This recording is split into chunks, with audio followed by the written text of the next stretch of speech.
Shuyun, the tax collection is tomorrow. Do you agree or not to split the family? Mother, wake up. Grandma, please don't sell my sister. If you have to sell someone, sell me. Go away. It was the same old woman's voice again. Shuyun was awakened by this intermittent noise. A rush of unfamiliar memories flooded into her mind. She opened her eyes slightly, and a dirty face with tears still on it appeared before her. Who is this? Yi Chang'an saw her dazed and remembered her sister Yi Changle, who had been taken away. Mother, get up quickly. Sister is about to be taken away. She had traveled through time, or more precisely, into a book. Shuyun was an intern at a traditional Chinese medicine hospital, about to become a full staff member, but she had suddenly been transported into a book. The original character was a minor figure in this male-targeted novel. The main hero was the fifth son of the emperor, King Yu, whose mother was of low status and not favored by the emperor. After 2 years of drought, famine, and foreign invasions, and following the death of the old emperor, the hero reclaimed the land and ascended the throne. The whole story was filled with natural disasters and calamities, mainly to highlight how impressive the hero and his team were. She wasn't expecting to become the heroine, nor even a minor sidekick. But what did she get? A widow with 2 children and a stepmother. Besides her name, Shuyun, which was similar to her own, her background was also somewhat alike. The original character lost her parents during a famine and became an orphan. She was saved by her future husband. Yichi Shuyun, on the other hand, was an orphan raised by her village doctor grandfather. The difference was, the original character later married Yichi at 18 after her stepmother advised her to find support in this world, becoming a stepmother herself. Shuyun, influenced by her grandfather, entered a traditional Chinese medicine university at 18. Later, Yi Qi went missing while delivering a courier, and the original character was left alone to care for her 2 children under the harsh treatment of Granny Go. Just as Shuyun was feeling sympathetic for her, Granny Ji's rough voice interrupted her. Enough pretending to be dead. I'll give you one last chance. Do you agree or not to split the family? If you refuse, I'll sell that girl right away. The original character was pushed against the wall by Granny Ge and died from the impact, after which Shuyun took over. Mother, sobe. Yi Changle was held by Granny Ji's eldest daughter-in-law, Li, and cried in fear. Oh. So noisy. Shuyun, just agree to split the family. You usually take good care of these 2 kids, like they were your own. Now, why won't you speak? Yi Changle is about to be sold, and you're still silent. Were you pretending all along? Mrs. Li scornfully called out to Yi Tian inside the house, child's father. Why don't you come out and change with me? I want to use the toilet. Seeing that Yi Tian inside the house did not respond, she curled her lip and cursed silently. Whenever she dealt with the 3 women, she would hide inside and stay silent. The bad people had already taken her and her mother, yet she remained innocent and untainted. Yi Xiaohua slowly moved closer to Mrs. Li and weakly said, Mother, you're tired. I'll watch over Changla for you. Mrs. Li glared at her and slapped her face. Don't think I don't know what you're planning. You and those 3 women are closer to you than I am. Are you trying to let Yi Changla go? Now go back inside and wait until tonight to deal with you. Tears in her eyes, Yi Xiaohua covered her face and ran into the house. At this moment, Shuyun also remembered that all of this started because of the new population tax imposed by the court. Even children aged 3 to 14 must pay 25 coins each year. Those 15 and older have to pay 80 coins until they turn 60. With such heavy taxes, and with a drought expected next year, most rural families couldn't afford to pay. People who couldn't eat became refugees, then rebels, causing chaos with theft and violence, disturbing the entire country. Meanwhile, external enemies were also stirring, and war seemed imminent. Of course, all this was a year away. But tomorrow, families who couldn't pay the tax might be punished with a beating and forced to pay later, or, in worse cases, men could be conscripted and women forced into military service as prostitutes. At this critical moment, many families began to think about splitting up. Grandma Ge had long considered dividing the family, using the tax as a reason. The original owner naturally wouldn't agree. Without splitting up, she and her children still had some food in the Yi family. Even if they couldn't eat enough, they would survive. But if they separated, she would have nothing. No way to support her family. Shuyan didn't believe Grandma Ge couldn't pay a few hundred coins in taxes. Yi Qi, who worked as a bodyguard, earned about 2 taels of silver each month, plus 5 or 6 acres of land, which could bring in at least 10 or more taels a year. So, Grandma Ge wasn't truly unable to pay. She simply didn't want to give the money to Shu Yun and her family. Grandma Ge was using Yi Changli to pressure Shu Yun into agreeing to split the family. Even if Shu Yun refused firmly, she could sell Yi Changli for a few coins, and paying the tax the next day wouldn't be a loss. If Shu Yun agreed to split the family, she wouldn't get anything. But if she wanted to keep Yi Changli from being sold, she had to accept Grandma Ji's plan. Grandma Ge was calculating carefully, and she wouldn't suffer any loss. She was quite clever. Shu Yun thought for a moment and made a decision. She nodded and said, "All right, I agree to split the family." When Li heard this, she immediately wanted to let Yi Changel go to the outhouse but was stopped by Grandma Ge. Grandma Ge was very cautious. She took out the family division document she had already arranged to have someone write and asked Shu Yun to stamp her fingerprint. Since farmers didn't have ink pads, she used ashes from the bottom of a pot instead. Shu Yun glanced at the document, which roughly said they were giving her 1 acre of wasteland. Once they cleared the land and everyone was hungry, it would be as if they had given nothing at all. Even if there's no land, what about money? Shu Yun asked, knowing Grandma Ge wouldn't give any, but still hopeful. What money? Have you been living at home all these years without eating or drinking? It's already good that we didn't have to pay you. Do you really think you'll get money? Dream on. Grandma je snapped. Before Grandma Ge could speak, Li started to get angry. In her mind, the land, house, and money belonged to her son Yi Xiaohu, and no one else could take them. Grandma Ge didn't know Li's thoughts but agreed with her. She thought, as long as she didn't let them take anything, she was doing well. After Shu Yun and Grandma Ge both stamped their fingerprints, Li finally let go of Yi Changel. Yi Changel threw herself into her arms and cried bitterly, "Mother." Shu Yun gently patted her head and comforted her.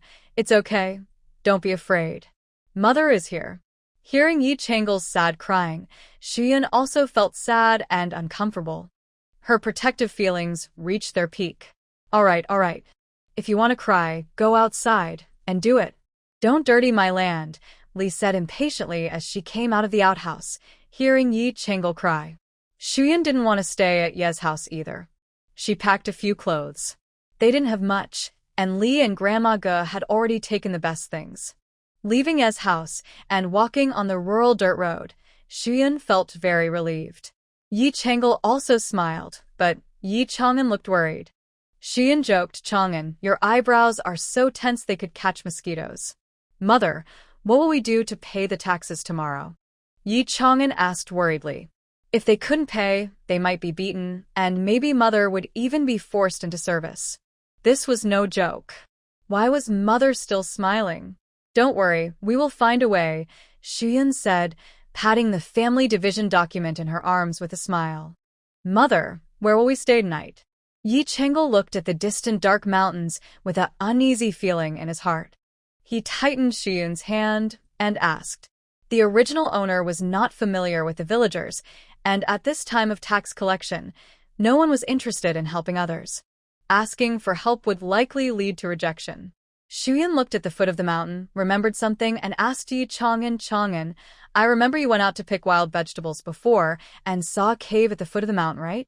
Yes. "It's nearby, but the cave is small. The village children like to play there," Yi Chang'an said happily. "Then let's go to that cave." The cave was indeed small, about 3 or 4 meters deep, but the entrance was low, so Shu Yun had to bend slightly to go inside. There were some smooth stones on the ground, a few straight tree branches, and an empty bamboo cage used for catching crickets. It seemed they had entered the secret hideout of the village children. Shuyan took out all the clothes from her bag and spread them on the ground, letting the two siblings lean against her to sleep. Yi Changel was really tired and fell asleep in less than 2 minutes. Only Yi Chang'an, who was still fighting to keep his eyes open, was thinking about what to do tomorrow. Before falling asleep, he mumbled, "Tomorrow, maybe mother won't go. Chang'an will go instead." This child was only 7 years old, but so sensible that it was heartbreaking. Shuyan gently touched his young face and softly said, "Don't worry. Someone will pay for us tomorrow. Just sleep now." This wasn't just comforting Yi Chang'an. Shuyan had already planned everything. Otherwise, how could she have signed such an unfair family separation agreement with old Lady Ge? Night gradually deepened. Shuyan took off her outer shirt and covered the two children to prevent the cold from making them sick in the morning. There was no medicine for colds here. She sat alone, thinking about the story of this novel. Drought, rebel armies, foreign enemies, and princes fighting for power. Any of these could plunge ordinary people's lives into chaos. No, she had to run quickly. But when Shuyan looked down at the two siblings in her arms, she silently sighed. It was too difficult. Things hadn't fallen into chaos yet. The court's laws and regulations were still in place. In ancient times, controlling population movement was strict. Getting a travel permit involved a series of approvals, including official inquiries and reviews. Without a valid reason, common people, especially farmers, were not allowed to leave their hometowns. She could only wait for the drought to come and escape with the refugees. By then, the court wouldn't have time to manage the issue of population loss in the region. If nothing else worked, she could hide in the mountains. Shuyan remembered reading that during times of war, some villagers couldn't escape in time and hid deep in the mountains. Although many people died, some survived. However, whether fleeing elsewhere or hiding in the mountains, the main priority was to earn money and stockpile supplies. After the matter of the population tax was settled tomorrow, she would immediately start earning money and gathering supplies. There was only a year left, so time was very tight and the task was urgent. Thinking this, Shuyan didn't know when she became sleepy and fell asleep. She was awakened by the sound of a loud drum. She put on her clothes and went outside. She saw the crowd following the drummers toward the East grain drying yard. She knew the officials had come to collect taxes. The village where Shuyan lived is called Gucci Village, with about 100 households. A big river runs through the middle, dividing the village into Upper Village and Lower Village. Upper Village is home to the local native Wang family, with over 50 households, a large clan. The head of the village, known as the village leader, is also from the Wang family. Lower Village is where people who fled here decades ago live, including the Yi family and others with different surnames. The Yi family has the most influence there, with about 20 or 30 households. Other families are small, some with only a few members, and there is no clan leader for them. 3 strong, stern-looking officials with large knives stood beside Wang Lijing, who was bowing and smiling politely. The officials showed no emotion, making them look very intimidating. It was clear they were not ordinary government officers. Their aura was more like soldiers. The usually chattering women fell silent, and the joking men stopped talking. Hundreds of villagers watched nervously. Soon, the leader of the officials nodded to Wang Lijing. Wang raised his voice loudly. "The families whose names are called come forward, show the official, and put the money into this basket." First, the Wang Tiniu family. The families called forward trembled as they approached. The leader of the officials checked the list, counting the people, and another official pointed out how much silver each family owed. The third official kept his hand on his sword, guarding the money basket, ready to draw his sword if needed. More than 2 hours passed. The Wang family in Upper Village had paid all their taxes, and only the villagers in Lower Village were still waiting. Next, the Yi family. Old Lady Ge and a few members of the Yi family stepped forward. The leader of the officials frowned. Wang Lijing, perceptive, spoke up, "Yi Tian, why are there 3 people missing from your family?" Yi Tian looked at Old Lady Ge. Grandma Ge smiled as she stepped forward, her face full of wrinkles and a smile as bright as a chrysanthemum, which was quite startling to look at. "Village Chief, Lord Jun, those 3 are my second son's family. They already moved out yesterday, so they are no longer part of our household. Village Chief Wang glared at Grandma Ge. Why didn't you report this yesterday? Yesterday was too late. I thought the village chief was resting, and today would be the same. Wang glared at Lord Jun's expression and said sternly, changing household registration is a big matter. Even if it's late, you must report it. No excuses next time. If it happens again, you'll be charged with hiding the truth.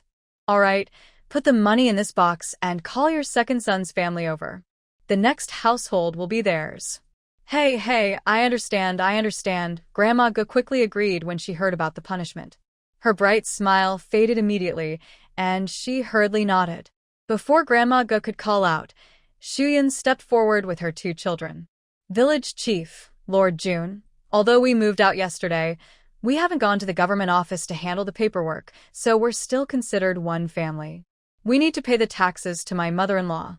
Hearing Shu Yun's words, the villagers who had already paid and were about to leave realized there was something interesting happening, so they stopped and waited to gossip. This also caused Grandma Ge and Mrs. Li to become furious. Mrs. Shu, what nonsense are you talking? Moving out doesn't require going to the government office? Village Chief Wang was also confused. Over the years, he had never heard that household separation needed official paperwork. Maybe Grandma Ge was just making things up to avoid paying taxes. That wouldn't do. The higher authorities valued this tax collection very much, and he couldn't let it go wrong. He immediately looked at Shu Yun with a stern face. Household separation doesn't require going to the government office. You just need to sign the separation document and report it here. Since you have already separated, Mrs. Shu, quickly pay your 3 people's taxes. Shu Yun took out the separation document from her pocket and handed it to Wang.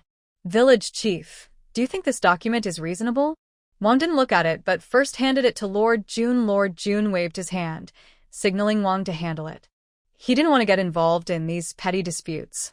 Wang quickly glanced at the document, then looked up with anger and asked Grandma Ge, is this how you separated your household? Mrs. Shu's family only has 1 acre of wasteland? The villagers were shocked. They all knew that in this village, although they might not know each other's family backgrounds, everyone knew how many acres of land each family owned. Etienne's family is too greedy. They didn't split their 5 or 6 acres of good water rice fields, but instead gave the orphaned widow's family only wasteland. Isn't this just asking someone to die? I think this decision was probably made by Yi Tian. He's the main pillar of the family. If he disagrees, can they really split like this? This time, Yi Tian could no longer hide. Hearing the crowd's accusations, his face darkened like a pot's bottom, and he wished he could find a hole to crawl into. Shuyan saw his reaction and smiled slightly. Although the Yi family seemed to be controlled by Grandma Ge, the real beneficiary and even the manipulator behind the scenes was Yi Tian. He wanted both profit and a good reputation, allowing his wife and mother to do wrong for his benefit, a true bad man. But in the Yi family, just speaking up was more effective than Grandma Ge. Seeing Yi Tian's expression, Grandma Ge hurriedly said, Li Zheng, no matter what I said earlier, this is something Shu sure agreed to. There's her thumbprint on the document. This counts as a formal family split. Grandma Ge only dared to do this after confirming everything. According to family rules, a split should be divided equally, but as long as there's a thumbprint on the document, it becomes legally binding, regardless of how much or little is divided. Although Wang Lizheng disliked Grandma Ji's approach, he knew it was just how things worked. Shu sure, although this document isn't very fair since you've already signed it, it takes effect. You should be considered 2 separate households. Hurry and pay your taxes. If you're unhappy or feel wronged later, you can go to your family head to settle it. Don't waste time here, delaying the tax collection. After speaking, Wang Lizheng turned to the military officer with a smile, hoping he wouldn't blame him. He was tired of dealing with this matter. Right now, collecting the population tax was the most important. Let these people argue with the family head Yi. Military officer Li Zheng, I remember that if the common people of Dejin are unhappy with the result of a family split, and if the document is less than 3 years old and not written by the elders, they can report it to the government, right? What Shu Yun said was in the family division law, but ordinary villagers could usually resolve family splits within the clan. Very few, or almost none, would take matters to the government. Ordinary villagers often feared the officials, so they naturally avoided going. Fortunately, the original owner's grandfather was an elder in the clan and had participated in the family split process. That's how Shu Yun found Grandma Ji's loophole. Wang Lijeng silently pondered his memories. He had never handled such cases himself and wasn't a professional lawyer, so he wasn't sure if such a law existed. But seeing Shu Yun's serious expression, it didn't seem like she was making things up. For a moment, he didn't know what to say. Grandma Ge and Yi Tian were stunned. They didn't know anything about family division laws, and even the split documents were written by others.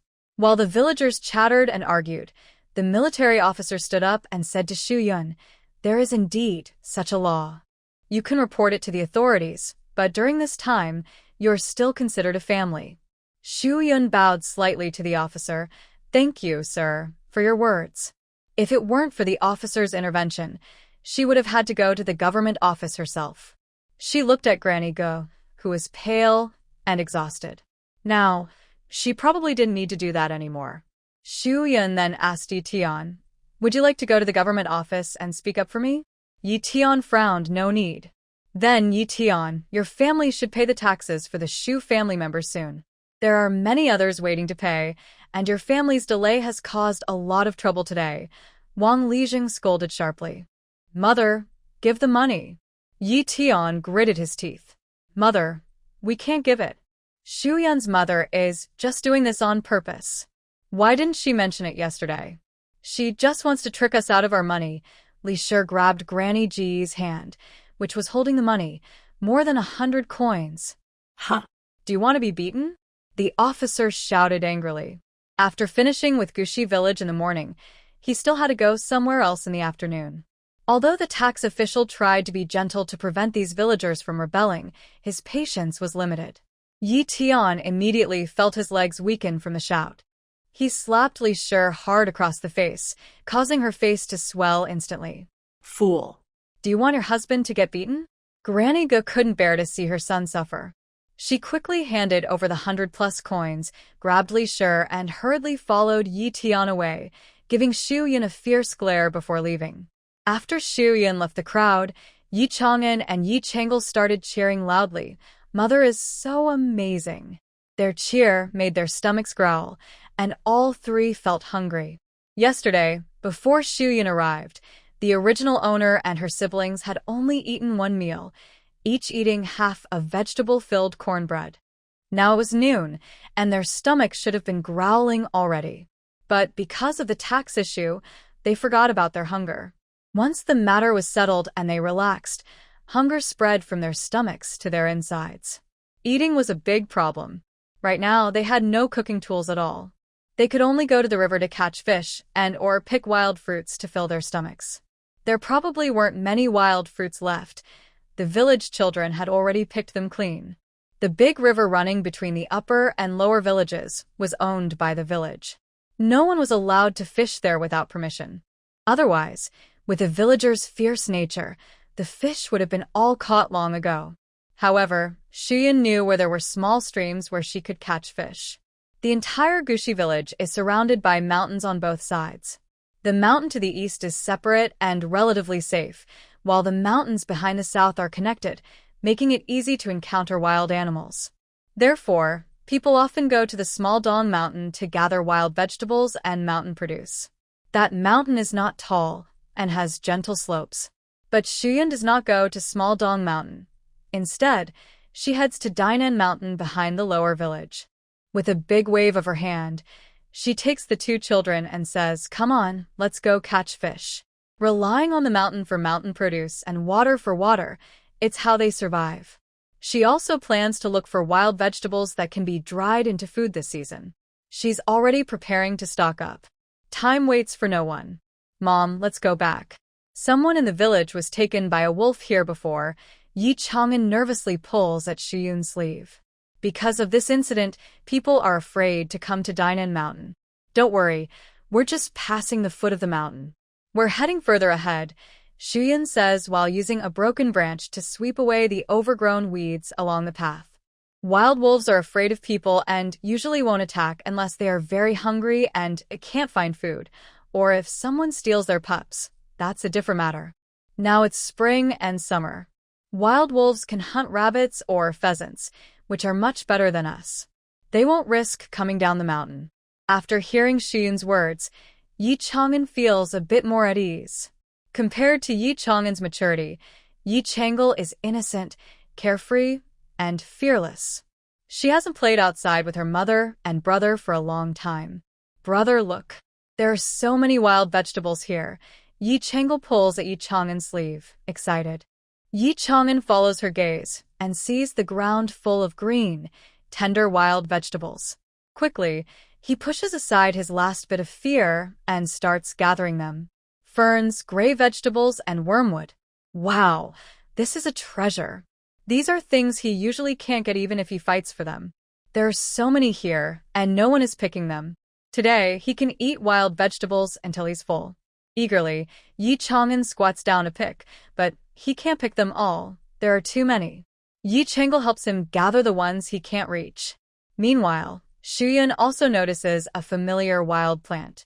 Following the faint sweet fragrance in the air, she pushes aside the green grass and sees bright red fruits hanging on the vine, waiting to be picked. Shuyun's eyes light up. It's a pomegranate. Because the fruit produces many seeds, it was named similarly to the fig, but it tastes sweeter and juicier. In the past, when she lived in the countryside with her grandfather, she often picked these fruits with her friends to eat for free. Thinking of that sweet taste, Shuyun's mouth watered. She picked a fruit, wiped it on her clothes, and couldn't wait to put it in her mouth. So sweet. This is the flavor. Shuyun turned to call her two siblings, but saw them busy picking wild vegetables, happily like two busy little bees. She walked over and fed each of them a pomegranate seed. Wow. So sweet, Yi Chang'an exclaimed. Mom, what is this? It's a sweet potato fruit, Yi Chang'an replied. Dad took me to pick it when he was here. Yes, that's what it's called. In my hometown, we call it earth pomegranate. There are many more over there, Shuyun said, looking at the wild vegetables in their arms with a bit of regret. Let's pick only this much today. We can come back for more another time. They currently have nowhere to stay, so they can't store the vegetables they pick. Shuyun secretly decided that once their housing problem was solved, she would dry all these wild vegetables into food supplies, becoming part of her reserve army of food. After Yi Chang'an and Yi Chang'an agreed eagerly, they hurried off to pick more earth pomegranates. This is so delicious.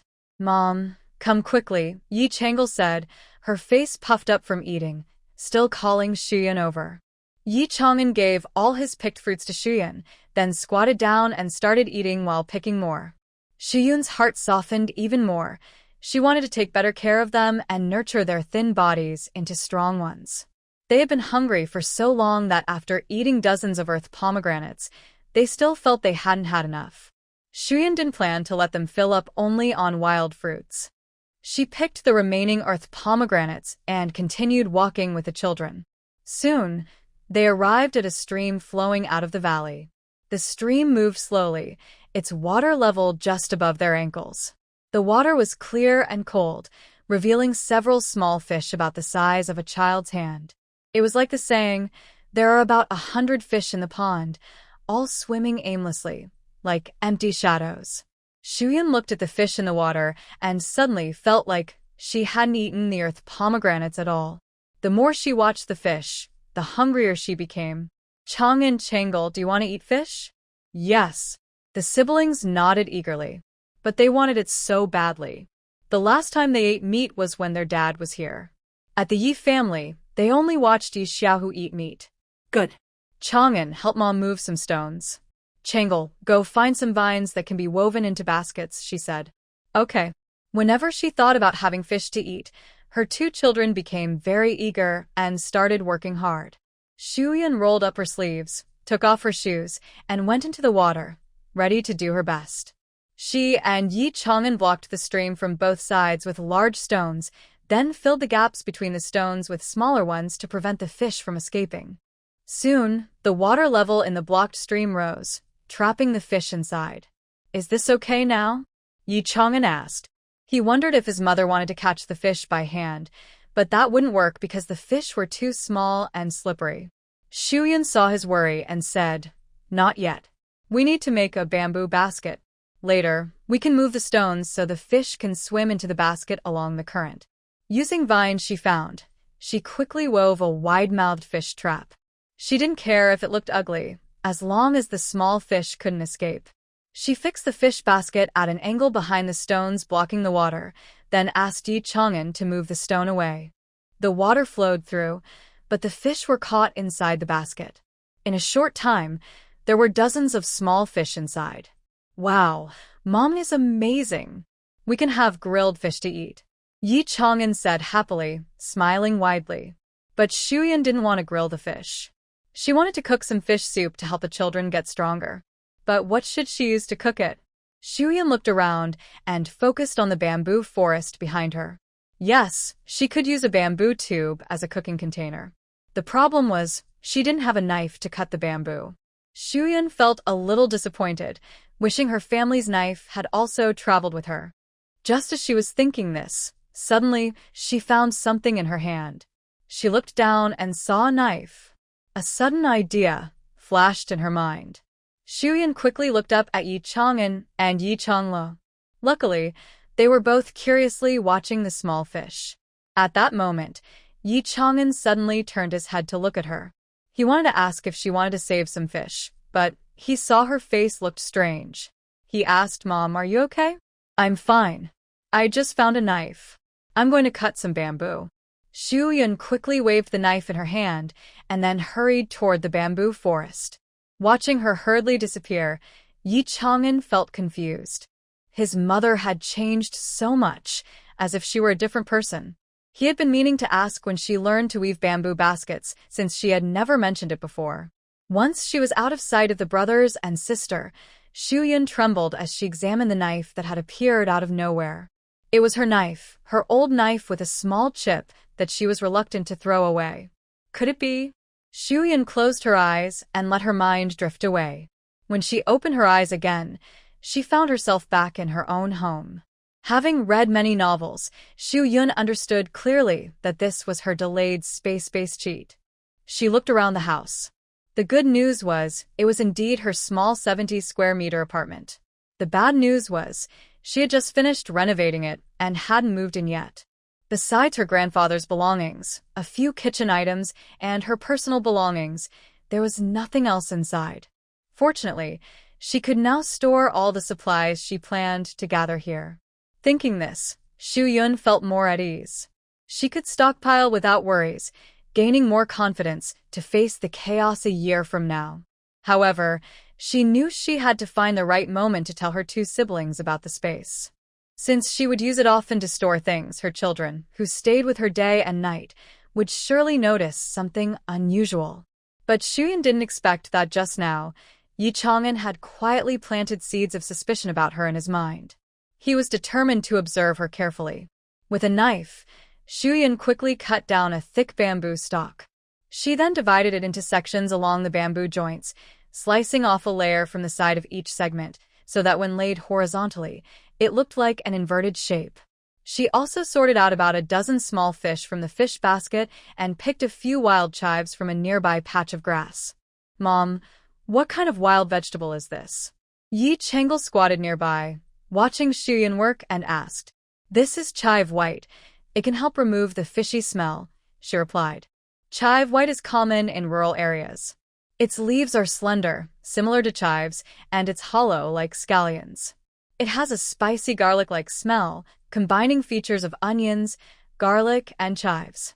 Xu Yun used chive white as a substitute for green onions and garlic to remove the fish's smell. Yi Chang'an nodded, looking at her with admiration. "Mom knows so much. You're amazing." Yi Chang'an, hearing his sister's words, looked at Xu Yun's knife with a complex expression. The material of the knife didn't seem like iron nor bronze, but it was very sharp, definitely not something an ordinary family owned. How did such a knife end up in this remote mountain?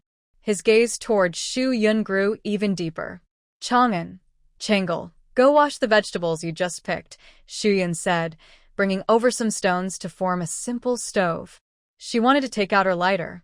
If she tried to make fire by rubbing wood, her hands would get blisters, and she still wouldn't be able to produce sparks. So, she planned to distract the children. Okay, Mom, they replied. Yi Changle held hands with Yi Chang'an, who was deep in thought, and they went to the creek to wash vegetables. Shuyan turned her back to them, quickly took out a lighter, lit dry leaves, and then swiftly put the lighter away. The fire caught, and the water in the bamboo tube started bubbling. The smell of fish mixed with the fresh scent of bamboo rose into the air, drifting into the noses of the three. Yi Chang'an couldn't help but wrinkle his nose, greedily sniffing the aroma of meat. Yi Changle swallowed hard and asked, Mother, can we eat now? Shuyan was making simple chopsticks and bowls from bamboo. She smiled and replied, Not yet, a little more time. The two siblings, tempted by the delicious smell, squatted in front of the fire, staring eagerly at the fish that was about to be cooked. Finally, after they had swallowed their saliva countless times, the fish was ready. Now you can eat, Shuyan said, placing 2 or 3 small fish into each of their bowls. She warned, Be careful when eating fish, so you don't get hurt by the bones. Looking at the fish in their bowls, Yi Chang'an and Yi Changle didn't immediately start eating. Instead, they leaned in to smell, then carefully picked up a small piece of fish to taste, savoring it as if they had discovered a rare delicacy. Their eyes sparkled brightly. Is it tasty? Shuyan asked. Yes. This is the best fish Changle has ever eaten, Yi Changle said, squinting happily and feeling enchanted. Yi Chang'an nodded in agreement with Changle, unable to speak properly now, just wanting to finish the fish in peace. He hadn't eaten such delicious food in a long, long time. Actually, the fish didn't taste very good. There was even a slight fishy smell. Compared to the spicy fish, pickled fish, or sweet and sour fish that Shuyan used to eat, it was far from as good. But to them, it was incredibly delicious. Shuyan didn't say anything, just quietly watched them eat, feeling heartache and making a silent promise to prepare more tasty food for them in the future.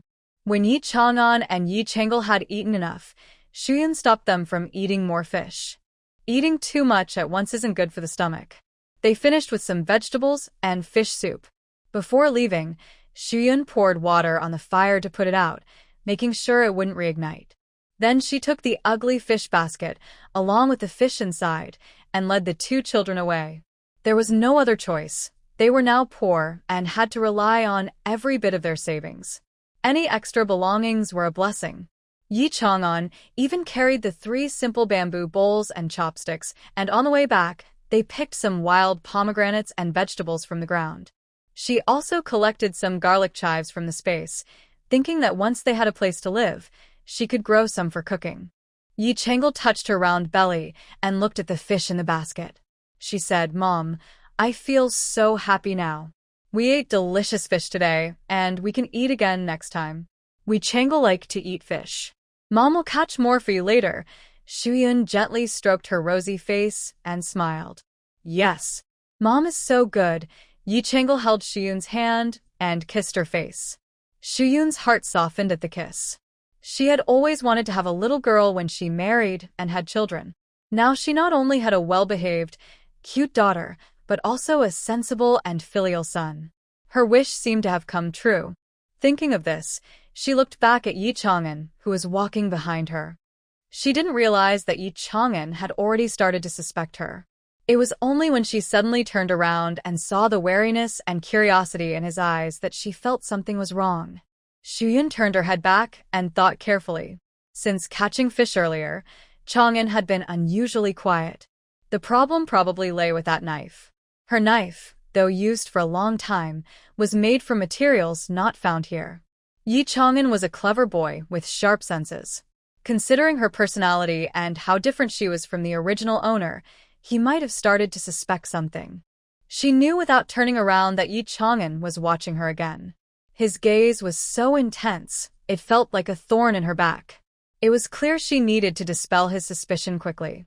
She also needed to come up with a good reason for her magical space, just in case he discovered it while she was using it. If that happened, Yi Chang'an might really think she was a wild spirit or monster and try to burn her. Actually, Xian's thoughts were not wrong. Yi Chang'an was indeed suspicious of whether she was truly a human.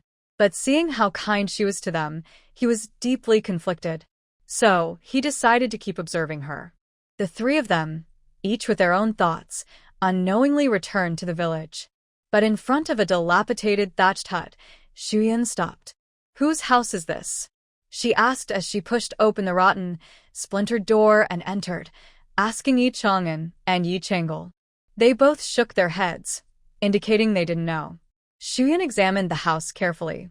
The thatched roof and the windows were all broken and falling apart. The roof had been torn away by wind and rain, but part of it was still intact, enough to block the wind and rain. She felt quite satisfied. Wasn't this better than living in a cave? With some repairs, they could live here for a year or two without problems. Actually, after thinking carefully, Shengyan realized that earning money to repair the house was not worth it because in a year there would be droughts and wars. At that time, they would either flee or hide in the mountains. They wouldn't stay long. This place is suitable. The house is in such poor condition that rent should be very cheap. She just didn't know whose house it was, or if they would rent it to her. Just as Shengyan was about to go inside to look more closely, she was stopped by a loud, stern voice. "Who are you? What do you want in my house?" Shengyan turned around and saw a lively-looking old man. He was standing outside the door with frowning and with a downturned mouth, seeming angry and displeased.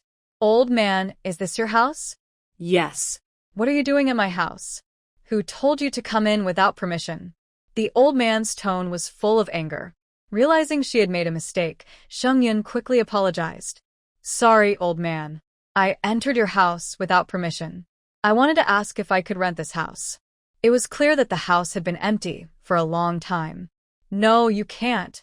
Hurry up and leave." The old man was firm, with no room for discussion. Xingyun and her friends could only leave the house. Watching the old man walk away, Yi Changlo asked sadly, "Mom, are we going to sleep in the cave again tonight?" The old man, who had been walking away, heard the soft voice of the little girl and stopped. He turned to look at Yi Chang and Yi Changlo, memories of sadness flashing in his eyes. If Feng Er and Rong Er were still here, they would be around this age too. Thinking of his deceased grandchildren, the old man softened his heart. When he heard that the mother and children were still living in the mountain cave, he couldn't help but come back. He looked at the dilapidated thatched house and made a decision. But he still kept a stern face and said, "To rent or sell a house in the village, you need to ask the clan leader first and get his approval." Shengyan was very happy and kept thanking him. "Old man, you're willing to rent us the house? Thank you so much, thank you."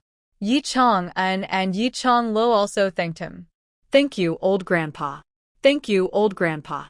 The old man nodded and said, "Go find the clan leader first." Then he carried his and left. The clan leader's house was easy to find. There was a large, lush locust tree in the yard, and it was the flowering season. The tree was full of small white flowers, very beautiful.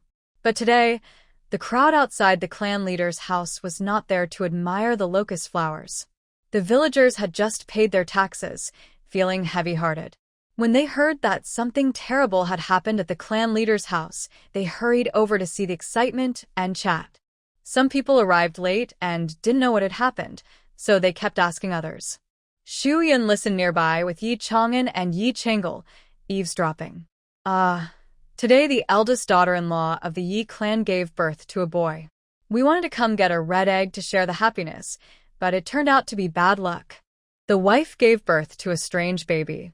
Not only did the baby spit out black pus and blood right after birth, but it didn't cry at all, which even scared the midwife away. When others heard this, they looked surprised. No wonder we didn't see the Yi family during this year's tax collection. Such a strange thing must have happened. Xu Yun frowned as she listened. The newborn with black pus and blood, she felt like she had seen something similar before. She took Yi Chang'an and Yi Chang'e away from the crowd and sat down in a quiet place. She said, "Chang'an, Chang'e, I'm a bit tired. I want to sit here and rest for a while." Okay, mother. We'll stay with you, they replied. Shuyan closed her eyes and entered her space.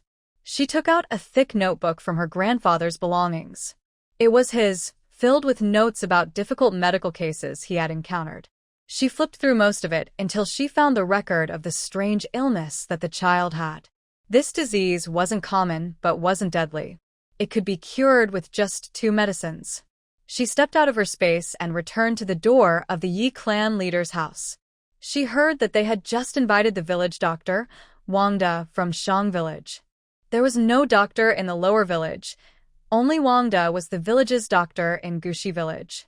Wangda was said to have studied medicine seriously for 2 years at a pharmacy, and his skills were quite good. Xu Yan decided to look further. If a doctor could cure it, that would be best. Soon, Wangda came out carrying his medicine box, followed by a young man pulling on his arm, not letting him leave. This young man was Yi Zheng, the son of the Yi clan leader. Dr. Wang, please, save the child, Yi Zheng begged, about to kneel and kowtow. Wangda forcefully pulled away from Yi Zheng, brushing non-existent dust off his sleeves, and shot a sidelong glance at the kneeling Yi Zheng. This disease has no cure. It's best to prepare for the worst, he said. Yi Zheng's pupils trembled, and he looked hopeless. He grabbed Wangda's hand, but it slipped away, tears welling up in his eyes. The clan leader also sank to the ground with a heavy thud, looking as if he had aged 10 years. This was his eldest grandson. How long they had waited for this child. And now, outside, the crowd was once again in an uproar. The clan leader has not fathered a son in recent years. Perhaps he has done something morally wrong, and heaven is punishing him. I think it's likely that his 2 daughters-in-law can only have daughters. Now that they finally have a son, he falls seriously ill. TSK. People outside the door are talking, and clan leader Yi hears them. He asks again Dr. Wang, "Is there really no hope for my grandson?" No, Wangda replies impatiently. Since your family has suffered such misfortune, I won't charge for the consultation. He also watched the scene unfold. These small clans are no match for the Wang family. Looking at these people chattering, they seem quite rough. Someone in the crowd says, "I think the clan leader should be replaced. Otherwise, he might bring disaster to the whole clan in the future." Shuyan glances at the speaker. The person looks unfamiliar, not seeming to be from the Yi family. The crowd becomes restless and uncertain. The clan leader is supposed to be a role model for everyone. Currently, clan leader Yi seems unfit. It seems that clan leader Yi has resigned himself. He stands up, closes his eyes, and says, "Zheng heir, prepare for the worst." Regarding a person's life, Xu Yan no longer watches silently. She loudly shouts, "Stop. The child can still be saved." Suddenly, Xu Yun becomes the focus of the crowd. Because of the tax incident this morning, many people still see her as a young widow who dared to complain at the government office, someone not to be messed with. They make way for her. "What did you say?" Yi Zheng rushes to Xu Yun, as if clutching a lifeline. "I said the child is just sick, but there is hope.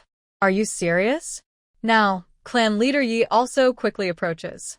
Xu Yun nods firmly. "I need to check on the child's condition first." She steps inside, but Wangda stops her. "Wait, are you a doctor?" Wang village doctor sizes her up. "I know a little," Xu Yun replies calmly. Wangda sneers and glances at her with obvious disdain. Now, anyone dares to call themselves a healer. It's a disgrace to the medical profession. Probably just here to take advantage. Xu Yun frowns slightly. Wangda's words are too harsh. You.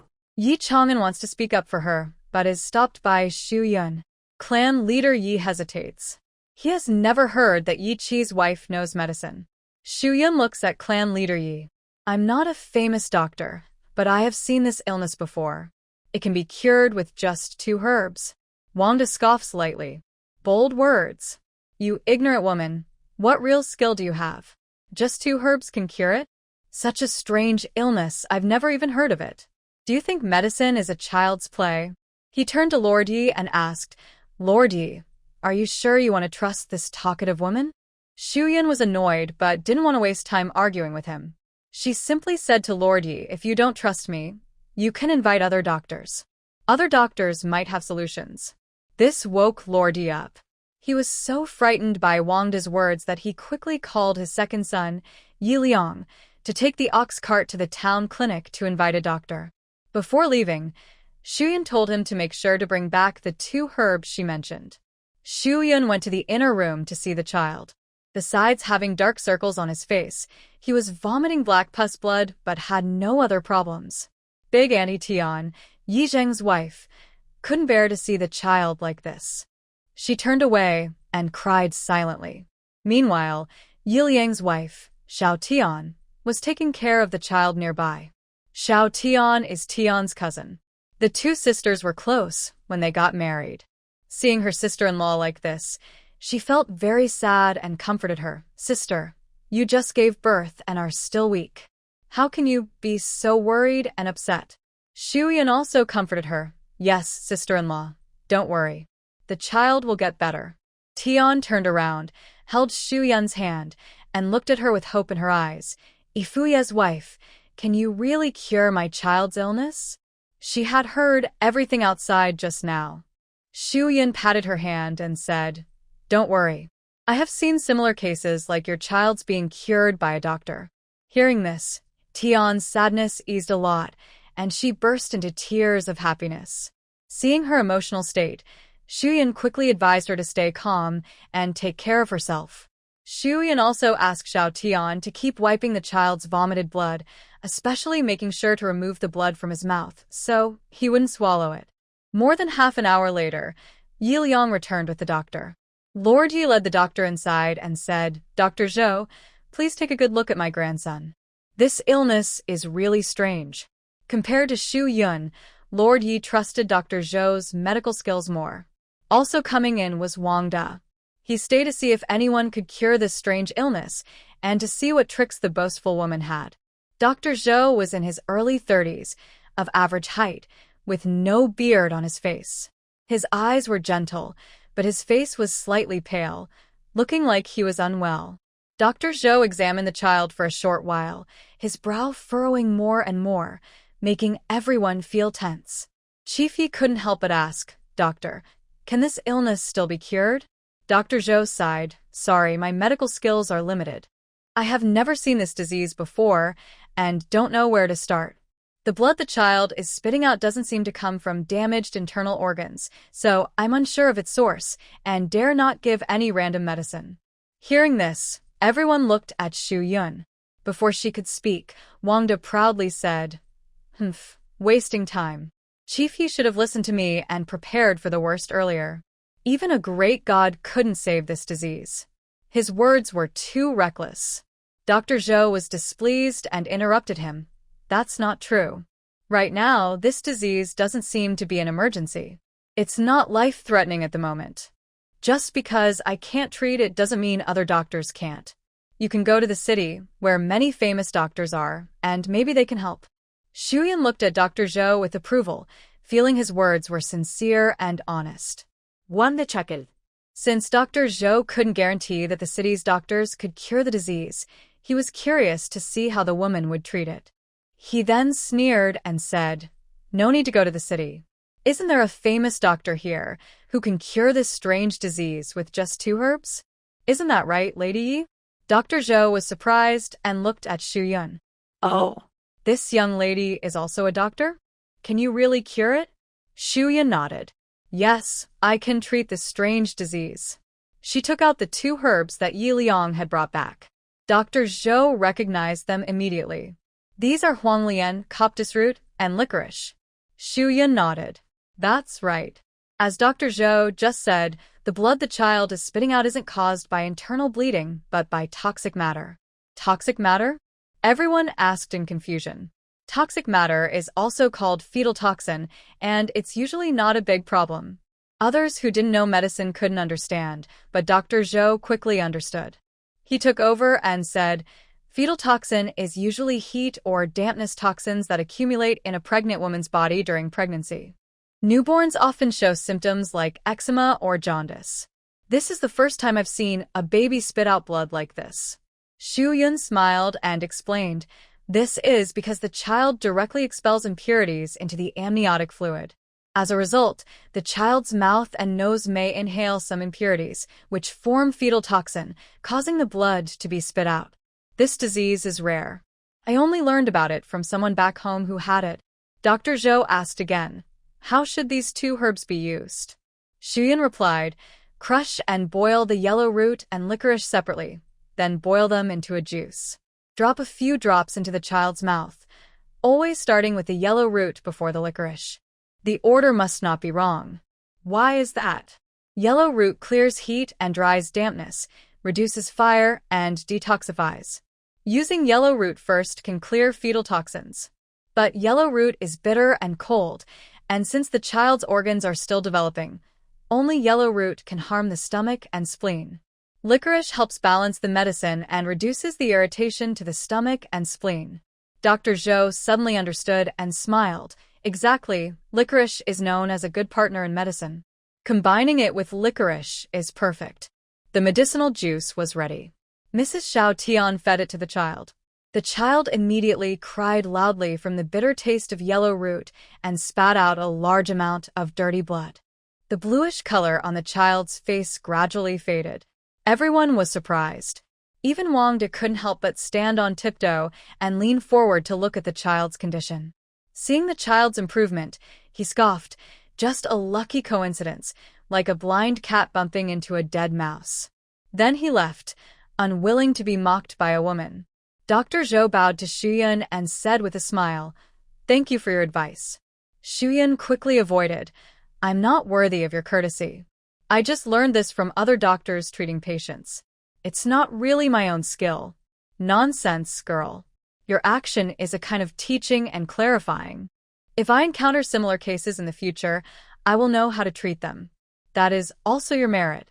Saying this, Dr. Zhou opened his medicine box, took out paper and pen, and carefully recorded the new symptoms he had seen today.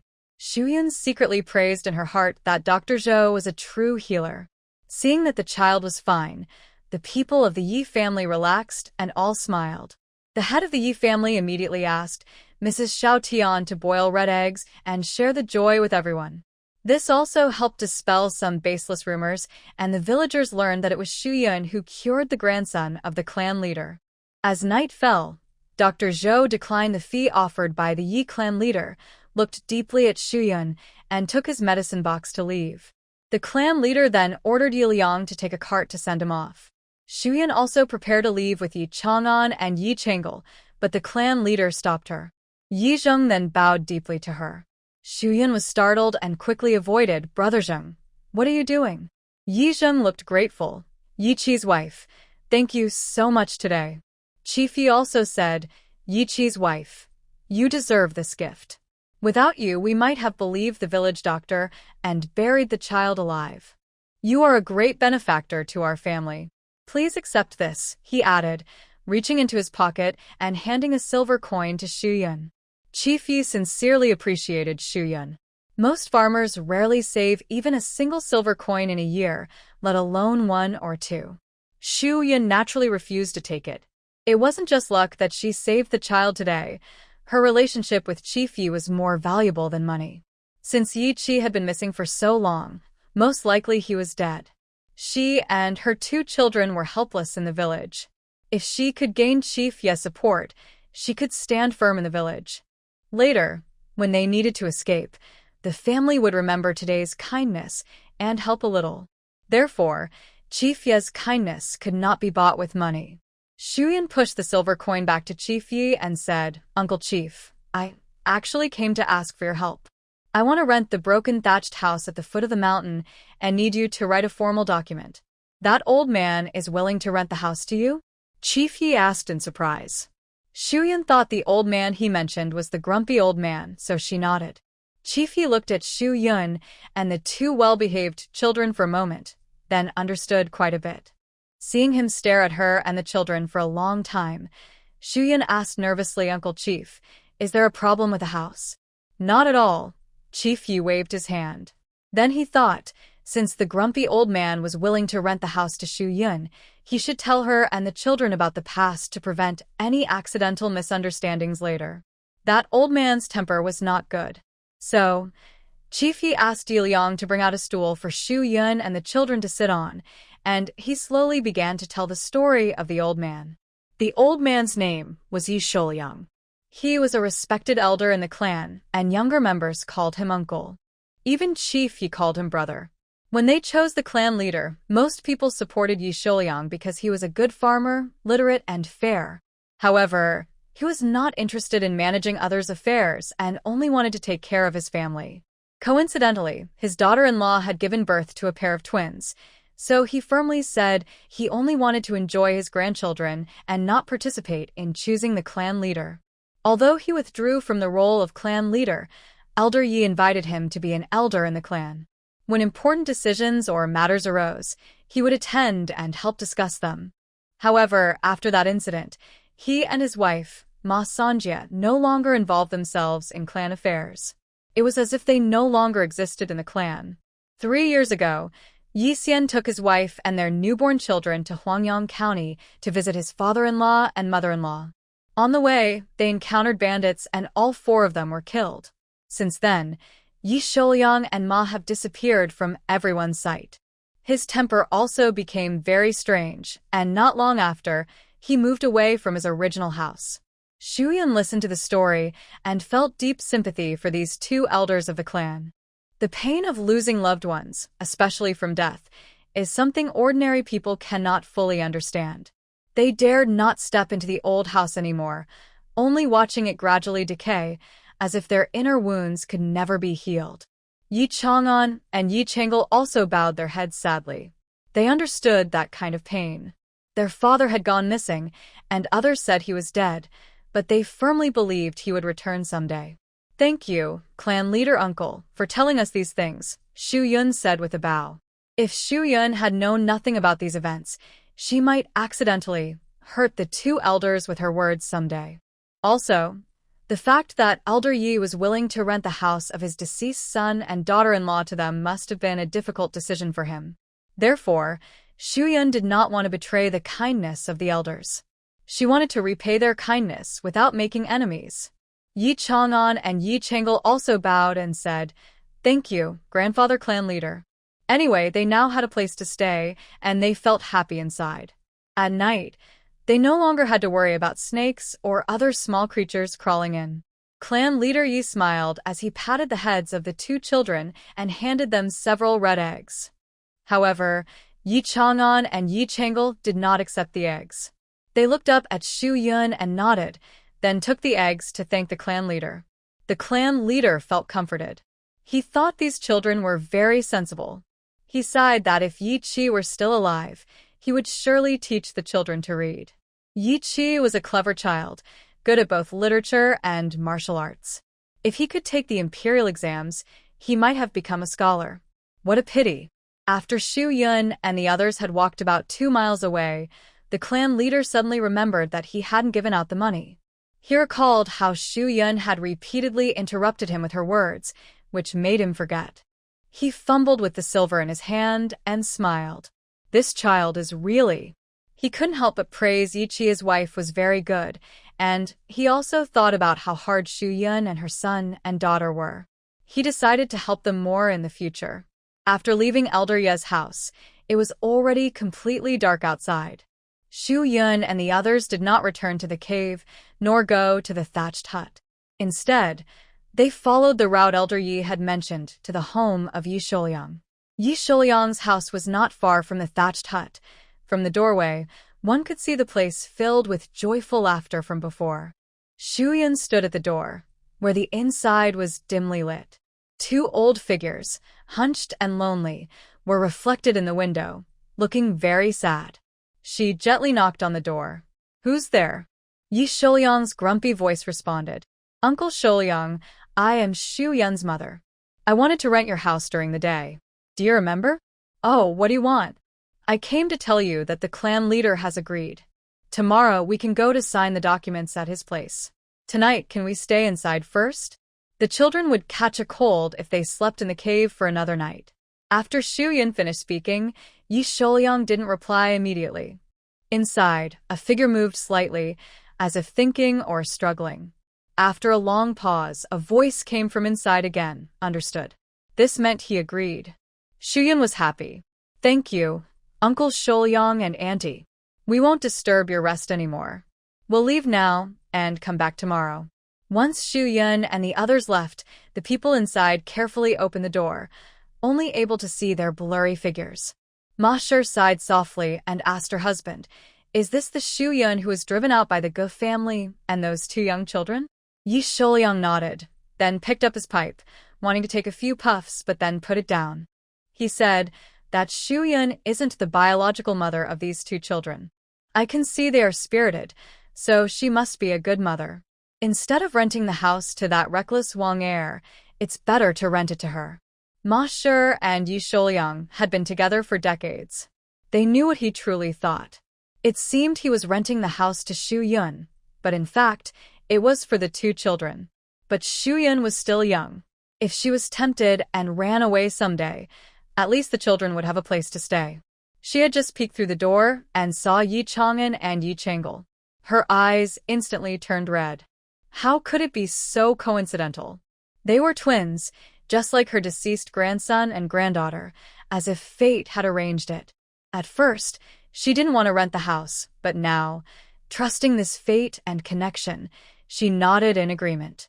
Yi Sholyang and Ma Shi decided together to watch Shuyun more carefully in the future. If she did anything wrong, they would take good care of the children in time. They never expected how deep the malice towards Shuyun was. From now on, they would treat her very well, even as if she were their own daughter. But for now, let's put this matter aside. Shuyun had already taken their last few tattered clothes from the cave and returned to the thatched hut. It was late, and the three of them spread the straw from the collapsed roof on a clean spot to sleep. When they were about to tidy up in the daylight tomorrow, Yi Chang'an finally couldn't hold back and asked, "Mother, are you my mother?"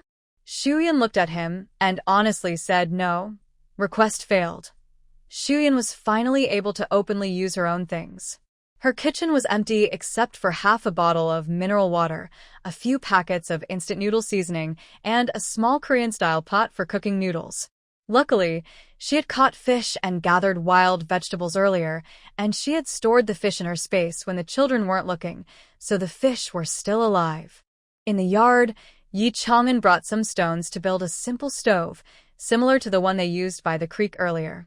Shuyun cleaned the fish, then poured the mineral water and a packet of braised beef flavor seasoning into the pot, cooking it with the fish and scallions. The fish cooked with the noodle seasoning had a good smell. Yi Chang'an and Yi Changle were amazed and drank all the broth happily. At bedtime, Shuyun tore down the curtains she had installed in her home to use as a blanket. She bought curtains that were completely blackout and quite thick, better than the torn clothes. She slept well through the night and got up before dawn. She heated some red eggs given by the Yi clan leader for the brother and sister to eat, reminded them to stay safe at home, and then went to Yi Sholyang's house. Before she could knock, the door opened. Yi Sholyang seemed to have been waiting for her. "Let's go." Shuyun quickly followed without saying a word, and they soon arrived at clan leader Ye's house. Xiao Tian's wife saw her and warmly greeted, "Yi Qi's wife, Uncle Sholyang. What brings you here?" "Second sister-in-law, we came to sign the lease agreement with clan leader Yi," Shuyun said with a smile. Xiao Tian's wife looked at Yi Sholyang's face, surprised, but didn't show it. "My father and them went to the fields. I'll go call him," she said.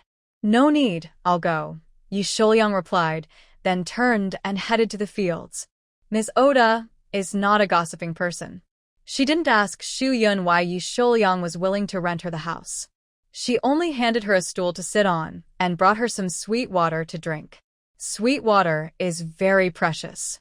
Shuyun felt a bit embarrassed and tried to refuse, but Ms. Oda insisted. She only took a small sip and then put the bowl back on the table. Seeing Ms. Oda reaching for more food, Shuyun interrupted and asked, "Is your older sister and the children doing well?" Ms. Oda led Shuyun into Mrs. Da's house and said, "They're all fine. The children are no longer coughing up blood and are drinking milk normally. I'll take you to see them."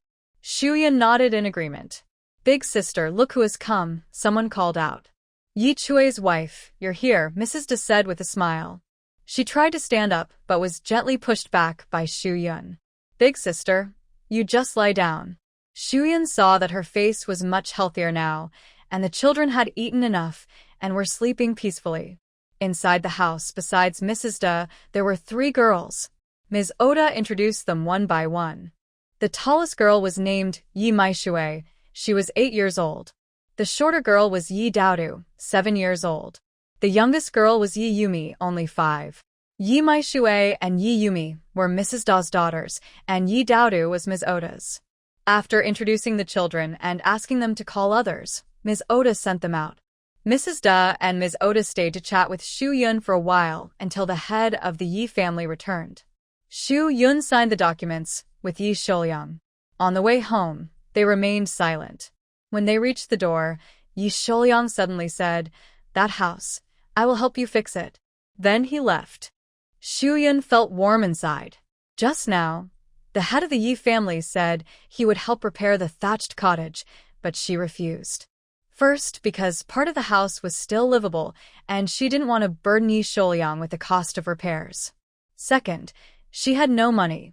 They came to help, but she couldn't even offer a simple snack to show her gratitude, so she declined his kindness. However, Uncle Shouliang kept the idea of fixing the house in his mind. He was a cold-looking but warm-hearted person, very much like her grandfather. Xu Yun silently remembered this kindness and promised herself she would repay it someday. When Xu Yun returned home, since it was still early, she planned to go to the foot of Nanshan Mountain again. Yesterday, she noticed many herbs there that she could dig up and sell for money. She also wanted to see if there were any business opportunities in town. There were many things she needed to buy at home: grain, firewood, oil, salt, cooking pots, bowls, and a bed. She needed to make money quickly. Xu Yun wanted her 2 children to stay at home and wait for her, but they refused. "I want to go, Mom." "I can help you," they said. Yi Chang'an raised his arm to show he was strong. Yi Changle also said, "Mother, I want to go too. I can help pick wild vegetables." Unable to refuse both children, Xu Yun had to agree. She thought the kids could also pick some pomegranate seeds to fill their stomachs. Herbal medicine, plants that grow in nature, are mostly useful for medicine. Even poisonous plants can be used medicinally.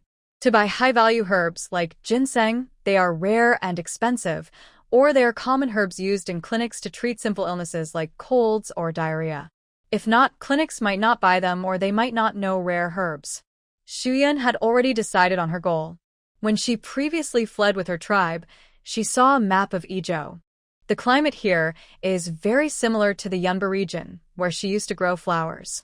She wanted to try her luck and see if she could find a special herb from Yunba, Chuanxiong.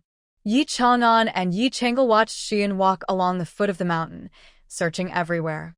She was almost deep in the woods, but it seemed she hadn't found anything yet. They asked Mother, "What exactly are you looking for?" Xu Yun was also confused. Chuanxiong prefers a mild climate with plenty of rain, lots of sunshine, and a humid environment. The climate and geography here are very similar to Yunba, so she thought she shouldn't have trouble finding it. "Mother is looking for a herb that can be sold for money," she said sadly. "But I haven't found it after searching for a long time." When Yi Chang'an heard she could sell the herb for money, he got excited. With money, he could buy food. He asked eagerly, "What does the herb look like?" "I'll help you find it." The herb is called Chuanxiong. Its leaves look like water celery, but they are a bit thinner and narrower. Yi Chang'an thought for a moment, then went to by a stream. He pulled a plant from a rock and handed it to Xu Yun. "Mother, is this the little water celery you mentioned?" Xu Yun took it and asked happily, "Where did you find this?" Yi Chang'an pointed with his finger. "Over there." Xu Yun hurried over, squatted down, and carefully dug up the entire root of the Chuanxiong with a small stick.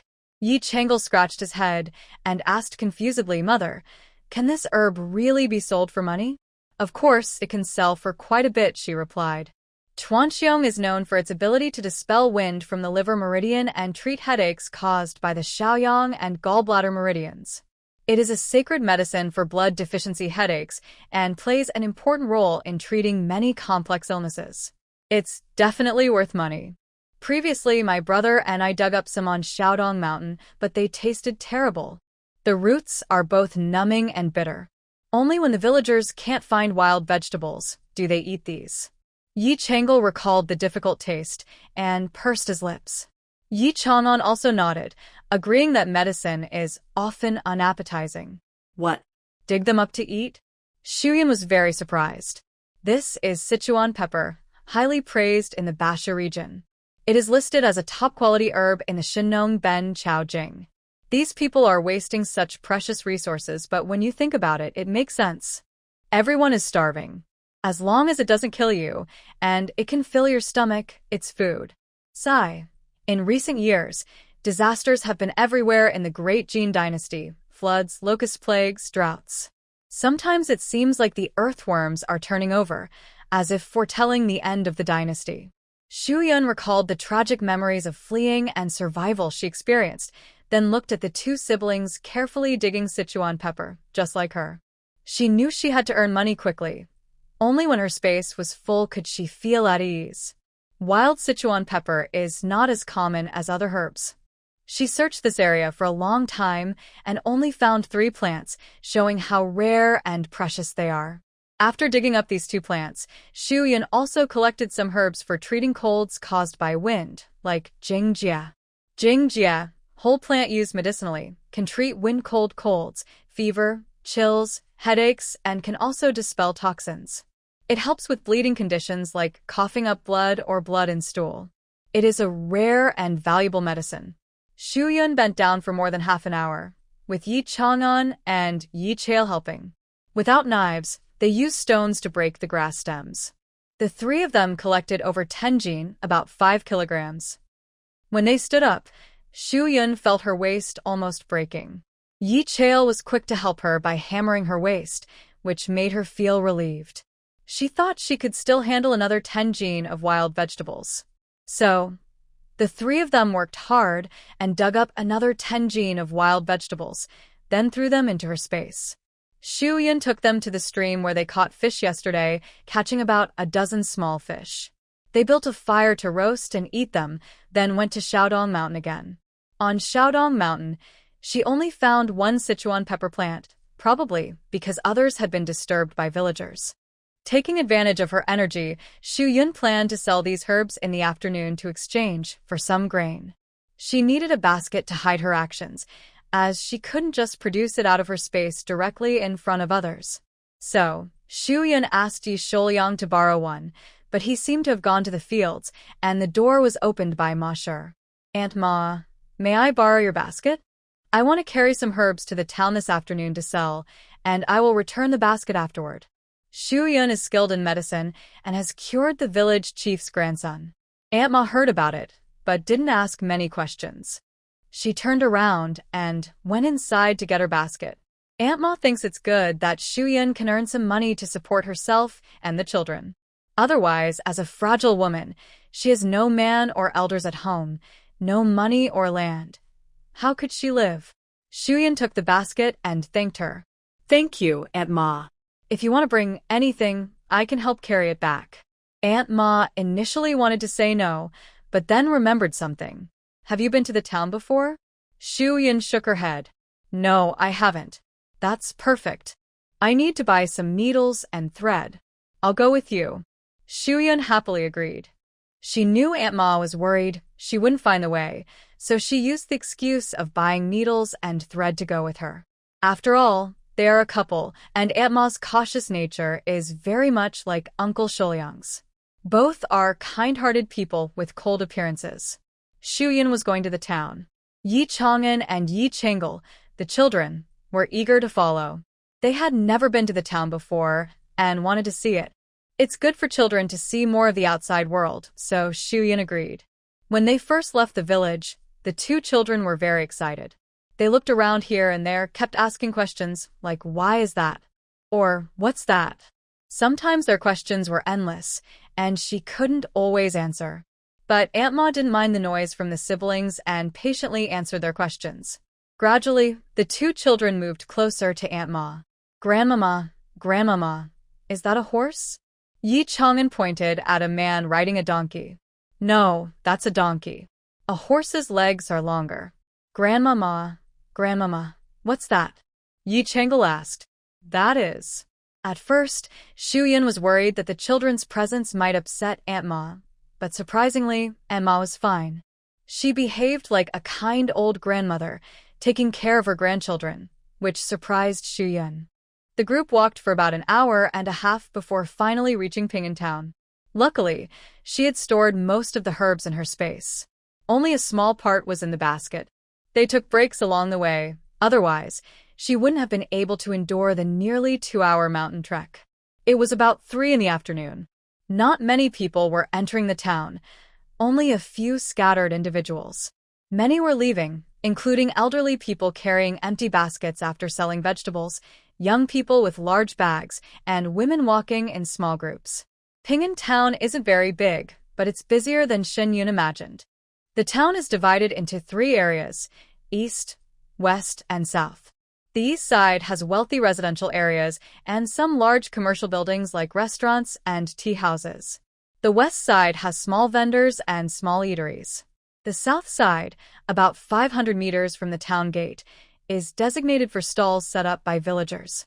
Shenyun asked about the stall spots and learned they cost 2 coins a day. Ma Shi led Shenyun to the street with the town's only 2 clinics. There are 2 clinics here, Ma Shi said. One is the newly opened Huichun Hall, and the other is Jishir Hall. Jishir Hall is an old brand. I hear they have branches in the county and the city. They're honest with their prices. Thank you, Ma Shi, for telling me this, Shenyun said. It's nothing special. Just ask anyone on the street, and they'll tell you. My wife just likes to talk, Ma Shi replied casually. Shenyun didn't mind her cold tone and smiled sweetly. Ma Shi isn't a busybody. She's just worried I might be tricked. Ma Shi glanced at her, but didn't argue. She told Shenyun where to wait after selling the herbs. Shenyun took her 2 children to the clinic. The 2 clinics were right across from each other. Jishir Hall had more patients than Huichun Hall, mostly poor people with worn-out clothes patched up. In contrast, Huichun Hall had fewer visitors, but they were well-dressed or wealthy. Shenyun understood that these 2 clinics served different groups. Jishir Hall helped common people, while Huichun Hall catered to the rich. Strangely, Huichun Hall was not located in the wealthy area, which was odd. Seeing fewer patients at Jishir Hall, Shenyun stopped thinking too much and went to the deep alley across the street. She put the remaining herbs, Angelica and Sichuan lovage, into her basket, then held her 2 children's hands and entered the clinic. As soon as she entered, the smell of various Chinese medicines hit her nose. Long lines of people waited at the counter for herbs and others waiting for treatment. The old doctor was calm and unhurried, while the herbal preparer was busy, almost wishing for more hands and feet. While the herbal preparer finished a set of herbs and was about to move to the next prescription, Shenyun quickly stepped forward to insert herself into the busy scene. Young man. Shuyan just called out, but he was quickly interrupted by the young man who skillfully said, "Line up over there for seeing the doctor, and line up behind for getting medicine." After saying that, he went back to the back of the 100-eyed cabinet to busy himself with preparing medicine. Shuyan didn't speak again. Helpless, the 3 of them had no choice but to wait until the clerk was free. While waiting, Shuyan watched the young man hurriedly preparing the medicine. Her grandfather used to have a similar cabinet filled with various herbs, but it wasn't as tall as the ones in pharmacies that almost reached the ceiling. It was a bit shorter than a person, but very long. When she was a child, her grandfather stood beside that cabinet, teaching her to recognize each herb. But many herbs look and smell very similar, so, if not careful, they could be confused. Just like the young man preparing medicine now, though the prescription said licorice, he mistakenly picked astragalus. Licorice and astragalus are used very differently. Taking the wrong one could cause serious problems. As soon as they entered, the smell of various traditional medicines mixed together and hit their noses. There were 2 long lines, one for seeing the doctor and one for getting medicine. The old traditional doctor at the front was calm and unhurried, while the young man preparing medicine was busy, as if he wanted more hands and feet. While the young man finished preparing one set of herbs and was about to move to the next prescription, Xian quickly stepped forward to speak. "Young man." She just called out, but he was already skillfully interrupted. "Line up over there for seeing the doctor, and line up behind for getting medicine."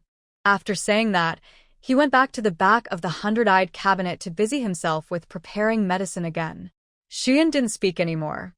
Helpless, the three of them had to wait until the clerk was free. While waiting, Xian watched the young man hurriedly preparing the herbs. Her grandfather used to have a similar cabinet filled with various herbs, but it wasn't as tall as those in pharmacies, which almost reached the ceiling. It was a bit shorter than a person, but very long.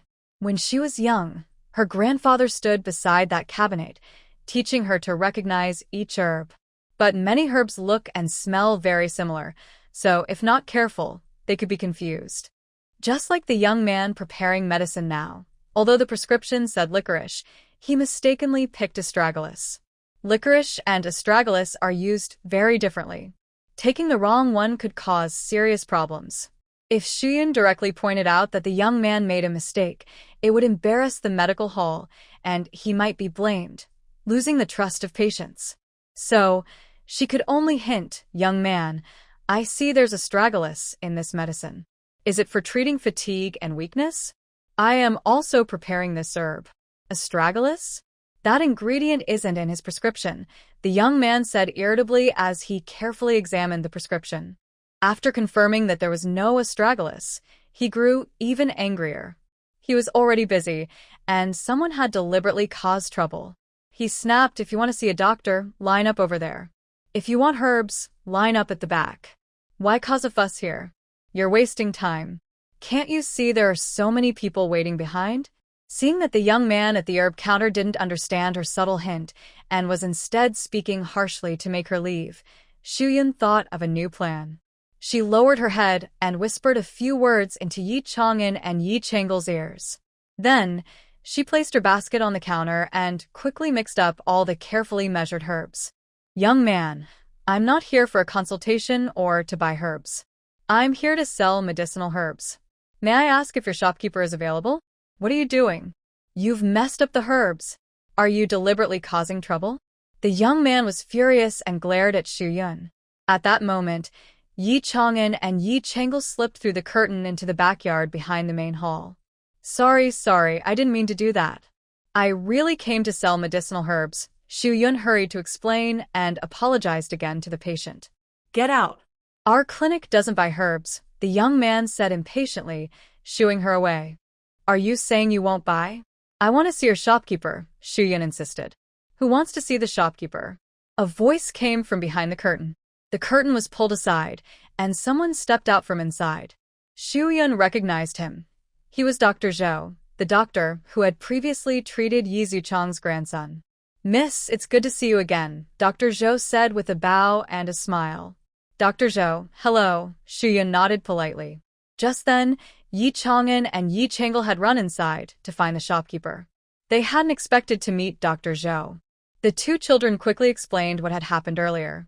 Dr. Zhou immediately realized it was his apprentice, Xiao Dongzi, who had made the mistake. Xiao Dongzi was known for being careless and impatient. Dr. Zhou walked over to the counter, looked at the prescription and the bag of herbs, and confirmed that Xiao Dongzi had picked the wrong herbs. He personally re-prepared the medicine for the patient, saw her off, and then arranged for other assistants to take over the herb preparation. He called Xiao Dongzi and Xu Yun to a quiet spot, handed the bag of herbs to Xiao Dongzi, and sternly said, "You should be grateful to this young lady. Look at this prescription and herbs, do they match?" The young man examined the prescription and the bag of herbs carefully. He sniffed the herbs and even tasted a small piece. His expression suddenly changed. It wasn't licorice root, but astragalus. Astragalus root is mainly used to boost qi and yang, helping with fatigue and weakness. The patient's symptoms are caused by excessive liver fire, leading to insomnia and internal heat. If they take astragalus again, it could worsen the fire, causing toothache, headache, irritability, and agitation. They might end up causing a big fuss at the clinic. Xiao Dongzi immediately understood that Xu Yun's seemingly disruptive behavior was actually to protect him. Xiao Dongzi bowed sincerely and thanked her, saying, "If it weren't for you, the reputation of Jisher Hall and mine might be ruined." "I sincerely thank you, miss." Xu Yun also returned the courtesy. "Master Xiao, you're too kind." It's my fault. I just started teaching Xiao Dongzi how to prepare medicine. I wanted to give him some practice, but I almost caused a patient to take the wrong medicine," said Dr. Zhou, giving Xiao Dongzi a stern look. "I've told you many times, don't rush when preparing medicine. Stay calm and patient. It's better to take more time than to rush. You should take another 2 years to practice." Xiao Dongzi knew he was at fault today and was willing to accept the punishment. He nodded and went to the back courtyard. Dr. Zhou looked at the basket beside Xu Yun. "Are you here to sell herbs?" Yes. "Dr. Zhou, do you accept these herbs?" Xu Yun lifted the basket and placed it in front of him. Dr. Zhou picked up the herbs, examined them, and chewed a leaf to taste. "This Jingjie, Schizonepida, is very effective for wind cold. But without processing, it's cheap, 3 coins per gene. Are you selling it?" Xu Yun smiled. Jisher Hall always offers fair prices. "I will sell it." "Dr. Zhou, look at this herb." He took it from her and his eyes lit up. "This is Chuan Xiong ligusticum." "How much is this Chuan Xiong worth?" Xu Yun asked. "Miss, you seem knowledgeable about herbs. You must know the value of Chuan Xiong. Our hall always seeks quality, not cheapness. This root is intact and of top quality. I won't lie, 4 stalks of Chuan Xiong are worth 2 silver coins." 2 silver coins. Yi Chang'an and Yi Chang'el were stunned and regretful. If they had known Chuan Xiong was so valuable, they wouldn't have thrown away that unappetizing plant. Dr. Zhou can offer 2 silver coins, which made Xu Yun happy. Chuan Xiong isn't as precious as ginseng or lingji, but a single stalk can sell for dozens of silver coins. "Should I sell it? Do I need to tell the shopkeeper?" Xu Yun asked. 2 silver coins are not a small amount, and what if the shopkeeper disagrees? "Haha, no need. I am the shopkeeper," Dr. Zhou said happily. "So, you're the shopkeeper, Zhou." Xu Yun bowed politely, thinking that Dr. Zhou was very kind. He didn't act like a boss and was willing to go to remote countryside areas to see patients. Boss Zhou waved his hand and smiled, saying, "I prefer people to call me Dr. Zhou." "All right, Dr. Zhou." Dr. Zhou paid Xu Yun the money and, before leaving, gave her 2 sachets. He said, "These are mosquito-repellent sachets given by Xiao Dongzi. Since summer is coming and mosquitoes are many, hang these by your bed at night for a peaceful sleep." "Please thank Dr. Xiao Dong for me," Xu Yun said as she took the sachets and sniffed them. Suddenly, she had an idea and asked Dr. Zhou, "Do you have elm tree powder here?" "Yes, how much do you need?" Xu Yun thought for a moment. 2 gene. "All right, I'll weigh it for you." After leaving the medicine shop, Xu Yun put the silver into her space. It was crowded inside earlier, and she didn't feel safe carrying the money openly. "Mother, should we go to the grain shop now?" Yi Chang'an asked eagerly. In Yi Chang'an's mind, it was best to exchange all that money for grain as soon as possible to feel at ease. "Yes. Tonight, we'll eat rice." The grain shop was closing, and the shopkeeper was already putting up the shutters. Xu Yun was the last customer. The shopkeeper quoted the prices. Refined rice is 70 coins per dough. Old rice is 68 coins per dough. Rice grains are 55 gene per dough, and millet is 30 coins per dough. "Which do you want?" Yi Chang'an gasped at the prices and tugged at Xu Yun's sleeve quietly, saying, "Mother, it's too expensive." The prices were high. 1 dough was about a gene, and refined rice was almost 6 coins per gene. Xu Yun calculated that if she and her 2 siblings ate rice every meal, they would need about 2 gene a day, costing around 12 coins. In a month, that would be 360 coins, and in a year, over 4 taels of silver. This price was unaffordable for ordinary people. Xu Yun didn't dare imagine how much the prices might rise after a year, so she planned to buy more now. "I want 2 dough of refined rice and 5 gene of millet." Xu Yun wanted to nourish the children's health, and rice was the best choice.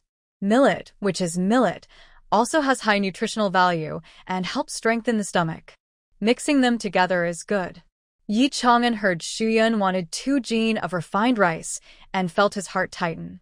He hurriedly waved at the shopkeeper, saying, "Mother, let's just buy millet. The refined rice is too expensive. Maybe we should switch to millet entirely. Even with money, they shouldn't waste it like that." If they kept spending like this, 5 taels of silver would disappear quickly. They didn't have their own land either. Yi Chang'an wants to eat rice again but knows they can't afford it. She softly says, "Mom, let's eat corn. Corn is also very tasty." Both children say this, and the shopkeeper prepares to weigh only corn because refined rice is expensive and not affordable for ordinary people. The mother and children look like poor country folks. Shuyun insists on buying refined rice. She comforts them, saying, "Chang'an and Chang'an, don't worry. Our days will get better, and soon we will have rice for every meal." Yi Chang'an and Yi Chang'an exchange looks and sigh internally. Having dreams is good, but their family isn't rich landowners, so they can't eat rice every day. Still, they don't want to discourage their mother. "Yes, I believe in you, Mom. I believe in you too, Mom." Shuyun can tell the children don't trust her, so she decides to prove it with actions later. After leaving the grain shop, she turns a corner and puts the grain into her space, leaving only 5 jin of corn in her basket. Mantie, grandmama. Shuyun and her 2 siblings greet Ma Shi, who is sitting outside a clothes shop. "Sorry, Auntie Ma, for making you wait so long," Shuyun says. "I just arrived too," Ma Shi replies calmly, holding a small sewing kit. "Auntie Ma, do you know where the general store is? I want to buy some household items," Shuyun asks. "You need to hurry. It's almost closing time," Ma Shi responds. The town isn't as crowded as the county seat, and shops close early if there are no customers. Shuyun buys 2 clay pots, a wooden basin, a wooden tub, and some bowls and chopsticks. She originally wanted to buy an iron pot, but ironware is controlled and can only be bought from government-run shops, which are expensive. Not everyone can afford them, so most ordinary people still use pottery for cooking. Although pottery heats slowly, breaks easily, and can from heat changes, it is cheap. So, Shuyun bought 2 clay pots. The 2 clay pots cost only 16 won. The wooden basin was 13 won, the wooden tub was 13 won, and she also bought some seasonings and utensils. All together, she spent 55 won. There wasn't enough time to count her remaining silver. She then went to the only salt shop in town and bought 1 jin of fine salt for 45 won. Ma Shi was surprised at the price, thinking Shuyun wouldn't be able to manage her expenses. She wondered why buy fine salt. Ordinary folks are happy with coarse salt. But since it was someone else's money, she didn't say anything and silently followed behind. They finally went to the pork stall, but only poor quality meat, all the pig offal, and a free pig bone stick remained. Shuyun didn't mind and bought everything generously. As evening approached, Shuyun thought that her 2 children would be hungry when they got home, so she bought a few plain flatbreads from the street to eat first, stuffing 2 into her bag, but she refused to take 2 more from Ma. Shuyun knew she had already delayed Aunt Ma for the afternoon. When she got home, she and Uncle Sholyang would have to light the lamp and cook, so she planned to secretly put a few flatbreads in her basket to bring back later. Just outside the town gate, they met people from Gushishang village heading back with ox carts. She took the ride for 2 coins per person. Ma insisted on paying herself, not wanting to take advantage of Shuyun. This made Shuyun more certain that Aunt Ma and Uncle Sholyang could be friends. As the ox cart slowly rolled back to Gushi village, the sky showed a gradient of blue and yellow. Ma hurried home to cook and left first. Shuyun didn't even have time to pay her rent. Shuyun packed everything into her space, wrapped some flatbreads and pig offal in leaves, put them into her basket, along with 280 coins for rent, and went to Sholyang's house. "Uncle Sholyang, here's this year's rent. Although you gave me until the end of the month last time, I sold some herbs today and earned some silver coins, so I brought it to you," Shuyun said, handing the money to Sholyang. "Oh, and your basket. I'll be leaving now. The children are still waiting for me at home," she said quickly and hurried away. Once she was out of sight, Yi Sholyang turned to carry the basket back. When he lifted it, he felt the weight was off. Looking down under the dim yellow light inside, he called out to Ma, "Wife, Wife. Oh, you old man. What's the matter? Ma was cooking and hurried out when she heard Yi Sholyang call anxiously. Is this what you asked Shushi to buy? I didn't ask her to buy these. Ma looked inside and was surprised. Then it was placed there on purpose. Maybe she saw you went to town with her today and wanted to thank you. She's grateful, Yi Sholyang said with a sigh. What's so important about this? It's not worth her spending so much, Ma complained to her husband, but inside her heart softened a little. You should call Zhuanju tomorrow to fix the roof, door, and windows. Summer's coming, and if the weather turns angry, there'll be heavy rain. The house can't hold up. Just invite Zhuanju to eat at our place at noon, she added. Mrs. Ma is a person who is cold on the outside but warm on the inside. When others treat her kindly, she responds with kindness too. She just seems difficult to get along with. All right, I'll go first thing tomorrow morning, Yi Sholyang said, feeling quite fond of Xu Yun and smiling in agreement. Meanwhile, Xu Yun first went to the village water well to fetch 2 buckets of water before starting to cook. Pork offal is hard to clean, so Xu Yun decided to eat it tomorrow. Tonight, she made scallion white stir-fried with pork and a cold wild vegetable salad. Because scallion white has a strong flavor, it doesn't need extra seasoning. Stir-fried with pork, it's very tasty. Xu Yun piled 2 stones, one for steaming rice in a clay pot, the other for cooking vegetables, to save time. When the rice was almost ready, she added small pieces of pork to a pot with some pork fat, then added chopped scallion white. Just before serving, she sprinkled some salt.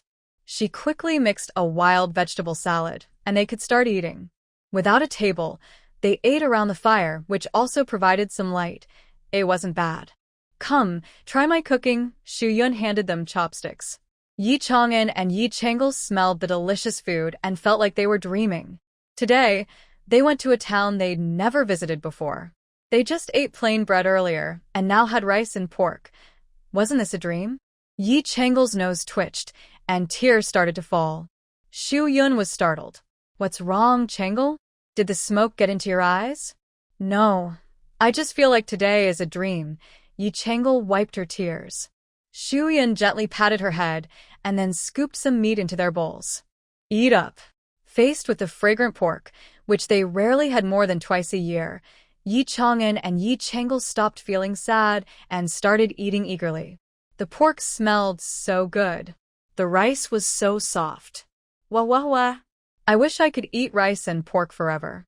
They finished all 2 dishes and a pot of rice, their stomachs round and full. After eating, the 2 siblings volunteered to wash the dishes. Xu Yun didn't argue with them. Washing dishes wasn't hard, and it was a good way to aid digestion. She also checked her space, where everything was a mess. She tidied everything up one by one. When the children finished washing, she boiled water for washing up and tidied the beds again. Today, the cloth shop was closed, so she couldn't buy a quilt or a mattress. They still slept on dry straw covered with a curtain cloth. Luckily, the weather was getting warmer, so they could manage for now. They could buy better bedding in a few days. While she sat on the bed counting money, the moon was high in the sky. Yi Chang'an and Yi Changle were so tired their eyelids were fighting, but they still refused to sleep. They wanted to know how much money was left at home. This was very important to them. Today, they saw their mother spend money freely and learned how much was remaining. Now they could keep track of the money themselves. Next time their mother bought expensive things, they could remind her in time. Today, we earned 52 taels and 42 coins from selling herbs. The grain shop used 120 coins, the grocery store 55 coins, salt 45 coins, the meat stall 17 coins, and we also bought elm bark powder, plain cakes, ox cart fare, and this year's rent. In total, we spent 541 coins, leaving about 4.5 taels of silver. Xu Yun was honestly reporting the expenses to the 2 young managers. Yi Chang'an and Yi Changle widened their eyes. Although they couldn't do math well, just listening to their mother's report made them feel they had spent a lot. They looked at each other, realizing they needed to watch their mother more carefully because she spent money so freely. How is it? Do you 2 have any instructions? Xu Yun asked as she looked at their faces, which were full of expressions and questions. Yi Chang'an really had a question and spoke up, Mother, Why don't we build our own house next year? Renting feels like a waste of money. Building a house next year was impossible. They didn't even know where they would be then. If they build a house, it would just be wasting money. But Shuyun couldn't tell the children about upcoming disasters or wars, or they would worry too much. She changed the subject. Chang'an, Changle, do you want to learn arithmetic? The children's eyes sparkled, and they said together, Mother, will you teach us arithmetic? Yes, do you want to learn? Yes. Learning arithmetic would be amazing. The grandson of the village's official, Wang Lizheng, already knew how to do it. Everyone said he was smart and might become an official someday, helping the emperor with calculations. Good, then go to sleep quickly. I'll teach you tomorrow. Okay. The two children lay down together and fell asleep soon after. Shuyun lay there, planning to make mosquito incense later. Today, she got inspiration from the mosquito repellent sachet sent by Xiao Dongzi. She bought elm bark powder and needed to go cut some mugwort tomorrow, as well as pick some herbs to repel mosquitoes. And, Thinking this, Shuyun drifted into sleep. Early in the morning, the sky was covered with a thin layer of gray clouds, and the air was moist. Soon, a light drizzle, like silk or mist, began to fall quietly. This light rain didn't bother Shuyun.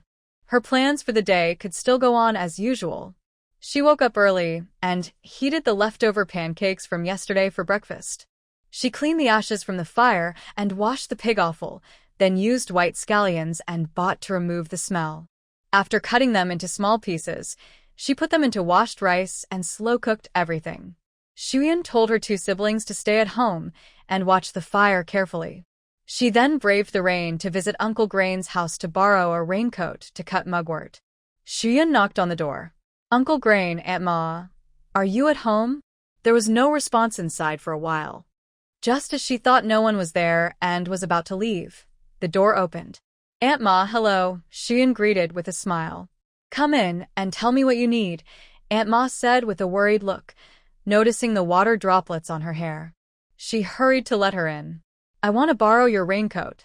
Are you using it today? Shuyun felt a bit embarrassed, thinking she was being too bold, borrowing one thing today and another tomorrow. No need. I'll bring it to you later, Aunt Ma replied. Then she quickly went to the kitchen. After some splashing water sounds, she returned with a basin of hot water, and soon Uncle Grain's faint hissing sounds could be heard, as if he was enduring pain. Standing under the eaves, Shuyun peeked through the gap in the door curtain and saw Aunt Ma applying a hot cloth to Uncle Grain's leg. Uncle Grain, what happened? Shuyun asked from behind the curtain. Oh, just old cold legs. An old problem, Uncle Grain replied with a frown. This old problem had caused him many troubles. For example, today he was supposed to fix Shuyun's house, but in winter, he couldn't go to the fields or leave the house. He could only stay home, or his leg would act up and hurt. Shuyun lifted the curtain and looked carefully at his knee. She asked, Uncle, do your knees hurt when it rains or when the weather gets cooler? Do they feel stiff and unsteady in the morning? Do they make noises when you work? Yes, how do you know? Uncle Grain said, awkwardly lowering his trouser leg. Have you seen a doctor about it? When the pain becomes unbearable, I go to see Dr. Wang Dao in the village, Uncle Grain said. Usually his leg was fine. He only went when the pain was too bad. He didn't want to spend money unnecessarily. Thinking of how Dr. Wang once casually spoke about the grandson of Uncle Ye's family, Shuyun frowned and asked, what did Dr. Wang say? Uncle Grain recalled he said it's just old age and cold legs are normal. He gave me some medicine. Do you still have the medicine? Let me see it. Yes, Aunt Ma quickly found the medicine. Shuyun looked at the medicinal herbs and snorted coldly. Wang De truly has no virtue, falsely claiming to be a doctor. The medicines he prescribed for Yi Shouyang only relieve pain. There are no herbs to dispel dampness or treat rheumatism. To prevent Yi Shouyang from being cheated out of money again, Shuyun honestly said, Uncle, you have rheumatoid arthritis. You need medicines that can remove the dampness and cold from your bones. Wangda's prescriptions only stop the pain but can't cure your condition. Yi Shouyang's knee was slightly swollen. Based on her earlier questions, she confirmed that he indeed had rheumatism. What is rheumatoid arthritis? Yi Shouyang asked confused. It's called Bai syndrome. Ancient doctors believed that rheumatism was caused by external evil factors like wind, dampness, and cold invading the body, leading to poor blood flow and blocked meridians. How can we fix this? Yi Shouyang worried. He had heard of rheumatism before. It was a difficult disease. The old man in the next village, Zhang, had it. Later, he became paralyzed and passed away earlier this year. If Yi Shouyang also became paralyzed, what would his wife do? There was no one else around. He wished his son was still alive. His son was always very filial. If he were alive, Yi Shouyang wouldn't worry, even if he had to walk ahead of Ma Shi. But now, Thinking of this, tears welled up in Yi Shouyang's eyes. Is the old Zhang really suffering from this disease? And you, old man. Ma Shi's heart trembled too. The hot cloth in her hand suddenly felt cold. She remembered something and turned around, hopeful, asking, Chang'an's mother, can you cure him? Previously, even the strange illness of Ye's grandson could be treated, so maybe this old man's disease can be cured too. In ancient times, rheumatism was called the uncurable cancer because it often caused disability and long-term pain. This shows how difficult it is to treat. Shuyan recalled what she had learned and the patients her grandfather had treated. She remembered her grandfather had treated some rheumatism patients, and he must have recorded it in his notes. I will try my best, Shuyan said cautiously. She couldn't promise a cure, but would try every approach to help Uncle Shouyang. Unfortunately, she didn't know acupuncture, which is the fastest and most effective treatment for this disease. She could only use massage and warm therapies, which were slower. Hearing this, Yi Shouyang and his wife felt more at ease. As long as there was hope for treatment, that was enough. By the way, Aunt Ma, do you have dried mugwort at home? Shuyan asked. Yes, some leftover from last year. I'll go get it, Ma Shi said, heading to a small room where firewood and miscellaneous items were stored. Chang'an's mother, what do you want dried mugwort for? Yi Shouyang asked. Let me treat your leg. You'll see soon enough. It's definitely more useful than that hot cloth of yours. Ma Shi brought a bundle of mugwort and Shuyan asked, Aunt Ma, do you have a mortar and pestle? Not every family has a mortar and pestle. After harvesting rice, families either exchange the remaining rice for cheaper aged rice or coarse grains like millet after paying taxes and saving some for next year. Few people grind fresh rice for their own use. Yes, I do. Ma Shi went inside to look for a while. Her family has a small stone mortar, used once a year during sacrifices to grind a bowl of fresh rice to honor ancestors. Shuyan used the stone mortar to crush the mugwort into a soft, fluffy material for later use. Annie, do you have any fire starters? Ma Shi followed Shuyan's instructions, slicing the into thick pieces and poking several small holes in them with a needle. Yi Shouyang watched everything Shuyan was doing, feeling a bit confused but also somewhat hopeful. Uncle Shouyang, roll your pants above your knees and lie down. Ha! Although Yi Shouyang was old, he felt a little embarrassed to show his legs in front of the young girl. Oh, come on, old man. No shame now. Chang'an's mother is here to help you get better, Ma Shi said, pressing Yi Shouyang onto the bed and helping to roll up his pants. Shuyan placed the slices on several acupuncture points on his knees, then shaped the mugwort into small cones and placed them on top of the slices. Uncle, you might feel some heat. Just tell me, so I can replace it. Okay, Yi Shouyang said nervously, straightening his body. Shuyan asked Ma Shi to find a pair of chopsticks and a bowl of water. She then blew out the fire starter, lit the mugwort carefully, and the thin smoke slowly rose.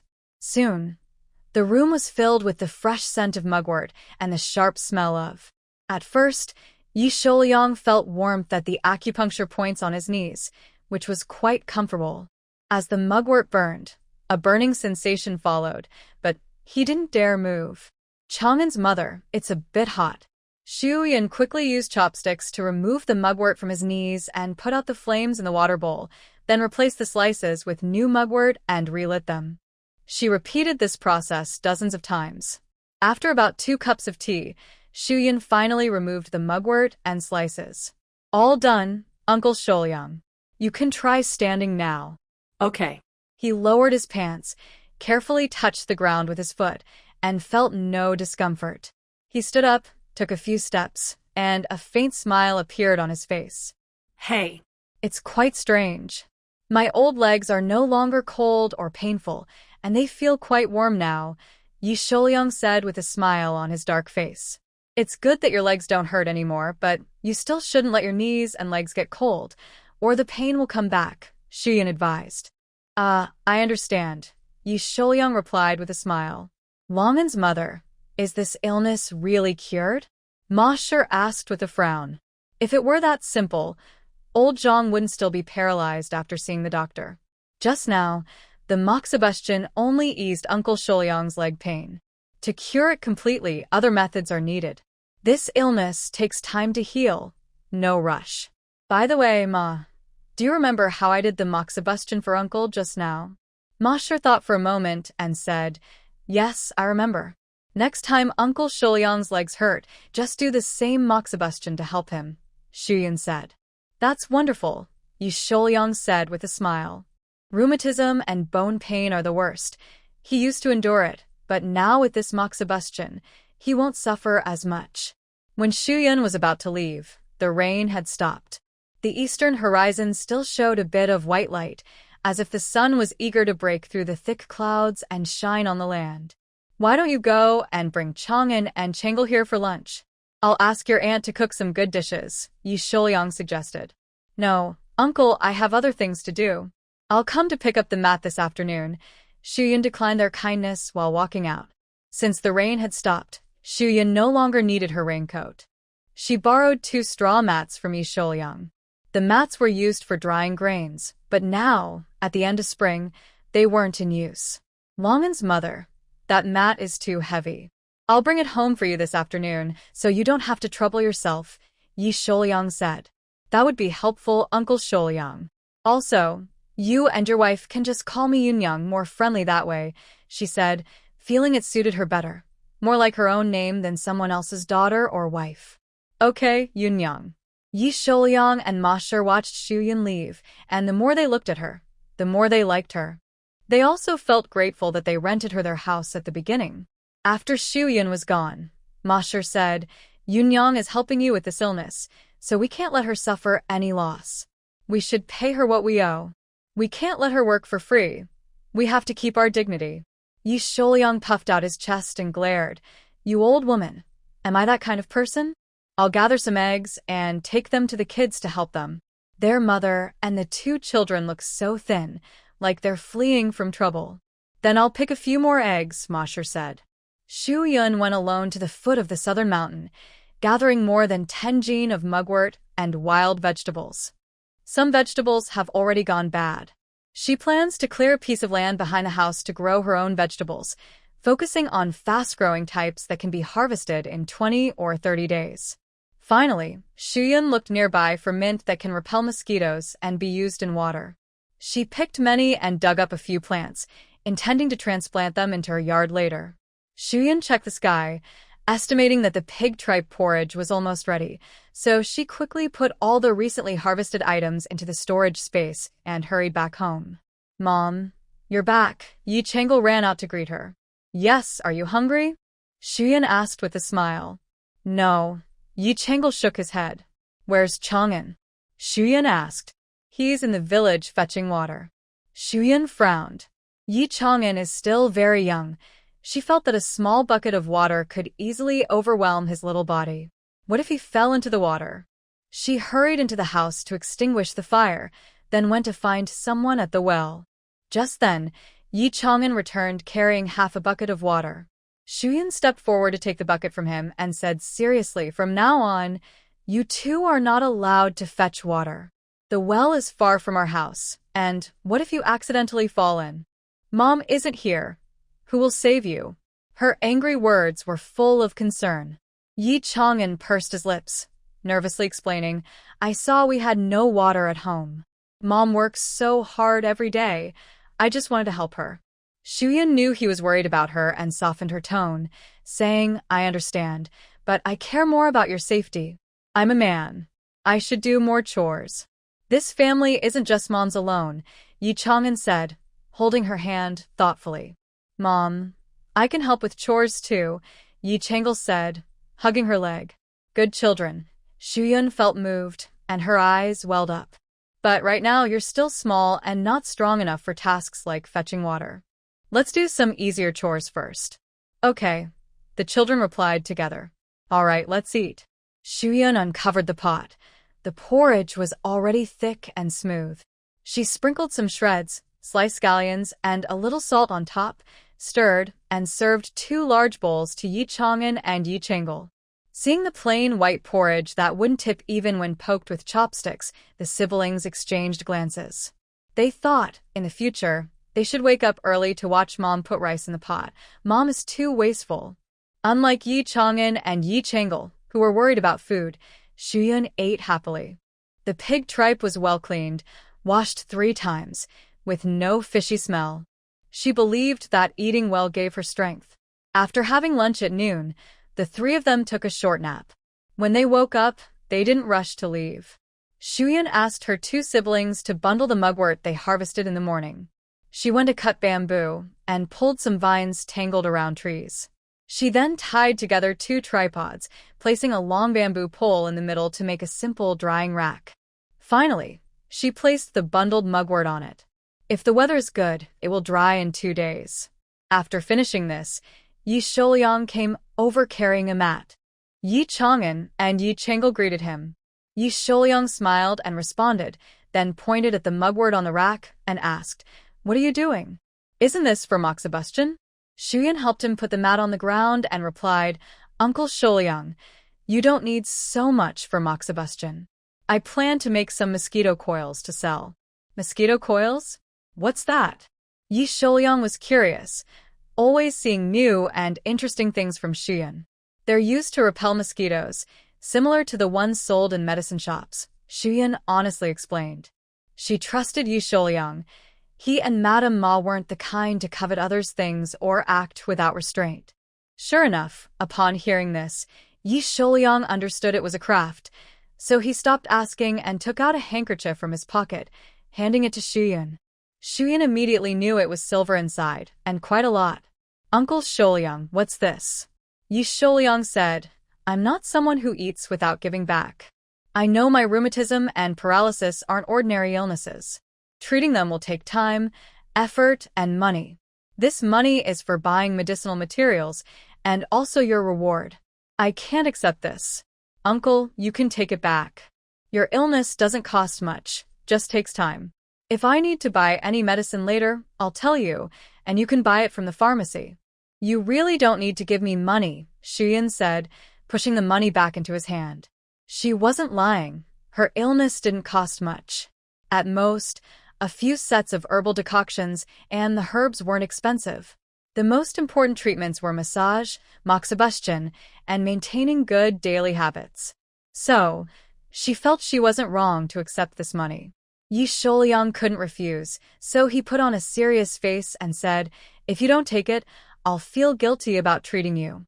All right, Uncle Sholiang, you can keep the money. But could you do me a favor? Consider it your consultation fee." How about that? Shuyun suggested a compromise. Uncle Sholiang was honest and stubborn. If he didn't accept the money, he'd feel guilty about helping her. Coincidentally, she did have something she needed his help with. "Tell me what you need." Yi Sholiang was worried that Shuyun was just making excuses to refuse his help, so he decided to listen first. "There are 3 things," he said. "First, the roof, doors, and windows of this house need fixing. My children, and I also need a bed. I don't know the villagers well, so I need your help to find a carpenter. If it didn't rain, it would be fine, but when it rained, everything got wet. Sleeping on the damp ground was uncomfortable, and the straw was rough." "All right, I can fix the roof and windows, and I know a carpenter," Yi Sholiang agreed. Shuyun continued, "Second, I want to ask you to buy some realgar powder, as well as chicken blood vine, windproof herbs, and bone-repairing grass. I also need a lot of mugwort to make mosquito coils. Would you be willing to help me gather some?" Last time she went to the clinic, she forgot to buy realgar, which is essential for making mosquito coils. The chicken blood vine and windproof herbs are for soaking Yi Sholiang's feet.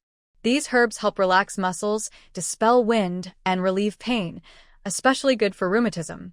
She also really needed someone to help her cut mugwort, especially since she was planning to make a large batch of mosquito coils.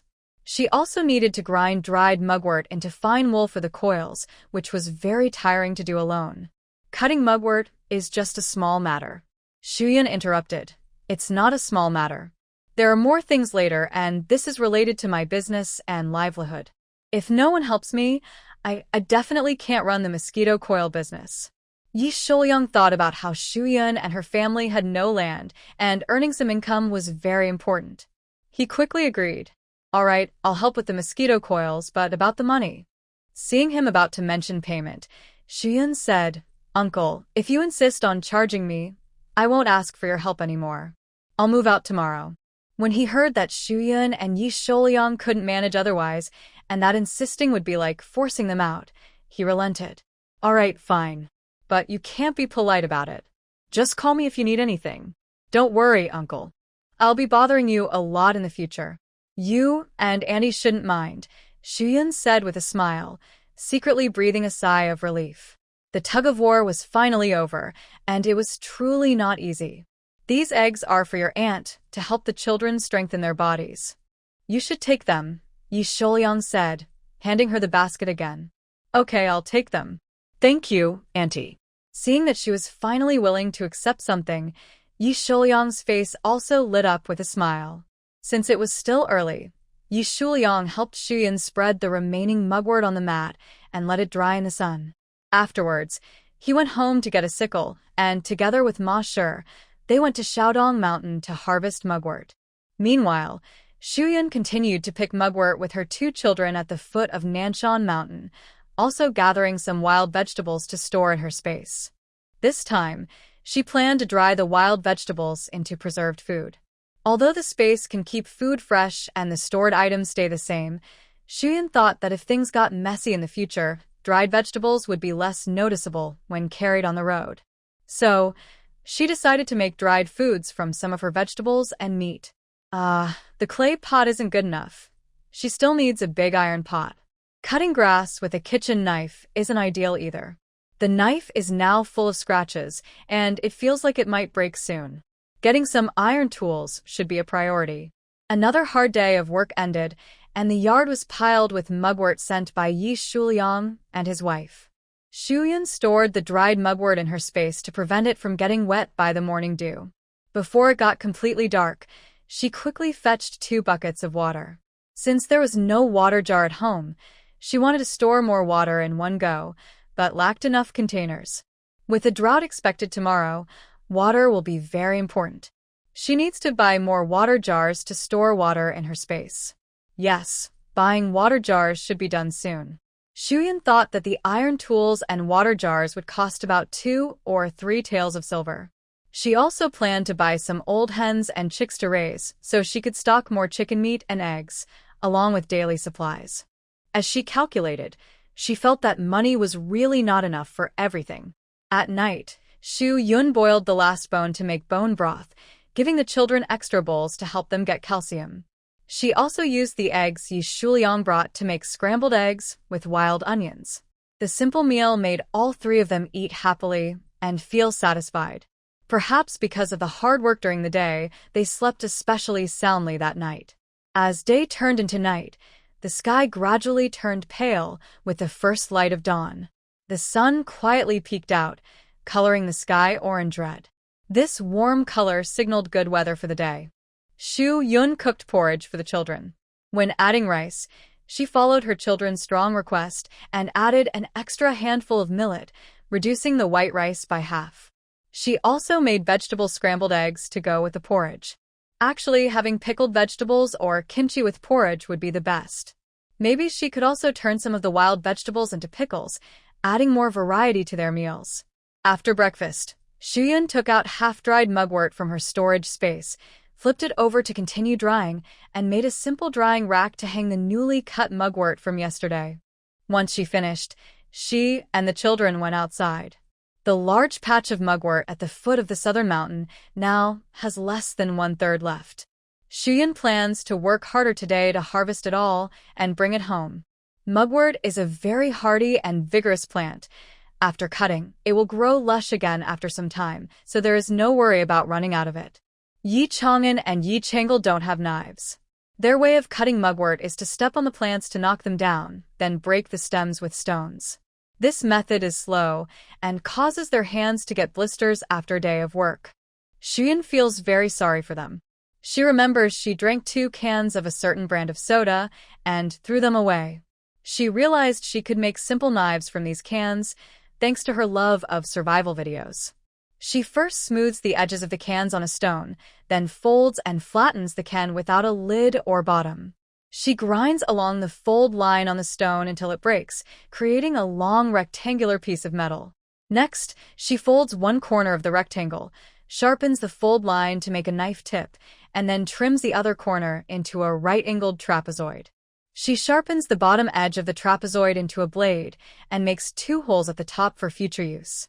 Shuyan then finds a piece of wood to make a handle. She cuts the wood into 2 long strips, drilling a hole in each at the same position as on the metal sheet. She places the metal piece between the 2 wooden strips, aligning the holes, and inserts small branches as pins to fix the handle and blade together. Finally, she wraps vines around the end of the handle for a better grip.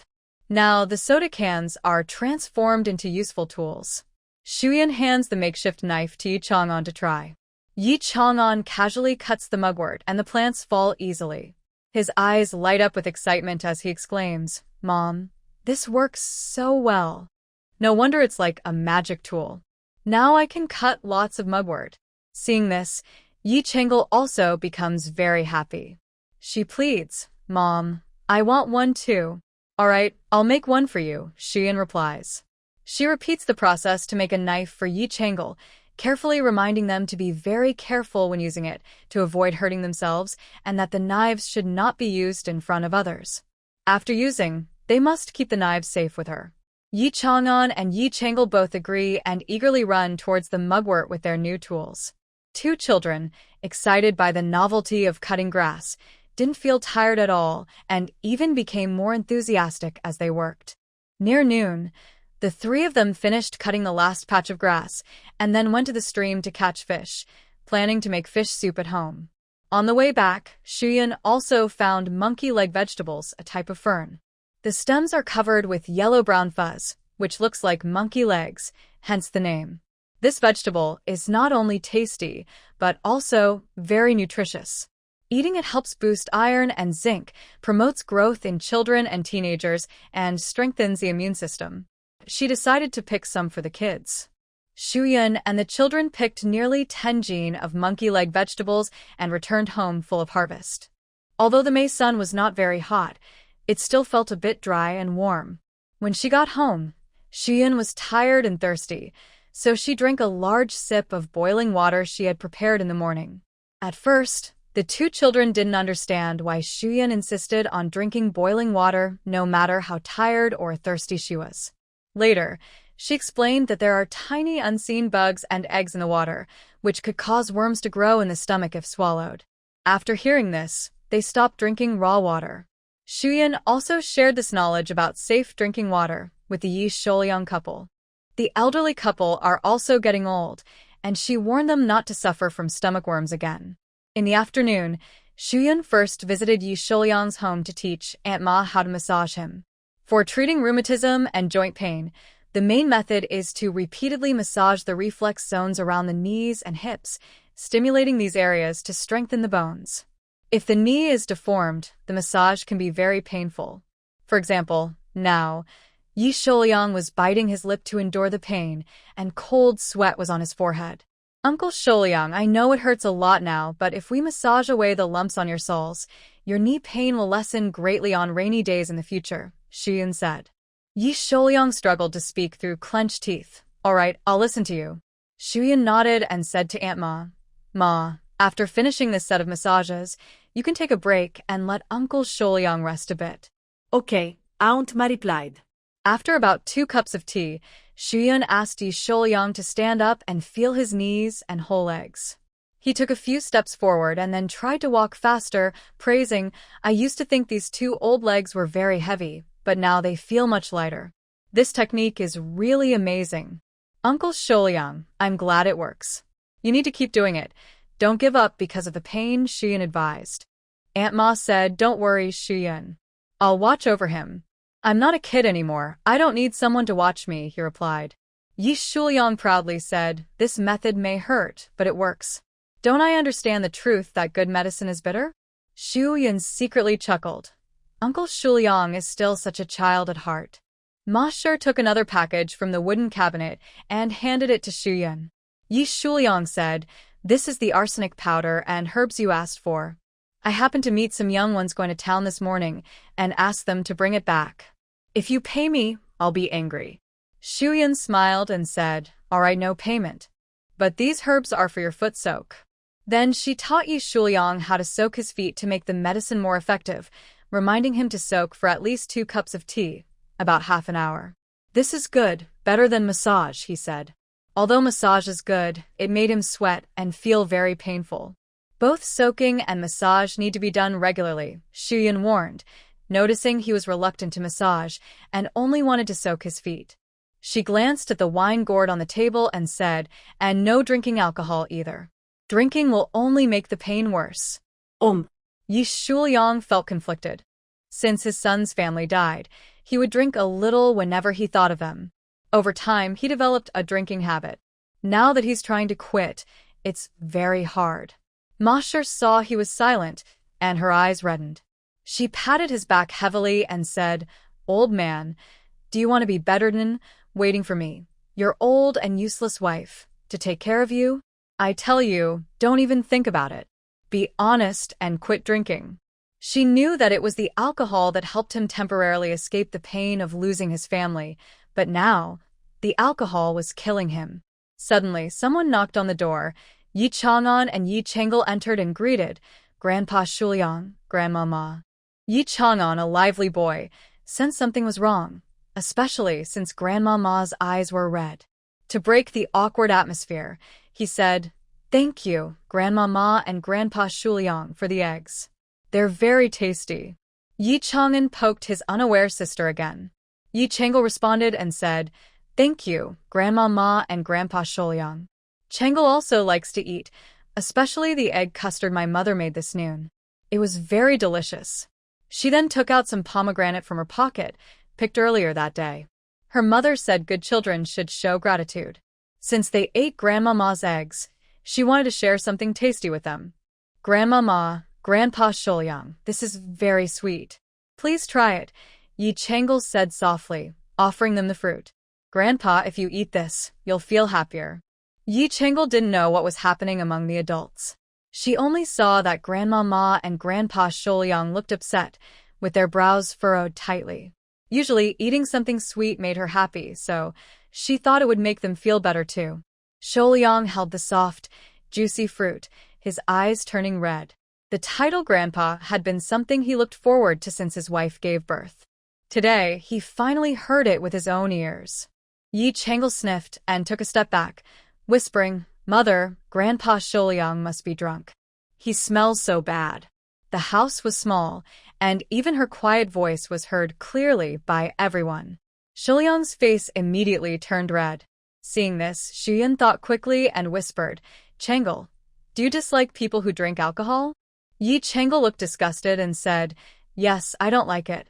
People who drink smell bad and act crazy. I'm scared, and I don't understand why anyone would like it." Her fear came from seeing villagers drunk and acting wild. Both mother and daughter heard this. Shuliang drooped his head and secretly sniffed himself, noticing he might smell a little bad. If his son or grandson were here, would they also dislike him? "All right, I won't drink anymore," he said, feeling ashamed under his grandchildren's disapproval. His face, usually proud, was now embarrassed. Ma's face quickly brightened. She looked gratefully at Shuyun and gave the children some dried wild fruits she made herself. Shuyun led the 2 children to thank Ma and took some arsenic powder that others had brought for Yi Shuliang. She also shamelessly asked to borrow an axe. The three headed straight to the foot of Nanshan Mountain. This afternoon, they had an important task, making charcoal. The dried mugwort from yesterday would be ready tomorrow, so they needed to burn the charcoal quickly. To produce more charcoal efficiently, Xian planned to make a simple charcoal kiln. It was so straightforward that she remembered how to build it even now. Xian found a relatively flat spot not far from the stream. She cleared away weeds and dry leaves that could easily catch fire to prevent a fire accident. Then, she and the children went to gather a lot of wood. After collecting the wood, she placed a short stick in the center of the cleared area. She stacked the wood from small to large into a cone shape, making the pile as tight as possible to ensure more charcoal could be made. Shuyun then took out a small Korean-style iron pot from the space. "Chang'an, fetch some water for me," she said. Once the water arrived, she mixed the freshly dug soil into mud and thickly coated the surface of the wood pile with it.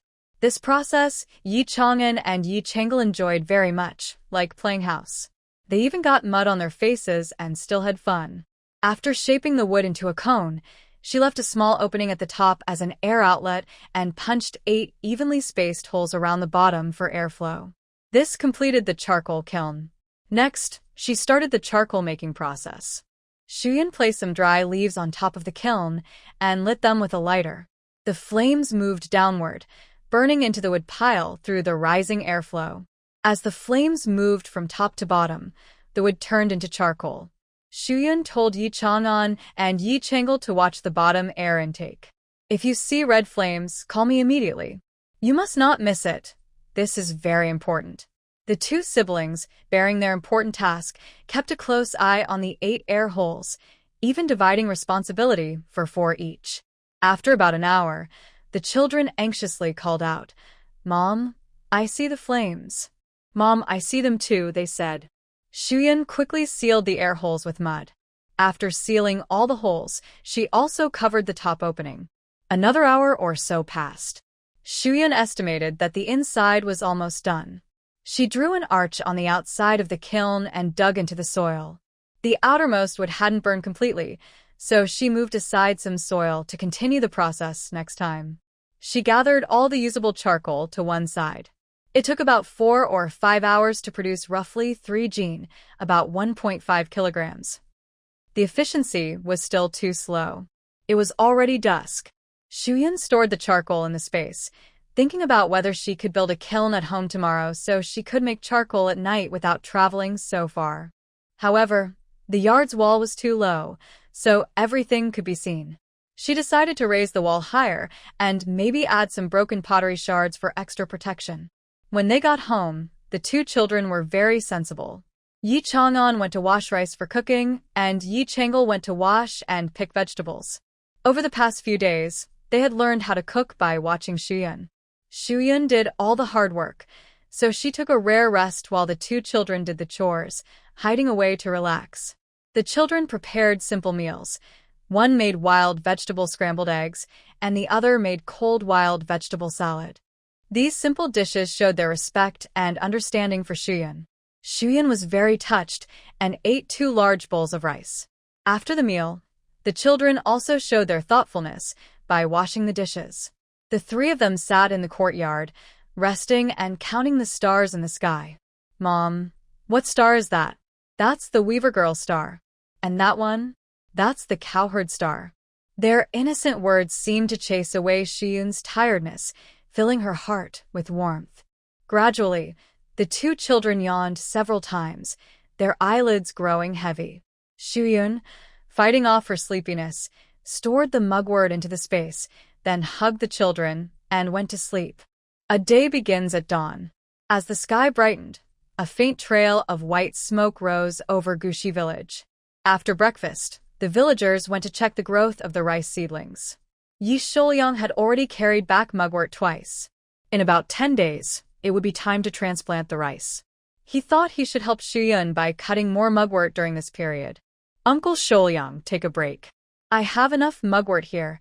No need to cut more for now," Shuyun said as she helped him unload the basket and asked Yi Chang'an to pour water. Yi Sholyang took the water from Yi Chang'an, drank a big sip, and said, "Soon it will be time to transplant the rice." I might not have time to help you then. I need to cut more now. Transplanting rice is a big task. My mugwort is enough to make many mosquito coils. Seeing that the rice seedlings in the field were growing well, about 2 inches tall, she knew that the time for transplanting was near. Farmers should rest well during this period to prepare for the busy farming days ahead. On such an important matter, Yi Shouyang finally gave in. He said goodbye to Shuyun and hurried off to the field. She couldn't persuade him to stay for breakfast. For breakfast, she steamed soft, fragrant egg custard for Yi Chang'an and Yi Chang'el, paired with crispy, refreshing stir-fried monkey leg vegetables, so delicious it made her tongue want to fall out. After eating, Shuyun officially started making mosquito coils. Although their place was remote, she moved all the necessary materials into the house just in case. Yi Chang'an and Yi Chang'el helped her pick all the dried mugwort leaves. She used a stone mortar borrowed from Ma's family to grind the mugwort and charcoal into powder, ready for use. This step was very tiring and time-consuming. Later, I crushed the mint leaves I had collected yesterday into powder.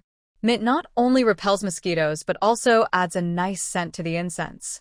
Then, I mixed mugwort, charcoal powder, mint powder, realgar powder, and elm tree powder together. After adding a certain amount of water and stirring well, I kneaded the mixture into dough. Shuyun cut a bamboo tube about the size of a rolling pin, rolled out the dark dough flat, then sliced it into thin strips. She rolled them up and laid them under the sun to dry. Mom, how long do we need to dry this? Yi Chang'an asked. If it takes a day or two, that's too slow. Shuyun looked at the big sun overhead and said, with today's weather, half a day should be enough. Great. If we make more incense in the morning, they'll be dry by evening, Yi Chang'an said happily. He knew these incense sticks were valuable, so naturally, he wanted more. Yes, we need to work together to be more efficient. Chang'an, Chang'el, you two are responsible for picking mugwort leaves and shaping the incense.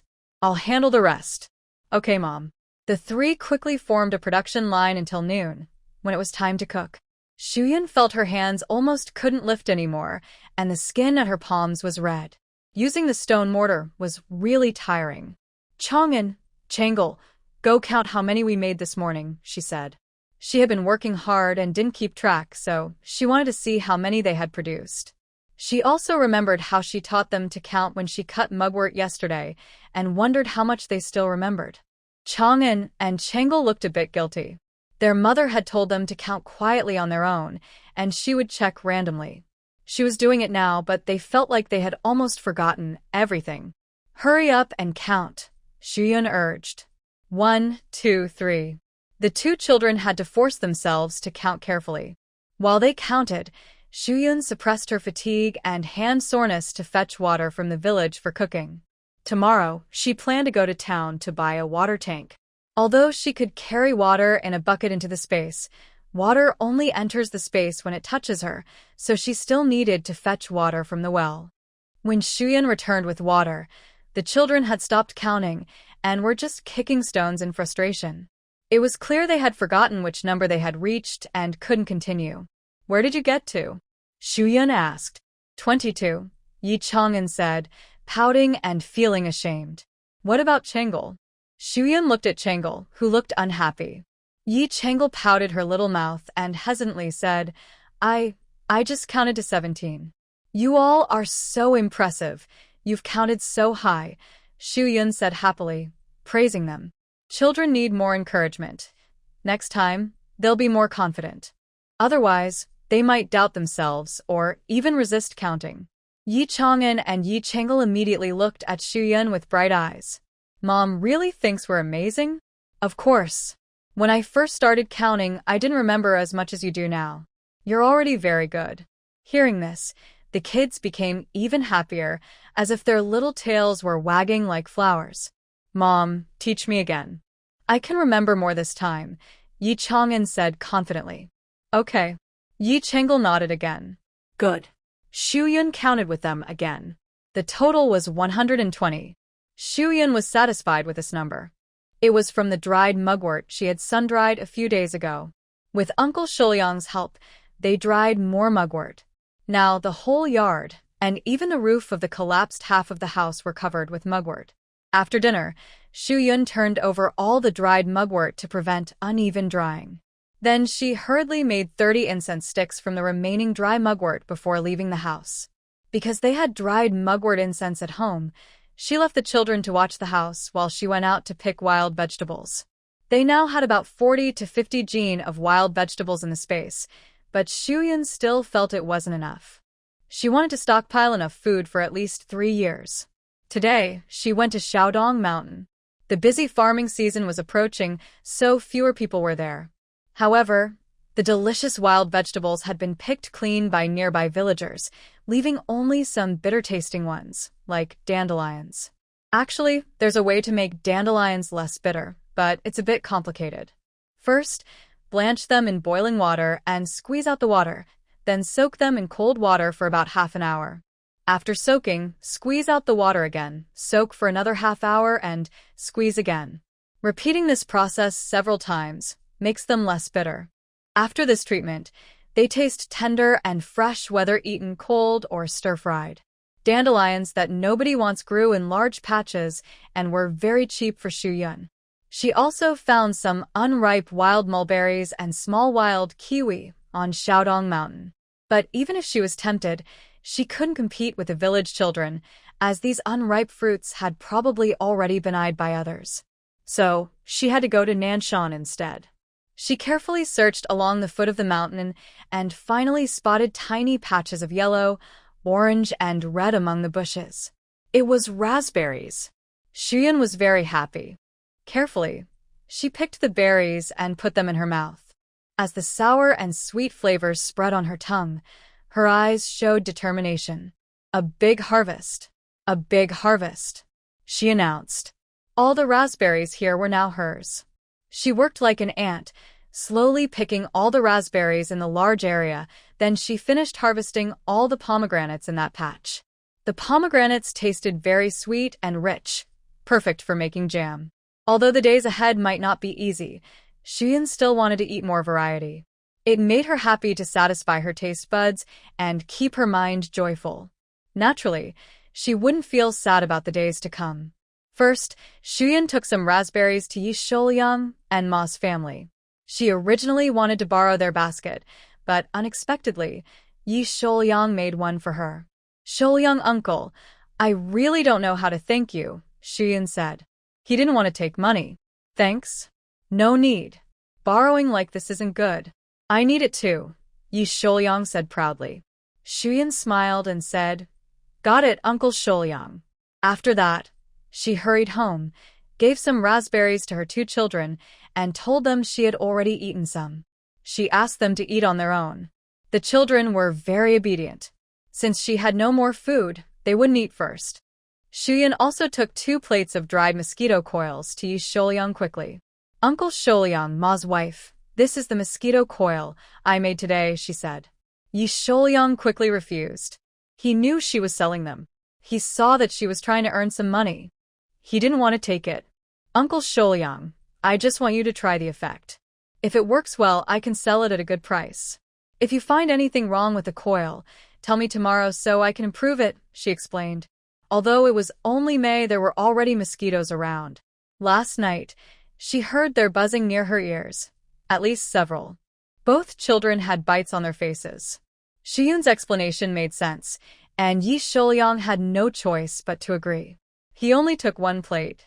"All right," Yun said with a smile, waving goodbye.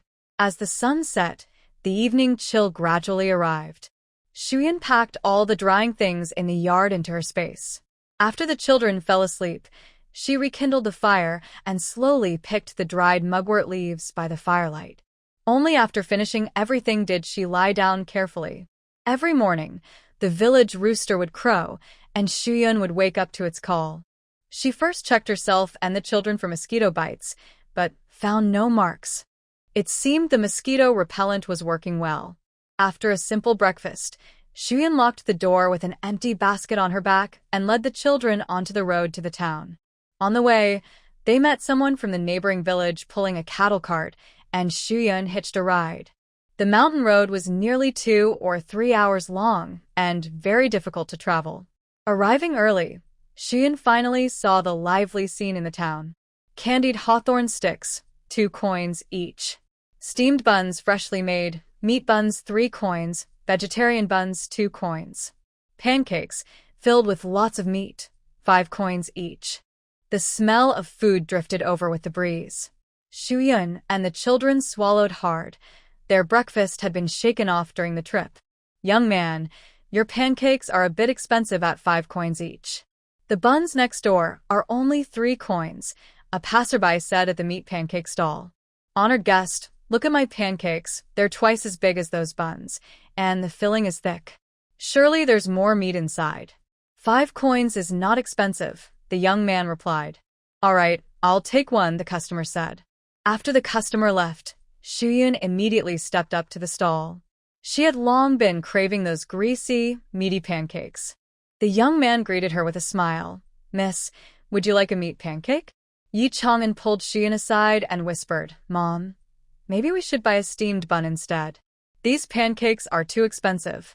Yi Chang'an thought to himself that every time his mother came to town, she couldn't help but buy things. Today, he definitely had to stop her. He nudged Yi Changle, signaling her to persuade their mother. Yi Changle's mouth was watering so much she almost drooled, and she said while slurping, Yes, Mom. The pancakes are too expensive. Xu was someone who didn't want to make herself suffer. She preferred the big meat pancakes.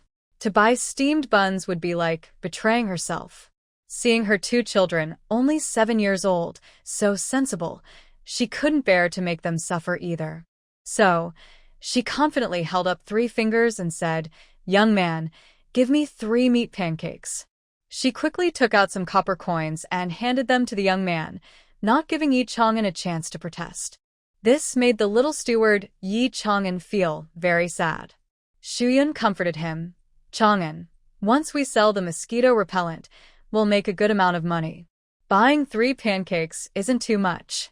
Thinking of this, Yi Chang'an felt a little more at ease. As long as the mosquito repellent sold well, their family would have a steady income. The meat pie smelled very good. Xu and the 2 others finished eating it by the stall. Their live eating show also attracted some customers for the young man. He gave them some leftover scraps from making the meat pies. Although there was no meat aroma, they still smelled oily and fragrant. Xu thanked the young man and then went to Jishir Hall. She thought it over. Jishir Hall had a good reputation in Ping'an town. It served common people, and her mosquito coils were made from medicinal herbs and sold to ordinary folks. So, it was best to sell them there. As soon as she entered, Xiao Dongzi saw her. Miss, are you here to see my master? Yes, is Dr. Zhou not here? That's right. Master went to the eastern town for a consultation. There are many people here. You and the children can wait in the backyard. Master will be back soon, Xiao Dongzi said. Xiao Dongzi, we have some things to do. When Dr. Zhou returns, please tell him not to leave. I have something very important to discuss with him, Xian said. Okay, don't worry, miss. Just call me Xiao Dongzi. I'm not qualified to be called doctor yet. I still need to learn more, Xiao Dongzi said shyly. All right, Xiao Dongzi. After leaving Jishir Hall, Xu hurried to the government-run ironware shop to buy a large pot. The big iron pot cost 800 coins, and the small one cost 500 coins. She thought it would be convenient for boiling water and cooking, so she bought a large pot, an axe, and a sickle, spending about 1 tael of silver in total. Then she went straight to the grocery store to buy 3 large water basins for 100 coins, and to the grain shop to buy 2 dough of rice and 5 jin of flour, costing another 150 coins. After buying all these, she still wasn't done. She cut 3 jin of pork and 2 pieces of pork bones, then stored everything in her space before returning to Jishir Hall. At this moment, the entrance of Jishir Hall was noisy.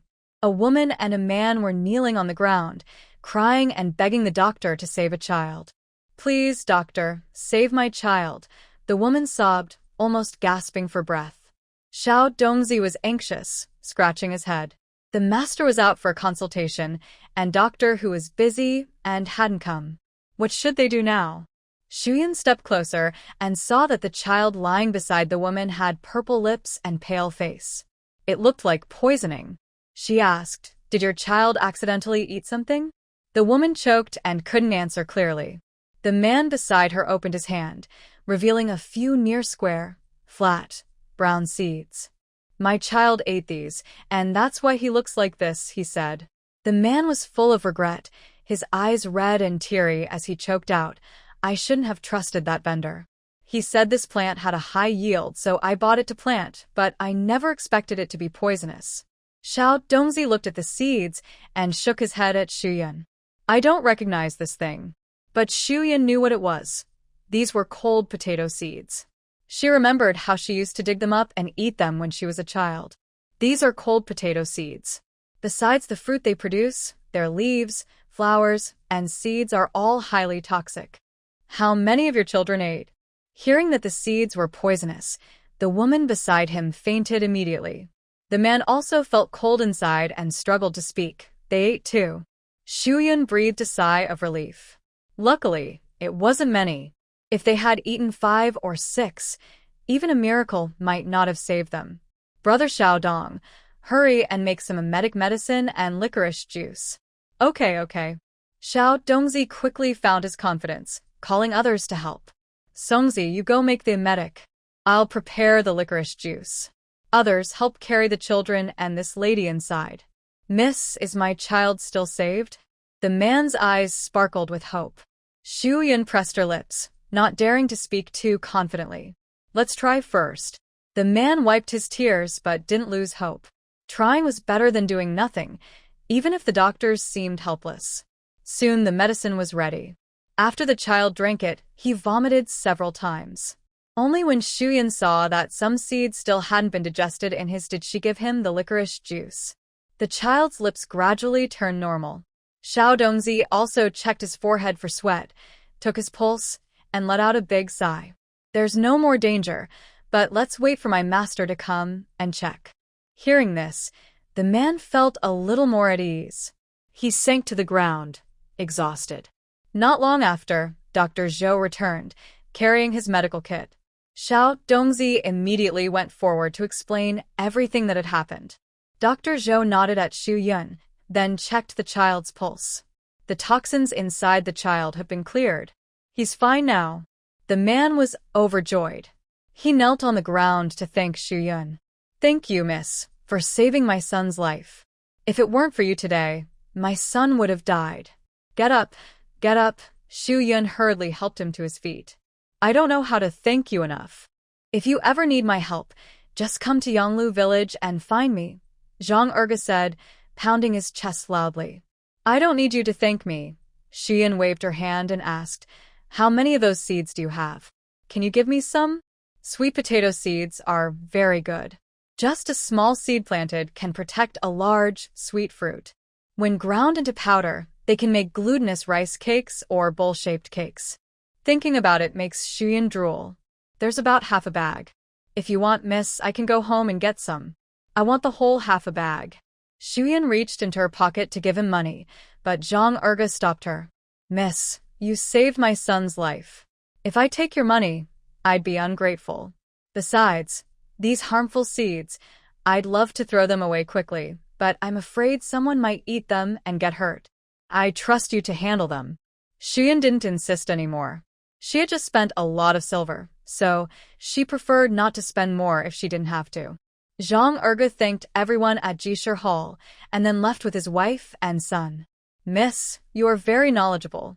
If you hadn't been here, I wouldn't have known how to handle that little boy today," Dr. Zhou praised.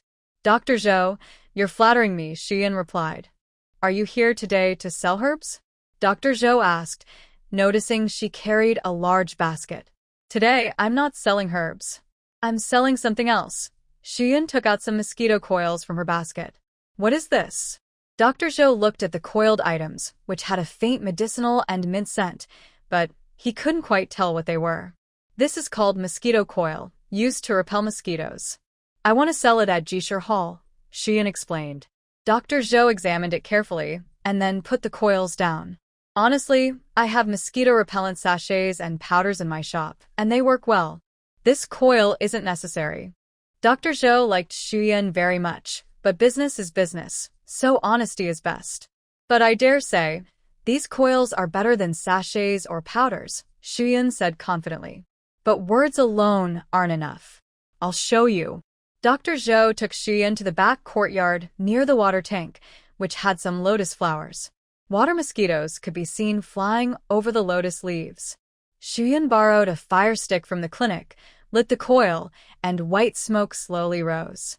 A unique scent filled the air and gradually drove away the mosquitoes. The mosquitoes, as if sensing a terrible smell, quickly flapped their wings and flew away. One mosquito, flying a bit slower, was immediately overwhelmed and floated on the water surface. So, Dr. Zhou, are you satisfied?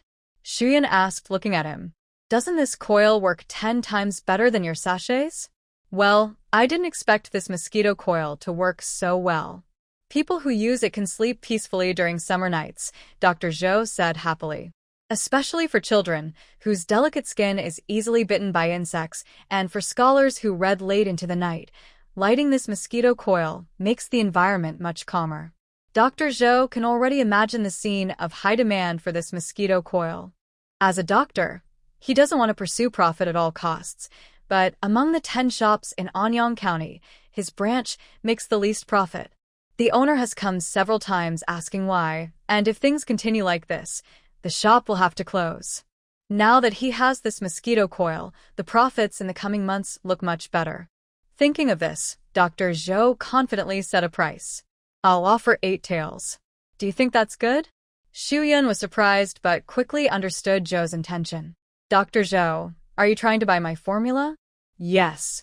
What do you think about that? Shuyan shook her head.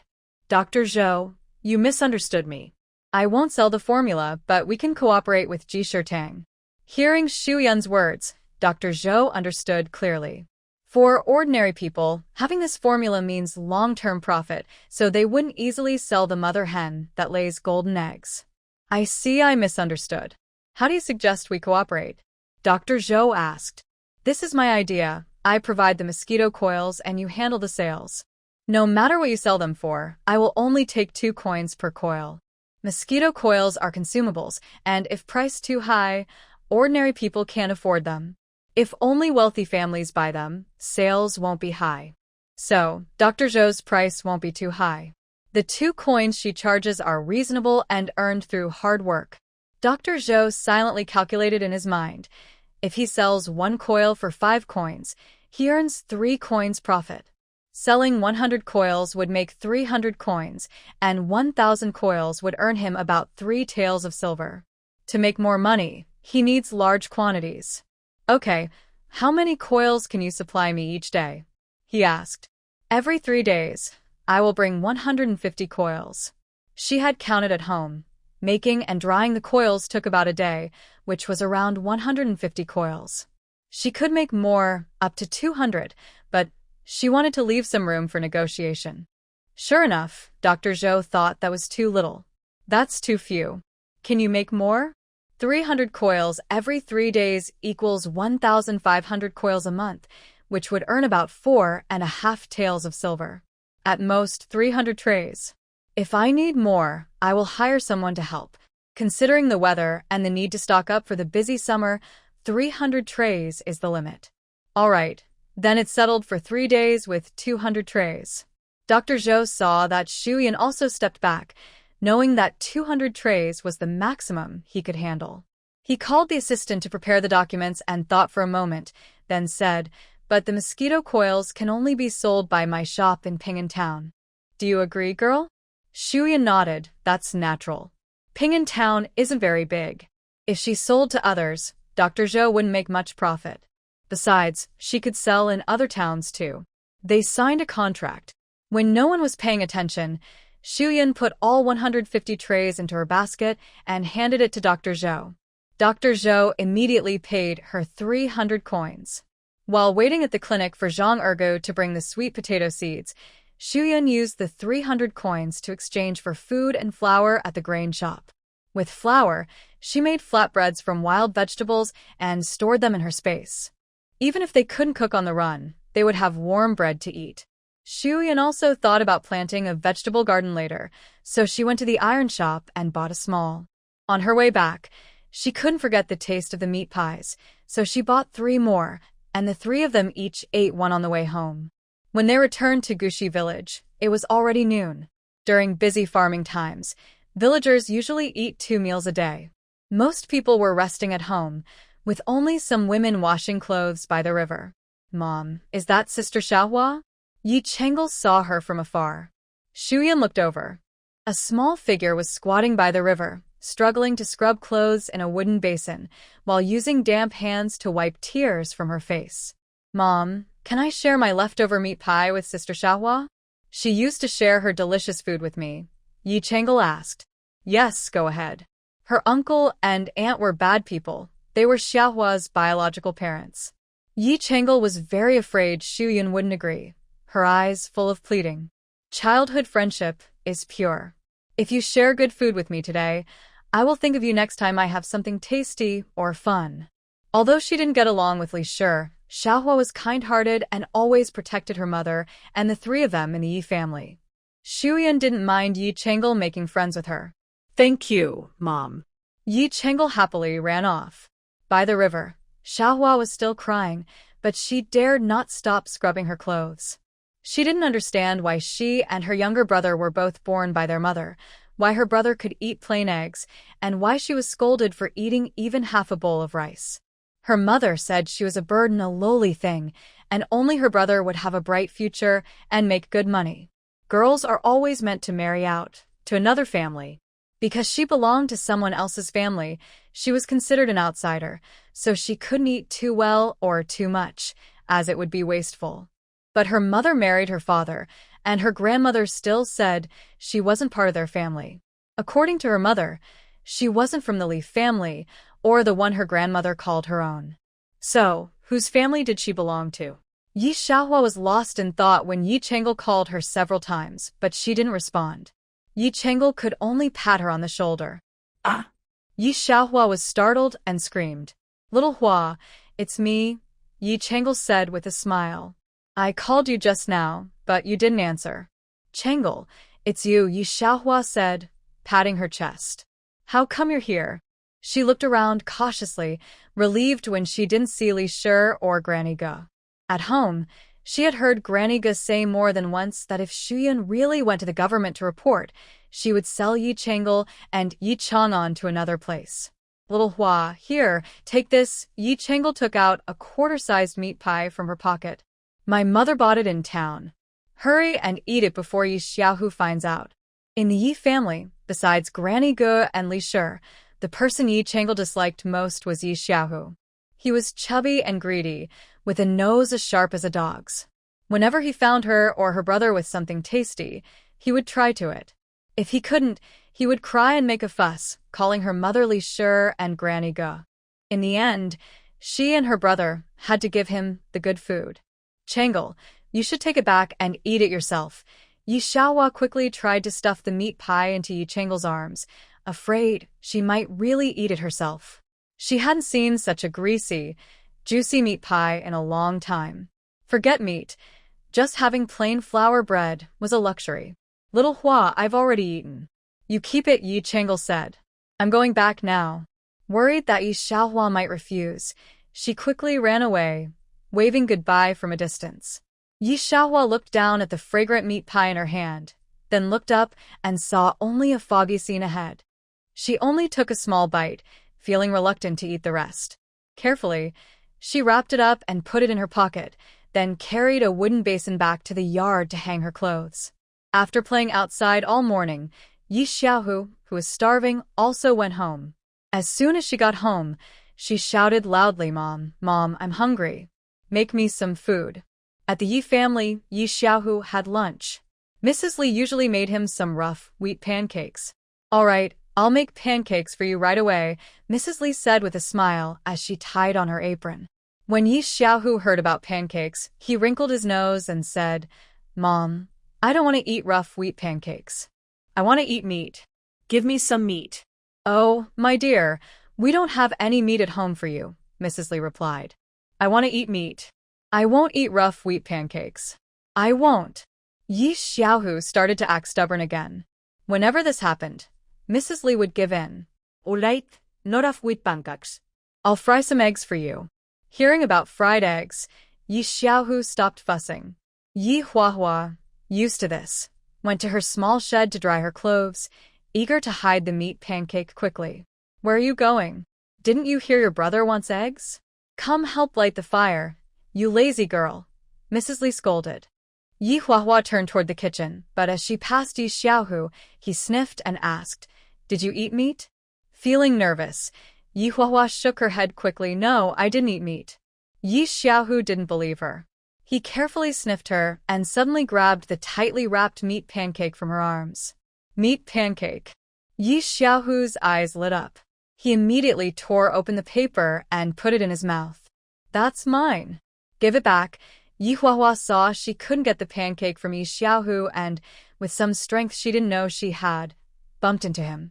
Yi Xiaohu, holding the pancake, fell to the ground, stunned.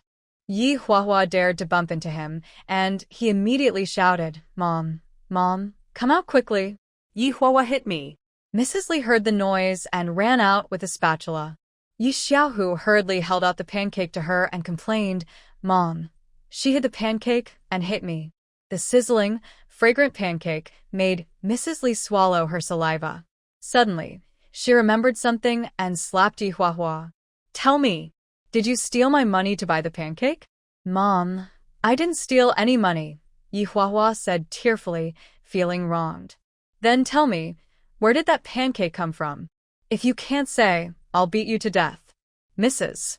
Li checked her money in her room, 15 copper coins, all there, and relaxed a little.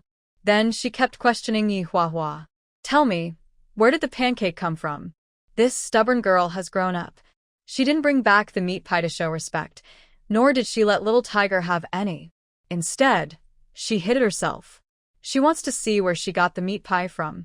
Yi Xiaohua sniffled and choked, biting her lip and not speaking, tears flowing nonstop. She decided not to tell Yi Changle where she got the pie. Oh, Mom, stop scolding. Just give me a bite of the meat pie, little Tiger said eagerly, staring at the pie in Li's hand and stomping his foot. What are you talking about, meat pie? The noise in the yard woke Grandma Go, who was resting inside. Li wanted to hide the pie, but Grandma Go, with sharp eyes, grabbed her quickly. She sniffed the smell of the meat and glanced at the wrapping paper. She recognized it as from the town's meat pie stall. That pie was worth 5 coins. Was Li hiding her secret savings? Did you buy it? Grandma Go asked, glaring at Li. Li felt nervous and hurriedly waved her hands. No. It's this stubborn girl who doesn't know where she got it from and wanted to hide it. Grandma Go looked fiercely at crying Yi Xiaohua and slapped her face. Stop crying. Tell me honestly, where did the pie come from? Did you steal money? Yi Xiaohua's already swollen face grew even puffier, tears like a broken dam streaming down. No, Grandma, I didn't steal any money. Little Tiger's eyes rolled as if he remembered something. He asked Grandma Go, I know where the pie came from. Grandma, if I tell you, will you let me eat it? Grandma Go tore off half the pie and smiled. My good grandson, if you want to eat, just eat. But leave half for your dad. Now tell Grandma, where did this rascal get it? Little Tiger bit into the pie. Its oily, rich taste was better than 10 coarse flatbreads. He was reluctant to swallow it and mumbled, It should be from Yi Changle. I saw her talking by the river just now. Really? Yi Changle gave it to you? Grandma Go asked. Yi Xiaohua's heart sank. She was determined not to admit that Changle gave it to her. If Grandma found out that second aunt and her family had money, she wouldn't let them go easily. Last time, Grandma was still upset about the taxes. Are you mute? I'm asking you. Li was annoyed seeing Yi Xiaohua's stubborn silence and yanked her arm hard. Grandma Ge saw how Yi Xiaohua was acting and understood everything. This girl had always been close to Shu's family, but she was untrustworthy, an ungrateful person. Sooner or later, she would sell her to her own daughter, Ying, for some medicine. She snorted coldly and sarcastically said to Li, You gave birth to a good daughter, but she's always sticking her elbows out. She's just eating all our food for nothing. Hearing this, Li squeezed Yi Xiaohua harder and scolded, "You ungrateful girl. Go back to the storeroom. You're not allowed to eat today or tomorrow." Li was worried that Grandma Ge might blame her for Yi Xiaohua's anger, so she changed the subject to Xu Yun. She said, "Mother, you know Xu Yun has money to buy meat pies now. Was the last tax issue on that person intentional? And where did she get her money from? Could she have stolen some from you when she was at home?" "No, Grandma he replied confidently. She knew exactly how much money she had. Even half a penny. If Xu Yun had stolen from her, she would have found out already. She also said, "Didn't you say before that you saw her selling mugwort?" "Yes, but she can't buy money with mugwort. She probably isn't selling mugwort. Maybe she has other ways to make money. Should we go and get back the money we paid for them before?" "Ligasa." With her kind of brain, she probably only thinks of picking wild vegetables and selling them in town, earning a little here and there. "How much money can you get from her?" Grandma Ge said disdainfully, then glared at Li. "Don't think about taking her money. Didn't you hear what she said last time? She plans to report us to the officials. When the officials split the family again, we won't get anything good." Ever since Xu Yun said she wanted to ask the officials to split the family, Grandma Ge couldn't sleep well. She was worried that officials might come to summon her. But after many days, nothing happened. Grandma Ge thought Xu Yun was all talk, just making noise. She didn't dare to go to the officials herself, just saying it to scare people. So she decided to try to get the money back. Even if she couldn't, she wouldn't let Xu Yun have a good time. That little girl dared to play tricks on her. However, Yi Tian stopped her, saying Xu Yun seemed different now. She shouldn't be provoked easily. Not going to the officials to complain was already the best outcome. If she angered Xu Yun and she rushed to the officials, they wouldn't get anything. So, out of respect for the house and land, she let it go. Li felt instinctively that things weren't so simple. If she really could make a lot of money, wouldn't we be asking her for money? If she really could earn money, that would be good. It would save her from thinking about our land, Grandma Ge said confidently. Grandma Ge could say such bold words because she thought Xu Yun's earning money was just like working short-term jobs in town, working hard all month for only a few dozen coins. With just this small amount of money, what can I do? It's not enough even to buy medicine for Inger. Grandma Ge thinks she isn't so naive to be fooled easily. Talking about her daughter Inger, Grandma Ge feels both tenderness and worry. Her daughter is in her prime, and she has taken many supplements, but her stomach still shows no signs of activity. It must be that the doctor isn't good enough. She thinks she should save more money to find a better doctor, maybe even taking her to see a doctor in the city. "Yes, you see through things better than I do. I still have a lot to learn from you," Li said casually, but her eyes kept glancing at the meat pie. She had been craving it for a long time. "So, this meat pie." Li reached out to take it, but Grandma Ge quickly tucked it into her pocket. "This is for your husband. He's often out working, so I'm saving this meat pie for him to eat when he comes back." Li didn't dare argue and could only agree. "I just want to keep it safe, so when the head of the family returns, he can enjoy it." "Humph, look at you, starving like a ghost. The meat pie is better kept here with me." After saying that, Grandma Ge went back into her room, leaving Li standing there silently cursing. Li thought to herself, Grandma Ge isn't worried about money, because she has some. She only has 15 copper coins, and she still needs to send little Tiger to school. Yi Tian doesn't care about anything. Originally, Li thought Grandma Ge cared a lot for her only grandson, little Tiger, so she suggested sending him to school. But Grandma Ge refused outright, saying the imperial exams cost too much and he might not pass. Later, when little Tiger was a bit older, she planned to send him to learn carpentry. Li's face darkened. How could a carpenter compare to a government official? It seemed only her own mother would truly care about her son. But it was hard to get money from Grandma Ge. She had saved the 15 copper coins for a whole year. So, she decided to go see Xu Yun to find out what she was doing, and if there was a way to make money. Li comforted her son, who was craving the meat pie, then headed to Xu Yun's place. Xu Yun didn't know about the trouble caused by Yi Changle giving her a piece of meat pie, nor did she know Li was sneaking over. She had finished cooking and was preparing to make some pork fat for the two siblings. To prevent the pork fat from burning, Shuyun cut the pork into slightly larger pieces, then boiled it with green onions and, after that, she could add water and cook the pork fat. The two children were so tempted by the smell that they kept staring at the pot, waiting eagerly. Yi Chang'an cleverly closed the door to prevent the aroma from escaping and attracting the greedy little kids. He has seen how greedy the children in the village can be. As soon as they smell meat cooking in someone's house, they stand at the door drooling. If they don't get any, they won't leave, which is very annoying and often causes arguments among the adults. Soon, the water in the pot turns into clear, bright pig fat, and it seems the small kitchen can't contain the rich aroma of the oil. Shuyun scoops the pig fat into a clay jar to store it, puts the pig fat residue into a bowl, and warns the two little greedy cats, "It's too hot now. Wait until it cools down before eating." Looking at the pig fat residue, Yi Chang'an and Yi Changle can't help but drool, even waving their hands to fan the air, trying to cool the residue quickly. "Mom, can we eat now?" Changle asks eagerly, almost overwhelmed by the delicious smell. Shuyun guesses the time and nods. "Eat now, eat now." Yi Chang'an and Yi Changle can't wait anymore. They pick up a piece of pig fat residue but don't put it in their mouths. Instead, they offer it to Shuyun. "Mom, you eat first." Okay. Shuyun feels warm inside and lowers her head to eat the pig fat residue. It's delicious. You two try some. Only then do the siblings pick up a piece and put it in their mouths. Their eyes narrow with happiness as they both exclaim, so tasty." Using the remaining pig fat in the pot, Shuyun takes out some chicken mushroom fungi she collected earlier, planning to make stir-fried chicken mushroom fungi and mushroom oil residue soup.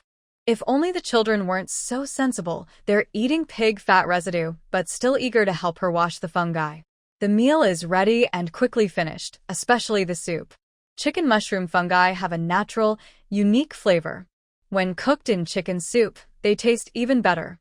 Even in pig fat residue soup, they are just as delicious. The two children drink several bowls without stopping. In the end, Shuyun, worried they might overeat, forcibly takes the bowls away. Outside the house, Li Shi, who is looking at the yard filled with mugwort, is muttering in disdain and even doubting, could Shuyun really have earned money from selling mugwort? Hearing noises from the closed kitchen, Li Shi quickly tiptoes behind a pile of grass to hide. "Chang'an, everything's done.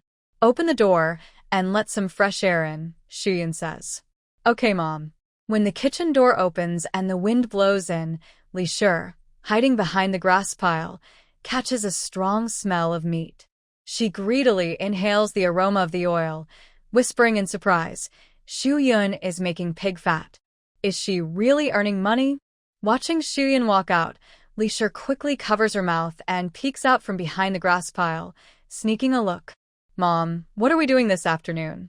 After finishing her meal, Yi Changle is full of energy and waiting for Shuyun to make arrangements. Shuyun thought for a moment. If the mosquito coils sell well, Dr. Zhou will definitely ask for more orders. While it's not too hot yet, she should prepare more just in case. First, go cut some mugwort. Later, we can make more mosquito coils. They closed the door and headed into the mountain. Li was far behind and couldn't hear what Shuyun and the others were saying. Curious, she decided to follow them into the mountain. Shuyun's mother is really strange. Why did she come to Nanshan? Thinking about the rumors in the village about Nanshan, Li felt a bit scared. But she also thought she might see Shuyun's secret to making money, so she gathered her courage and followed. Li watched as Shuyun and the others cut mugwort on Nanshan for over an hour. She hid behind a tree, her legs numb from crouching. Just when she thought Shuyun was really making money from cutting mugwort and was about to leave, the three of them made some new movements. They started heading back, but they didn't take the mugwort they had just cut, which puzzled Li. She suspected she had missed something, but she had just swatted a mosquito a moment ago. What could have happened in such a short time? In the yard, the mugwort was already laid out to dry. The 20 or so jean of freshly cut mugwort couldn't fit anymore, so Shuyun stayed inside the space without hanging it out to dry. To be safe, Su-yun was making mosquito coils with Yi Chang'an and Yi Changle in the kitchen. Lee couldn't see anything, only hearing the bang-bang sounds of things being knocked over in the kitchen. After about half an hour, she saw Yi Chang'an and Yi Changle rolling long, dark strips into spiral shapes and laying them under the sun to dry. Her instinct told Lee that this was how Su-yun was making her money. But she wondered, were these strange-shaped things used or eaten? And where was Su-yun selling them? Lee's mind was full of questions. She decided she would closely follow Su-yun over the next 2 days. She watched for a while longer and saw that the three of them kept making those spiral-shaped objects. Then she decided to leave. When Lee happily returned to the Yi family, she found Granny Gus standing at the door with her arms crossed, looking furious. Still know how to come back. Mother, Lee called nervously. She suddenly remembered that she had been following Su-yun all afternoon and had forgotten to come home and cook. Where have you been? Not coming home, not cooking, just waiting for me to serve you. You've gone too far. You even dared to run out and slack off. Was it because I didn't give you that pancake? Now you're showing your face to me. Do you believe I'll make the eldest son divorce you? Granny Gus scolded angrily, kicking Lee with her foot and grabbing her waist. Lee sure cried out in pain. Oh no, Mother, stop hitting me. Actually, I found out a secret about Madame Shuyun. What secret? Grandma Gus stopped and stared at her, asking. It's about Madame Shuyun. She. Just as she was about to speak, a bright idea flashed in Li Shi's mind. No, she couldn't reveal Shuyun's secret about making money. If she told Grandma Go, it wouldn't help her at all. She thought of a better plan. Request failed. Li Shi didn't expect Shuyun to agree so quickly. She was stunned for a moment. Before she could think too much, Shuyun started walking forward. Li Shi hurried to catch up. Second sister-in-law, wait for me.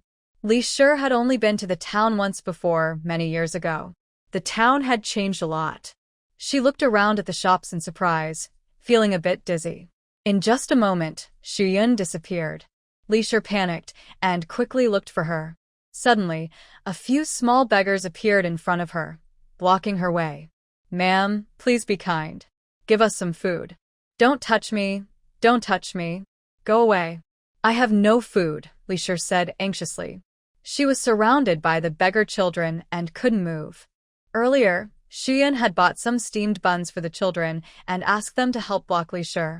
Taking advantage of this moment, she hurried to Jishir Hall. To avoid being seen by Li Shi, Shuyun pulled Dr. Zhou into the backyard to talk.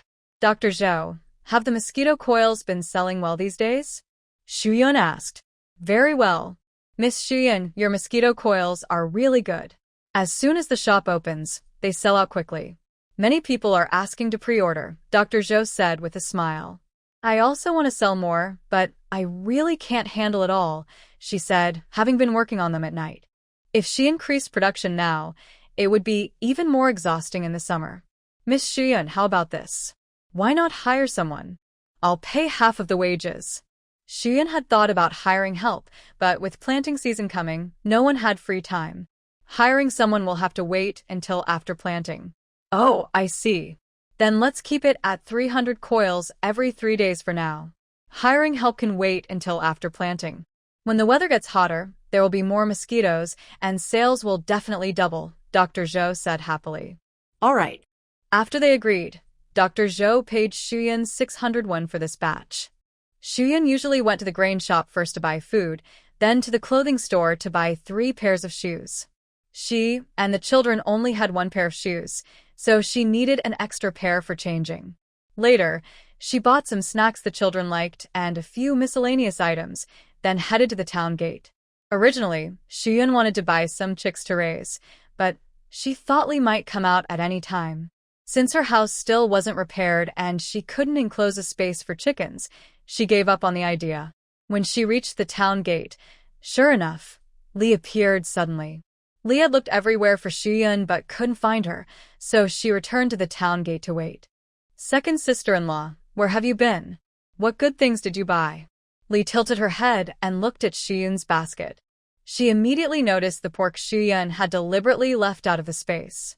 Shuyun avoided her and said coldly, Where I went and what I bought are none of your business, right? Seeing the shiny pork, Lee refused to let go and grabbed her, trying to stop her from leaving. Shuyun, don't think I don't know what you've been up to. I saw everything you did. The stuff has probably been sold, and you made quite a bit of money. Enough to buy meat, Lee said sourly. She rarely ate pork all year, and the pork in her basket looked quite large. So what if I made money? What does that have to do with you? Shuyun replied. Even if she claimed she hadn't made any money, Lee wouldn't believe her. She decided to admit it, to see what Lee was planning. You're so stingy. What I mean is, if you're too busy, your sister-in-law can help. Also, Yi Chang'an and Yi Changle are just kids, small and weak. They can't really help you, right? I can handle it myself. I don't need your help, Shuyun said, pulling her hand away. Lee saw she wouldn't listen and frowned, threatening, Shuyun, I've always remembered helping you pay that 100-something coins in taxes. You probably don't want her to find out you made money, right? Shuyun snorted coldly, dismissively saying, it's just over 100 coins. I'll give it to her. Oh, I don't know why your head is so simple. Your mother is a cautious person, well known for being petty. Do you think giving her the money back is enough? Last time, you caused her to lose face in front of the villagers. She's been nagging to get her revenge. If she finds out about your business, she'll definitely cause trouble for you, Lee warned. If Grandma Ge really had such plans, Shuyun wasn't afraid. This business wasn't something that an old lady could ruin easily. At worst, she'd go to the government office and have Grandma Ge give up half her property. No one would come out ahead. Just thinking about Yi Xiaohua's face that day, covered with slap marks, Su Yun felt sorry for her. That child is kind-hearted, obedient, and sensible. If she stays in the Yi family, she has little future. When she reaches marriage age, Mrs. Li and Grandma Ge will marry her off for the bride price without considering her feelings. Su Yun asked, so what do you suggest we do? Mrs. Li saw a chance and quickly said, I can help you hide this from your mother first. But you have to let me help you, and of course, I want payment for my help. No way. Helping me takes time. If you're busy with laundry and cooking, how can you find time to help me? Mrs. Li immediately looked discouraged. The old lady really kept a close watch on her, but since Su Yun agreed, she couldn't miss this good chance to earn money. She said, I don't have time. I'll let our little Xiaohua come help you. She's quick and capable, even if she's young. Su Yun pretended to hesitate and said after a moment, all right, but even if Xiaohua is quick, she can't replace an adult. I can only pay 10 coins a day. If you don't agree, forget it. Mrs. Li's eyes lit up, and she happily agreed. 10 coins a day? That's fine. 10 coins a day means 300 coins a month. Many men working short-term jobs all month wouldn't earn that much. But remember, you must keep this secret from Grandma Ge. If she finds out, my business will be ruined and you won't earn any money either, Su Yun warned. Since she planned to have people help with the work, it was only a matter of time before Grandma Ge found out about the incense she made. She wasn't afraid of Grandma Ge knowing. Su Yun's words were just to reassure Mrs. Li and prevent unnecessary trouble. Mrs. Li went home and told Yi Xiaohua about this. Xiaohua looked at her in disbelief. Second aunt really wants me to help. And she's paying 10 coins a day? That's because I finally convinced her, Mrs. Li said proudly. She had never thought she was so clever.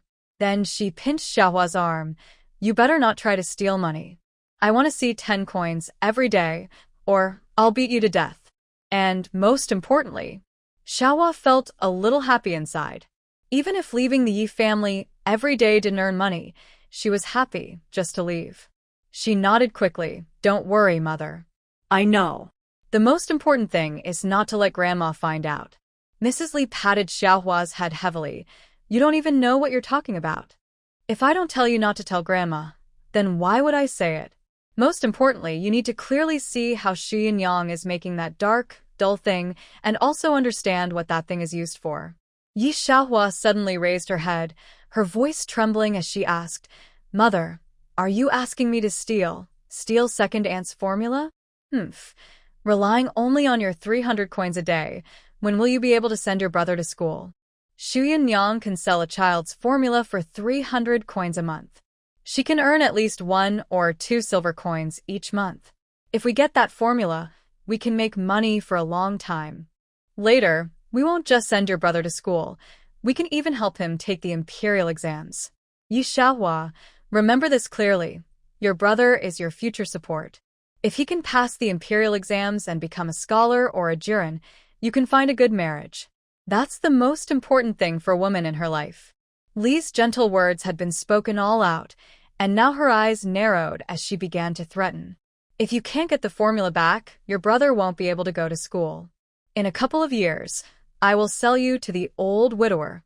Do you want to wait for a good marriage as the sister who brought back the formula and became a scholar, or marry the lazy widower and be tormented for life? Think carefully. Future? Getting married? Yi Xiaohua was a bit stunned by her words. Did she really want to help her mother steal Second Aunt's formula? But she didn't want to marry the old widower. Compared to Yi Xiaohua, Yi Chang'an and Yi Chengle were much happier. Mother, is this really our new shoes? Yes, come try them on. The two siblings eagerly picked up the shoes and looked at them for a long time, reluctant to put them down. Mother, these new shoes are so pretty and soft. Shuyun chuckled. These shoes were just the simplest style, the most common color. They weren't really beautiful, just because they hadn't worn new shoes in a long time. They found them very special and liked them a lot. After trying on the new shoes, Yi Chang'an and Yi Chengle both carefully put them away with a sense of shared understanding. Why aren't you wearing them? Shuyun asked. I have work to do this afternoon. I don't want to get the new shoes dirty. I want to wait until we go to town next time to wear them. Yi Chengle nodded, just like her brother, reluctant to wear the new shoes. Yi Chang'an carefully wrapped his and his sister's shoes in cloth and handed them to Shuyun. Mother, please put them in Grandpa's house. When we need to wear them, you can give them to us. That house was the safest place, hidden from everyone. Important family items were kept there. Okay. Shuyun smiled and said, it looks like I need to buy a few more pairs of shoes in the future. They are so frugal that it always makes me feel sad. All right, the shoes are tried on and the meal is almost ready. Today, Mother is making braised pork for you. What is braised pork? Yi Chang'an and Yi Chengle asked. You'll know once you try it. Honestly, Shuyun had been craving this dish for a long time. In the afternoon, Yi Xiaohua walked slowly along the road, nervously thinking about Mrs. Li's words, hoping the road to Shuyun's house would be longer, just a little longer. But no matter how long the road is, there is an end to it. Mother, the braised pork is so delicious. I want to eat it again tomorrow, Yi Chang'an said. After speaking, he felt he was becoming more exaggerated under his mother's influence, even wanting to eat meat every day. Such days were dreams he never dared to imagine before. It's all because Mother's cooking is so tasty. He also felt that he had grown taller and gained some weight. I want to eat it tomorrow too. Mother's braised pork is so good. Yi Chengle licked his lips, still savoring the rich, savory, and slightly fatty flavor. Yi Chang'an turned to look at Yi Chengle's face and couldn't help but laugh out loud. Haha, sister, your face looks like a big spotted cat. Shuyun also turned to look at Yi Chengle and smiled. Her small mouth was still smeared with a bit of sauce. Yi Chengle was unhappy and pouted, saying, Humph, brother, you're so annoying. All right, Chang'an, stop laughing, Shuyun said, biting her lip to hold back her laughter. Chengle, Mother will take you out to wash up. After washing, you'll be a beautiful Chengle. Xiaohua stood outside, listening to the laughter coming from inside the house, feeling even more anxious. She couldn't bring herself to step inside. Little Hua, you're here. As she left the kitchen, Yi Chengle saw Xiaohua turning to leave and, ignoring her own unwashed face, quickly grabbed her hand and pulled her into the yard. Shuyun told the two siblings about Xiaohua coming to help at their home. The happiest was Yi Chengle. She now had a companion. Her brother was a boy, and sometimes they just couldn't understand each other. Chengle, second aunt, Xiaohua called softly. Little Hua is here. Come. Sit quickly. Shuyun poured her a bowl of water and also handed her 2 pieces of breakfast pastry they bought in town that morning. Yi Chang'an brought over a stone to serve as a stool and said shyly, there are no tables or chairs at home. Sister Xiaohua, please make do with this. Thank you, Brother Chang'an. Second aunt, I don't need the pastry. Just water is fine. Yi Xiaohua feels a bit shy and only takes a small sip of water. When the water touches her tongue, she pauses slightly because it tastes sweet. Shuyan notices she hesitates and explains, it's not sugar. Don't worry, just a syrup made from pomegranate juice. Hearing this, Yi Xiaohua dares to take a second sip. Little flower sister, you should eat. Yi Changel comes over after washing her face, smiling happily as she offers her some snacks. These are really tasty. Seeing Yi Changel, Yi Chang'an, and Shu Yun treat her so kindly, Yi Xiaohua's inner pain gradually turns into tears, filling her eyes. What's wrong? Shu Yun asks with concern. Second aunt, Chang'an, Changel, I'm sorry. Yi Xiaohua sniffles and starts to cry. Little flower, what are you apologizing for? Shu Yun is confused. Yi Xiaohua confesses everything about Li's plan to have her steal the recipe, hiding the threats Li made. Shu Yun falls silent after hearing this. She didn't expect Li to want the recipe so badly, and she's angry that Li would have a child steal. Luckily, Yi Xiaohua is a kind girl, otherwise, under Li's crooked teachings, she might go down a wrong path someday. Second aunt, maybe you should send me away, Yi Xiaohua suggests. Little flower, if you go back, you'll definitely get scolded. Big aunt will surely take her anger out on you, Yi Changel worries. But Yi Xiaohua knows she won't be let off if she doesn't get the money and the recipe back, but she doesn't want to do something so sneaky. Shu Yun also shakes her head. If she sends Yi Xiaohua away, she will likely get scolded too, and Li might cause more trouble. For now, she must keep Li calm. Little flower, stay here with me. I'll pay you 25 coins for your work. Take 10 coins back and the remaining 15 are yours. This money is a safety net for Yi Xiaohua. In the future, if she gets married, the Yi family probably won't give her anything, so at least she will have some money to rely on. Second aunt, I don't need the wages. Yi Xiaohua quickly refuses, happy just to be able to stay. You must take it. No one works without pay. If you refuse, I won't be able to keep you, Shu Yun insists, especially since she's employing a child. Second aunt. Tears fall from Yi Xiaohua's eyes. She knows her second aunt is just trying to be kind, and it feels so good to have someone care for her. Don't cry, don't cry. Now, think about where you might have hidden the money. Shu Yun had seen how Granny Go and Mrs. Li searched through things like a swarm of locusts. But clearly, Yi Xiaohua had already made up her mind. Second aunt, I want you to keep this money for me. When I need it someday, I'll come back for it. Is that okay? Sure, that's good. It'll prevent your mother and them from finding out. Yi Xiaohua didn't want to disappoint Shiyun's kindness, and to avoid revealing what she knew about how the item was made, just in case she blurted everything out if she got hit, she earnestly said, Second aunt, just let me do some chores. Don't tell me what you're selling or how it's made. All right. Shu Yun nodded. She understood that human nature is hard to trust completely, so she agreed. But inside, she liked Yi Xiaohua even more. If this child had good parents and was patiently taught, she might be very clever. That night, Yi Xiaohua went back and told Mrs. Li what Shu Yun had told her. Second aunt is very careful. She only let me do chores, and she always makes the items behind closed doors so I can't see. But I also heard from Changla that the thing is called mosquito coils, used to keep away mosquitoes. They supply them to the local charity hall, but I don't know how much money they make. All these details were from what second aunt told her to memorize and then tell her mother, so her mother would believe her. Mrs. Li also said that even if her mother found out second aunt was making mosquito coils, she wouldn't tell grandma. Her mother wanted to earn money from second aunt. If she told grandma, she wouldn't make any more profit. So it's sold to the charity hall. It must make a lot of money. Shiyun's mother would be very careful with such a lucrative business. Mrs. Li thought for a moment, then poked Yi Xiaohua hard. Find another chance to do it and be clever about it, okay? Yes. Yi Xiaohua nodded, secretly feeling relieved. Later, Yi Xiaohua and Yi Changel were responsible for drying mugwort leaves, making cotton for the coils, and shaping the coils into spiral shapes.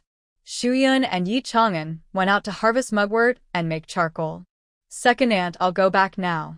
Whenever Xuyan started cooking dinner, Yi Xiaohua politely prepared to leave. Every day, making mosquito coils became Yi Xiaohua's happy moment.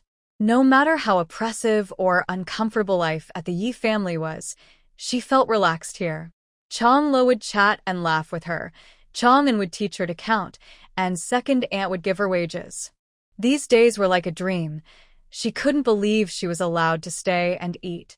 Xuyan knew she couldn't keep her there, so she decided to wait until tomorrow when she would come again. She planned to make some snacks for her. The child looked even weaker than Chonglo, which showed how often they couldn't get enough food at the Yi family. After dinner, it started to rain lightly. Xuyan quickly brought the mosquito coils and mugwort she had dried outside into the shelter. By midnight, the rain grew heavier, almost like a downpour. The thatched roof couldn't hold up and began to leak through many small cracks, letting water into the house. In her drowsiness, Xuyan felt drops of water falling heavily on her face. She opened her eyes and was shocked to see everything inside the house soaked by the rain. The ground was also covered with a layer of water. Chonglo, wake up, wake up! Xuyan gently shook the two sleeping children beside her.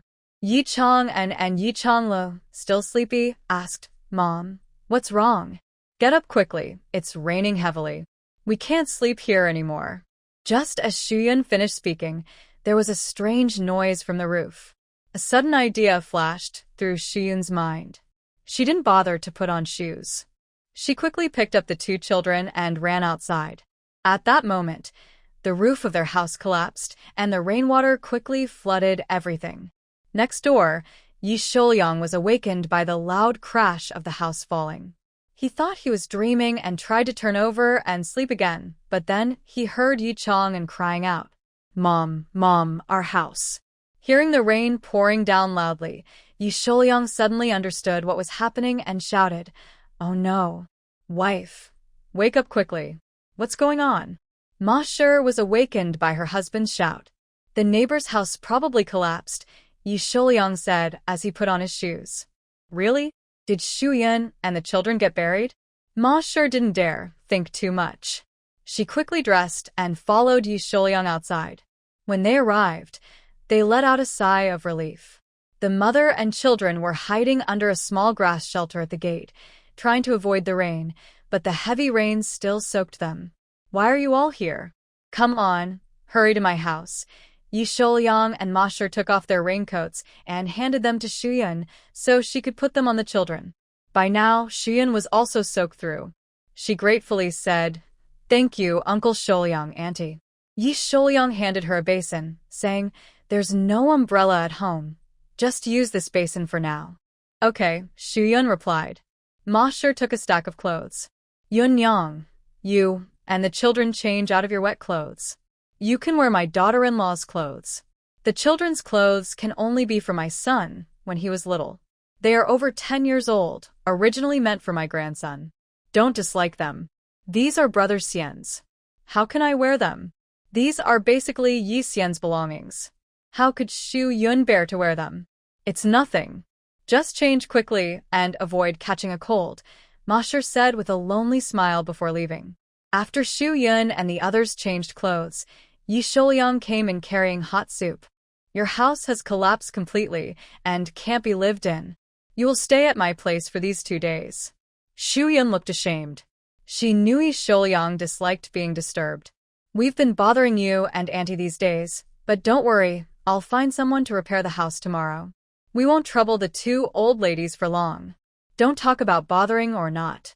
Just consider it me returning the favor for teaching me Moxibustion. Yi Shouyang waved his hand. By the way, do you have someone in mind to repair the house? If not, I have 2 suitable people here. They are honest and hardworking. They can fix your house in 2 days. I trust Uncle Shouyang's judgment. Thank you so much, Xu Yun said happily, sincerely grateful. Fixing the house isn't hard, but Xu Yun wasn't familiar with the villagers. Finding someone honest and not sneaky would take time. Luckily, with Uncle Shouyang's recommendation, it saves time and ensures good character. All right, finish the soup and rest early, Yi Shouyang said as he left with his hands behind his back. Although Yi Shulyang always appeared cold and had a strange, proud temper, his actions were always warm and caring. Shuyan noticed his leg was a bit lame. The weather probably aggravated his rheumatism again. Last time, he refused to see a doctor, so the illness might be worse now. Unfortunately, Dr. Zhou didn't practice acupuncture. If he did, a few needles would help a lot. Tomorrow, she planned to deliver supplies to Dr. Zhou. She would also bring some herbs to make a foot soak for Uncle Shulyang. Her grandfather's notes had a secret recipe that, after soaking for 3 months, would greatly improve his condition during winter. The next day, the heavy rain finally stopped. Xu Yun instructed Yi Chang'an and Yi Changle to listen to Yi Shulyang and Ma Shi, then she headed to Ping'an town. Why are there 500 portions? Dr. Zhou finished counting and asked. Because I might not come back for 6 or 7 days, Xu Yun apologized. These over 500 portions were made possible by Yi Xiaohua's help, allowing Xu Yun to produce more each day. Dr. Zhou asked nervously, the mosquito coil sales are really good. 300 boxes in 3 days aren't enough to sell. Xu Yun honestly explained that her house had collapsed. Dr. Zhou showed understanding and said that 500 boxes would probably last until her next visit. If the house were repaired quickly, she wouldn't need more than 6 or 7 days to return. She still had some materials in her space. She didn't need to dry mugwort or make charcoal now. But living at Yi Shulyang's house made it inconvenient to do so. After paying Dr. Zhou a silver coin or 2, she bought some medicinal herbs. As usual, Xu Yun went to the grain shop. Miss, you're here again. Still 2 dough? Asked the shop assistant. She bought grain every 3 days, so the shop assistant was familiar with her. Yes, little brother. All right, I'll pack it for you. The assistant said, don't worry. Once the wasteland is cleared, you can plant crops tomorrow. Okay, thank you, little brother. Xu Yun smiled a little awkwardly. Earlier, the assistant had asked why she bought so much grain. She explained that her family had fled from famine, had no money for good land, so they bought wasteland to farm. Her family was large, many men and children, so they ate a lot. She had been hungry for a long time, so she bought fine rice to nourish herself. Hearing her story, the assistant didn't think much of it. The recent years of famine had been tough, but their county was relatively peaceful. There were indeed people fleeing famine, and if a family had many men and children, they couldn't survive on 5 or 6 jin of grain a day. Buying 2 dough of grain every few days was normal. Since then, aside from what they ate, she had only stored about 60 jin in her space. Wild vegetables were plentiful. The revolution was not yet complete. She still needed to work hard. This morning, before leaving, Madame Ma told Xu Yun not to buy meat, only some coarse rice and bone broth to cook together. That way, there would be both meat and soup. Her family had eggs and vegetables, so there was no need to spend money on other things. In the village, when repairing houses, workers weren't paid money but were fed. The meals were simple: boiled radishes and greens, stir-fried wild onions with eggs, and a bowl of bone soup with some meat scraps. It was enough to satisfy, though the rice had to be dry. Hard labor and drinking thin porridge couldn't be sustained otherwise. But Xu Yun thought it wasn't enough. First, repairing a house consumed a lot of energy, so only eating radishes and greens wasn't enough. Second, the workers were helping out of respect for the elderly couple, so better food would reflect well on Yi Shulyang and Madame Ma. It would also make the workers feel better and work harder. She and the children stayed at the old couple's house, which caused some trouble. They refused to accept her money for food and lodging, making her feel guilty. She wanted to buy more meat to add to their meals. So, Xu Yun went to the meat stall and bought 2 large bone sticks, 3.5 jin of pork belly, then went to the tofu stall next door and bought 2 blocks of tofu and some dried bean curd. Finally, she went to the grocery store and bought some seasonings. On her way home, Xu Yun was thinking about how to repair her own house. She just wanted to fix the roof and patch the walls to make it livable. She didn't expect the heavy rain to wash it away, but she still only wanted a simple house.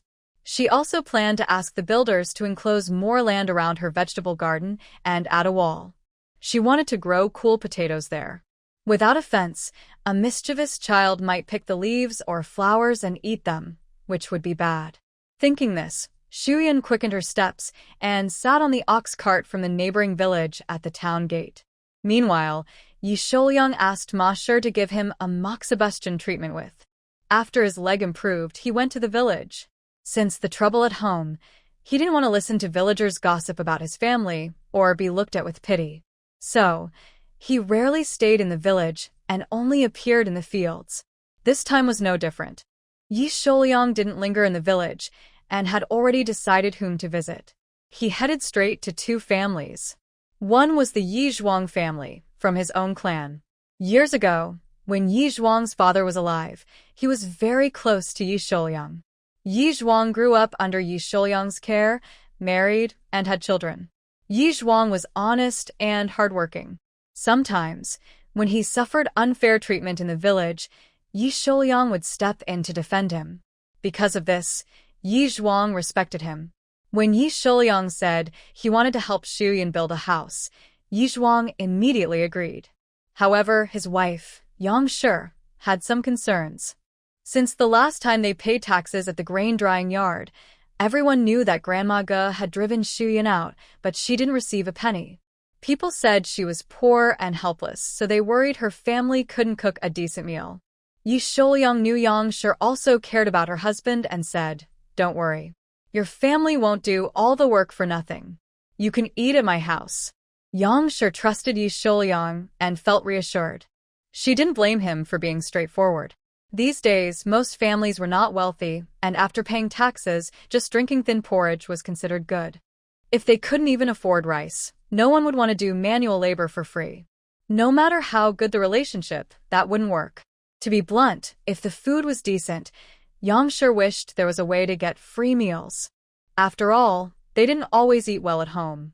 After leaving Yi Zhuang's house, Yi Sholyang headed to the other side of the village. Most of the Yi family members live in the lower part of Gushi village, with their houses clustered on the east side, while outsiders tend to live quietly on the west side. "Zhuanju, is Zhuanju at home?" Yi Sholyang knocked on the door and called out loudly. "Hey, I'm coming." A woman with a round face opened the door. When she saw it was Yi Sholyang, she smiled and said, "Uncle Sholyang, come in quickly." Yi Sholyang hesitated a bit and asked, "Is Zhuanju not at home?" Yes.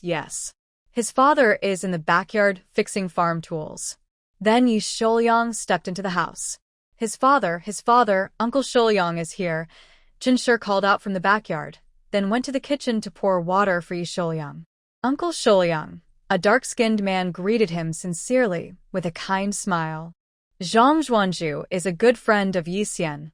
He is hardworking, honest, and sincere in his dealings. In Yi Sholyang's heart, he is a very good young man. His wife, Jin Shi, is also a straightforward, enthusiastic, and cheerful person. When Yi Xian's family had their accident, Yi Sholyang and Ma Shi were so grief-stricken they couldn't get out of bed.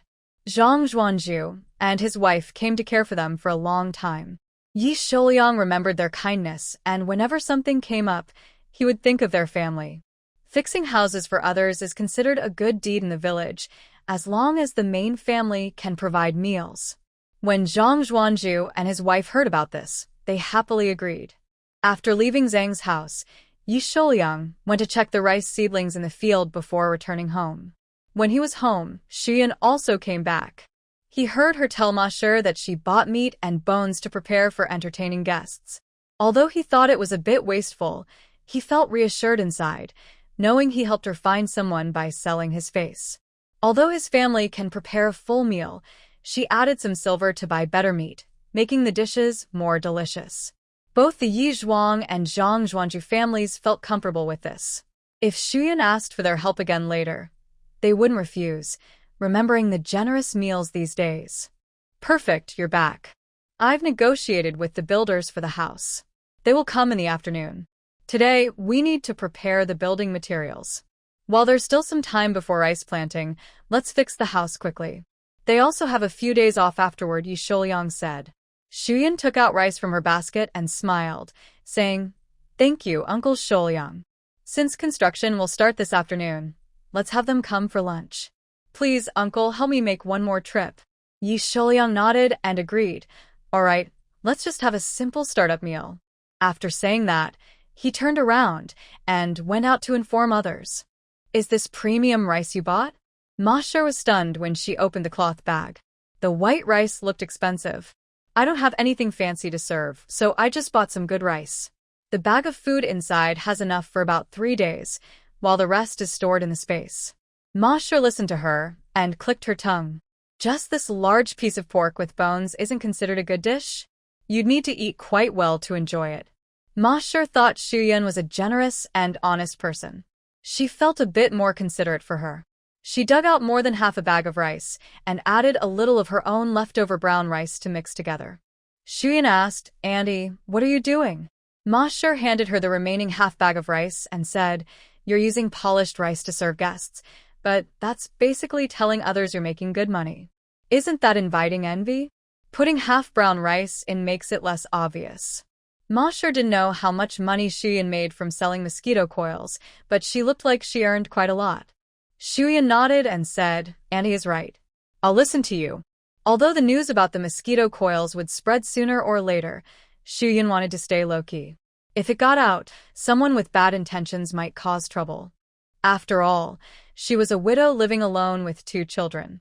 Soon, Ma Shi steamed the rice and boiled the bone soup. Xu Yun cut the meat and vegetables, ready to cook once the guests arrived. While waiting, Xu Yun went to find her 2 little ones. She returned and saw that Yi Chong and Yi Chong Le hadn't come back yet. They weren't children who wandered around easily. She looked around and found them at her own door. Chong and Chong Le, what are you doing here? As soon as she entered, she saw the 2 kids with their bottoms sticking out, digging in the collapsed house. Mom, you're back. Come look. We were waiting here for Sister Xiaohua. We told her she didn't need to come for the next 2 or 3 days because our vegetables are growing. Yi Chong pulled her over to see. Green leaves sprouted from the ground in small patches. She had planted the vegetables based on her memory of how her grandfather used to do it, and surprisingly, they actually grew. We were worried the small leaves might get pressed down, so we moved some of the debris from the collapsed part nearby, she explained. Xu Yun gently patted the heads of her little caretakers of the plants.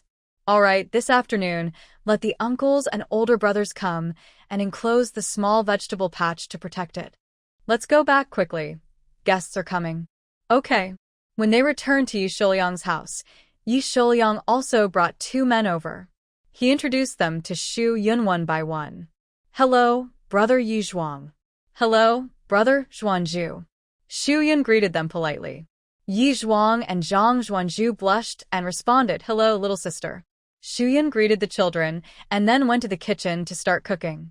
Yi Zhuang and Zhang Zhuangzhu knew about Xu Yun. They understood that as a young widow with 2 children, her life was hard. They decided that even if her cooking wasn't perfect, they would help finish building the house this time. But after a short while, a strong smell of meat wafted from the kitchen. It was obvious at once that it was fatty meat, making their mouths water with hunger. Yi Zhuang and Zhang Shuangzhu wondered if it was she and herself who had brought the rich meat. Yi Shouliang saw their doubts and said, Chang'an's mother is a hard-working woman. She woke up early today and went to town to sell wild vegetables. She earned some money to buy good meat. Building a house is hard work, and you need some extra benefits. Later, you 2 should eat more. Yi Shouliang's words were also a way to give Xu Yun a good reason to earn money. Hey. The 2 men sniffed the delicious smell of meat and no longer doubted that Xu Yun could prepare good food. Fortunately, Yi Shouliang's home was in a remote area with no neighbors nearby except for Xu Yun.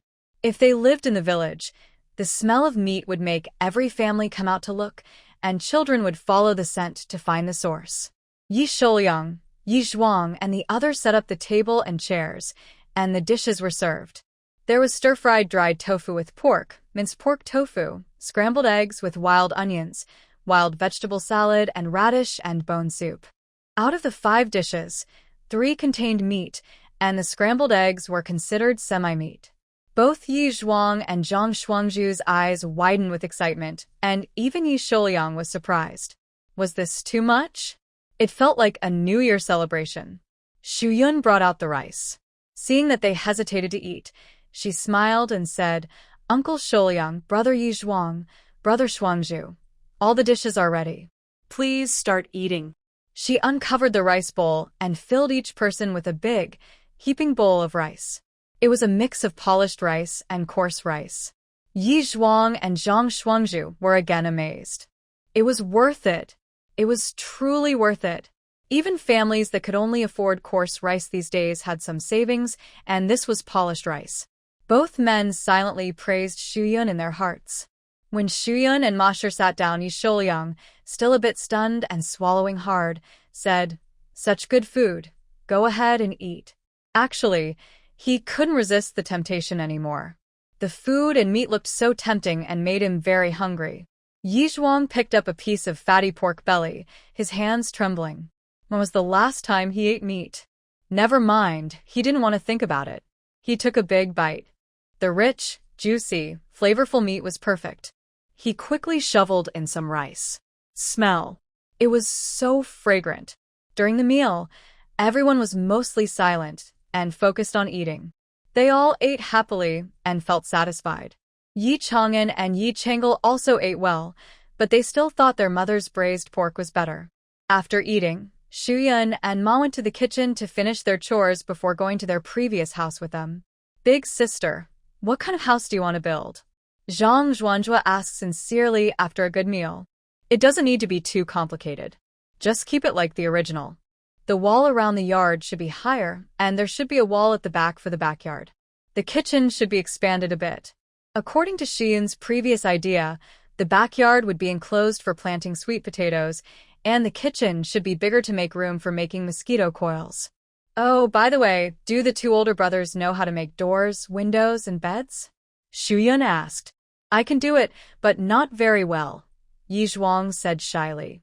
It's okay, Brother Yi Zhuang, as long as you can use it.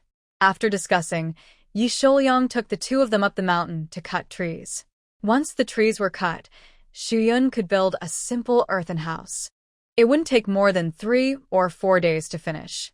Shu Yun and Ma, along with the two children, helped clear the foundation of the previous house and remove the debris that had fallen. She also picked up her unbroken iron pots, ceramic pots, wooden basins, and buckets. Yi Qi's wife, your house really collapsed.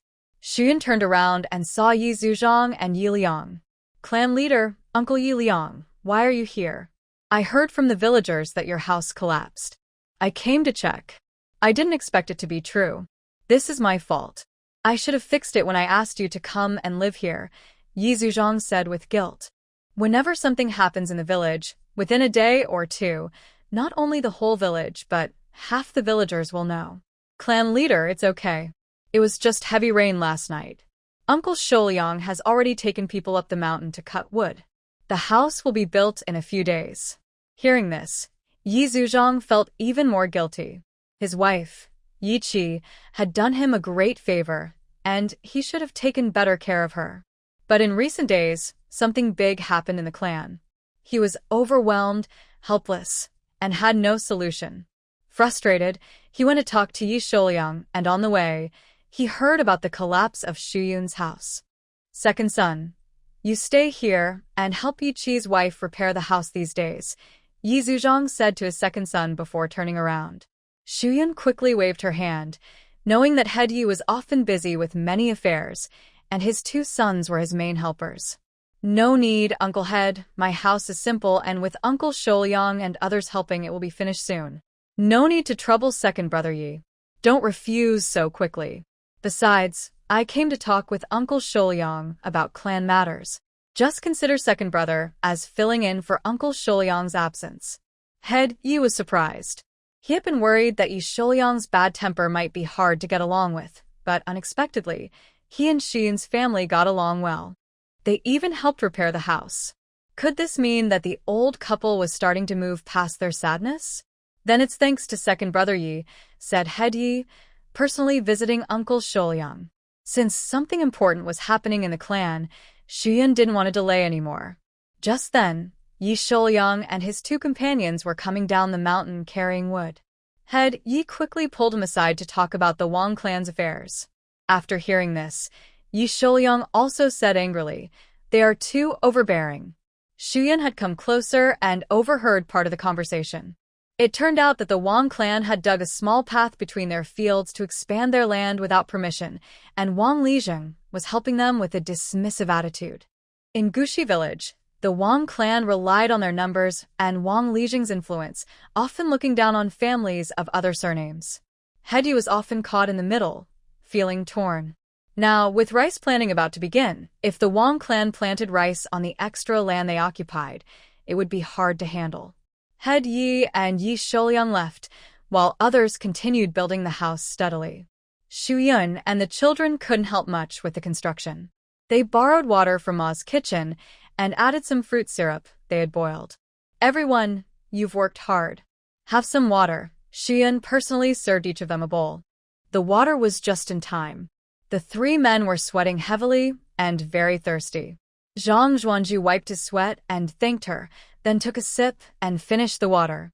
He then smacked his lips, tasting the sweetness, feeling like pigsy eating ginseng fruit. "Is this water sweet?" Yi Zhuang and Yi Liang looked at each other and also took a sip. "It's really sweet." "Sister Shu, did you add sugar?" Sugar was very precious. If she had added sugar, they wouldn't dare drink too much. "No, I boiled it from wild fruits into syrup myself," Shuyan explained, refilling their bowls with water. "That's a good idea. When I go back, I'll ask my wife to boil some too, so the kids can have sweet treats," Zhang Zhuanju said. Yi Zhuang and Yi Liang also had children. They thought about asking their wives to make some at home. The rural children have very few sweets to eat, mostly just the sweet fruits that grow on trees or in the fields. Since there are many children in the village, when it's their turn, they can't get much. If they want to eat the candy sold in town, they have to wait until their family is doing better financially before asking their parents. As for building the house, Shuyan didn't understand much and couldn't help much. So she discussed with Ma Shi.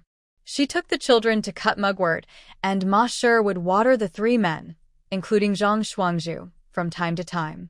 Ma Shi agreed, saying, "Don't worry, this is no trouble at all." Shuyan thanked her and then took the children to the place on the South Mountain where they previously made charcoal. She set up the charcoal kiln again, just like last time.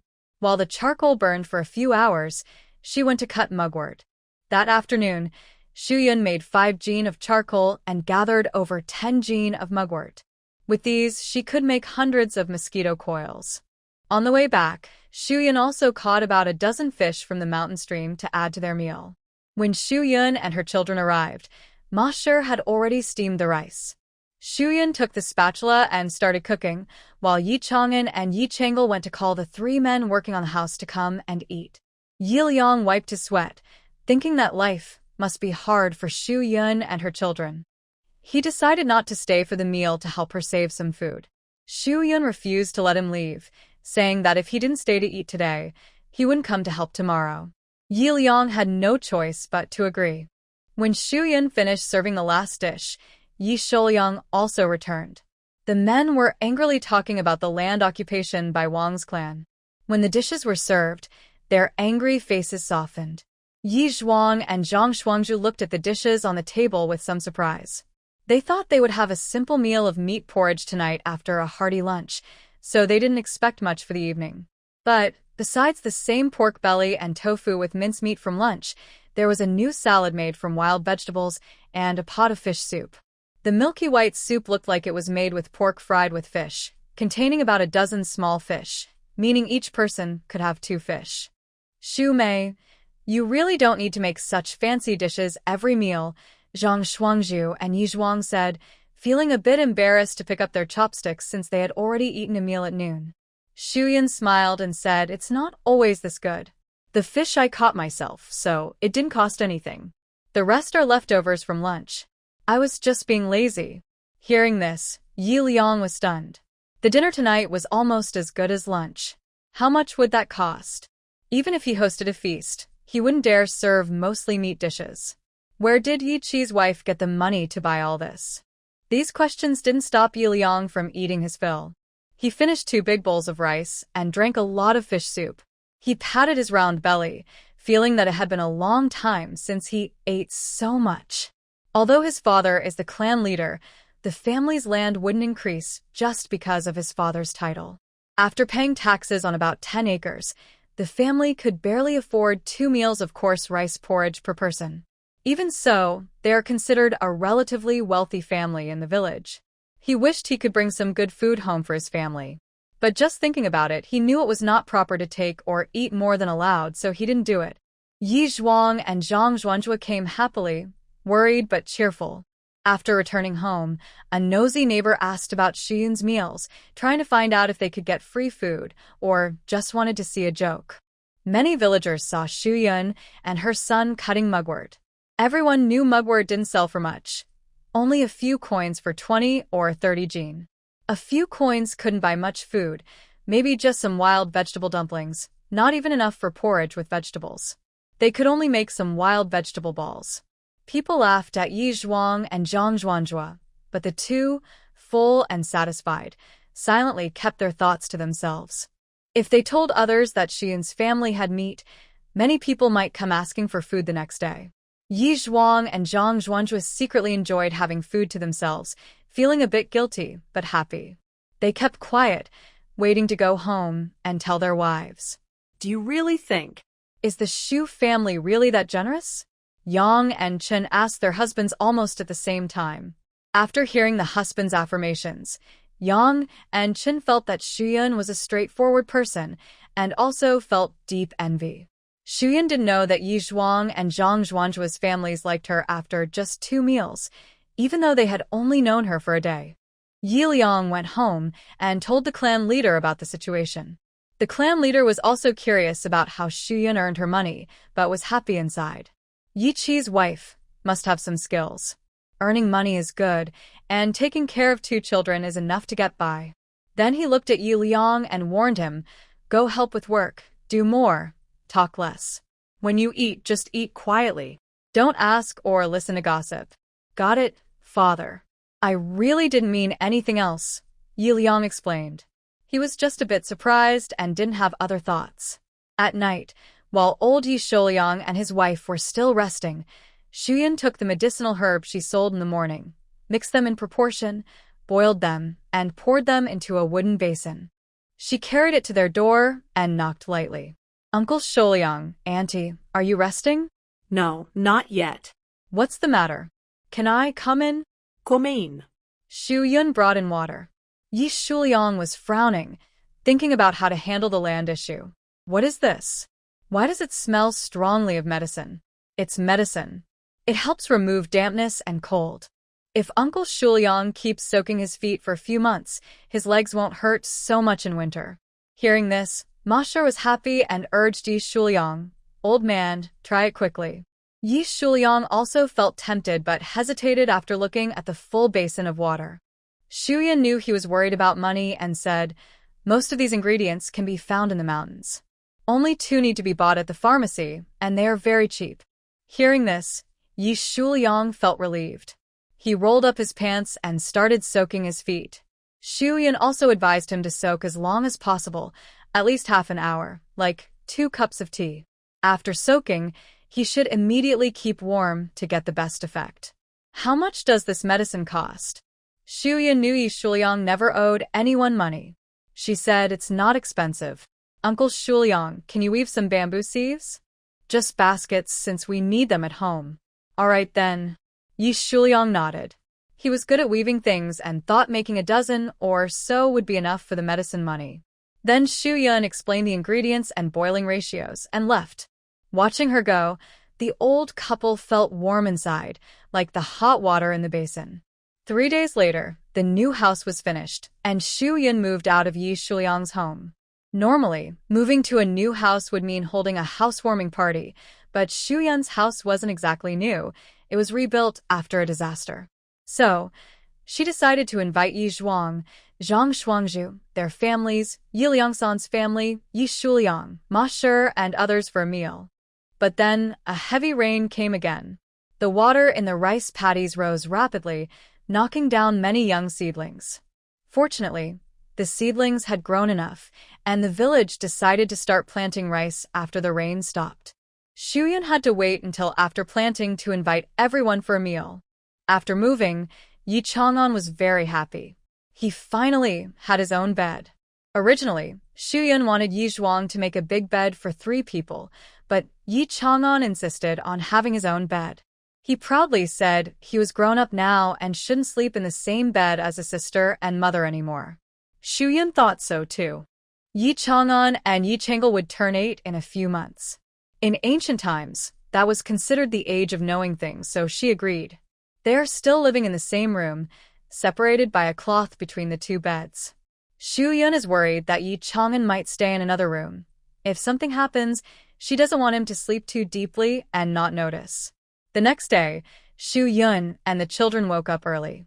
She first watered the vegetables growing in the backyard and then tilled a small plot that had been enclosed again. She also transplanted the mint she had dug earlier under the wall, so that when the weather gets hotter, they can pick it to make tea. After finishing these tasks, she went to the kitchen to join Yi Chang'an and Yi Chang'el in making mosquito coils. The wall around the yard was built higher, tall enough that even on tiptoe, one couldn't see inside. It was more convenient and safer to dry the mosquito coils and fresh mugwort leaves. Mom, Sister Xiaohua said she needs to help with rice planting at home, so she won't come for now, Yi Chang'el said. Got it. Rice planting, besides the autumn harvest, is the busiest and most important time for farmers. Everyone in the family, old and young, has to join in. Except for those cooking, anyone able to go to the fields to plant rice would help out. Naughty kids wouldn't dare to cause trouble during this time, or they'd be punished with a whipping. After lunch, Xu Yun cleaned out the ashes from the stove and asked Yi Chang'an to help place them beside the vegetable garden. Mom, should I sprinkle this ash on the vegetables? Yi Chang'an asked. Not yet. The ash still has heat, so it needs to dry for a few days. Otherwise, it might burn the leaves, Xu Yun explained. She knew this from her childhood, when her grandfather grew vegetables. Oh, I see.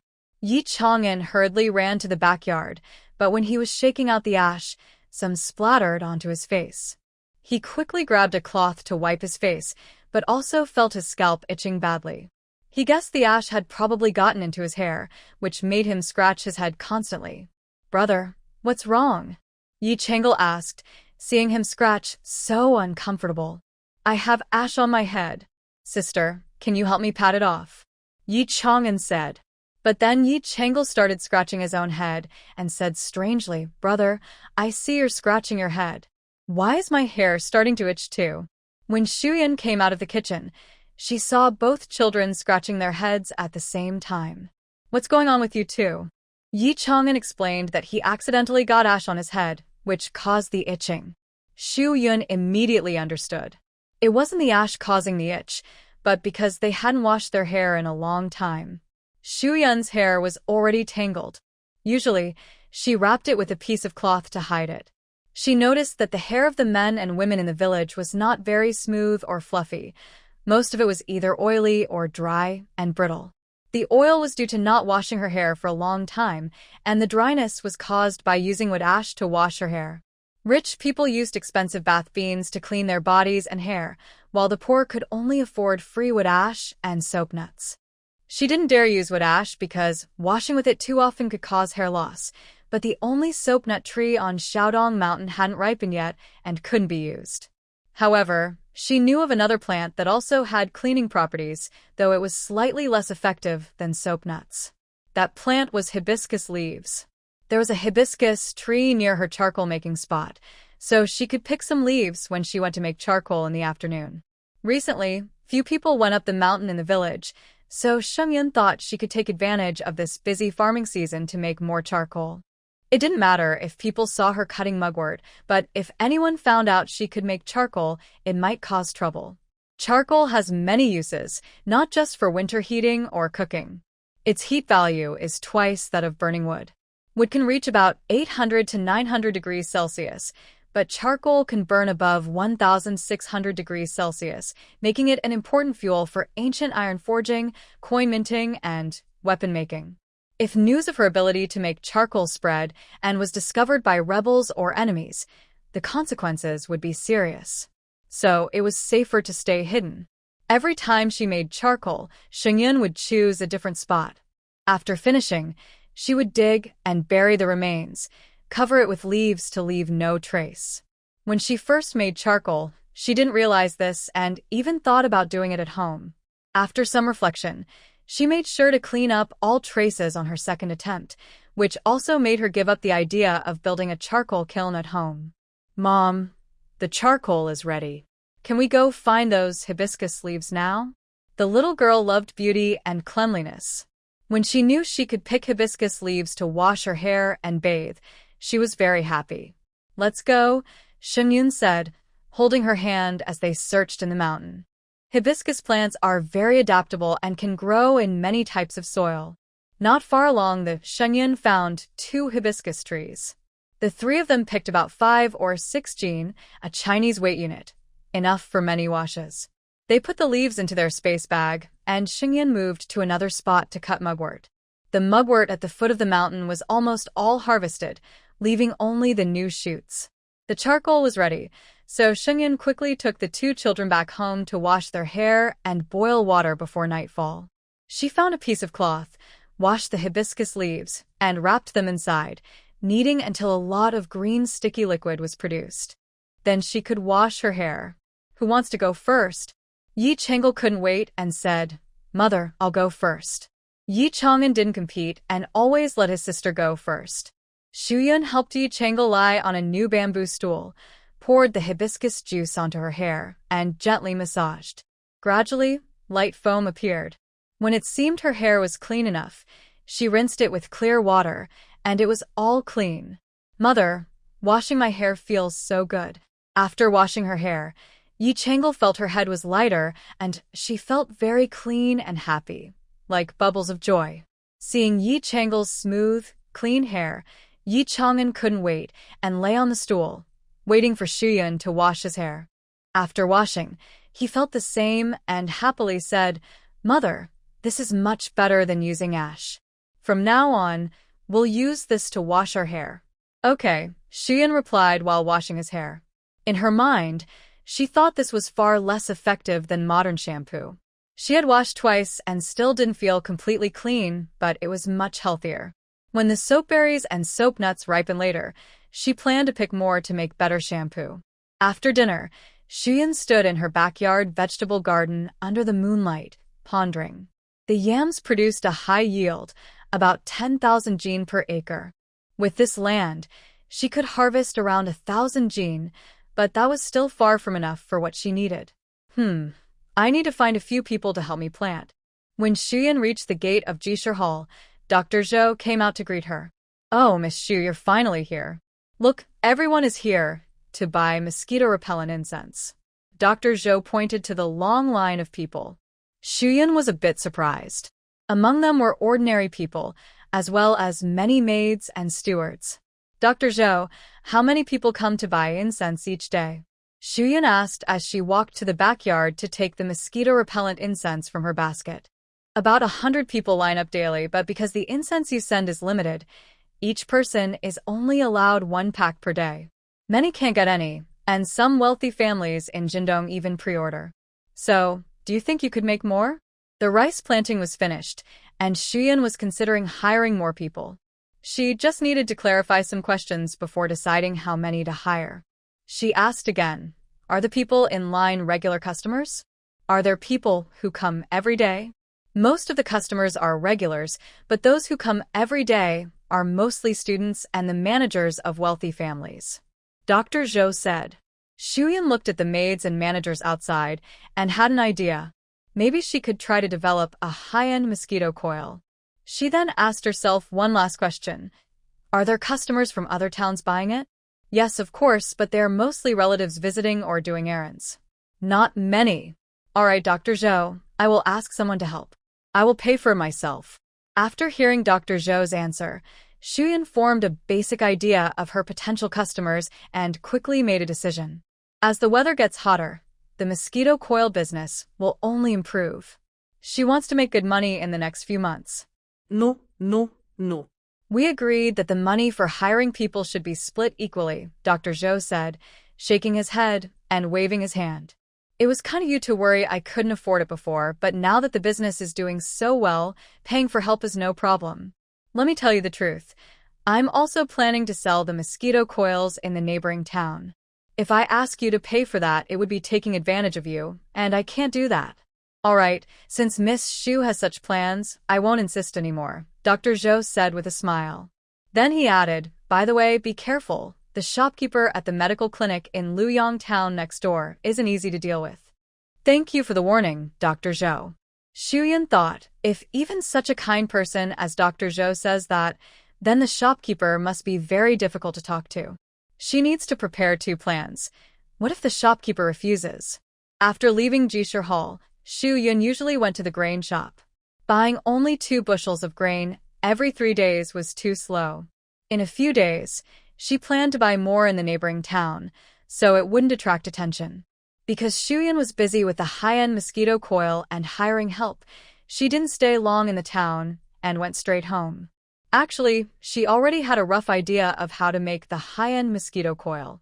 She planned to make a type called upward-flowing incense. Upward-flowing incense, as the name suggests, flows downward when burned. The smoke it produces doesn't rise like normal incense, but flows down like water from the top to the bottom. This type of incense is not only used for enjoying fragrance, but also looks beautiful. When paired with a cleverly designed downward-flowing incense burner, the smoke flows over strange rocks or lotus leaves, creating a dreamy, surreal visual effect. Wealthy people who love literary and elegant styles would definitely like it. Moreover, this kind of upward-flowing incense isn't hard to make. Its smoke flows downward because it is shaped like a hollow cone. The principle is that when incense burns, the tiny particles in the smoke are heavier than air. As long as there is no wind indoors and the hot air around the burning part is isolated so it doesn't carry the smoke upward, the smoke will sink. In other words, you just need to roll the mosquito coil into a cone shape and poke a hole at the bottom. However, just doing this and selling it at a higher price doesn't seem fair. Wealthy people are not fools or fools to be tricked. To earn their money, there must be a clear difference from regular mosquito coils. Expensive incense like agarwood, sandalwood, and ambergris smell very good, but they are too costly. So, alternative ingredients are needed. Xuyan told her brother and sister, Yi Chang'an and Yi Xiaohua, a few words, then took a bamboo basket and left. The bamboo basket was sent by Yi Shouliang, who also gave several bamboo baskets. Xuyan used them to store wild vegetables in her space. In the mountains, the cicadas were already singing in the trees. As she walked, Xuyan picked up pine cones scattered on the ground. Pine cones are suitable raw materials for making incense because they contain resin that releases a pleasant scent when burned, unlike charcoal. There was a large pine forest with pine cones everywhere. Xuyan collected about 20 jin, a Chinese weight unit, of them. But just pine cones weren't enough. The scent was too weak. She also picked several jin of wild gardenia flowers. Her waist was sore and stiff from bending, so she went back. After 2 days of making and drying, the pine cone and gardenia incense was ready. Xuyan also made a simple mountain stream incense burner with several uneven stones to see the smoke effect. Mother, I want some. The 2 siblings had never seen smoke flowing backward from incense before and were very excited, eager to light it themselves. When the fragrant smoke poured down from the stones above, driving away the mosquitoes around, Xuyan knew she had succeeded. With this incense and the previous mosquito coils, she estimated she could earn at least a few dozen taels this summer, enough to buy thousands of jin of grain. Just thinking about it made her happy. Now, the problem was hiring someone. Xuyan first went to find Yi Shouliang. Although it was getting dark, there were many torches and fires in the fields. Farmers were guarding the water. The rice seedlings just planted need a careful amount of water. Guarding the water is to prevent theft or others from releasing excess water from their fields into their own, which could suddenly increase or decrease the water in their rice paddies and affect growth. Xuyan first left her 2 children at Ma's place. As it was getting dark, she was worried about them being alone at home. So she went alone to the fields to find Yi Shouliang. Yi Shouliang was holding a torch, carefully checking each rice seedling. Uncle Shouliang, Xuyan called out. Yi Shouliang straightened up, waved the torch in front of her, and only spoke after seeing her clearly.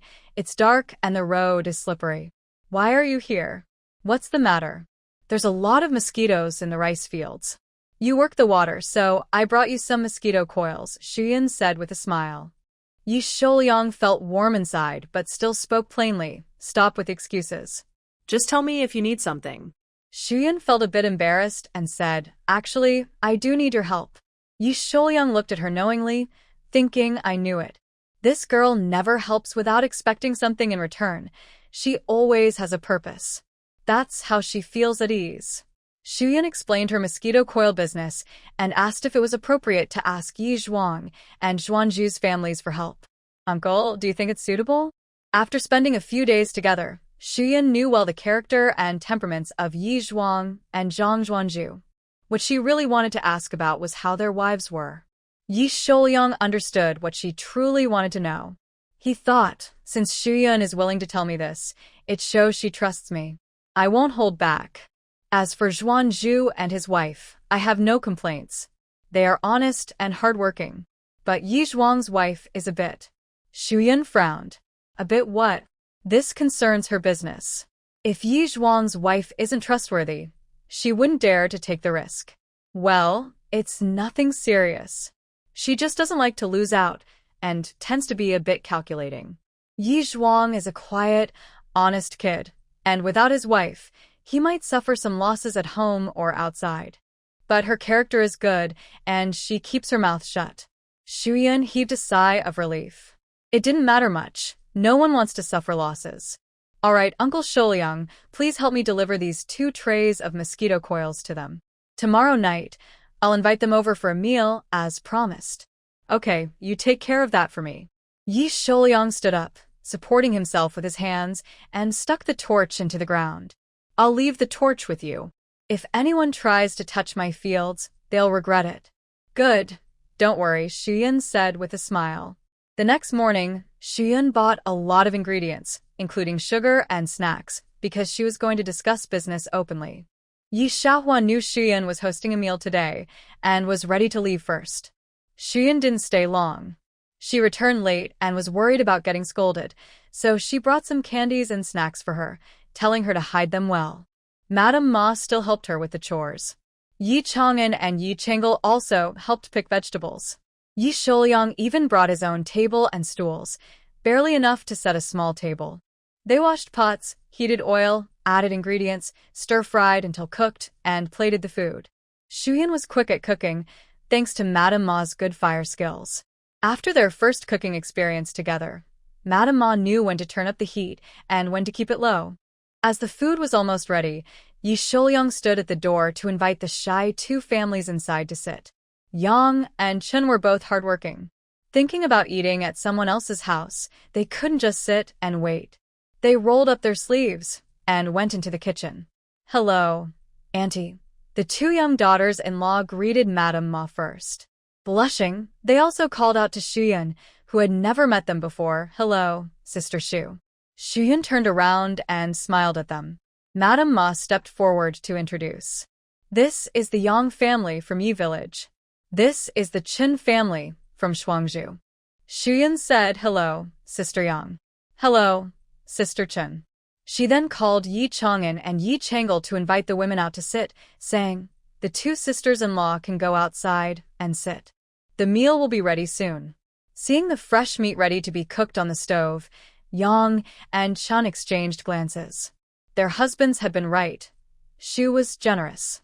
Chen was straightforward and took the spatula from Shuyan, joking, Sister, you're being too formal.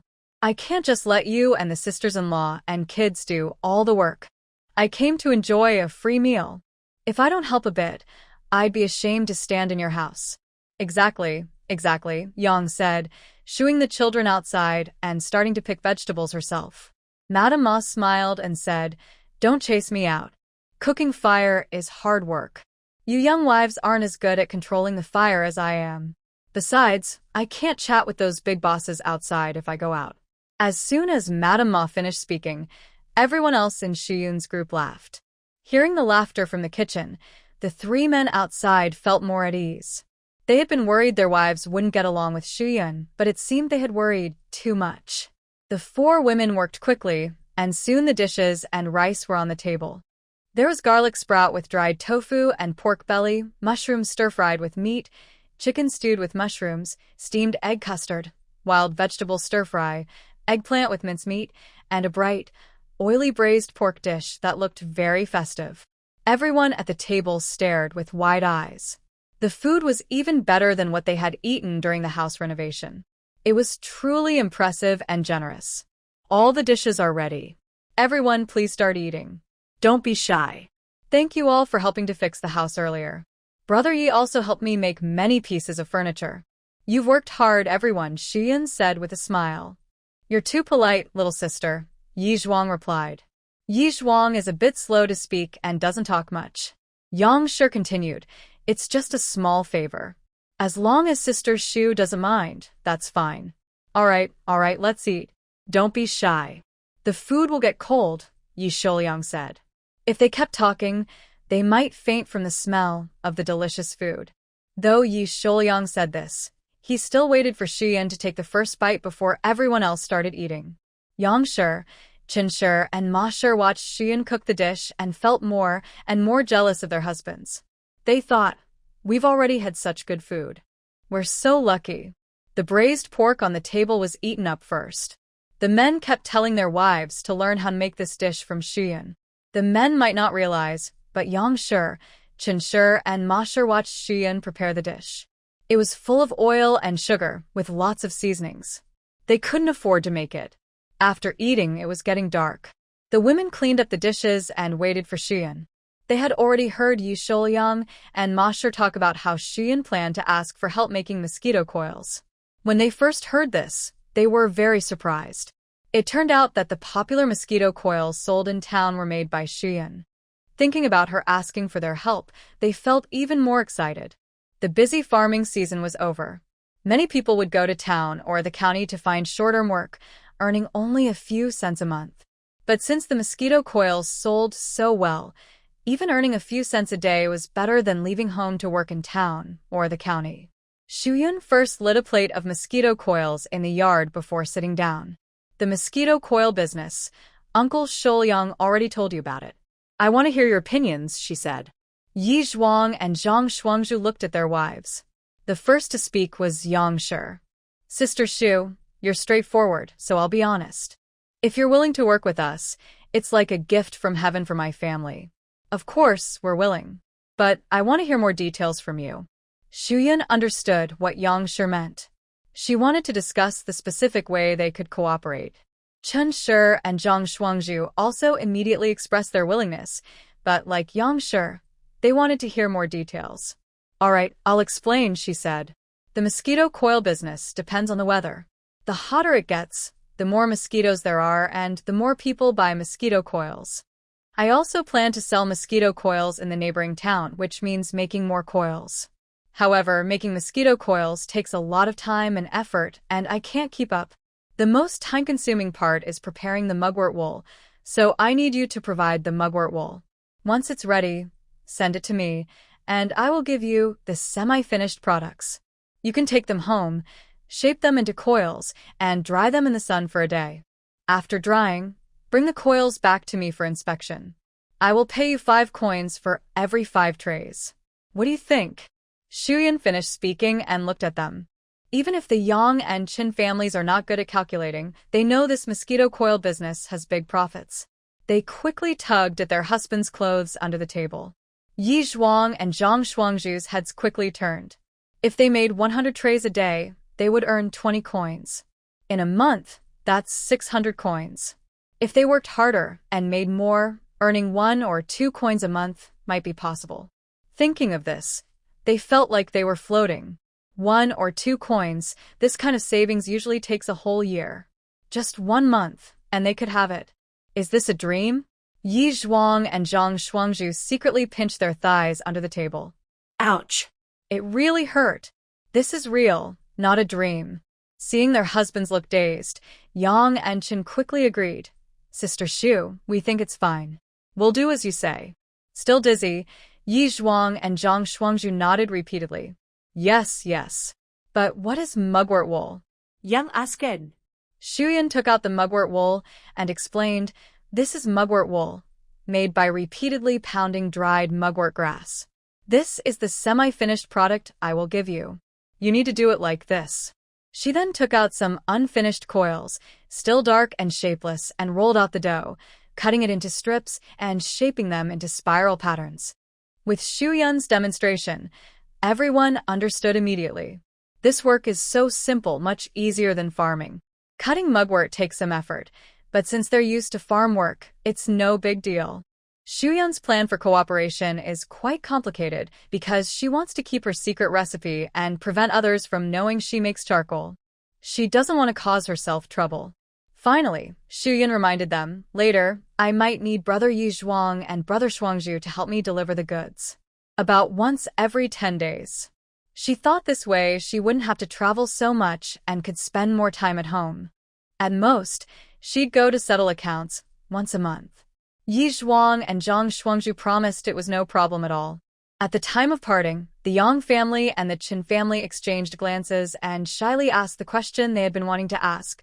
Shu girl, I see your hair and Chang and Changle's hair are very smooth and clean. What shampoo do you use? It turned out they had noticed Xu Yun's hair immediately upon arrival. She didn't wrap it in cloth, and it was shiny and smooth, a stark contrast to their greasy hair. They were very envious. Women love beauty. They felt uncomfortable touching their dirty, oily hair every day. They knew it wasn't soapberry, which wasn't yet mature, nor was it ash from plants, which would make hair dry and rough. Xu Yun's hair was smooth like this, unlike theirs. Xu Yun took out some hibiscus leaves from inside and smiled, saying, I use this. Can these leaves really wash hair? They asked in surprise, having never seen this leaf before. Yes, they can. Maybe you haven't heard of it, but many people in my hometown also use this to care for their hair. Xu Yun explained how to use the hibiscus leaves, and then gave them some leftover leaves to try at home. The Yang and Qin women were very happy and decided to wash their hair tonight. After the two families left, Yi Shouliang and Ma Shi also prepared to carry their stools home. Xu Yun called out to them, Uncle, Auntie, wait a moment. Their business talk is finished, but I haven't finished talking to you about our business. Yi Shouliang and Ma Shi were surprised. Could it be their turn for business? Xu Yun said, besides this ordinary mosquito incense, I plan to sell another kind of incense. This incense is specially made for the wealthy in town. She took out a backflow incense and lit it for the old couple to see. Seeing the smoke flowing downward, they were amazed. This smoke flows downward? Besides flowing downward, don't you think it has a strong fragrance? Xu Yun smiled. Ma Shi carefully smelled it and said, yes, it smells nice. It's a scent similar to wild white flowers, but it seems to have another aroma. Oh, this incense has a strange, wonderful scent and is quite unique. Wealthy people love this kind of thing, Yi Shouliang sighed. Wealthy people like special and unusual items. Even their wild vegetables and game are chosen with care, and they prefer unique scents like this. If they use the same things as ordinary people, they would feel like they lost status. I'm the same, but this incense is more complicated to make. I'd like to ask you two elders to help. It costs 5 coins for 5 sticks. How do you feel about that? Yi Shouliang and Ma Shi exchanged a look. This task could actually be handed over to Yi Zhuang and Zhang Shuangzhu's families. The pointed incense sticks were much smaller than those mosquito coils. Xu Yun was willing to give the same price, clearly trying to help these two lonely, helpless elderly people. Suddenly, her heart was filled with mixed feelings, moved but also a bit bitter. Seeing the two elders remain silent, she said, Uncle, Auntie, I'm not really too busy, and I feel a bit shy to ask you. Big Brother Yi and Brother Shuangzhu, making ordinary mosquito coils seem simple, but it actually takes a lot of effort. If I give this task to them, I'm worried they might not be able to handle it. That's why I'm asking for your help, with a bit of face. Xu Yun knew these two elders didn't like to be pitted, so she spoke kindly to make it easier for them to accept. In fact, she wanted to ask Yi Shouliang and Ma Shi for help because making the incense was time-consuming. Picking pine cones alone took a lot of time, not to mention grinding them into powder. She also needed to burn a lot of charcoal, which also required time. Next, Xian planned to plant cool potatoes, so she had to delegate as many tasks as possible. She was racing against time. Seeing her sincere words, Yi Shouliang no longer pretended and nodded in agreement. Since no one was behind them, and taxes were getting heavier each year, if they had no money, life would be tough. Since Shuyan really needed help, and they could earn some money for old age, it was a win-win situation. Ma Shi understood her husband's considerations and didn't oppose. Actually, Shuyan had been very kind to them, teaching them how to make and mugwort, making foot bath packs, and now helping them earn money. She felt quite guilty. So, she thought about helping Shuyan make the incense well and earn more money, not to let her down. Then tell us what we need to do, Ma Shi asked. Shuyan explained step by step. Picking pine cones and collecting gardenia flowers to dry and grind into powder. Then, they would send the powder to her. She would give them semi-finished products to turn into finished ones, but each piece had to be similar in size. Okay, don't worry. I promise each one will be pretty close in size, Yi Shouliang assured, patting his chest. With this, they could earn about 1 or 2 yuan a month, enough to buy 2 good cotton quilts by the end of the year. Shuyan stood at the door, smiling and waving goodbye to the old couple. Yi Chang'an came out from behind, scratching his head and asking, Mom, why didn't you invite Uncle Yiliang to dinner today? Today's delayed small housewarming banquet was originally supposed to invite Yiliang, but because she used this meal to discuss cooperation, she was not invited. But why didn't Shuyan choose to cooperate with Yiliang? It all goes back to Yi Zhuang and Zhang Shuangzhu. Both Yi Zhuang and Zhang Shuangzhu lost their parents and have no siblings, so they can run their own household. This means their relationships are simple, and there are no jealous relatives watching their profits, which avoids many troubles. Yi Liang is the son of the clan leader. Doing business with him means informing the clan leader. Not to mention that the Yi family is having a hard time now, but the clan leader might ask her to include others in making money. With so many people coming and going from the clan leader's house, if they see her making mosquito coils, they might ask questions, and soon the news would spread across the village. She admits she is selfish. She has no obligation or desire to help others now. She just wants to earn more money and stockpile food to ensure her and her children's future safety. However, she is willing to cooperate with clan leader Yi on the sweet potato business, but that's out of necessity. Her small piece of land isn't enough for business. That's a later issue. For now, she must focus on making good mosquito coils. Tonight, Shuyan will stay up late again. She made many semi-finished products overnight for the next morning when Yi Zhuang and others come to pick them up. Before dawn the next day, Yang and Chen came. They thanked Shuyan repeatedly when they saw her. Shumei, the Mariah leaves are really good. Look at my hair, clean and smooth, Chen said, showing her hair. As long as the sister-in-law thinks it's good, Shuyan replied with a smile. She handed them the semi-finished products and reminded them to start making it at home immediately, or it would dry out.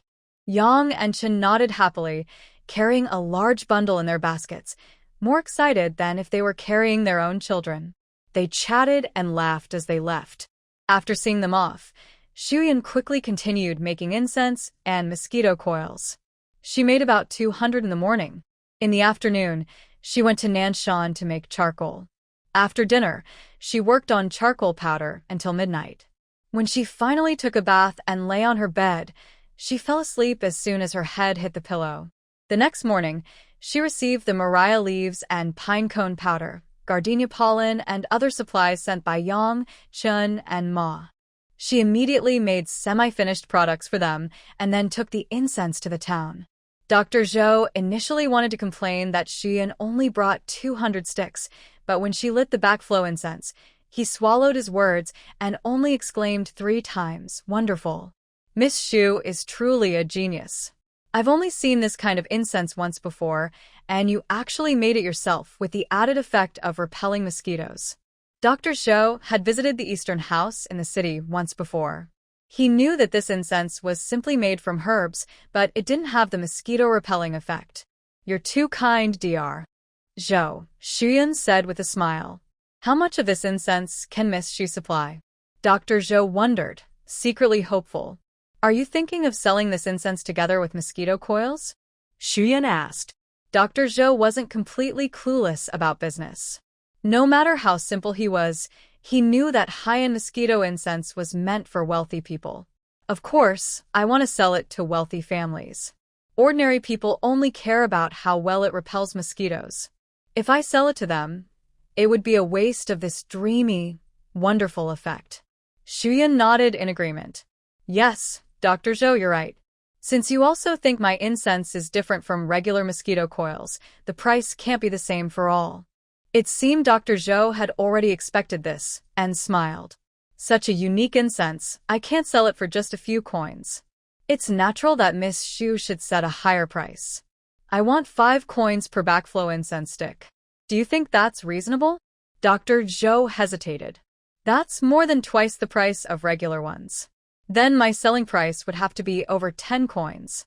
If others sell it cheaper, You don't need to worry about that, Dr. Zhou. I only plan to cooperate with you on this backflow incense. I can also give you some new ideas. Wealthy families care about appearances. You could sell a set of 6 or 9 sticks, with elegant packaging, perhaps with paintings of mountains, rivers, plum blossoms, orchids, bamboo, and chrysanthemums. I think it would be more popular, and you could set a higher price. Hearing this, Dr. Zhou clapped his hands happily. Brilliant! Miss, you're truly clever. Thank you for your special love. I have no objection to your price increase. Shuyan smiled, thinking that this was inspired by modern product packaging, which she had seen many times. After finalizing the deal, Shuyan and Dr. Zhou signed a new contract, 6,000 ordinary mosquito coils and 3,000 backflow incense sticks, with a promise to deliver goods every 10 days, and she would settle accounts once a month. Because she brought fewer incense sticks this time, she would send more in 3 days, then set the delivery schedule to every 10 days. Can't we produce more of this backflow incense? Dr. Zhou asked. Reflux incense can sell for high prices, so naturally, the more the better. Dr. Zhou, you understand the principle that rare things are valuable better than I do. Dr. Zhou suddenly realized and thanked Shuyun with a bow. After buying grain, she finally remembered to buy a quilt. Previously, she had been in such a rush when visiting the town that she only realized afterward that she didn't have a quilt. Summer quilts are thin and cheap, but considering winter, she plans to buy more cotton for preparation. The cotton seller, upon hearing she wanted to buy 10 jean of cotton, smiled broadly but carefully said, "The new cotton hasn't arrived yet, but we have some stock in the warehouse, about 15 jean. All the customers want to buy it, so I'll give you a discount." Shuyan was buying cotton out of season to save money. When she heard about the discount, she felt a surge of happiness but kept a normal expression and asked, "How much of a discount are you planning?" The shopkeeper, eager to clear inventory, thought that in this hot summer, only this girl would buy cotton, so he gritted his teeth and said, 15 jean of cotton costs a total of 4 taels and 125 won. If you pay 4 taels and 1 by 1, it's yours. Shuyan shook her head to show she was not satisfied, and immediately turned to leave. The shopkeeper's heart skipped a beat. He quickly stepped out from behind the counter and called out, Hey, girl, the price is negotiable. I'll give you an extra piece of cloth, what do you think?" Shuyun's goal was achieved, and she smiled as she turned back. Deal. However, the cloth wasn't very attractive in color, or the shopkeeper wouldn't have offered it as a gift, but Shuyun didn't mind. She planned to make a quilt out of it later. The cotton was stored in her space, and she bought some meat. The vegetables in the backyard had grown enough to harvest, so she wouldn't need to buy vegetables anymore. Shuyan wondered if she should buy some old hens, but she couldn't tell which hens laid the most eggs, so she decided to ask Yi Shouyang and his wife to help buy some. Yes, the reflux incense deal was settled, and she had figured out the chicken matter. Tomorrow, she planned to go to Luyang town next door to expand her business. Shuyan was used to waking up early. Before the village rooster crowed, she was already awake. She first took out the mosquito incense she made last night to dry in the sun, then cleaned the kitchen that had gotten dirty from making the incense, washed her hands, and prepared breakfast. Today, she was going to Luyang town, which was a long trip, so she needed to eat some staple food in the morning. She took some flour and also pulled a few cabbages from the backyard vegetable patch to make vegetable and egg drop soup. Xu Yun's cooking skills weren't very good, but her ingredients were always fresh. Even with just oil and salt, she could make delicious food. After she put down her bowls and chopsticks, Yi Chang'an and Yi Changle obediently went to wash dishes and wipe the table, so she didn't need to worry. Once everything was cleaned up, they prepared to leave. Yesterday, on their way back from the town, they visited Yi Shuliang's house and asked the elderly couple to help look for someone selling old hens in the village. They also asked Yi Shuliang to tell Zhang Zhuanzhua at his home that he would go to Luyang town with him tomorrow. Xu Yun didn't know the way well, and also, Zhang Zhuanzhua would be responsible for delivering goods to Luyang town in the future, so he needed to meet the shopkeeper. Yi Chang'an and Yi Changle would go with them because Luyang town is a larger town in Pinggu County, much livelier than Ping'an town. Although Yi Xiaohua didn't say much, it was obvious she really wanted to go. Xu Yun decided to bring her along so the young girl could see more of the outside world. At the entrance of Gushi village, Zhang Zhuanzhua and Mrs. Chun were already waiting. Big brother Zhuanzhua, sister-in-law, hello. Uncle Zhuanzhua, auntie, hello. Xu Yun and Chang'an, Changle greeted them. Hey, Xu Yun, Chang'an, Changle, this is Zhang Zhuanzhua and Mrs. Chun smiled and greeted them. This is my niece, called Xiaohua. So Xiaohua is your niece? She looks very lively, Mrs. Chun praised. Xiaohua, who had grown up with the good qualities of Li and Yi Tian, had big, bright almond-shaped eyes, a round face like a goose egg, and a small, delicate nose. If she hadn't been malnourished, her skin would be white and tender. She looked like a future beauty. Xiaohua politely greeted, Uncle, Auntie, hello. Mrs. Chen nodded in response. The group headed toward Luyang town. It was farther than Ping'an town, and even if they walked quickly, it would take over 2 hours. Considering they had children, walking would take about 3 hours, which was too slow. So they first went to Ping'an town and took a bull cart along the official road, arriving in less than half an hour. Luyang town was indeed lively, with many more people entering. Zhang Zhuanzhua and Mrs. Chen looked a bit nervous, unconsciously tightening their grip on their clothes. Big brother Zhuanzhua, you've been here before, but do you only know where the medicine shop and pharmacy are? Zhang Zhuanzhua felt a little embarrassed. When he came to Luyang town before, he was just looking for work, either carrying loads or helping to repair houses. He didn't go to places like the pharmacy that required money up front. I really don't know about that. It's okay, let's ask someone, Xian said. Immediately, she stopped a woman and asked for directions. There is only one large medical clinic in Luyang town called Rincong Tang. There are 2 small pharmacies, but Rincong Tang has several experienced doctors, making it much more prominent than the small shops. It is located on the main street, and from outside, its size is twice that of Ji Shirtang. 3 senior doctors are busy with patients, and the pharmacy counters inside are crowded. Fortunately, there is a young clerk at the entrance who greets visitors, similar to a modern hospital reception. Xu Yun stepped forward and asked, Young man, is the shop owner available? The young clerk raised his eyebrows, took off his professional smile, and looked her over. Miss, what business do you have with our shop owner? I have a matter to discuss with him. The clerk put away his smile and looked at her with slight disdain. What kind of business? Tell me. Seeing his condescending attitude, Xu Yun was displeased. I only want to speak with the shop owner. The clerk was surprised by her strong attitude, hesitated for a few seconds, then ran inside. Soon he came back out. Miss, please. It seemed he had the shop owner's permission. He gestured and led them to a spacious side room in the backyard, similar to a private hall. The shop owner was of average build and appearance, but his eyes held a sharp, calculating look. My name is Wang. Are you here to discuss business with me, miss? Yes. Shopkeeper Wang, have you seen this item? Xu Yun took out a plate of mosquito coils from her basket. Shopkeeper Wang squinted. Are these coils made by you, miss? Yes. You've seen them before, and you should know how popular they are in Ping'an town. I came today to discuss a business partnership with you. Wang smiled, but there was a cunning glint in his eyes, making Xu Yun feel like prey. Of course, that sounds good. But how exactly do you want to cooperate, miss? Xu Yun explained her terms, asking him to sell at the same price as Zhou's shopkeeper, 4 coins per plate, so they wouldn't compete with each other. Wang shook his head. That's not good. 4 coins per plate is a bit high. My shop is large, but most customers are poor. If I work with you, I'd set the price at 2 coins per plate, and naturally, I could only offer you 1.5 coins. Xu Yun frowned. Wang was intentionally lowering the price, not only reducing her profit but also trying to dominate the market in Ping'an Town with low prices. She thought he was very sneaky and decided there was no point in further negotiations. Master Wang's price was too high for me to accept.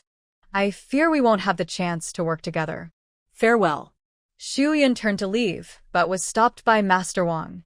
He seemed confident and warned, Miss, let me give you a tip. In Luoyang Town, if Iron Kong Tang doesn't work with you, no other pharmacy will dare to do business with you.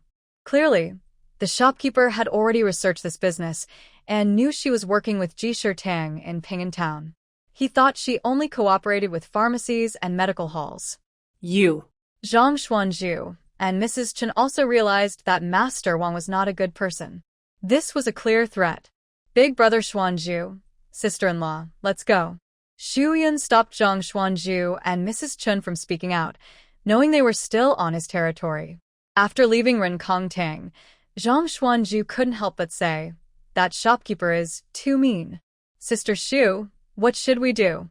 From what he said, it seems other pharmacies won't do business with us. Xu Yun thought for a moment and said, it's okay. There are other clinics and pharmacies in town. Someone will be willing to work with us. Yes. He doesn't want to sell us medicine. It's his loss. Let him watch others make money and be jealous, Mrs. Chen said cheerfully. Xu Yun also smiled. Sister-in-law is right. Let's go for a walk. It's rare to visit Luoyang Town. Okay. The children were happy to hear this, and all smiled happily. Mom, let's go to the grocery store and buy a comb. Yi Changlu pulled Xu Yun and walked ahead. Xu Yun also wanted to visit the grocery store. It had many kinds of goods and could meet various needs, unlike the clinic that relied on patients' reputation. Sure enough, as soon as they entered, they heard someone ask, shopkeeper, do you have that kind of mosquito coil sold in Ping'an Town? But the shopkeeper replied, yes, yes. How many do you need? Xu Yun was puzzled. How could this store also sell mosquito coils? Shopkeeper, do you have mosquito coils here? Xu Yun asked. Yes, how many do you want? The shopkeeper replied. How much is one? 6 coins each. Xu Yun frowned and asked again, why are they so much more expensive than in Ping'an Town? The shopkeeper smiled and explained, please understand. It takes an hour to get to Ping'an Town. The transportation costs are high. Also, the purchase price here is only 4 coins. We only make 2 coins profit per coil, so it's not expensive. When Xu Yun heard that the purchase price was 4 coins, she understood. The grocery store bought directly from Jisher Tang and sold without raising the price. Looking at the shop's facilities again, the store is small, but the variety of goods is not less than other shops. Everything is complete. The clerk is dressed neatly and has a sincere attitude. Comfort and trust grew in her, but she didn't rush to make a conclusion. She visited a few other grocery stores. None of them sold mosquito coils, only some mosquito repellent sachets, which had their own issues. Comfort returned and asked the clerk to pass a message to the shop owner. Soon, the owner came out from behind the curtain with a smiling face, welcoming Comfort and her companions into the back room. After they sat down, he poured tea and then asked, Miss, what kind of business would you like to discuss with me? Shopkeeper, I want to ask about your mosquito coils, if I may? The shopkeeper didn't refuse. Miss, what do you want to ask? Shopkeeper, I heard that Jisher Tang's mosquito coils are limited to 1 box per person per day. How do you get so many to sell? The shopkeeper, hearing this, became a bit cautious. Well, I have my ways. It took some effort. Comfort realized she was being abrupt and quickly clarified her purpose. The shopkeeper stood up happily and cupped his hands. Thank you for your kindness. I, Zheng, am willing to cooperate with you. Honestly, I've been trying to find out who makes these coils, but I haven't had any luck. I have to ask dozens of people to line up at Ji Shirtang every day to buy them for my shop. It's very troublesome. I didn't expect you to come directly to me today. Comfort smiled. Shopkeeper Zheng, you are very polite. I visited several other grocery stores earlier, but none sold these coils. It's your special favor, and you go to such lengths to buy and resell them. Why do you favor my coils? This question touched on Zheng's expertise and interests. He analyzed the types of grocery stores, their customers, and then talked about the coils, speaking fluently and confidently. Finally, he summarized, in short, I can't guarantee that these coils are the only ones in Dejin, but they are definitely the only ones in Pinggu County. I believe these coils will soon become very popular. If you're not willing to sell the formula, I'd like to sign a 3 or 5-year contract with you. Hearing this, Comfort felt a bit of admiration.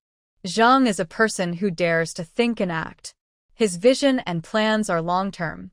Right now, the coils are only popular in Ping'an town, but he's willing to sign a multi-year contract.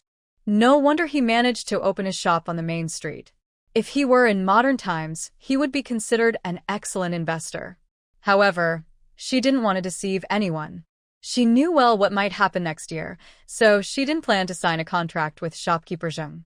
She only said that if she still sold mosquito coils next year, she would prioritize his shop.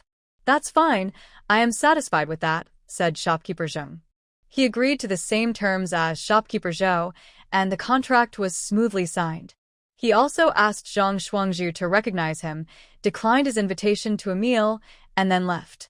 By the time he left Zheng's general store, it was already late morning. The 3 children's stomachs were growling loudly from hunger. Xu Yun and Zhang Shuangzhu's family decided to eat noodles at a small street stall and take a break. A bowl of vegetarian noodles cost 6 coins, and a meat noodle bowl was 10 coins. The prices weren't cheap. Zhang Shuangzhu usually didn't like to spend money, but today, since Xu Yun had made a deal, their family could earn more, so he was happy. He and his wife also decided to indulge a little and ate 2 bowls of vegetarian noodles. Xu Yun glanced at the neighboring table where a customer was eating meat noodles. There were only a few strips of meat in the bowl. She thought about buying some meat to make braised pork so the children could eat enough. So, she only ordered 4 bowls of vegetarian noodles. Yi Xiaohua felt shy and wanted to say she didn't need to buy her a meal, but Xu Yun had already ordered, and she didn't want to be the only one not eating. She gently tugged at Xu Yun's sleeve and whispered, "Second aunt, can I use my own money to buy my share?"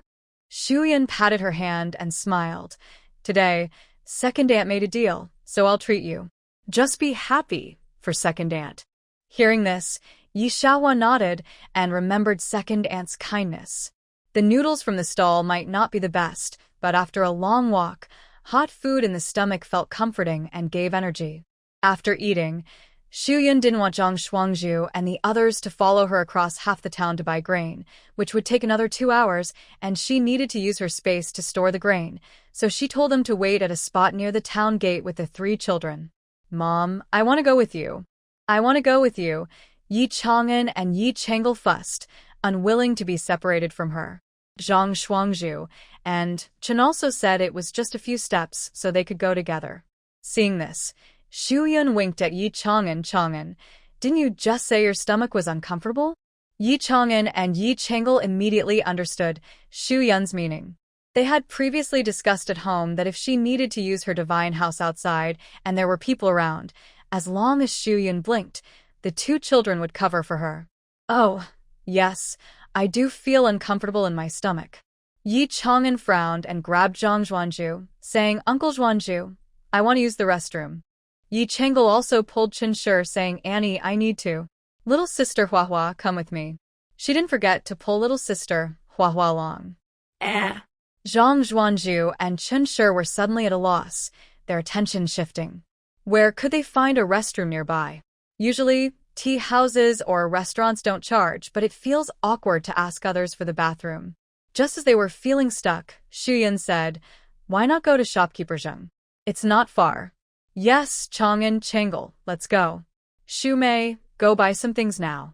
We'll meet at the town gate later." "All right, then I'll trouble brother Zhuanzhu and auntie."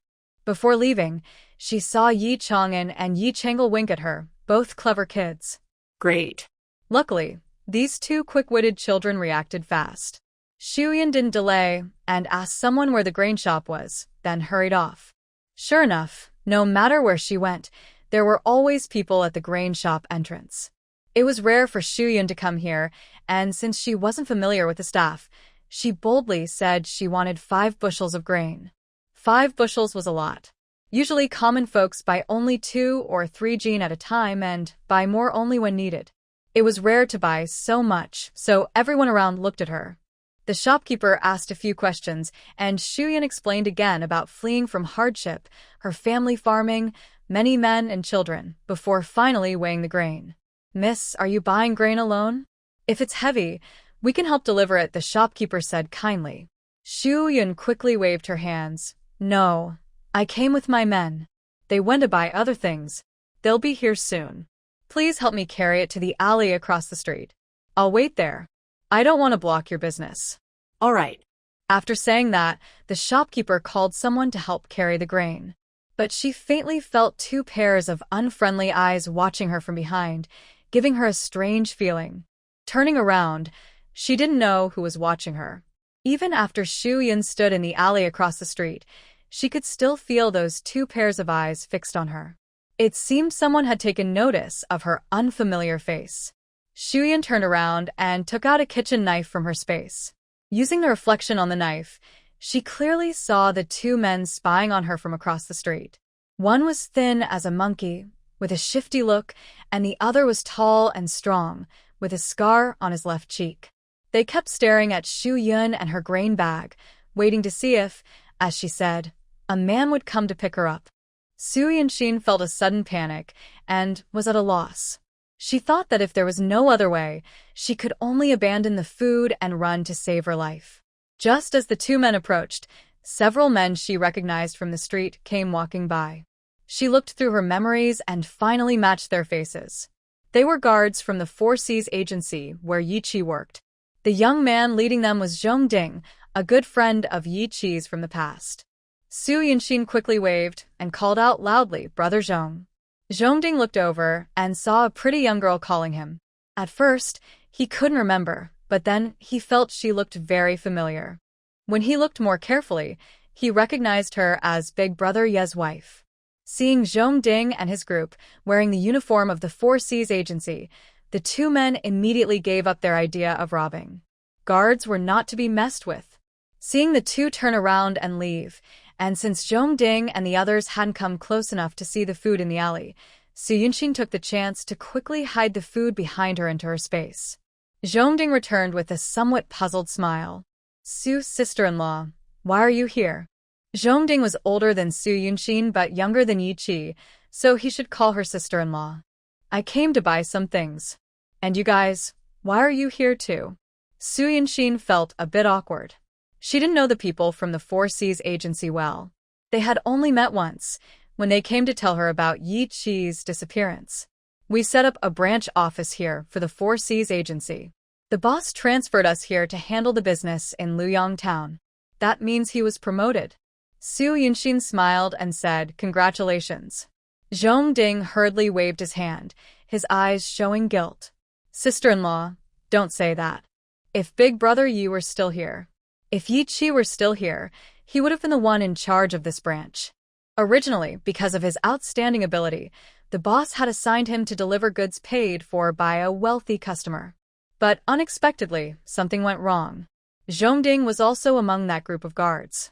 When they were escorting the goods near his village, he thought of his sick mother and felt uneasy. He wanted to go back and check on her, so he asked for a 2-hour leave from Yi Chi. Yi Chi said they would move slowly and wait for him to catch up. They agreed to meet outside Pinggu County at Shirley Pa.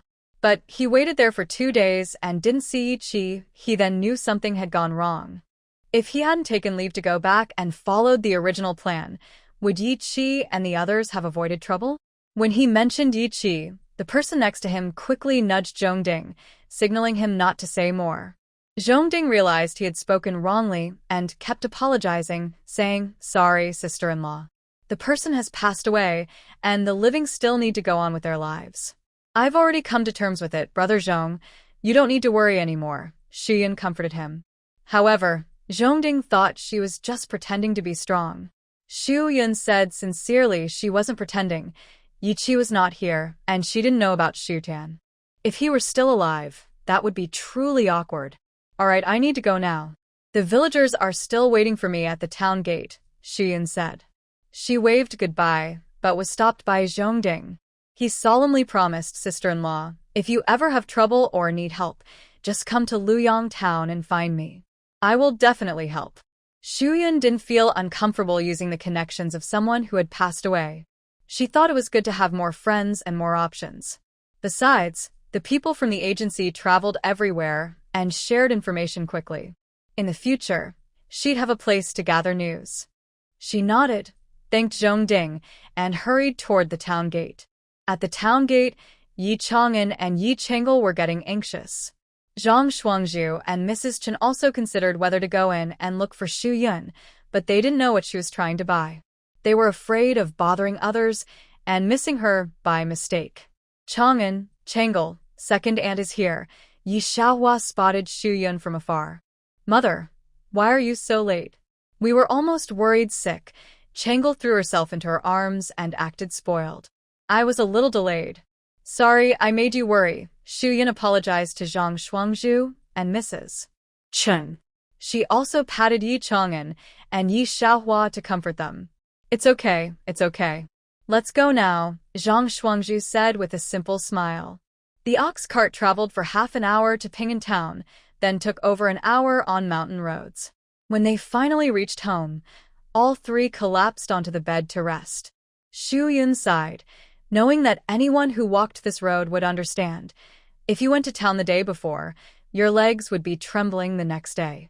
If only she could show her step count on WeChat, she'd definitely be the top in her friend circle.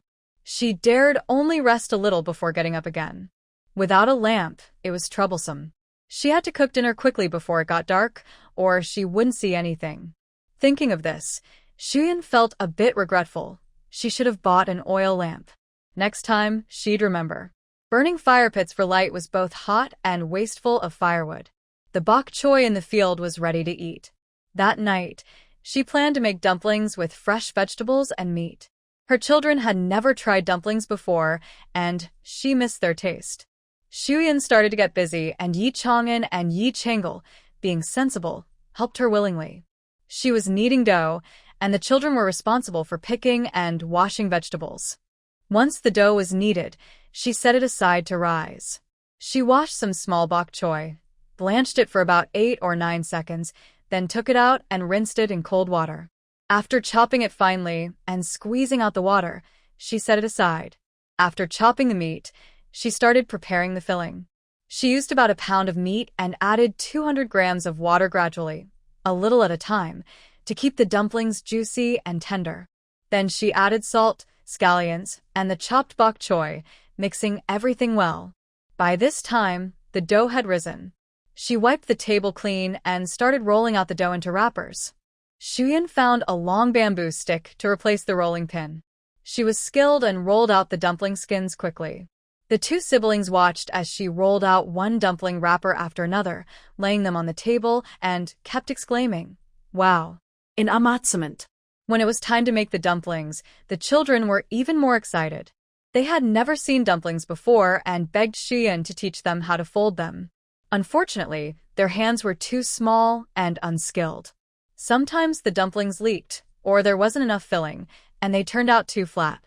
Seeing the plump, pretty dumplings in Xu Yun's hands, while theirs looked flat and ugly, Yi Chang'an and Yi Chengle felt a bit discouraged.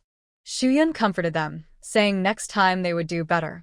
This time was just for fun and experience. The children's faces lit up with smiles. Once they ate the dumplings, any remaining unhappiness disappeared. The aroma was so tempting that Yi Chang'an and Yi Chengle couldn't wait. They blew on the dumplings and took a bite. The juicy mixture of meat and vegetables made the dumplings incredibly delicious. "Mom, these dumplings are so good. They're even better than noodles," Chengle said eagerly. "Delicious. Mom's cooking is the best," Chang'an praised modestly. Shuyun smiled and said, if you think they're tasty, have a couple more. But don't eat too much, or you'll get indigestion. I made plenty, so we can have another meal tomorrow morning. Okay. The two children agreed happily and hurried to eat more dumplings. After everyone was full, Shuyun stored the remaining dumplings in her space and then boiled water to wash up. Meanwhile, Shuyun and the children slept soundly, but Zhongding was holding an anonymous letter and sighing. His brother asked him, why didn't you tell your sister-in-law about the news we found today on the street? Zhongding sighed again, the envelope in his hand already creased from being squeezed. The source of the news is still unknown. If I tell her now, and the news turns out to be false, it would just make her sad again. We should wait until we find out the truth. Hopefully it's real. With the help of Yi Shouliang, Zhang Zhuanju, and the Yi family, Shuyun felt much easier. Besides supplying goods to the two shopkeepers, she also had stored a good amount of supplies, enough to last through the busy farming months ahead. Shuyun finally found time to plant sweet potatoes in the backyard. These sweet potatoes need plenty of water and fertilizer to produce well. Luckily, she had bought several water tanks in town and stored them in the space. When she went to the mountain to burn charcoal, she filled the tanks with creek water so she wouldn't have to run to the village river every time she needed to water the plants. For fertilizer, she used green manure dug from the mountain, which provided enough nutrients. If she had used manure from the latrine, she probably wouldn't be able to eat the crops. After planting the seeds, Shuyun began organizing things in the space. She had collected dozens of genes of wild vegetables and mushrooms. She planned to dry half of them into preserved vegetables, which was a new way to eat and also saved space. There were also dozens of fish from the creek, some kept in the kitchen pond and others in the toilet pond. Shuyun planned to dry half of the fish as well. Soon, both the front and backyards were filled with drying goods. The two siblings looked at these dried foods with happiness. For them, having enough food brought a sense of happiness and security that nothing else could match, especially after experiencing hunger. After finishing these tasks, Shuyun built a chicken coop. The old hens and chicks she had asked Yi Shouliang and Ma to buy no longer ran around the yard, making a mess. Later, when Yi Zhuang and Yang came to pick up supplies, they couldn't stand the shabby chicken coop and kindly helped her improve it. From then on, her family started raising chickens for eggs. Yi Chang'an and Yi Chengel could enjoy a bowl of egg custard every day, and their faces looked healthier and more rosy. As the weather grew hotter and mosquitoes increased, the demand for mosquito coils rose. Everyone who used them abandoned the ineffective sachets. Because they worked well, word of mouth about the mosquito coils spread among the people. Soon, the mosquito coil business in both towns became very successful. Over the past month, the families of Yi Shouliang, Zhang Zhuanju, and Yi Zhuang worked hard. But whenever they received their earnings, they couldn't help but smile broadly. Yang and Chen grew closer to Shuyun, and Ma's family also showed great appreciation. People in the village saw Yang and Chen often visiting Shuyun and secretly mocked them for befriending a poor widow. They joked that if she borrowed grain, they would all share wild vegetable dumplings together. The Yang and Chen families finally understand how it feels when their men go to Shuyun's house and eat alone. Shuyun, once a poor widow, now she is probably the richest person in the village, earning more than $1 a month just from those who share her soup. But this secret wealth feels good. She can't wear the clothes and shoes made from new cloth outside, and she can only secretly eat meat at night when no one is around, fearing the neighbors might smell it. Dr. Zhou and shopkeeper Zheng are even more enthusiastic when they see Shuyun, making her rush to pay and leave quickly, or she might be asked to stay for a meal. Today, Dr. Zhou stopped her again. Miss Xu, don't rush to leave. Dr. Zhou, He raised his hand to stop her, smiling. I have something else to discuss. The owner of Jishir Hall wants to work with you. Is that your boss? He nodded. The day before yesterday, I went to the county town for a meeting of all Jishir Hall branches, which happens every 3 months. During the meeting, the boss asked about my shop's business. Honestly, my shop earns the least profit among 10 shops in Pinggu County. I was even told it might close by the end of the year. But now, the profits on paper have increased several times. I told him about the mosquito coil, and surprisingly, he knew about it and asked if you would like to cooperate. Shuyan didn't expect the mosquito coil to become popular in the county, but it was a good thing. More people in the county meant higher demand. She initially wanted to make some quick money this summer to fill her pockets, but if she could earn more, she would be happy. How does your boss want to cooperate? Shuyan asked. Probably within these days, my boss will come to Ping'an Town to discuss with you. I will go to pick you up then. The owner of Jishir Hall was willing to come to this remote village, which shows that the mosquito coil has gained some recognition in the county. It was all because Shuyan suggested packaging the incense coils, and Dr. Zhou even started packaging regular mosquito coils. Now, whether poor or rich, people give them as gifts or use them to get through the summer. Soon, the effective and pleasant-smelling mosquito coils became popular in the small area of the county. All right, I will be waiting. Dr. Zhou, just come to Gushi Xia village to find me. After leaving Jishir Hall, Shuyan still felt a surge of excitement, thinking that soon she would have a lot of silver coins in her pocket. Besides buying grain, she decided to restock some supplies like salt and seasonings to store away. She also went to the meat shop and bought 5 jin of high-quality pork belly and pork fat, as the oil in her home jar was running low. However, as she passed by the gambling house, she caught sight of a familiar figure. Seems to be Yi Tian. She doubted herself, wondering if she was mistaken, because Yi Tian's personality wouldn't normally go to a gambling house. But upon closer look, it was indeed him. Why would he go there? Old Lady Ge treasures her son so much, she couldn't possibly let him be short of money. Shuyan wanted to find out more, thinking it might be useful later, so she turned back and went to find Zhou Zhonggui. Zhou Daifu has been in Ping'an Town for many years and must have many contacts. He should be able to reach the gambling house. Zhou Daifu was happy to help Shuyan but said he needed some time and promised to inform her in 2 days. Satisfied, Shuyan happily took the pork belly home, planning to cook her children's favorite braised pork. But at the door, she encountered Li Shi, who was furious and standing right outside her house. Li Shi saw her and stormed over, asking angrily, "Shuyan, do you think I'm a fool?" Li Shi was furious because Yi Inge had returned and brought 2 plates of mosquito coils for Old Lady Ge. She casually mentioned how popular the coils were in town, saying if you didn't buy them early, you couldn't get any. Li Shi originally thought Shuyan was only earning a silver or 2 each month from selling the coils. But according to Yi Inge, she might be making 10 taels a month. 10 taels. If she had that much, she could pay Xiao Hu for 10 years of tuition. After Old Lady Ge saw Yi Inge off, Li Shi hurried to find Shuyan, determined to increase Xiao Hua's wages today. "Shuyan, do you think I'm stupid? Your mosquito coils sell so well. Why do I only get 10 won for Xiao Hua's work? You should raise the price." Li Shi's greed was obvious, and a cold look appeared in Shuyan's eyes. As the mosquito coil business grew, Li Shi increasingly pressured Xiao Hua to steal the formula. Xiao Hua was often covered in bruises from being pinched and beaten. Seeing that Xiao Hua couldn't get the formula, Li Shi kept demanding higher wages.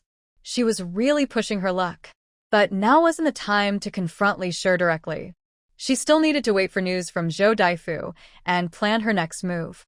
Shuyan frowned and asked, "How much do you want to raise it by?" Seeing how easygoing Shuyan is, Madame Li's greed grew stronger. She pointed with her finger and said, 100 coins a day. Shuyan snorted coldly. 100 coins a day? Does Madame Li think she's a fool? That price is rising too fast. 100 coins a day adds up to about 3 or 2 silver coins a month. I wonder if Little Flower's niece is made of gold or silver. Shuyan said coldly. Shuyan, don't think I don't know how good your business is. I heard that many people wait outside Jishir Hall every day to buy mosquito coils. The line is so long. And those coils cost 4 coins per box, not cheap. You might earn dozens of silver coins a month. The money you're bleeding out of your fingers is more than 3 or 2 silver coins, Madame Li sneered, wishing she could earn those dozens of silver coins herself. Huh. How much I earn has nothing to do with you, Shuyan snapped back angrily. She really wanted to slap that greedy face of Madame Li. Of course, Madame Li knew it wasn't her business, but she felt confident she could control Xu Yun. She said boldly, "Xu Yun, I'm only asking for 3 or 2 silver coins now. If your mother finds out about your business, all your silver will be gone. Recently, my mother needs silver very badly." Xu Yun had never thought Old Lady Go would be a threat, but Madame Li kept so confidently threatening her with Old Lady Go. Could Old Lady Go really have some perfect plan to deal with her? Xu Yun decided to trick Madame Li a little. She said, "The silver I have won't be taken away by others. Even if she's my mother-in-law, so what? I'm not afraid to report to the officials. I don't believe her tricks can beat the government. If you want to tell her, go ahead." Madame Li didn't expect Xu Yun to be so tough. Her words couldn't scare her anymore. Seeing the 3 or 2 silver coins slip away, she hurriedly tried to stop Xu Yun from pushing the door open. "Xu Yun, don't forget, even if you split from the family, you're still a daughter-in-law of the Yi family. Mother can replace Yi Qi and divorce you." Xu Yun's hand paused on the door. If Old Lady Ge really divorced her, she'd be free. Wouldn't that be better? If she wants to divorce, then so be it, Xu Yun said calmly. Seeing how indifferent Xu Yun was, Madame Li increased her pressure. "Even if you don't care about your reputation as a divorced woman, don't you care about Yi Chang'an and Yi Chang'el, the 2 little ones? You're just a stepmother. If she divorces you, you won't be their mother anymore." Then Old Lady Ge could do whatever she wanted to Yi Chang'an and Yi Chang'el. Xu Yun was stunned. She hadn't thought of this possibility before. Fortunately, she used the Li family's name, or else if she argued with Grandma Ge using this trick, it would be impossible to handle. "Then please, eldest sister-in-law, help me keep this a secret. I am willing to give Xiaohua a small monthly wage of a few silver coins." Grandma Ge thought it was easy to dismiss her, but breaking her apart from the children was not so simple. As long as they registered a household with Yi Chang'an, once that was done, their second house would be under Yi Chang'an's control. Whether she divorces Xu Yun or not, she would need Yi Chang'an's permission. Right now, the goal was to stabilize the Li family. In the next couple of days, they needed to register a household with Chang'an. Li was very proud. "I see you're sensible, but I don't trust you. I prefer to keep this silver safe in my own hands. First, give me an advance of this month's small silver coins." "Big sister-in-law, my money has been used to buy materials for making mosquito coils. I don't have money now, but in a few days, I will go to town to settle accounts, and I will pay you then. Is that okay?" Xu Yun couldn't possibly give Li silver coins. She wasn't a fool. She planned to finish all her arrangements in these 2 days. Li hesitated, feeling like something might go wrong, but then she thought she was overthinking. It was only a few days. What could Xu Yun do? So she agreed, but still threatened, "All right, but don't play tricks on me." Li left feeling very proud. Yi Chang'an and Yi Chang'el then opened the door from inside. "Mother, even if they divorce you, we will always stay with you." They heard what Li had just said and didn't expect Grandma Ge to be so malicious, wanting to divorce their mother. "Good, wherever I go, I will take you with me. Don't worry, they want to break us apart, but it won't be so easy. We're going to the clan leader's house now." When Yi clan leader learned of Xu Yun's plans, he felt a bit troubled. It wasn't that he didn't support Yi Chang'an registering a household, but it wasn't his place to decide, and there was a formal process to follow. "Yi Qi's wife, as I told you, it's impossible to complete the household registration within 2 days. But if you have someone in the county town, maybe you can ask the officials for help. Otherwise, it will take at least half a month to go through all the procedures." Xu Yun was speechless. Li couldn't wait half a month, and she didn't want to wait that long either, fearing complications. She didn't know anyone in the county town, but there were people from the county who wanted to meet her. Because of the household registration issue, Xu Yun went to the town early in the morning to find Dr. Zhou. Dr. Zhou's employer wouldn't arrive for a couple of days, but he had already found out about Yi Tian's situation. Yi Tian, the second shopkeeper at the Victory Gambling House, has some connections with Dr. Zhou. So, after Xu Yun asked him yesterday, he went to find that second shopkeeper. According to the shopkeeper, Yi Tian first visited the gambling house half a month ago. At that time, he was lucky and won several taels of silver in one day. He told the people nearby that he had enough winnings to start a business.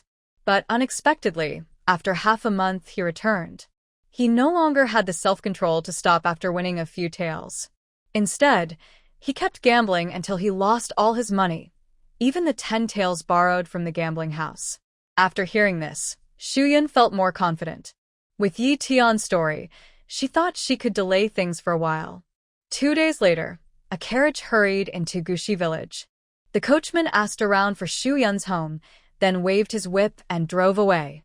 The village had very few cattle, so no one had seen a carriage before.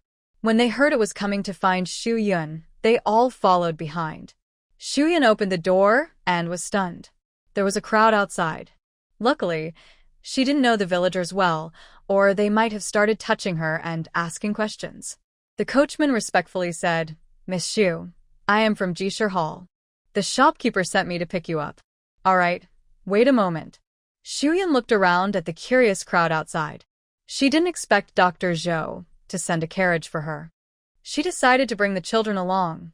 Otherwise, after she left, kind-hearted people might knock on the door and ask Long and Chang Lu a lot of questions.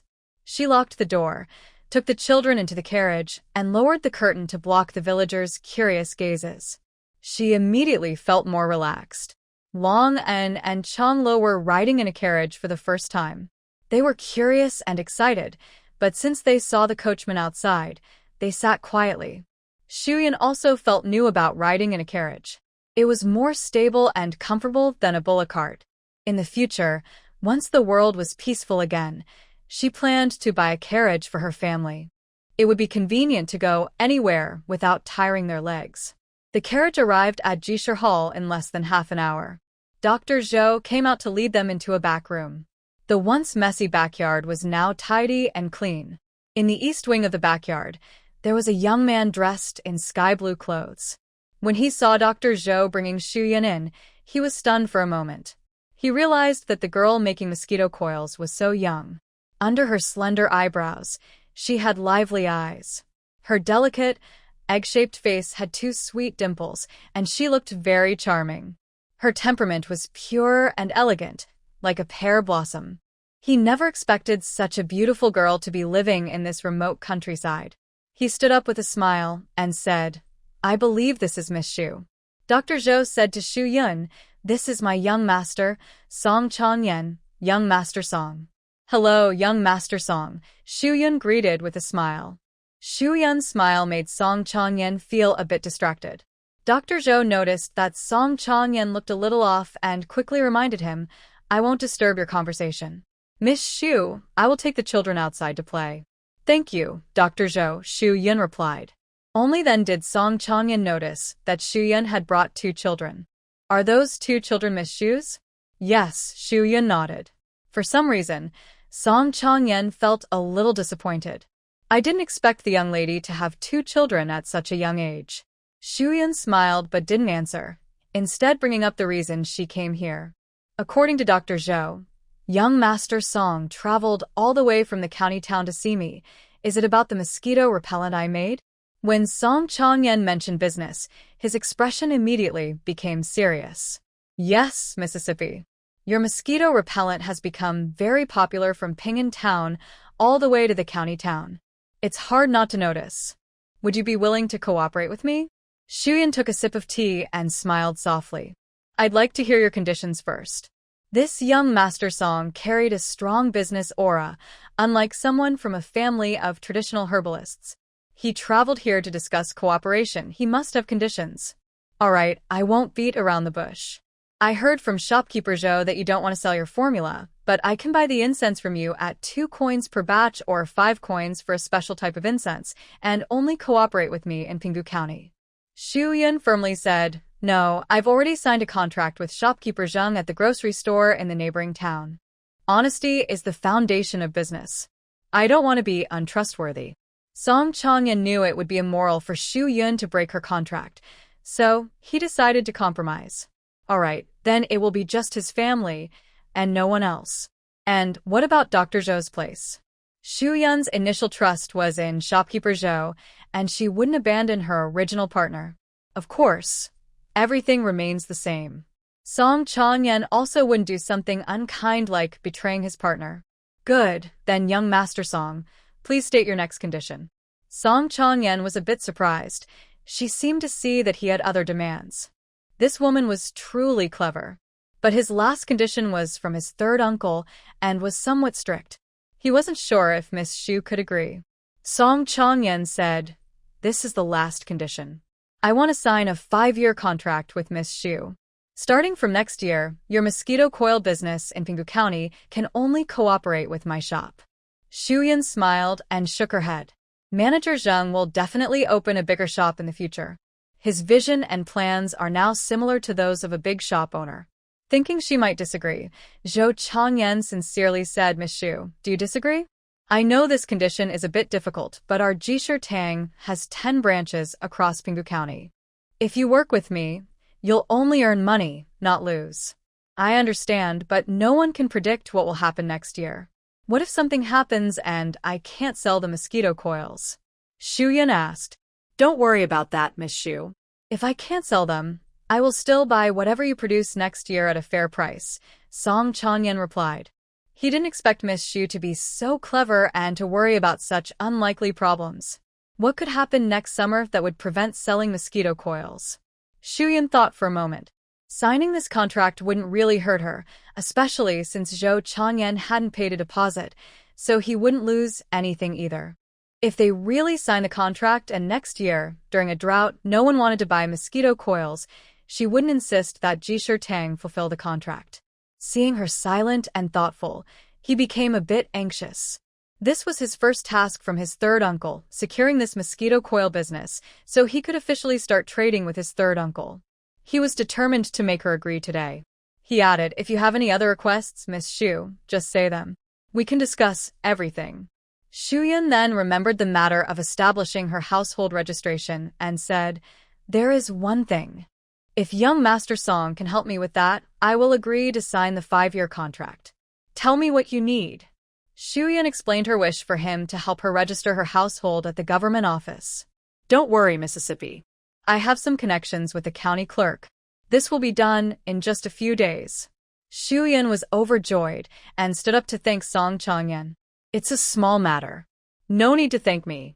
Let's sign the contract quickly." "All right."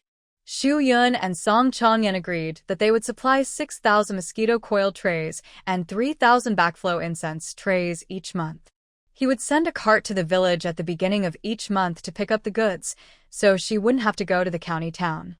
Everything was settled, and Xu Yun felt she could sleep well tonight. But unexpectedly, someone came to cause trouble.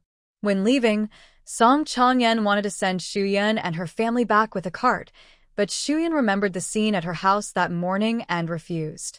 Xu Yun said goodbye and was about to leave when she suddenly remembered something. She asked Dr. Zhou a few words.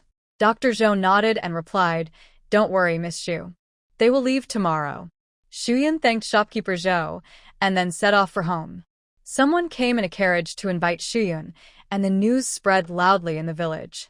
When Xu Yun returned, many people were watching her and whispering.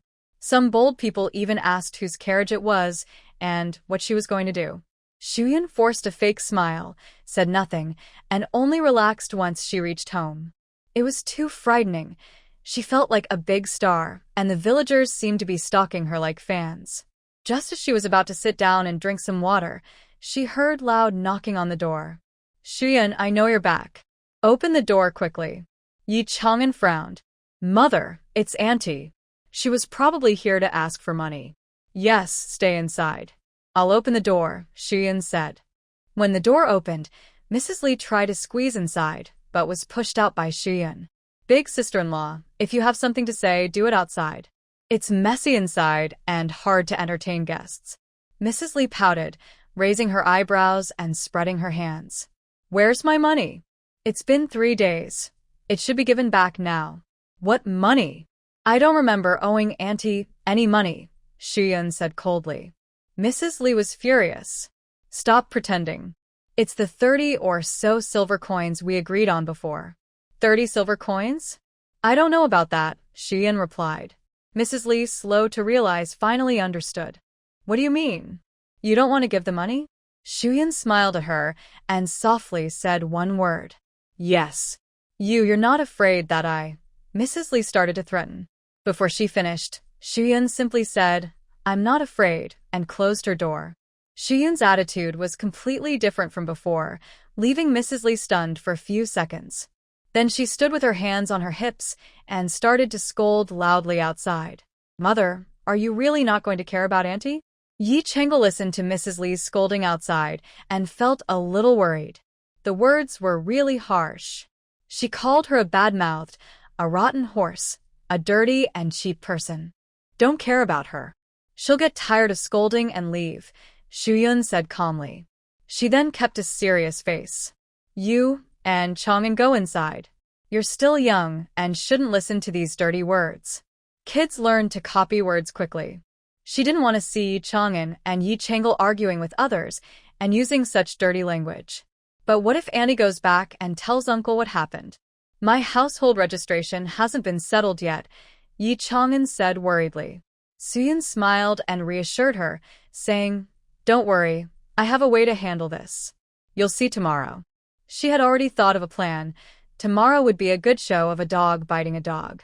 After about 15 minutes, Li's voice grew quieter and her tone started to become slightly hoarse, but she still held back her anger.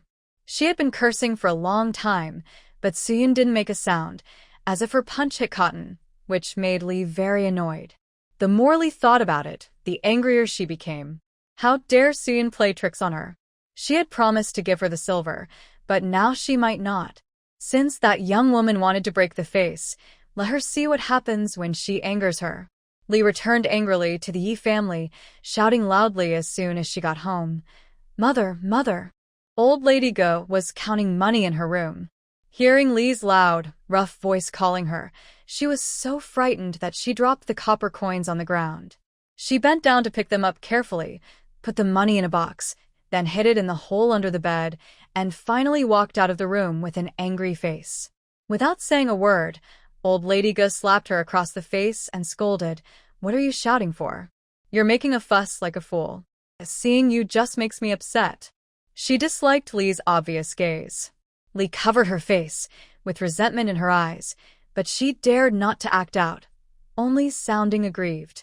Mother, why did you hit me? Old Lady Go didn't care whether Li was feeling wronged or not. She impatiently said, You're shouting at me all the time. What's the matter? Nothing serious, go cook. Eldest son will be back soon. After being a daughter-in-law for over 10 years, I still have to arrange everything for you. Thinking about Suyun's matter, Li immediately looked less aggrieved and said, Mother, do you know how well the mosquito coils that my little sister brought back last time sold in town? Old Lady Go rolled her eyes at her, thinking Li was after the mosquito coils, and warned, Stop thinking about my mosquito coils. Oh, Mother, I don't want your mosquito coils.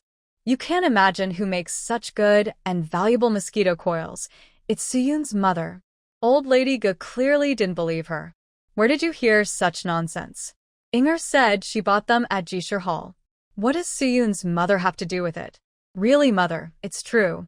Suyun's mother made those coils and put them in Jishir Hall to sell. Not long ago, I saw her house with many trays of mosquito coils drying. I was curious at the time, and later I saw her carrying a basket of coils on a bullock cart heading to town. Li spoke convincingly, and Old Lady Go went from not believing at all to being somewhat suspicious. Li then found someone to testify, saying Mother, Xiaohua, and Yi Chengel get along well. If you don't believe me, ask her. Grandma Go called out Yi Xiaohua and asked if the mosquito coil from Jishir Hall was made by Xian. Yi Xiaohua wanted to say she didn't know, but under Li's threatening gaze, she nodded. Second aunt had already told her that there was no need to hide the matter of the mosquito coil anymore. Li proudly said, See, Mother, I wasn't lying to you. Grandma Go couldn't believe it and said, It really is her. Li added fuel to the fire, saying, Every day, many people line up in town to buy mosquito coils. Shiyun's mother has probably made dozens of silver tails. Why didn't she share the recipe when she was at home? Now that they've split, She started making money for herself. When they divided the family, she was so quick to agree. She didn't want the land or the household items. It turns out she has her own way to earn money. She even made us pay taxes. How shameless. Lee finished this long speech with a secret sense of satisfaction, thinking she had done well. According to Grandma's temper, she would definitely be furious and eager to confront Shuyun. So she slowly calmed her breath and softly said, "Mother, you're too angry. Be careful not to hurt yourself. We've taken this loss, but now we see her true colors. We won't have anything to do with her in the future." Lee's words seemed comforting, but she was actually stirring trouble. Grandma Go is not the type to take insults lying down. Unexpectedly, Grandma Go did not get angry but fell silent, thinking about Lee's words, that the mosquito coil business could earn dozens of silver taels. Recently, she had been worried about money, counting her coin box several times a day. Last time, Yi Inga returned and said she had found a good doctor in the county seat. This time, she was sure to get pregnant. But the doctor was a famous physician, and the fee would be high, at least 10 silver taels. But Grandma Go didn't have that much money. She only had a few taels of broken silver. She couldn't bear to see her daughter abandoned by her in-laws because she couldn't have children. She even considered selling the land. Now, the mosquito coil business that could earn dozens of taels seemed like a piece of wood floating on water. Grandma Go thought that if she could find a way to get the secret recipe, she could cure her daughter and live a comfortable life. Lee looked at the silent Grandma Go and was unsure of her attitude. She tentatively said, Mother, maybe we should forget about Shuyun. Don't be so angry." Grandma Go appeared normal on the outside, but her cloudy eyes held a hint of fierceness. "What do you mean, forget it? She stole our family's recipe.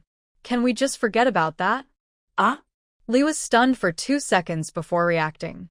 "Yes, she stole our recipe. We'll go find her tomorrow and ask for it."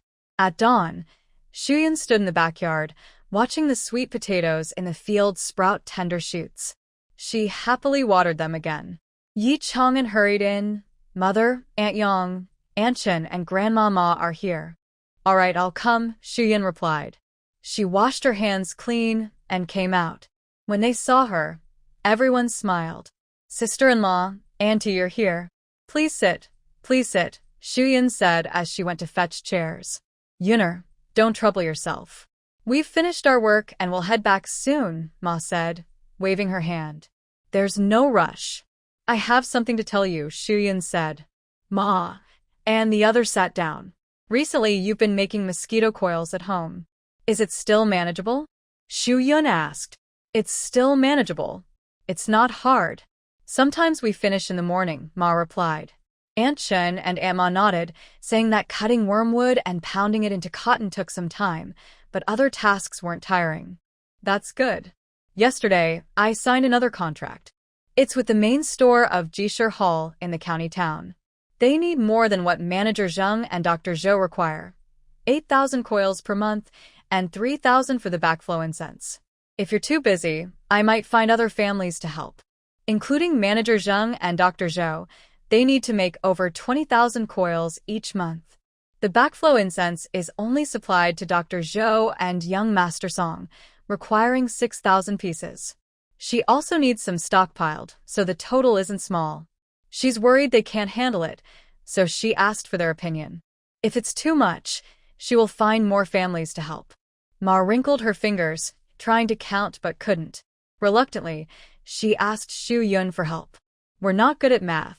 Yuner, can you help us figure out how many coils we need to make each day?" "Each day, at least 400 coils for your 2 families. Sister-in-law and Uncle Sholyang need to make over 200 to 300, since I have some backflow incense stored up. Because backflow incense has a unique scent, even in cooler weather, there might still be a market." Yang and Aunt Chen thought for a moment. Making more meant earning more money, but they couldn't just fool around for money. If they truly couldn't meet the required amount, they wouldn't agree. Yang said, if it's 400 we can do it, but we need to work faster. Also, Shumeizer, you need to give us more semi-finished products." "All right, I understand. Annie, can you do it?" Shuyun asked Ma.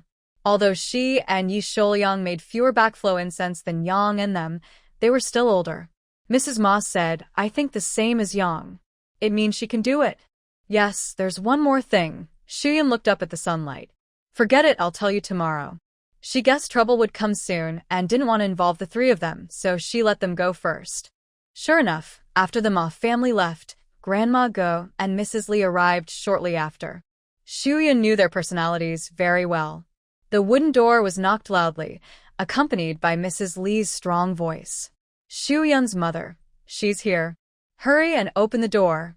Shuyan whispered a few words to Yi Chang'an and Yi Chengle. Chang'an, go to the village entrance.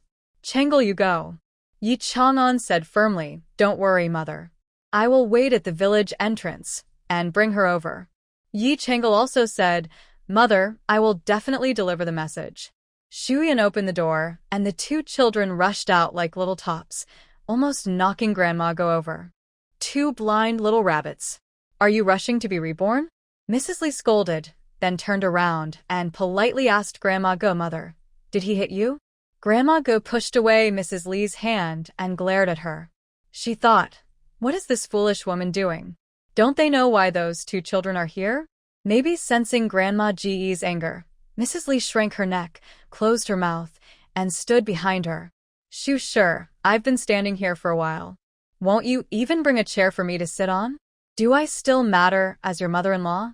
Grandma Ge said, harshly. Shuyan sneered and sat down on a chair by herself. Grandma Ge, you don't need to act like a mother-in-law. Just say what you want. Grandma Ji's face immediately darkened. She thought, Shu sure has really changed. She can't find even a trace of her former weakness. I heard you're selling mosquito coils? Yes, Shuyan replied. Where did you get the recipe for making mosquito coils? Shuyan raised an eyebrow. So, these two were planning this. She said calmly, that doesn't seem to be your business. Mrs. Li, annoyed by Shuyan's calm and confident attitude, hurriedly scolded, this is my Yi family's recipe. Of course it's related to us. You, shameless woman, stole my family's recipe and are now shamelessly making money from it. I advise you to hand over the recipe and the money you earned. Mother can forgive you once for the sake of second brother. Otherwise, I will divorce you on the spot. After speaking, Mrs. Li also flattered Grandma Ge, asking Mother, am I right?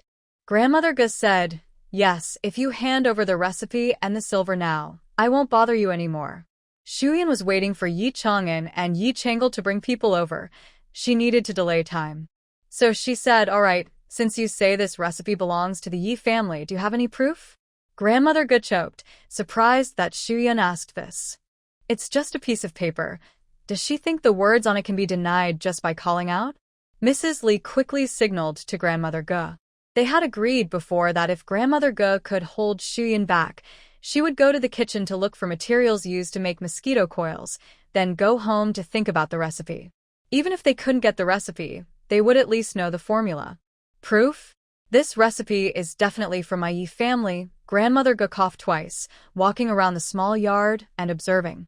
It seemed that Shu's family was really making money, as they had chickens and many farming tools. The family sickle was no longer usable, but Shu's family had a new one. Shuyan frowned as she watched Grandmother Ge examine her yard. Mrs. Li took the chance to carefully avoid Shuyan's gaze and slowly approached the kitchen. Just as she was about to open the door, Yi Chengle, like a little calf, rushed over and pushed her away. Big Aunt, what are you doing? Mrs. Li, caught in the act, was not ashamed but instead thought that Yi Chengle, a child, dared to push her, an elder. Uncivilized thing, how can you treat an elder like this? I'll beat you to death. Who are you going to beat first? A voice angrily shouted from the door, scolding Mrs. Li. The head of the Yi family entered with a stern face. Mrs. Li's arrogance immediately faded. Patriarch, why are you here? The Yi patriarch said angrily, if I didn't come, you would be staging a scene of total ruin. The Yi patriarch looked extremely displeased. Originally, when Yi Chengle said that Grandmother Ge and Mrs. Li wanted to take her family's things, he didn't believe it. He thought that no matter how poor Grandmother Ge was, She wouldn't do something so shameless as to fight over property after dividing the family. Besides, Xu Yun's family was so poor. What was there to steal? But as soon as he entered, he saw Mrs. Li sneaking around, trying to steal something from the kitchen like a thief. Uncle Patriarch Xu Yun, with red eyes, was the first to speak about what had happened. The Yi Patriarch, after hearing this, was surprised and said, "What? You made the mosquito coil? No wonder Xu Yun had this skill." "Yes, I came up with the method myself. But they say it's from the Yi family, and now they want me to hand it over and give them all the money I earned during this time. It's really too much." Xu Yun pointed at them and said, "Please have the clan leader handle this matter." Shengxin Xu Yun has thought carefully about her decision. The Yi family members are like vicious dogs, biting her and refusing to let go. Even if she manages to control them this time, what about next time? She doesn't have that much time to waste fighting with them. It's better to let the clan leader step in and exert pressure. They will think twice before doing anything bad. The clan leader's face darkened and asked Mrs. Go, "You say the recipe belongs to your family. Do you have proof?" Old Mrs. Go was stunned.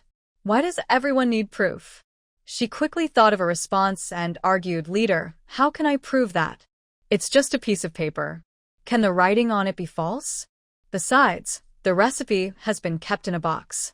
I can't read or write, and I never looked at it. I only learned about it from my husband's deathbed. He told me it was a secret formula to save our lives in emergencies. Now, this greedy daughter-in-law has stolen it and claimed it as her own." Xu Yun sneered coldly. The old lady was good at making up stories, sounding just like the truth. Old Mrs. Ge started to believe her own story and even sat on the ground crying. "Oh dear, second son, you married this unfaithful woman. She's bullying me to death. You really have no eyes to marry such a terrible person.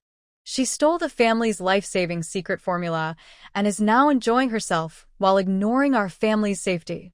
Second son, if you are in heaven, please send a dream to your mother. I will ask for justice and have this little divorced." Old Mrs. Ge cried and scolded for a long time. Outside, a crowd gathered to watch the drama. Originally, Shengxin Xu Yun's family and Yi Shuliang's family lived quite far apart. Someone with sharp eyes saw old Mrs. Ge coming aggressively this way. Soon after, they saw Yi Changel pulling the clan leader along, both listening in. They didn't expect such a big scandal and hurried home to find others to share the gossip. Since it was a slack farming season, villagers heard there was gossip to be had and quickly came to see. The clan leader frowned, feeling a headache behind his temples. Village women often had this habit, arguing and crying on the ground when upset. The clan leader scolded, "Enough, Mrs. Ge. If you have something to say it properly. What kind of behavior is this? Get up." Old Mrs. Ge wiped her tears and snot from her face, saying, "Leader, you must decide for me. You have to handle this seriously. If people from other villages hear that our Yi family has a thief, no one will want to marry our girls." Comfortably, Ge Grandma would be perfect for modern social media as a sensational influencer, spreading false stories and stirring up trouble. Her words made the women in the family look at Xu Yun with suspicion. "Exactly. The head of the family shouldn't let her get away with this," Li said, secretly admiring Ge Grandma. After her words, they all felt they had the upper hand. Xu Yun remained calm and asked a simple question. "If you keep saying that the recipe was left to you by my grandfather, did he ever say where it came from? Was it bought, Found? or passed down from ancestors?" Leader Yi asked. "Yes, I want to know too. Go, be honest with us." Ge Grandma thought for a few seconds. Grandpa Yi was just a farmer, so he wouldn't have money to buy secret recipes, nor would he have found it. Saying it was passed down from ancestors sounded more believable. Ge Grandma said, This is from our ancestors, yes, passed down." A smile appeared on Xu Yun's face. Ge Grandma had fallen into her trap. From which ancestor? Great-grandfather or great-great-grandfather? From our great-grandparents. Xu Yun chuckled softly and said to the people outside, "Everyone knows that during the time of our great-grandparents, the Yi family was weak. They just escaped here, and even the fields were barren land. If Grandpa Yi had a secret recipe to make big money, Wouldn't he have used it to exchange for land? This comment sparked a collective memory among the onlookers. Yeah, I heard from my grandfather that when they first came here, they didn't know anyone, had no money, and the government only gave them wasteland for free, so they had to start farming from scratch. Yes, my grandfather also told me that back then, seeing others with rice paddies made us very jealous. Angrily, grandma said, what if they didn't exchange land? Can our ancestors think about passing things down to future generations? Yi Shouyang stepped forward mockingly and said, Grandma, since you remarried and aren't from the Yi family, it's normal that you don't know much about your ancestors. Back then, life was tough for everyone. People helped each other, working hard, sharing money, even eating from the same pot. If any family kept secrets, we wouldn't be where we are today. So, when you say the recipe is passed down from ancestors, are you implying that your family's ancestors were dishonest? Grandma was stunned. She was silenced by Yi Shouyang's words and didn't know how to respond. If she claimed the recipe was passed down, it would mean her ancestors kept secrets during hard times and pretended to be poor, which would reflect badly on her family's character. From then on, the villagers would look at her family with suspicion. She wants to deny it, which proves that the recipe is not passed down from her ancestors. She is lying. Shuyun is very impressed with Yi Shouyang, older and wiser. Uncle Shouyang, are you overreacting? It's just a recipe. Maybe our ancestors only got it later, who knows? Shuyun looked up and saw Yi Tian. She thought to herself with a laugh, if there's a way to heaven, you won't take it, but you'll come to instead. Old Lady Go and Mrs. Li saw that Yi Tian had arrived and immediately gained confidence, standing tall. Yes, my son is right. Our ancestors might have obtained it later, they agreed. Shuyun smiled and said, what right does my eldest uncle have to talk about Yi family's ancestors? You're not even a real son of my father. Suddenly, people in the crowd started whispering. Everyone in the village knew Yi Tian was the illegitimate son of Yi Zhenshun, so he had no right to speak about the Yi ancestors. Yi Tian felt very embarrassed. He had come to ask Old Lady Go for money. When he heard she and Mrs. Li went to Shuyun's house, he didn't know what was happening, so he went to see. When he learned Shuyun had earned money, he thought if his family got this recipe, he could pay off his gambling debts, so he spoke up to help. Grinding his teeth, Yi Tian said angrily, second sister-in-law, even if your words are harsh, a person must have principles. If you take someone else's things, you should return them. Big brother, seeing you now, I understand why Old Lady Go and Mrs. Li are like bandits stealing my recipe. Shuyun shook her head with sympathy, looking at Old Lady Go and Mrs. Li. It's all because they want to help you pay off gambling debts. Everyone present gasped. What's going on? Yi Tian is a hopeless gambler. Gambling, for honest farmers, is absolutely forbidden. There was a previous case where a reckless gambler lost all his land and property, so elders in the village strictly warned the younger generation, no matter how hard you work, don't gamble. Even Old Lady Go and Mrs. Li knew gambling was a big no-no. They asked in disbelief, did you go gambling? No, I didn't. I didn't gamble. This lowlife is lying.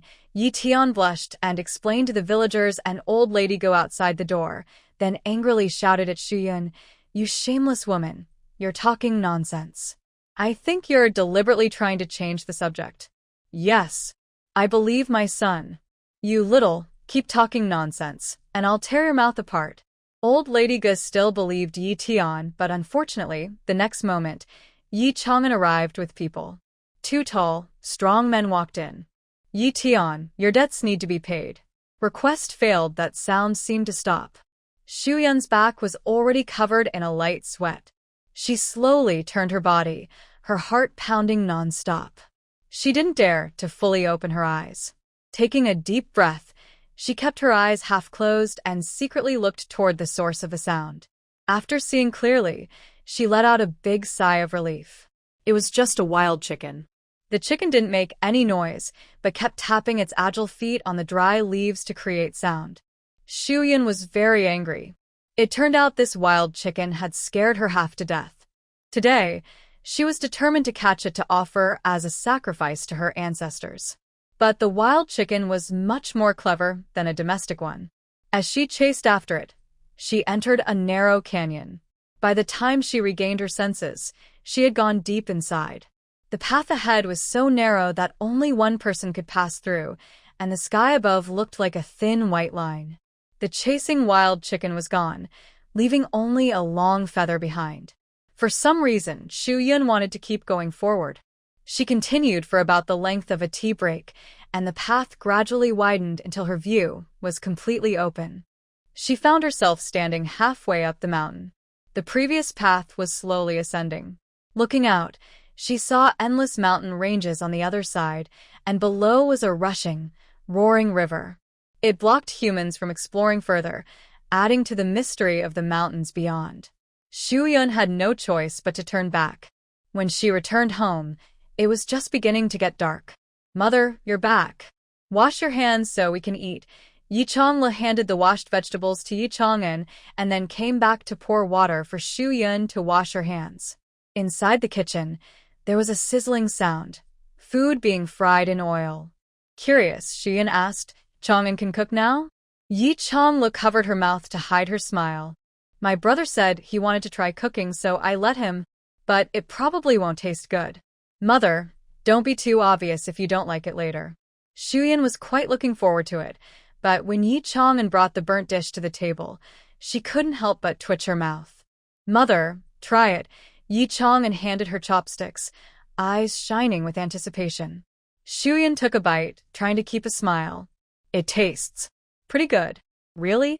Ye Chang'an asket ye Chang'leagain.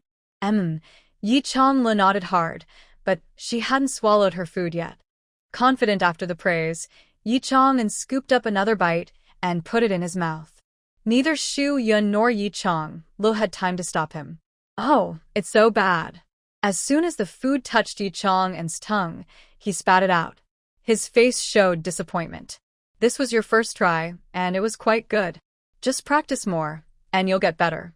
"However, there's no time left," Yi Chang'an said sadly. Shu Yun looked confused. "What do you mean, no time left?"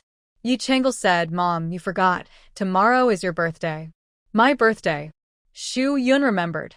It was the original owner's birthday, not hers.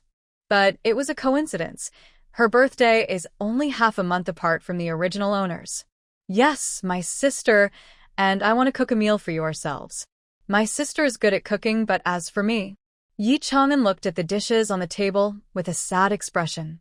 He had practiced for a long time, but the dish seemed to dislike him. His sister and mom cooked delicious food, but his was terrible. Shu Yun smiled. "Actually, I'm happy that you two care. You don't need to give gifts or do anything special for me." These two children are so obedient and caring that she feels very touched. It's true. Her birthday is coming soon. Even in ancient times, she can celebrate her birthday. No matter where she is, she must not take it lightly. Yes. Tomorrow, she plans to go to Luoyang town to settle accounts, and she can explore the town then. Although Shu Yun said she didn't need anything, Yi Chang'an and Yi Chang'la were secretly planning to give her a surprise. The next morning, Yi Shouyang, Ma Shi, Zhang Shuangzhu, and the Yi Zhuang family gathered in Shu Yun's backyard. "Yun Yang, what you said about this cool potato, is it really so productive?" Yi Shouyang asked. Shu Yun had just said that planting cool potatoes on 1 acre could yield 10,000 jin. That's many times more productive than growing grains. It would be a pity to use it for business. Yes, but it can't be eaten as food. At most, it's like planting fruit. It can also be eaten as vegetables. Its fruits are big and sweet, and it can be used to make delicious snacks. I guarantee, these snacks will be unique in the Great Jin Dynasty. Shu Yun said confidently. "We believe that," Yi Shouyang replied. The others nodded, trusting Shu Yun. She had created a new kind of mosquito coil and even made money from it, which proved everything. "Miss Shu, do you mean that you want to work with us on this cool potato business?" Yang si asked Jiao. She thought Shu Yun had more than just showing off. She must have other plans. "Yes, the cool potatoes I grow on this land are not enough for business, so I want you to join me in planting them." Shu Yun finished speaking, and everyone was stunned. Of course, they wanted to work together on this business, but now their fields are planted with rice. After harvesting the rice, they still need to plant wheat in winter. There's no extra land for growing sweet potatoes. Seeing their difficulty, Shuyun said, I know you don't have extra land for sweet potatoes anymore. But as I said, sweet potatoes are very productive. Even 1 acre can produce 1,000 jin. You can clear a small piece of land in your backyard or in your vegetable garden, just enough for winter's business. Yi Shouliang and the others looked at each other and hesitated. Shuyun understood. They've never seen this before. If they plant it, besides eating it at home, no one else might harvest it. They could only work with her to do business. The atmosphere was silent for a while. Then Yi Shouliang was the first to speak. I can free up 1 acre. I want to see this new, interesting sweet potato you mentioned. Even if we don't do business, I'd be happy to grow it for my own family. These sweet potatoes are even sweeter than wild fruits on the mountain. Zhang Zhuan and Chen Shi exchanged a glance and said, I can also spare 1 acre. Winter usually doesn't bring much income, and since they're free now, it's better to earn money with Shuyun. After the mosquito coil incident, they truly believed that Shuyun could make even more money. Yang Shi also said, I can give up 1 acre too. Since they all agreed, they didn't need to say more. Yang Shi also felt that Shuyun was different from ordinary farmers. She wondered how her mind worked. First, she brought up the interesting mosquito coil, then she wanted to grow high-yield sweet potatoes, and later, she might even make unique desserts. Following Shuyun's lead was definitely the right choice. Shuyun smiled and said, Great. That makes 4 acres in total. If well planted, it could produce around 4,000 jin, maybe 5,000 jin. I'll give you the seeds first and teach you how to plant. If you encounter any problems, just ask me anytime. Shuyun was confident they would follow her because they had earned money with her before and trusted her. They had tasted success, so they would likely consider and believe in her new ideas. Plus, sweet potatoes are high-yield and edible. For farmers, high-yield crops are naturally attractive. And she also said she could make unique desserts. The value of being unique needs no explanation. Just look at the mosquito coil. Oh, by the way, you must be very careful. Besides the fruits that grow on the ground, all parts of the plant, like branches, leaves, flowers, and pods, are poisonous and must not be eaten. Shuyun said seriously. What? Poisonous? Can we still plant this?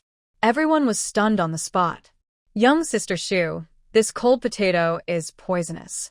Will the land become contaminated? Yi Zhuang rarely asked a question. Farmers rely on the land for their livelihood and value it greatly.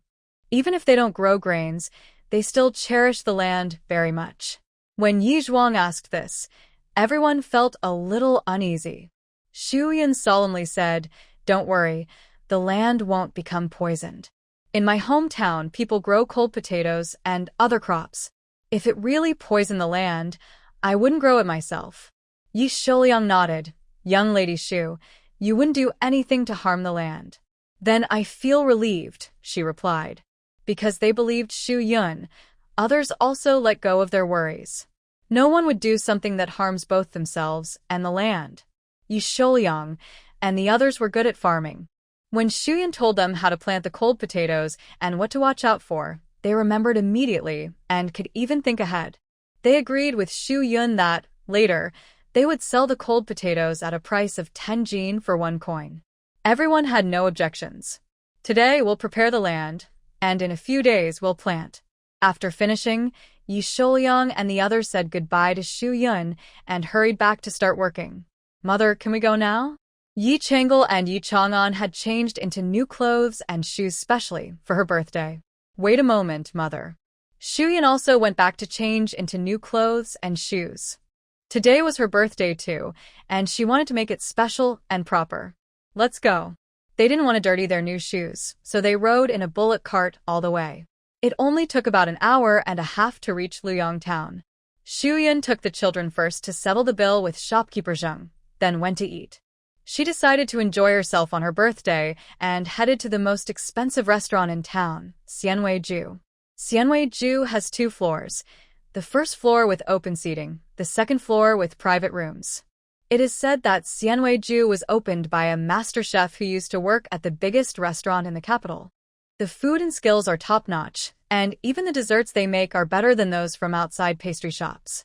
This was one reason Xu Yun chose to eat here, to see how delicious the desserts made by the master chef are and whether they can compare to the desserts she plans to make with cold potatoes. Xu Yun ordered a lot of dishes, and the waiter immediately repeated her order. "Honored guest, you just ordered golden chicken, dompa pork, colorful spring pancakes, bamboo fern wontons, moon palace cake, and candied kumquats. Would you like anything else?" Xu Yun shook her head, indicating she didn't need anything else. She also marveled at how capable this young servant was. His memory was amazing. He first recited a long list of dishes and snacks for selection, then remembered what each guest ordered. Soon, the dishes arrived one after another. The golden chicken was just chicken wrapped in lotus leaves, nothing special. The dompa pork didn't taste as good as what she remembered from modern times. The colorful spring pancakes were made of thin wrappers filled with shredded vegetables, similar to modern spring rolls, and were very refreshing. The bamboo shoots and fern wonton soup was also good, with a chicken broth base blending the flavors of chicken, bamboo shoots, and fern vegetables perfectly, very fresh tasting. For dessert, the guanhai cake was just osmanthus cake, and the candied kumquats were quite sweet and a bit too much after 2 pieces. However, Yang Chang'an and Yang Chang'e loved them, finishing the whole plate. Not satisfied, Xu Yun ordered 2 more desserts, peach blossom pastry and sugar frost cake. But they, like the previous sweets, were too sweet. She called the waiter and asked, "Hey, why are all your desserts so sweet? Isn't sweet good?" The waiter replied, a bit confused. "Some people actually want to enjoy sweet treats but can't find good ones." Xu Yun thought about it. Indeed, in ancient times, sweets were highly valued, with a saying that 1 ounce of sugar was worth an ounce of gold. Maybe her dessert should be a bit sweeter to be more popular. The meal cost over 400 coins. Xu Yun's heart ached, but she comforted herself. It's just this one meal. She also checked which desserts were popular and their flavors. It was worth it. Yi Chang'an and Yi Chang'e also felt the expense, but since it was her birthday, they thought it was worth it. As long as mother was happy, spending some money didn't matter. After leaving Xianwei-ju, Xu Yun went to buy grain, an old routine. But after the incident with the 2 dishonest men at the grain shop last time, she was more cautious. Before going to the grain shop, she first visited the Sihai agency. "Older sister, why are you here? Is something bothering you?" Zhongding came out to greet her. "No, nothing." Xu Yun shook her head. She asked Yi Chang'an and Yi Chang'e to call someone. "Uncle Zhong, hello," the children said together. "Hello, good children," Zhongding replied shyly with a smile. Xu Yun asked, "Brother Zhong, I bought some things I can't carry. Can I leave them here? Just a free spot is fine. Later, villagers will help me move them. Is that okay?" "Of course, no problem. You can have the shopkeeper deliver them to the back door," Zhongding agreed happily. It was a small matter. "Thank you very much, Brother Zhong." Leaf Chang'an and Leaf Chang'e were very observant and both thanked Uncle Zhong in unison. "Thank you, Uncle Zhong." Zhongding smiled foolishly and waved his hand. "No need to thank me, no need." This time, Xu Yun went to the grain shop confidently and said, "Shopkeeper, 8 bushels of grain, deliver to the back door of the Four Seas agency." Got it. The shop assistant and the waiting customers, hearing the name Four Seas agency, simply glanced at Xu Yun without any greedy looks. Xu Yun was pleased with herself, thinking she was very clever. Because Zhongding had told the gatekeeper, Shunzi, who also knew Xu Yun, calling her sister-in-law warmly and politely. Seeing the grain shop arriving, Xu Yun winked at Leaf Chang'an. He immediately understood her signal and said to Shunzi, "Brother Shunzi, I need to use the toilet. Can you take me there?" No problem. I'll take you." Shunzi, being straightforward, took Leaf Chang'an there without much thought. Soon, the grain delivery people arrived. After they placed the grain on the ground and left, Xu Yun quickly stored it in her space. When Shunzi returned, Xu Yun said the goods had already been moved by the villagers. She thanked Shunzi and Uncle Zhong at the front gate and planned to go for a walk. As they were about to leave, Zhongding, looking worried, stopped them and asked sister-in-law, "Maybe I should you back to the village later?" Shuyan didn't want to trouble him and politely declined. Zhongding said, "Sister-in-law, you don't know, something unusual happened in the neighboring town recently. The county officers have come." "What unusual thing?" Shuyan asked. "Some refugees came from who knows where in the neighboring town. Many families in several villages lost some grain and chickens or ducks. The officials reported it, but they couldn't find the people responsible, so it was left unresolved. Later, the villagers had to band together and patrol outside the village day and night to prevent further thefts. But just a few days ago, these refugees started robbing people on the road and even killing someone. The officials have now taken this seriously and sent officers to investigate and catch the culprits." Shu Yun frowned. If the refugees hadn't killed anyone, the government might still register them as local residents and give them some farmland. But now, with murders involved, they wouldn't be spared. She couldn't help but think of the stories in the books about rebels gathering refugees to burn, loot, and even collude with enemies, trying to take a share when Dejin was annexed. Could these refugees be the early signs of the rebel army? Thinking of this, a chill ran down Shu Yun's limbs. As the chaos in the world draws nearer, these incidents will surely happen more often. Right now, it's just a small group of refugees causing trouble. If the villagers can unite, they might be able to stay safe. She steadied herself and asked, "Have the constables found any clues about the refugees?" Zhongding shook his head and sighed. "Not yet." When the refugees heard the news, they scattered everywhere. No one knows where they went. Shu Yun's eyebrows furrowed tighter as she asked, "Brother Zhong, do you know how many of those refugees there are?" "Some of the constables I know said there are about 8 or 9 people." "Are they all men?" "Yes, it seems they are all grown men." 8 or 9 grown men. Shu Yun lowered her head and thought for a moment. "Brother Zhong, don't you find these refugees very strange?" What's strange about them? Zhongding asked, puzzled. "First, it's strange that none of the fleeing adults have women or children. Also, at first they might have stolen because they had no money or food, which is understandable. But they are willing to do hard work to support themselves. Our county is willing to accept refugees, giving them household registration and land. So, why would they choose to become outlaws?" Zhongding stroked his chin and pondered for a moment. "Yes, people fleeing usually just want stability. But these refugees keep causing trouble, as if they are deliberately doing so." He couldn't figure it out and planned to tell Shu Yun's idea to the constables. "You're very clever, sister-in-law. I'll ask someone to find Xiao Qing and tell him about this idea. Maybe they'll find more clues." Yes. I've also experienced hardship before, so I understand how they feel." Shu Yun only remembered how much the original owner longed for a peaceful life. But thinking about the refugees somewhere unknown, Shu Yun decided not to go shopping anymore. She didn't refuse Zhongding's kind offer to her, knowing he was skilled in martial arts. If they really had bad luck and encountered refugees on the road, he could handle it. She just wanted Zhongding to take her safely to Ping'an town. If the villagers saw her and the children being brought back by a stranger on a horse-drawn cart, rumors would spread quickly. And as a widow, she should avoid suspicion. Fortunately, many people took ox carts back to the village from Ping'an town, which made Shu Yun feel more at ease.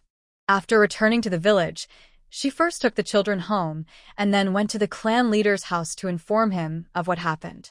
She hoped the clan leader and Wang Lijing could discuss it. Clan leader Yu was so shocked he nearly fell off his stool. Refugees killed someone? He had also heard that a group of vagrants from Huangjua town ahead of Luyang town had been stealing chickens and dogs everywhere. However, someone had already reported this to the officials. He thought the problem was solved, but unexpectedly, someone was still killed. Yes, and the constables haven't found any clues yet. The group of vagrants probably includes 8 or 9 strong men. Leader Ye's face changed repeatedly. Shu Yun's words hit like thunder, each more powerful than the last. Vagrants, murder, 8 or 9 strong men, and the constables haven't caught them. These words filled Leader Ye's mind. He momentarily lost focus, nervously stroked his beard, then stood up with a serious look and quickly walked toward Wang Lijing's house. This was a serious matter. He needed to talk with Wang Lijing and come up with a plan. If the vagrants escaped to Gushi village, only honest farmers from their village could handle 8 or 9 murderers. That wouldn't work. Leader Yi and Wang Lijing worked efficiently. Before dark, they gathered the villagers at the bone-drying field. He explained about the vagrants causing trouble, which made the villagers discuss loudly.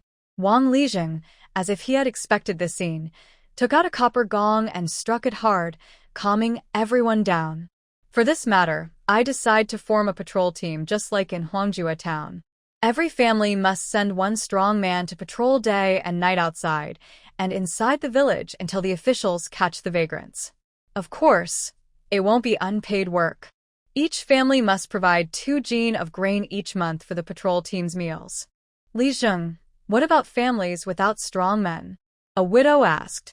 This was also what Xu Yun and Yi Shouyang wanted to ask. Families without strong men will need to give 1 more jin of grain, Wang Lijing replied with a serious face. I want rice and flour that can fill stomachs. Don't bring beans or bran. I don't take those. As soon as he said this, the women below started to complain. Li Zheng, rice and flour are too expensive. Exactly. We can barely eat enough ourselves, let alone give it to outsiders. I won't pay. Our family has already sent people out. Why should we give grain? Their chattering complaints made Wang Lijing's face darken. He struck the gong again forcefully. Are you giving me grain? This is for your husbands and sons to eat. If they encounter vagrants while patrolling, they might risk their lives. You don't even want to give a little grain. Check your conscience. Besides, forming a patrol team is to keep everyone safe. If anyone doesn't want this safety, raise your hand and step back. The patrol team won't come to your house. If vagrants appear, don't call for help. Furthermore, if a strong laborer in your family does not want to join the patrol team, then in the future, do not participate in any village matters, and others in the village will also see your family differently. If your family encounters problems, will they still help? Think carefully. Those who agree can come here and leave their fingerprint. Wang Lijing's threatening persuasion was effective. All the low murmurs of disagreement stopped, and everyone obediently pressed their fingerprints. Most villagers cannot read or write and do not understand the documents. They only press their fingerprints on the blank space at the end. They believe Wang Lijing would not harm the villagers. When it was Xuyin's turn, she carefully looked at the document. It was indeed just a disclaimer, stating that if villagers voluntarily formed the patrol team and got injured or lost their lives, it had nothing to do with Wang Lijing. It seems Wang Lijing cares a lot about this position. He made a disclaimer so that if something happens later, he can distance himself. He won't be responsible, so he won't be punished. Wang Lijing's gaze paused slightly on the document as he looked at Xuyun. He frowned and asked, "Are you literate?" Xuyun's mind turned quickly, and she said, "I only know a few simple characters." Wang Lijing relaxed and smiled, nodding. "That's pretty good too." After pressing their fingerprints, Xuyun, Yi Shouyang, and Ma Shi went home together. Xuyun asked if Wang Lijing always asked villagers to sign documents whenever something happened. Sometimes not. The village head says it's to record big events and report regularly to the authorities. We don't really understand, but it doesn't interfere with anything, so we just sign. Isn't this the famous practice of leaving a record after doing something? But Xuyun didn't know if Wang Lijing always asked for disclaimers or other types of documents.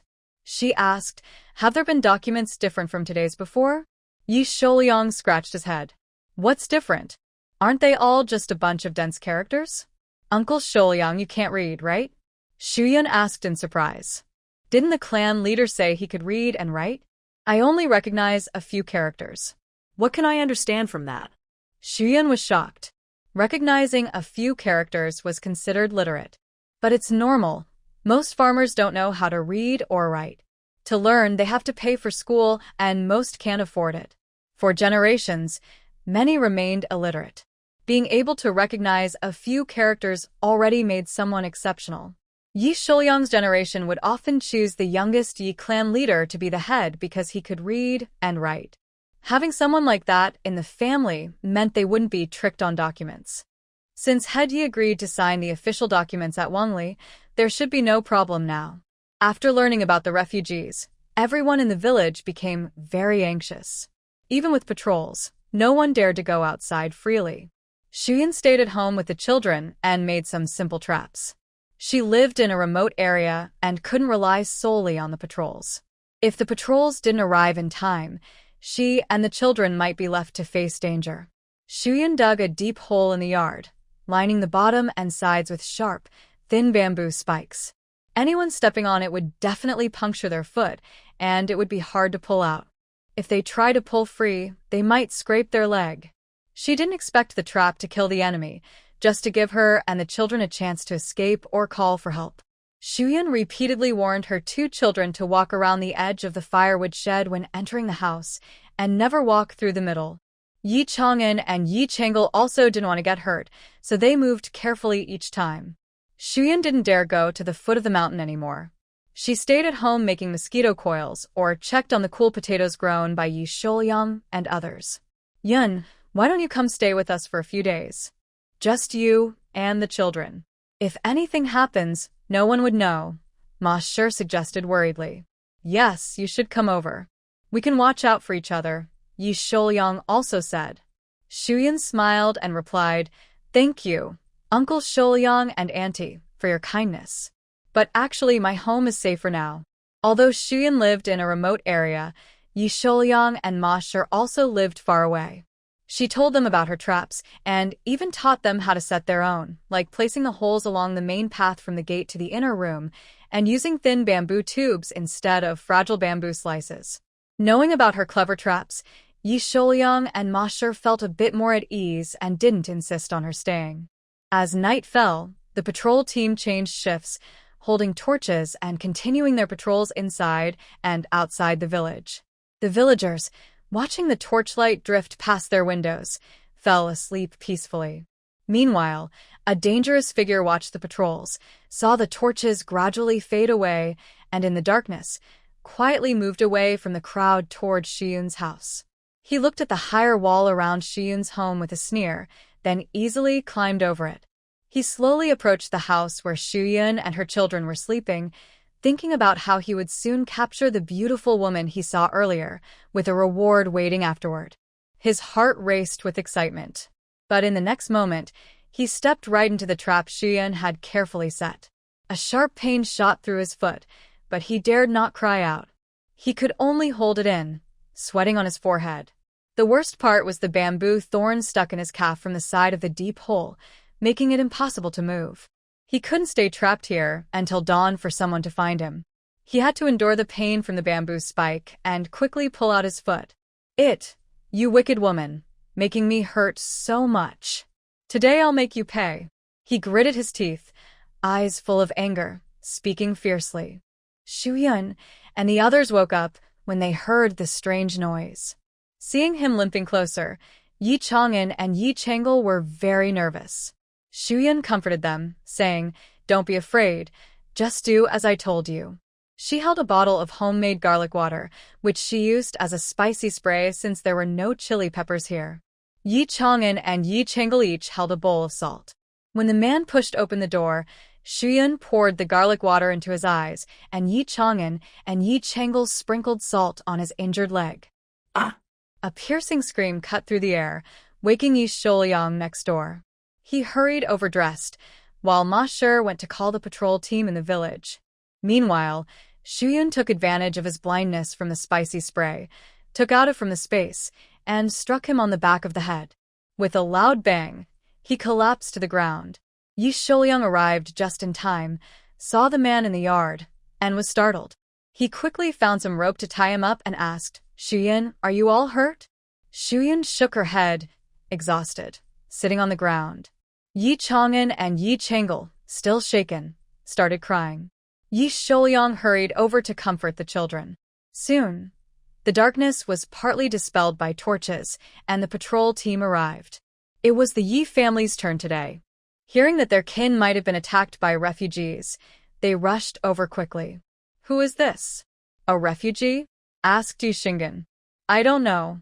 I don't recognize him, Shuyan replied. When he wakes up, we'll ask him. Tie him up and keep him from escaping, Yi Shouyang said.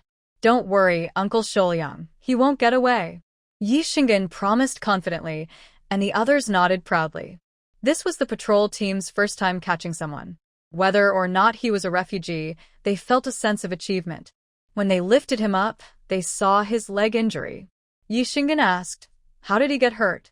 Xu Yun, still trembling, was too exhausted to speak. She pointed to the pit on the ground. Wow. Such a clever trap. Girl, you're amazing. Others also squatted down to look and gave Zhang Shuyun approving looks. Yi Shouyang patted Yi Shingen on the back and said, what do you call her? You should call her sister-in-law.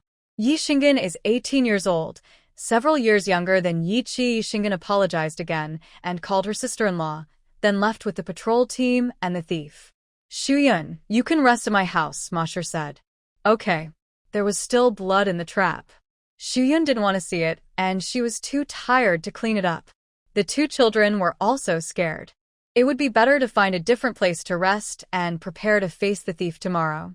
She had a faint feeling that the thief was not just a simple thief, but was probably instructed by someone. Who could it be? Could it be them? Everyone in the village heard that the thief was caught at Shuyun's house last night and came to see what happened. The threshing ground was crowded with people, all wanting to see what the thief looked like. Sure, tell us again what happened last night, Wang Lijing said. Shuyun nodded and recounted how she heard someone step into her trap while she was sleeping, then took the opportunity to knock the thief out and wait for the patrol team to come and arrest him. Okay, I understand. Do you recognize this person? Wang Lijing asked again. No, Shuyun shook her head.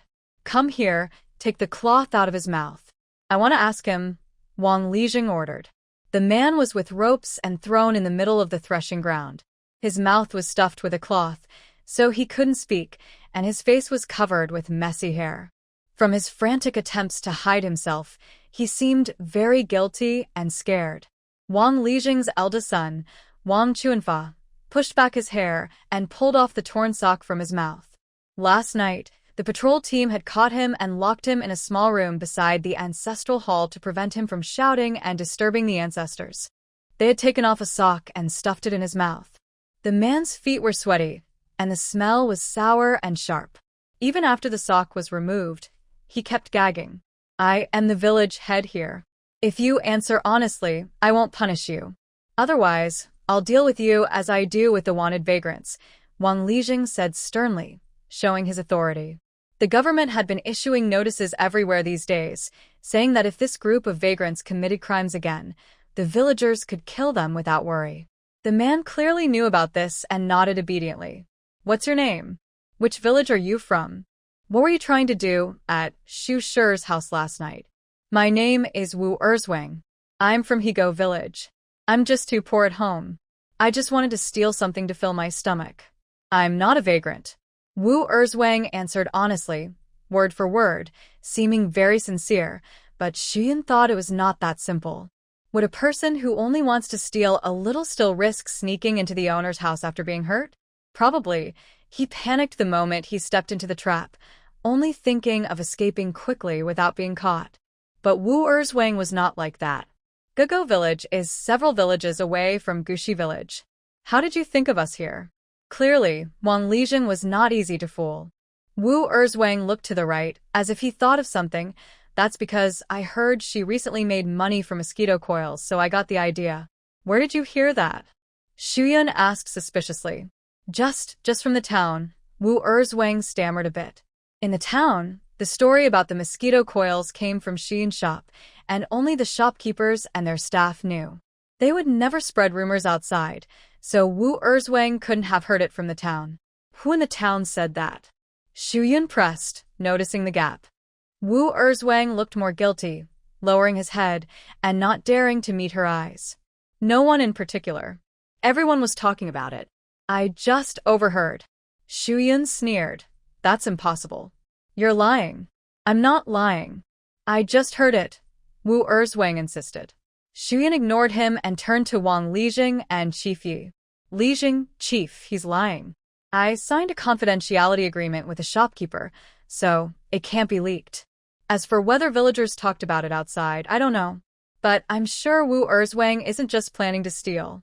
Of course, Xian was making up the confidentiality agreement. She just wanted to prove Wu Erzwang was lying. Oh, why do you think he's not just planning theft?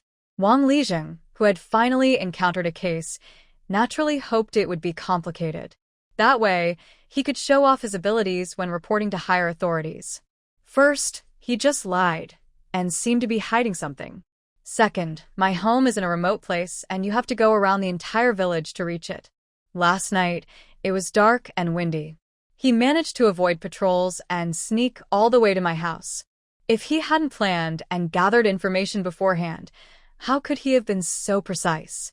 Listening to Xian's analysis, Wang Lijing and Shifi nodded, convinced that her reasoning made sense. Having gained their approval, Xian continued, our village patrol team is made up of 7 people. During the day, 1 team patrols outside the village, and at night, 2 teams patrol both inside and outside. To bypass such strict defenses, it seems likely that someone from the village already informed Wu Erzhu. Initially, Xian was also confused, but as she spoke, she became more convinced that it must be someone from the village. Otherwise, how would Wu Erzhu know where her family lived or how to easily bypass the village patrols? Wang Lijing exchanged a glance with village head Yi and nodded at each other. Immediately, both looked serious and glanced at their villagers. It seemed that the Yi family had fewer members. Village head Yi frowned, but couldn't remember why. He called his eldest son, Yi Zheng, and asked, check who hasn't come yet. Since he wanted to train Yi Zheng, he often let him handle small village matters, so Yi Zheng was more familiar with the villagers. Yi Zheng looked at the small groups chatting nearby and quickly figured out the answer. Dad, it's Yi Tian's family that didn't come. Thinking of Grandma Ge, village head Ye's brow furrowed deeply. Why her family again? They had just argued with Xian last time. He had worked hard to suppress the news about Yi Tian's gambling. Yes, she still resents Xian. Maybe she's causing trouble again this time. The Wang family had no unusual signs. At this point, village head Yi didn't care about losing face for the Wang family. He called Wang Lijing over and briefly explained the situation with Grandma Ji's family and Xian. You mean Wu Erzhu might have been influenced by Yi Tian and Grandma Ge? Wang Lijing asked. It's just a guess. We'll need to question Wu Erzhu again to be sure, replied village head Yi, glancing at Wu Erzhu. They were talking from a distance, so Wu Erzhu couldn't hear clearly. He could only see Wang Lijing and village head Yi occasionally glancing at him, which made him feel nervous and uneasy. Soon, Wang Lijing, village head Yi, and Xian approached him. Wang Lijing cleared his throat and said, Mrs. Xu, you are the victim here. Do you have any requests? Xian looked coldly at Wu Erzhu and said, Lijing, as I said, this person never tells the truth. I think he should be taken to the authorities. I am willing to face him in court. Wu Erzhu snorted coldly, determined to insist he was a thief. If you want to take me, go ahead. I was just stealing, but I didn't succeed. It's only a few hits I'll get. Chiefy said, oh, that's perfect. The wandering refugees also steal everywhere. Who knows if you're colluding with them? I believe the county magistrate will be very interested and will investigate you thoroughly. Well, since that's the case, send someone to bring the ox cart to the yamen. Shu, sure, you come along too. Yes, village chief, Shu Yun replied. The village chief then turned to instruct someone to bring the ox cart and carried Wu Erzhu onto it. The 3 of them acted convincingly, making Wu Erzhu believe it was real. If it was just theft, he wouldn't be afraid, but he actually had ties to the refugees. Wu Erzhu panicked completely. He looked around on the cart and shouted, I won't go to the yamen. I'll tell the truth. I'll tell the truth. Let him down, Wang Lijing said, raising his hand to signal. He then stepped in front of Wu Erzhu and asked, speak. Wu Erzhu looked around and asked, if I tell the truth, can I avoid going to the yamen? Try telling it first. You have no other choice, Xian said. Is it okay if I say it here? Wu Erzhu glanced at Xu Yun and then spoke to Wang Lijing and Chifi. Wang Lijing thought about the sharp tongues of the village women. If Wu Erzhu said something inappropriate, it could be heard by others. If that happened, it would be known in other villages and Gushi village would be embarrassed. Because the threshing yard was closest to Chief Ye's house, they took Wu Erju there, away from the curious onlookers.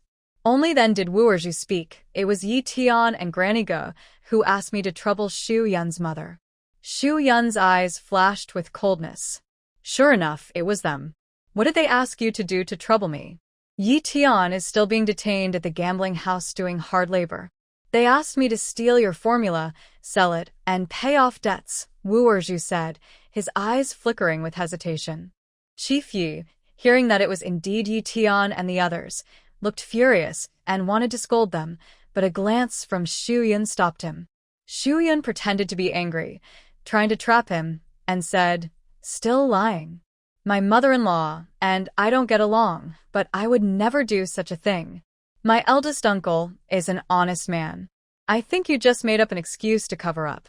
Could it be that you are really colluding with the refugees? Chief Yi, quickly report this to the authorities." All right, Chief Yi understood Xu Yun's hint and nodded quickly. Wu Erju's heart, which had just calmed down, was suddenly raised again. Hey, don't go to the yamen. It's really them. They even said I should ruin your reputation, which can threaten you and get you to leave.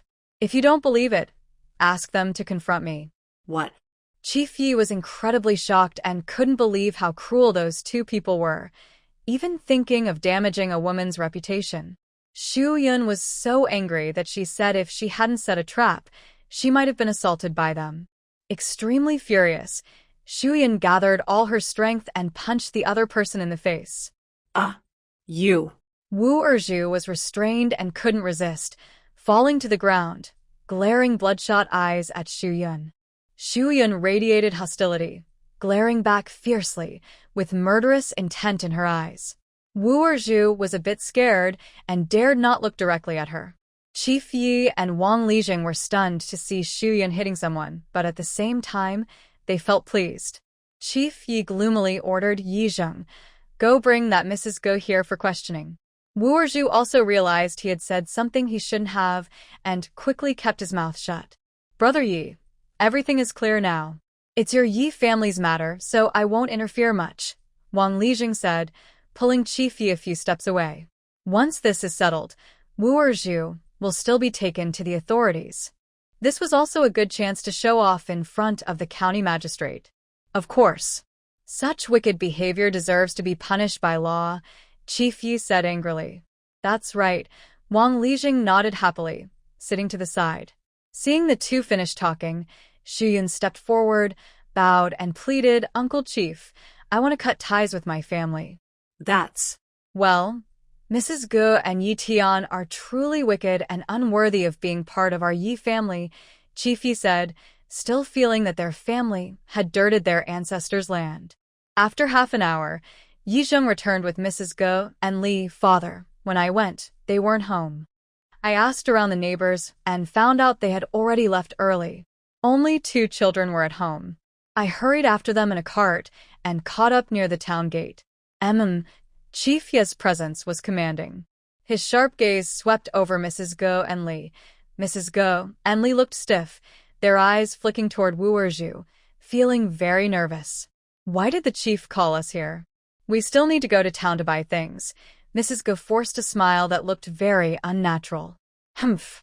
Don't pretend you don't know what I'm talking about. I know what Wu Erju did. I didn't expect someone with your heart so cruel, wanting to ruin your wife's reputation. How despicable and vile." Mrs. Ge still tried to act innocent. "What is the chief talking about?" "I don't understand."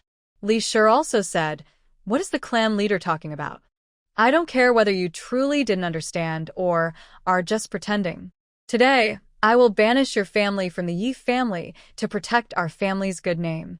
No matter how much the members of the clan argued or quarreled, they were never as vicious as Granny Ge and Yi Tian, who would use any means. He couldn't let this one bad apple ruin the whole batch. Granny Ge and Li Shi initially wanted to argue back a few words, but when the clan leader spoke, they suddenly lost all strength and sank to the ground. Li Shi cried as she crawled over and grabbed the clan leader's clothes, begging, "Clan leader, please, we were wrong. We won't dare do it again. Please don't banish my family from the Yi family. Without the support and protection of the clan, they would be bullied wherever they went. Being expelled also meant they were considered bad people or had bad conduct. If Yi Xiaohu wanted to take the imperial exams in the future, it would be very difficult.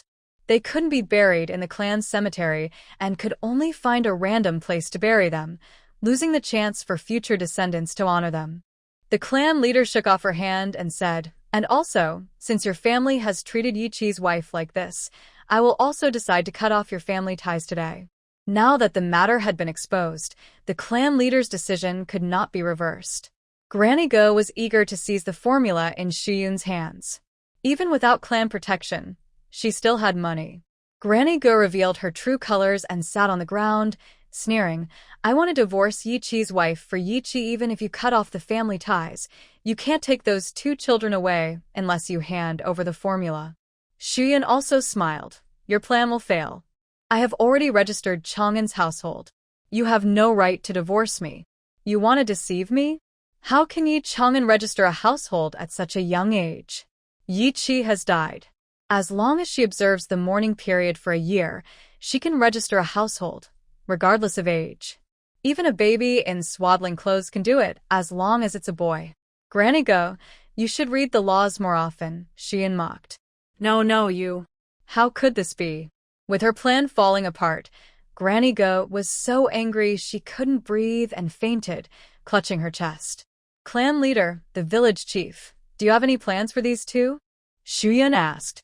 "This matter, you're the victim. If you have ideas, just say them," said Wang Lijing.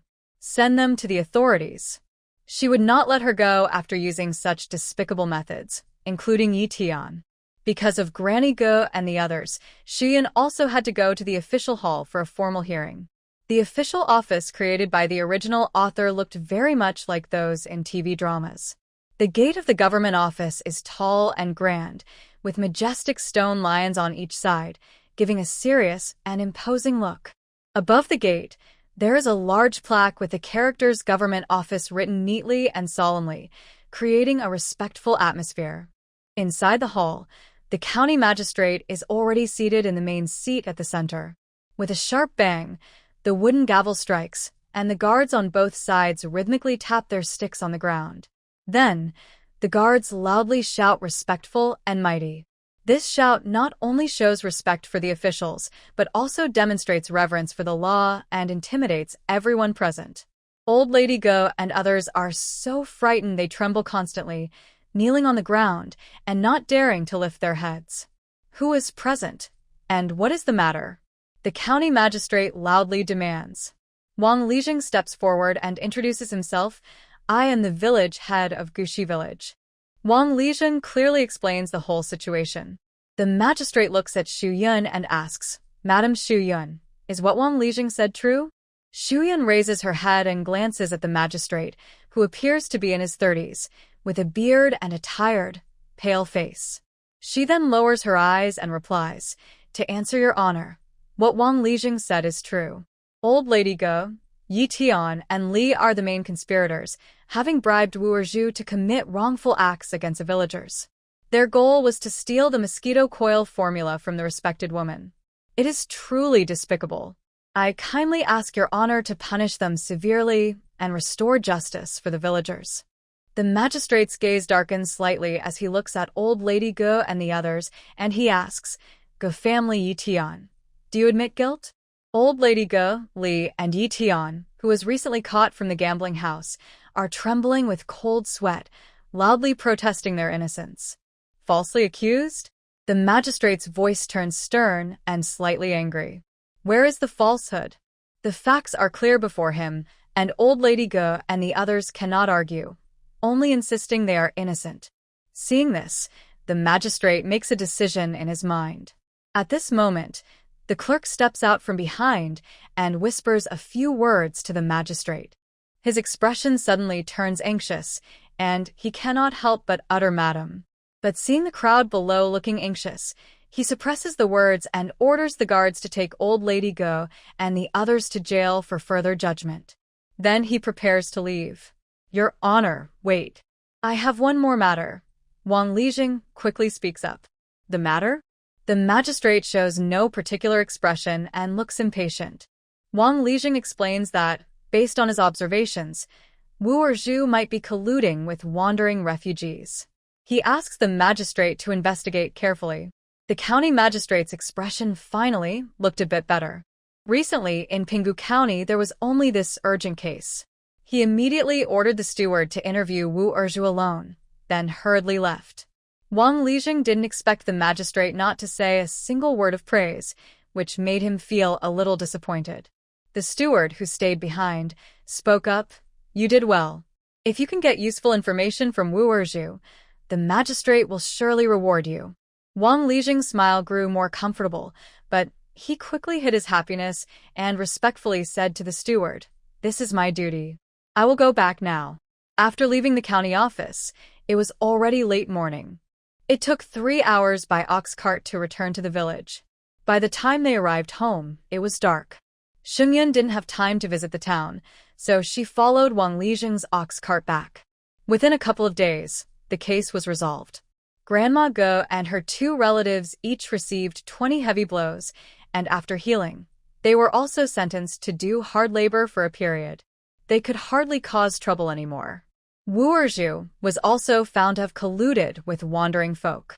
He had previously helped them scout villages, and the magistrate sentenced him to exile. The wandering folk had traces, but they weren't caught. They went to the neighboring county, and the people of Pinggu County could finally breathe a sigh of relief. Life returned to normal. Xingyun continued to burn charcoal daily to make mosquito coils. Zhang Shuangzhu and Yi Zhuang, who were delivering goods, no longer felt afraid. Prince Song's carriage came as scheduled to pick up the supplies. The large carriage entering the village naturally drew some attention. After Wu Erzhu's case, everyone in the village knew Xingyun made the mosquito coils. Zhang Shuangzhu and Yi Zhuang helping her also couldn't be hidden. Many villagers were eager, especially the Yi family members, hoping Xingyun could help them make money too. But they didn't know Xingyun well and didn't dare to ask directly, so they asked Chen and Yang to speak on their behalf. Chen and Yang both politely declined, but these villagers still didn't give up. They went to the village head of the Yi family and begged, crying and pleading, "Father, are you really going to help these people find Yi Qi's wife?" Dai Xianxi held her baby and paced around the courtyard, trying to stop the women from making their requests. "What's wrong with that? Just talking won't hurt." The village head of the Yi family was also tempted. Half the families in the village were starving every day, only eating porridge with vegetables. They were barely holding on. During busy farming seasons, they couldn't eat enough and had to do heavy work, risking their lives. If these people helped Xingyun with her work, they wouldn't need to earn much, just enough to get by. "Great uncle," you said. "Dad, look at what the women just said. They talk too much. They say that as a family, we should help each other if we have ways to make money, or else we're selfish." The mosquito coils are made by Yi Qi's wife herself, not family property. If she wants to help, it's kindness. If she doesn't, it's her choice. I understand. I will ask her, and if she doesn't want to, that's fine. Head of the Yi family feels his face isn't so thick. At this moment, Shuyun is still making charcoal powder. She hammers charcoal every day and feels her biceps are getting stronger. Yi Qi's wife. Is Yi Qi's wife here?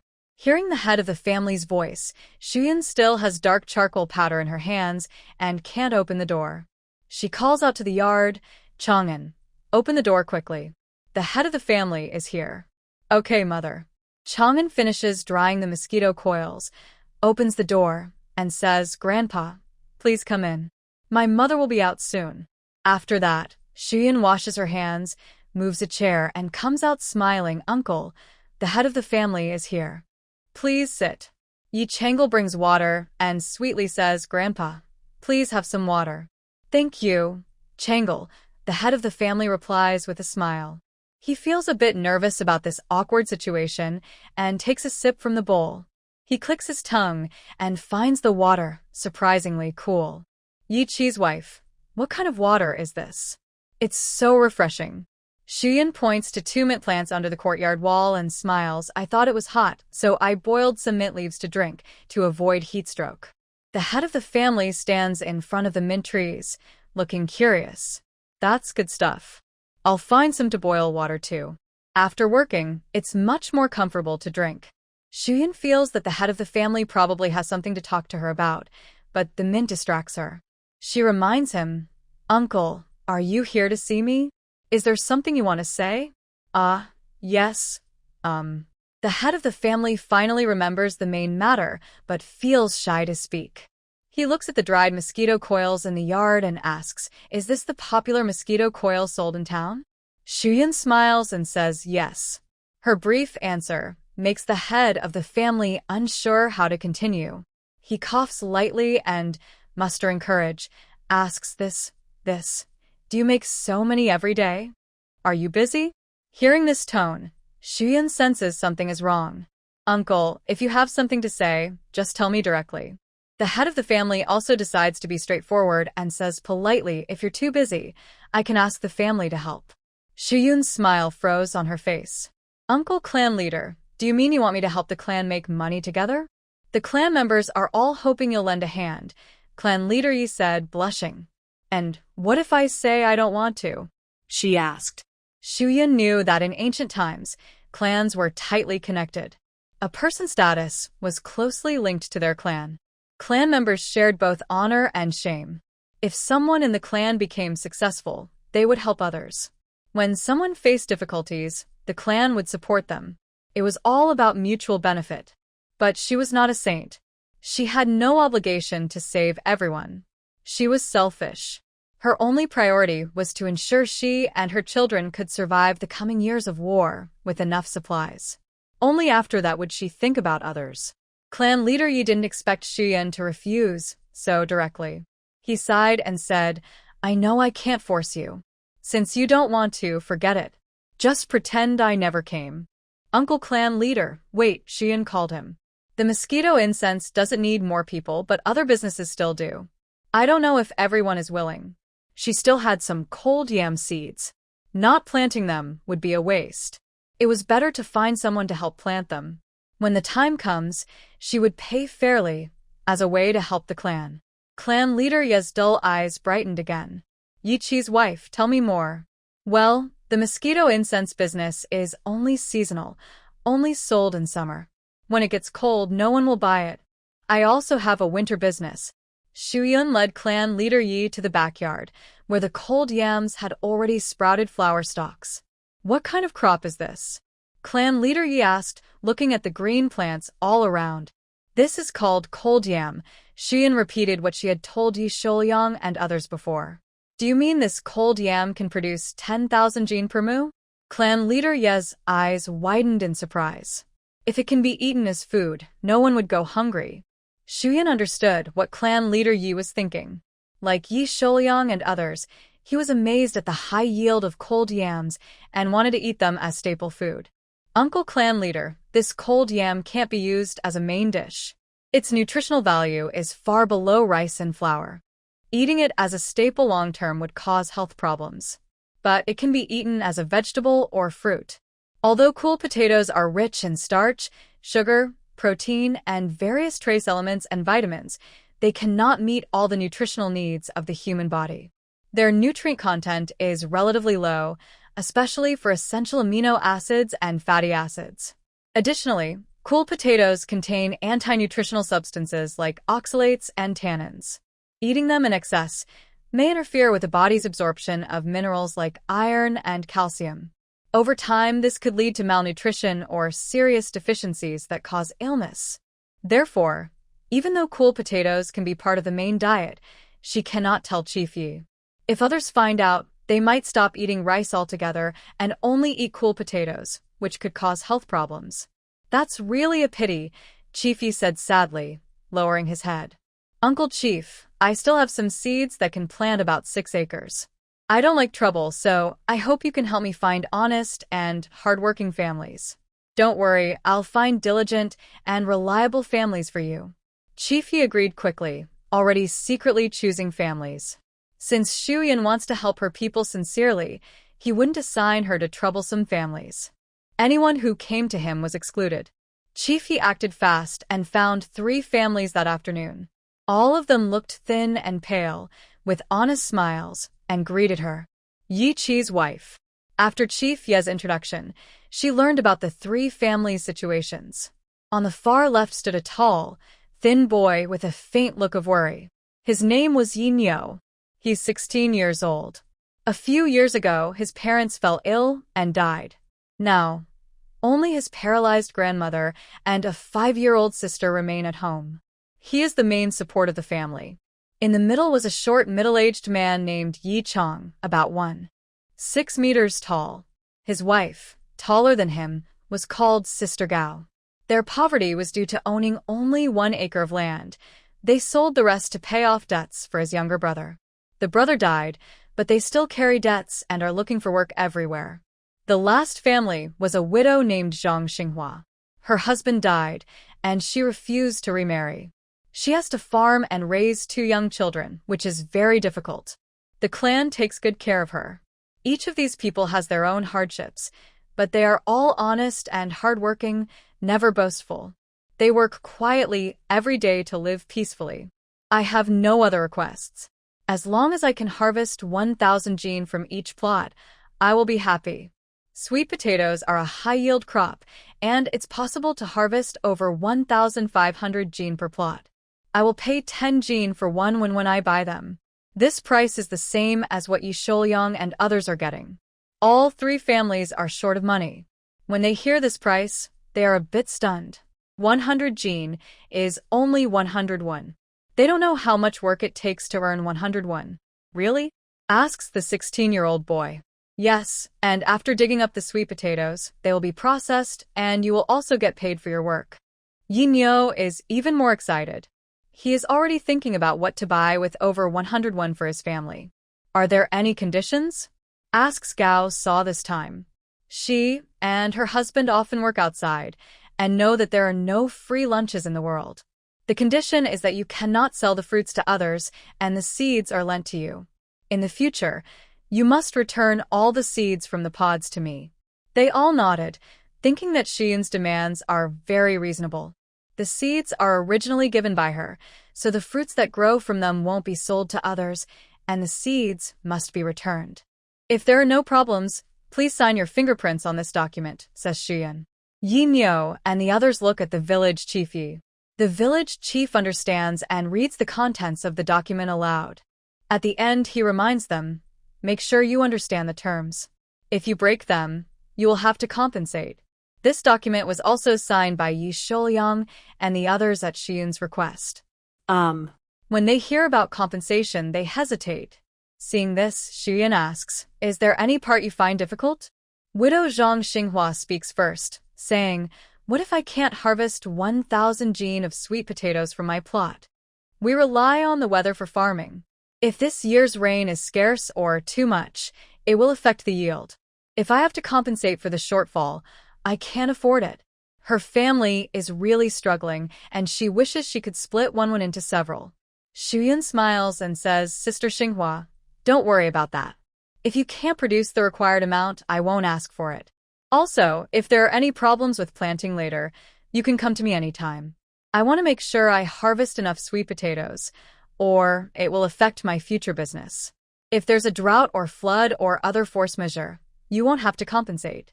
Zhang Xinghua didn't understand what force majeure meant, but she understood everything else Shuyun said, so she had no worries. Do you have any other questions? Shuyun looked at Yin Yo and Yi Chong. Yin Yo thought carefully for a moment and shook his head. Yi Chong and his wife, Gao, exchanged a glance and said they had no more questions. After they signed the documents, Shuyun gave them sweet potato seeds. Zhang Xinghua received seeds for 1 acre, while the other 2 families received seeds for 2 acres each. Shuyun explained how to plant the seeds and what to watch out for during planting. She said she would visit their fields later to check on the growth of the sweet potatoes. Once the 3 families planted the seeds and they sprouted, the harvest season was approaching. The mosquito coils stored in Shuyun's space were enough to handle the last month's orders, so Yi Shouyang and his team stopped making more coils. They took some time to rest and prepare for the busy farming season ahead.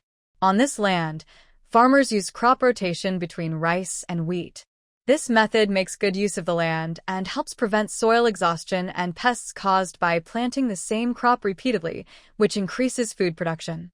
However, crop rotation is harder work than planting one crop. It requires more effort and faces seasonal pressure. Rice is usually planted in spring or summer and harvested in autumn. Wheat is planted in autumn or winter and harvested the next spring. During the busy planting and harvest seasons, farmers need to finish harvesting rice and wheat quickly. Because the schedule is tight, they often work overtime and are very busy. This is why Xu Yun chooses not to farm herself. She and her children don't have the strength to handle the busy planting and harvest times. As the harvest began, the mosquito coil business slowed down, and Xu Yun had some free time. She decided to go to the mountains to find some gifts from nature. Yi Chang'an and Yi Chengel were bored at home every day. When they heard Xu Yun planned to go to the mountains, they eagerly took a small basket, which they had asked Yi Shouliang to help make for children to carry. Autumn in the mountains is a colorful feast. Golden ginkgo leaves, bright red maple leaves, and dark green pine needles blend together, making the mountains look like they are wearing a colorful coat. The three walked through the forest, stepping on fallen leaves that rustled under their feet. Yi Chang'an and Yi Chengel seemed to especially enjoy the rustling sound, stomping on leaves everywhere. Their laughter echoed through the quiet woods, sounding very clear. Chang'an, Chengel, come here. Excitedly, Xiyun's voice came through, clearly indicating she had found something good. Here, mother. Xiyun looked at the fruit hanging on the branches, emitting a tempting aroma, and couldn't help but swallow. Mother, what kind of fruit is this? Yi Chang'an looked at the purple-red fruit with a cracked side revealing white flesh inside, and asked with curiosity. This is called August melon. Has no one in the village ever eaten it? August melon is smooth and tender, with a sweet flavor that most people like, so it should be quite popular.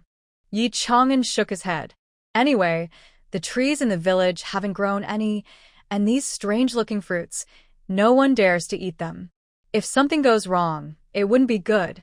Xiyun nodded, agreeing with that. Not knowing what something is, it's best not to eat it to protect safety. Mother, is this fruit called August melon because it only appears in August? Yi Chengel tilted his head and looked at the August melon on the tree, asking. Yes, but I don't understand why there's still August melon here in autumn. Xu Yun murmured. But she didn't think much about it. If there was some, she would pick and eat it. Xu Yun first reached for the August melon within her reach and offered some to the children. Wow, so sweet. Yi Chang'an and Yi Chengel each held a melon, took a small bite, and their faces lit up with surprise. Then they kept eating happily. Seeing them enjoy it, Xu Yun also felt tempted, so she took a bite too. She found herself wanting more, so she picked 3 more and gave each of the children another. Satisfied, the 3 of them looked at the basket full of fruit and smiled honestly like farmers celebrating a good harvest. Xu Yun stored the August melon in her space and, with the children, continued exploring ahead. She had a feeling today would bring even more surprises. Sure enough, not far along, the 3 of them stood on a tree, looking at the small monkey peaches hanging above, and grinned greedily. The wind swayed the branches, as if inviting them to pick the fruit. Thinking of the sweet and sour taste of kiwi, Yi Chang'an was the first to pick one, peel off the fuzzy outer layer, revealing bright green flesh inside. Mother, try this. Yi Chang'an held it up to Xiyun's mouth. Xu Yun lowered her head and took a bite, wrinkling her nose at the sourness. She didn't taste any sweetness, probably because she had just eaten the sweet August melon. After eating kiwi, it felt especially sour. She playfully pretended to enjoy it, saying, it's delicious. Hurry up and eat yours. Yi Chang'an and Yi Chengel eagerly took a big bite, their faces instantly scrunching up. They shouted together, so sour. Mom is lying. It's not tasty. Ha ha ha. Xu Yun watched their funny, exaggerated expressions and laughed openly. Mom. Ye changle pautut pilay fulle. All right, I won't laugh anymore. Let's pick them quickly, Xu Yun said with a smile. Such sourness. How can we eat them if we pick them? Yi Chang'an said with dislike. Actually, kiwi fruit isn't that sour. You think it's very sour because you just ate some sweet August melon, which left a sweet taste in your mouth, making the kiwi fruit sourness seem stronger. Later, I made dried kiwi fruit from them, and you can't taste any sourness at all. Okay, I want to eat sweet dried kiwi fruit. I want to pick them all. Yi Chang'an said, then started pulling branches, picking kiwi fruit, and placing them into the basket hanging on his arm. Yi Chang'an wasn't willing to lose, bouncing on her short legs. Shuyun helped her pull down the branches so she could pick, but she didn't notice the under her feet. She just moved a little and fell down. Mom, are you okay? The two siblings turned back and hurried down the. This is gentle and low. I'm fine, Shuyun said as she stood up. She brushed off the dirt from her hands and noticed her palm was scraped and bleeding a little. She didn't want the kids to worry, so she casually tore a leaf from a nearby vine to wipe her hand. But this leaf looked very familiar. When she looked up, she saw the vine winding thickly over the small, with a few small, potato-like fruits hanging among the green. Isn't that yams? Shuyun was overjoyed. Yams. This is much better than bitter melon for a main food. She estimated there were at least 200 gene here, making her a valuable addition to her stockpile. Mom, is this something we can eat? Yi Chang'an looked at her smiling face and knew it was probably edible. Yes, this is called yam. It's tasty and nutritious. The edible part is its root tuber. I'll teach you how to dig it carefully so you don't break it. She immediately found 3 branches nearby, one for each of them. They crouched down carefully, digging with caution. Fortunately, the yams grew along the. By digging through the soil on the hillside, they could retrieve a whole root. If it had been on flat ground, they would have to dig straight down. Without proper tools, it was harder to dig. During the work, most of the yam had already been piled aside. As evening approached, the 3 of them continued to dig out all the yams on the, even picking all the yam beans from the vines. Before leaving, they also harvested all the kiwi fruit, leaving only the highest ones for the birds. Today's good harvest encouraged the 3 greatly, so they spent the next few days wandering in the forest, collecting many mountain foods like chestnuts, sour jujubes, autumn bamboo shoots, and various wild vegetables. They also gathered a large basket of soapberries, which meant no more worries about washing their hair. Since the mallow leaves didn't lather, she always felt they didn't clean well enough. Because of their busy collecting, her living room was once again filled with mountain goods, and she had to start tidying up the newly gathered items. They processed half of the wild vegetables into dried vegetables and dried the autumn bamboo shoots. Handling the wild vegetables and bamboo shoots was simple. Wash, blanch with a bit of salt, then dry in the sun. The kiwi fruit and sour jujubes were more complicated. Some kiwi fruit was made into dried kiwi fruit, and all the sour jujubes were turned into sour jujube cakes.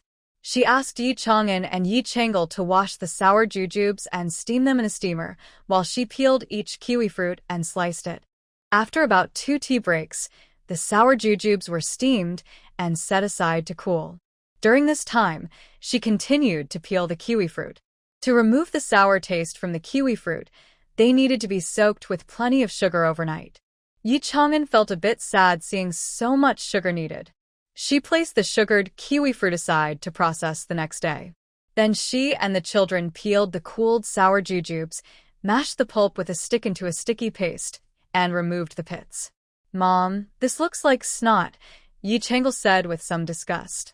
Ha ha ha, yes, so sour jujubes are also called snot fruit, but once made, they taste very good, Shuyun said with a smile. She also called Yi Chang'an, Chang'an, bring the sugar jar. Making sour jujube cake also need sugar? Yi Chang'an looked a bit reluctant. Sour jujubes are so sour. Without sugar, they wouldn't taste good. Okay, fine. Yi Chang'an reluctantly brought the sugar jar, praying that the sour jujube cake would taste delicious, or he'd be very regretful. They mixed the sugar thoroughly with the sour jujube pulp, then scooped small portions onto a tray to dry in the sun. 2 days later, Yi Chang'an and Yi Chang'an happily ate the small round slices of sour jujube cake, no longer mentioning their reluctance to use so much sugar. Mother, can I give some to Sister Little Flower? Yi Chang'an asked. Shuyun patted her head. It's meant for you to eat. You can share with any friend you like. The two children had been helping her at home, and they hadn't made many friends in the village. The only one they knew well, about their age, was Little Flower, who grew up with them. After Grandma Go, Mrs. Lee, and Yi Tian were punished, they were supposed to do manual labor again. But the county official, thinking about the upcoming harvest, let them rest and recover, promising they would work later. The three of them stayed in bed for a long time. Little Flower took care of the whole family by herself, and she looked even thinner now. Finally, before the harvest, they recovered enough and started working in the fields again. Grandma Go, Mrs. Lee, and Yi Tian were still angry inside. If they saw Yi Changle, they would probably bully her. Thinking of this, Shu Yun warned, "When Little Flower comes out to pick wild vegetables, give her the food then. Don't let Grandma Go and the others see you, understand?" "Mother, I will remember." "Good, go play now," Shu Yun said. Yi Changle grabbed Yi Chang'an and ran out quickly. Shu Yun turned over the dried kiwi fruits she had dried yesterday and continued drying them. Then she went to the backyard to check the growth of the sweet potatoes. She was planning to dig them up soon. Thinking about using a basket to carry the sweet potatoes, Shu Yun went out to cut some bamboo, then sat in the yard weaving a basket. She learned this skill from Yi Shuliang during her free time. Although her weaving wasn't very pretty, she was a practical person and thought it was good enough if it was useful. Weaving baskets took a lot of time. She finished one after several hours. When she looked up, her neck was sore. She turned her head from side to side and decided to stop weaving. By the time she finished, she had made about 20 baskets, enough for the sweet potatoes. She planned to wash the yams and wrap them with leaves to prevent itching when handling them. After washing the yams, the sun was about to set. Shu Yun had to put everything she dried into her space, or the nighttime fog would make the dried items damp. Yi Chang'an and Yi Changle came back, hanging their heads and looking sad. "What's wrong with you two?" Shu Yun asked as she approached. "Why do you look so unhappy?" Especially Yi Changle, who had tears on her face. "Changle, did someone bully you?" Shu Yun hugget Ye Changle. Yi Changle pouted and started crying. Shu Yun looked at Yi Chang'an. Yi Chang'an lowered his head, looking sad. He said, "Little sister Hua, you're going to be sold." Shu Yun knew without guessing that it was probably to pay off Yi Tian's gambling debt. When adults make mistakes, it's often children who end up suffering. Such parents are not worth having. Yi Chang'an continued, saying that little Hua heard this at night when she woke up. They planned to sell her after they finished their work, and now she still had to serve the whole family. "Mother, can we help little sister Hua?" Yi Changle sniffled and asked. Shu Yun also wanted to help little Hua, but if she went directly to Grandma Go, she would surely ask for a lot. She would definitely try to take a big cut from Shu Yun. That wasn't what Shu Yun wanted, but little Hua was truly a kind-hearted child. Even growing up in such a dirty place as the Yi family, she still kept her good heart, which was rare. Little Hua was pretty. If someone bought her, she might be sold into a brothel or used as a thin horse, or become a young master's concubine. That wasn't what Shu Yun wanted either. She wanted to see the clever and kind little Hua blossom and live her own life. But there was still a way. Shu Yun could ask Manager Zhou to help find someone to buy little Hua back and place her somewhere in town or elsewhere to avoid meeting Grandma Go and her family again. Yes, Mother will think of a way, but it must be kept secret. Don't tell little Hua in advance. Shu Yun was worried that if she told her, little Hua might accidentally reveal it, making things difficult. Okay. Little Hua finally managed to smile through her tears and nodded obediently. She believed that if her mother said there was a way, then there definitely was one. "Mother, I'll make yam for you all." Great. Yi Chang'an and Yi Changle cheered. Yesterday, Mother made yam mash with sweet jam, which was soft and sweet, like a dessert. "Mother, can we sell this yam mash as a snack?" Yi Chang'an took a big bite and asked Shu Yun. "Mother, it's so delicious. Surely someone will buy it." Yi Changle licked the jam at the corner of her mouth and said, "Making snacks with yam is quite tasty, but our method is too simple. Others will learn it in a few days. Also, if we want to make more complex yam desserts, we need glutinous rice flour, condensed milk, tapioca flour, and so on to get a good taste. Without these, it won't compare to the pastries from the bakery." These ingredients are not easy to find. For example, glutinous rice flour is rarely produced here. It's mainly grown in Zhejiang and Hangzhou areas, and it's quite expensive. Sweet potatoes are easy to make and simple. Just mix the powdered starch with sugar in the right ratio, steam it until semi-transparent, and it becomes soft, sticky, and sweet. It looks nice and tastes good. That's a pity. Such a delicious treat shouldn't be sold, Yi Chang'an said regretfully. Don't worry, housekeeper, our sweet potato snacks might sell for quite a bit, Xu Yun teased him with a smile. No need to feel sad, we'll just eat it ourselves, Yi Chang'an said with a big mouthful of food.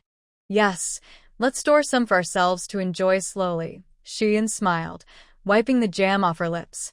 After finishing the snacks, Xu Yun packed the dried kiwi fruit and put it in the space, also grabbing a few pieces as snacks for the children. Time passed quickly, and the golden rice fields turned green again. The farmers could finally breathe a sigh of relief. The sweet potatoes in Xu Yun's backyard had grown enough to dig up in the next few days.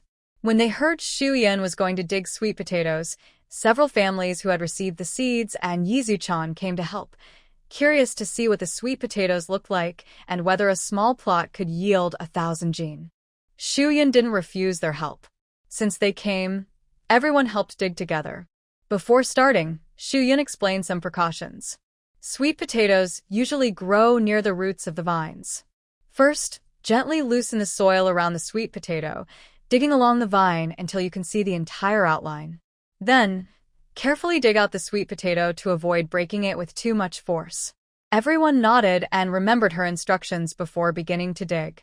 They all found surprises as they dug. Excited cheers filled the backyard. Under this vine, I found 3 or 4 sweet potatoes bigger than a fist. Look! Zhang Zhuanzhu raised his harvest happily. That's nothing. I found 5 or 6. Look! Yi Zhuang proudly showed his results. The others looked at each other.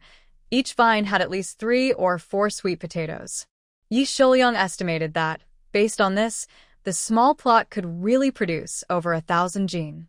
Ha! I found a really big one, he exclaimed. When Yi Chang'an shouted in amazement at Gao Shaozi, everyone ran over to see.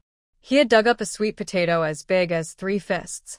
They all went back to their own spots, eager to dig out even bigger ones. With so many people working together, Xu Yun's small plot was quickly dug up. Sweet potatoes were piled up on the side, forming 2 small hills. Everyone's faces showed happiness from the harvest. Xu Yun and the women washed some sweet potatoes together, each taking one to eat. The skin of the sweet potato is easy to peel. I just tear off a big piece from the top and eat the flesh inside, Xu Yun said as she took a big bite. Chewing, she said, this sweet taste makes me feel like I'm back when I was a kid, secretly digging up sweet potatoes from someone else's farm. At first, everyone was hesitant. Although they knew the sweet potatoes weren't poisonous, they were still a bit worried. But seeing Xu Yun eat so naturally, they also started tearing off the skins and eating. This sweet potato is really sweet, Yang said with admiration. It tastes a bit like sugar water, Chen added.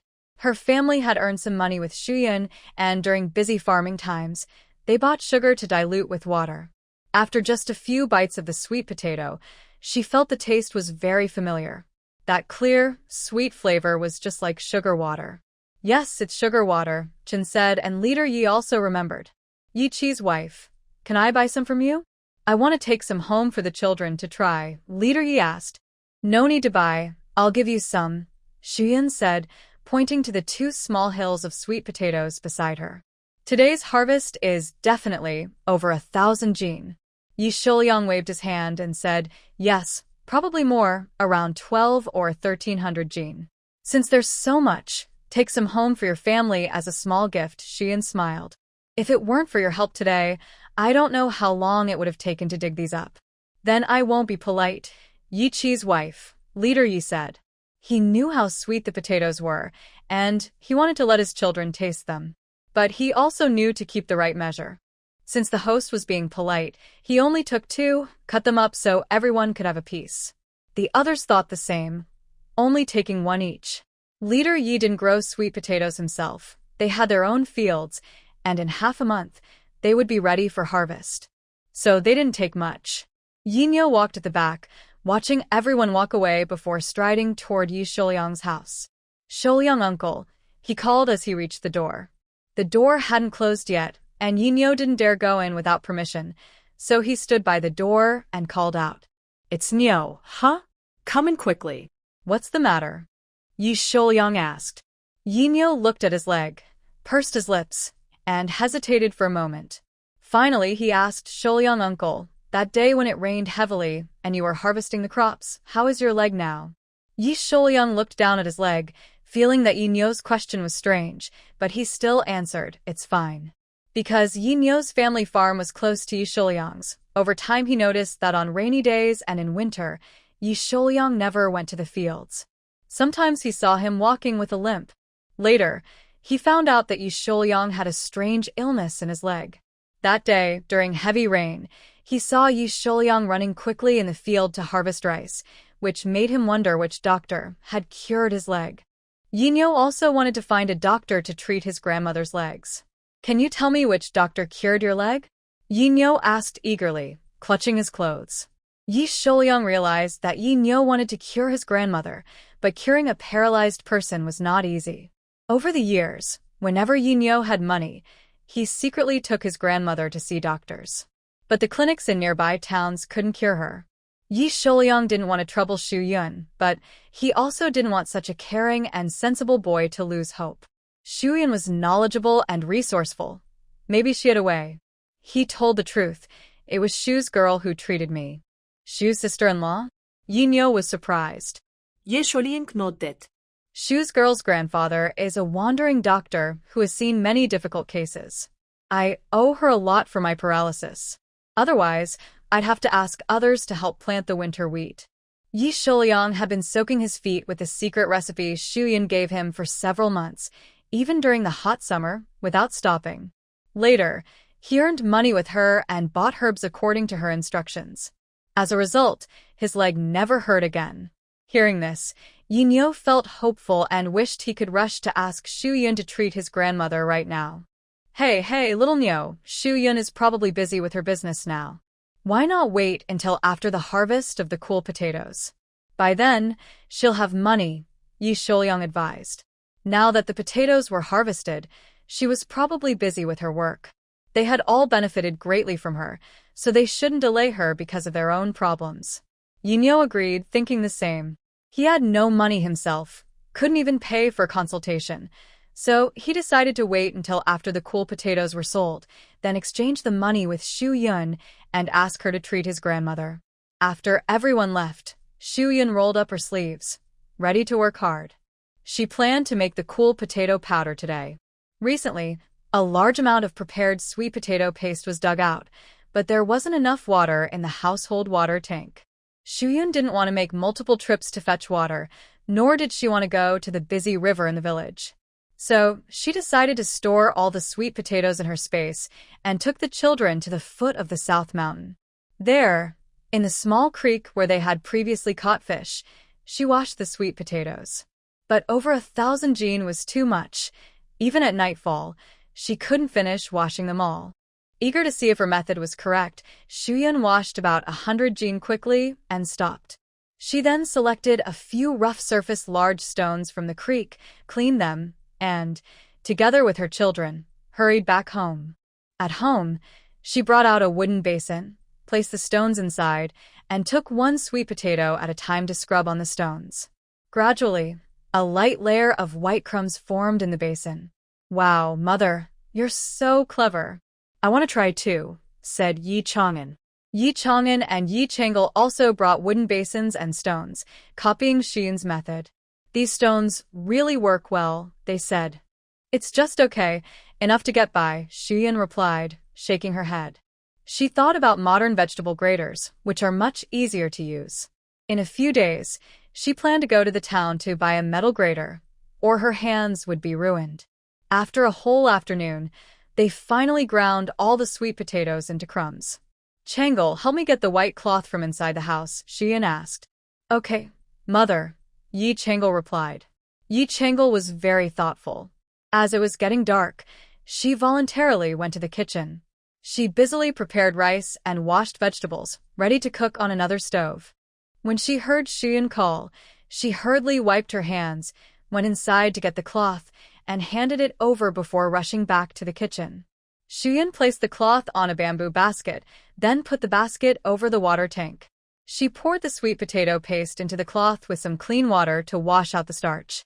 Finally, she squeezed out the excess water from the paste inside the cloth and covered the large bowl of water used for washing to let it settle overnight. Yi Chang'an and Yi Chang'el watched the large bowl of water happily, thinking they would get quite a bit of starch. The next day, after pouring out the water from the bowl, they saw a thin layer of white at the bottom. Their faces instantly fell. Huh? Only a little bit, even though we used over 100 jin, they said. They had worked hard all day, and this was all they got. Shuyun estimated that once dried, the starch would weigh just over 5 jin. Based on this, the yield rate of starch from the sweet potatoes was only about 0.5%. It was indeed very low. She scraped the remaining starch from the bottom of the bowl and laid it on a bamboo sieve to dry for 2 days. 2 days later, early in the morning, Yi Chang'an and Yi Chang'el didn't eat much for breakfast. They were just waiting for Shuyun to make the crystal bowl cakes to taste. Actually, she was also very eager. The dried sweet potato starch she ground was a bit finer now. After sifting the powder, she prepared the raw batter and cooked batter. This step is very important. Yi Chang'el leaned in close, wanting to learn so she could help her mother make it. Yi Chang'an, who has no talent for cooking, watched carefully. Seeing how serious they were, Shuyun explained proactively. First, prepare the raw batter by dissolving the sweet potato starch in cold water. Don't add too much water, or it won't set properly. Then add sugar and stir well. Next, prepare the cooked batter using hot water. Take half of the raw batter powder you just made, quickly stir it until it becomes a clear, sticky paste. Then, pour the cooked batter into the raw batter and keep stirring until smooth. Finally, pour the mixture into small round bamboo bowls and steam them. Okay, Mother, I remember, said Yi Chang'el. Yi Chang'an didn't say anything. The many steps made his head spin. To add some flavor, Shuyun also took fresh kiwi from her space, cut it into small pieces, and steamed it with the sweet potato batter. When done, she uncovered the steamer. The pudding in the small bamboo bowls had solidified into a semi-transparent state, with green kiwi pieces dotted inside, looking very pretty. Shuyun temporarily used peeled small twigs as skewers, threading 3 bowls of the cakes, 1 for each person. Shuyun was a bit nervous. She wasn't sure if her proportions were right, or if it would taste good. She hesitated to taste the crystal cakes herself, only watching Yi Chang'an and Yi Chang'el eat and tell her what they thought. Chang'an, Chang'el, how does it taste? Shuyun asked eagerly and nervously. Yi Chang'an and Yi Chang'el chewed carefully, savoring slowly. After a while, they both smiled and praised, "It's delicious." Yi Chang'el gave a more detailed comment. "This cake is sweet but not greasy and has a chewy texture. It's like. She tilted her head, thinking hard, then said, "Like egg whites, but more chewy. Anyway, it's very tasty." Shuyun was happy. She finally took a bite of the cake. She thought it was good, with just the right sweetness. But she remembered that all the cakes they ate at Xianweiju were quite sweet, so she worried it might not be sweet enough. She asked, "Don't you think it's not sweet enough?" Yi Chang'an and Yi Chang'el looked at each other and nodded. "Yes, it can be a little sweeter." "All right, then I'll make it sweeter next time and add more sugar." This pot of steamed snacks, including more than 10 bowls of rice cakes, all went into the stomachs of Shuyun and her 2 companions, so they didn't eat much for lunch. In the afternoon, Shuyun and her friends continued to go to the small creek to wash cool potatoes. In the evening, they returned home and ground the cleaned potatoes on stones to let them settle. After 3 days, they finally dried all the potatoes into powder. Shuyun steamed about 20 or 30 pieces, with 3 flavors, original, kiwi, and chestnut filling, all made from local ingredients. Once everything was packed, she took the children and went to the village entrance to ride a ox cart. When they reached the town, they headed straight to the biggest restaurant, Sherding Lu. It was almost noon, and the restaurant's entrance was busy with people. Whether they were there to eat or to pay and leave, everyone looked well-dressed, which made Yi Chang'an and Yi Chang'el feel a bit shy. At the counter stood a young man in a long robe, fiddling with an abacus. Probably the accountant. Shuyan stepped forward and greeted him politely. "Hello, sir." The accountant lifted half his eyelid and looked at her, then lowered his head to check the ledger. "If you want to eat, go and ask the waiter." "Sir, I want to see your shopkeeper," Shuyan said. "The shopkeeper is out on business. Please come back tomorrow," the accountant replied calmly, without raising his head. "Is there anyone else in charge? Please kindly inform them. I have a business to discuss with your shop," Shuyan said, taking out a rice cake and placing it on the counter. "Sir, this is a snack I made. Please take a look." The accountant finally stopped flipping through the ledger and looked up at the translucent, novel snack. He asked, "Is this a snack?" Shuyan smiled and said yes. The accountant thought the snack was new and might interest the shopkeeper, so he called out, "Little Six, Little Six." "Yes, I'm coming. Do you need something, sir?" Little Six happily ran over and asked, "Is the second shopkeeper still upstairs?" "Yes, he is." "All right, no more trouble. You can go back to work," the accountant said. "Okay." Little Six turned to greet other customers. The accountant took the rice cake and left the counter, telling Shuyan, "You wait here." Then he went to a private room upstairs. Not long after, he came back down, looking a bit regretful. "The second shopkeeper says our Sherding Lu is a place for meals, not for so many snacks." Sadi, G. "Maybe you should wait until the shopkeeper is here. He might like your snack." He had never seen such a delightful pastry. Just looking at its crystal-like amber appearance made people feel happy. However, the second shopkeeper usually looked down on these cakes and snacks. When he spoke, he couldn't go against him, so he could only remind Shuyan to come again next time. Shuyan nodded politely and said thank you before leaving the fairy flavor in. "Mother, that second shopkeeper really has no eye for good food. Our bowl-shaped cake is so delicious, but he doesn't appreciate it," Yi Chang'an complained. Shuyan smiled silently and said, "Let's go." From the way the accountant spoke, it seemed that the two shopkeepers at the Food Ding restaurant disagreed on their choice of dishes. It was also very possible that the two shopkeepers didn't get along well. It's said that business is best when everyone gets along.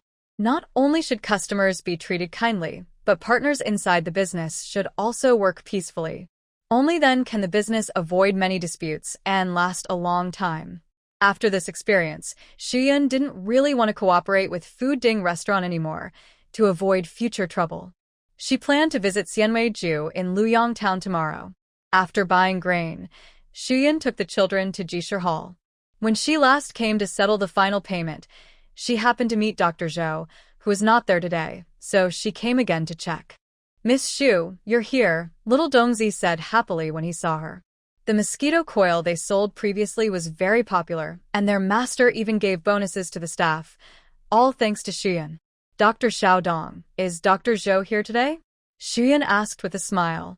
"Yes, he's in the backyard," he replied, lifting the curtain to invite Shuyan and the others to the back.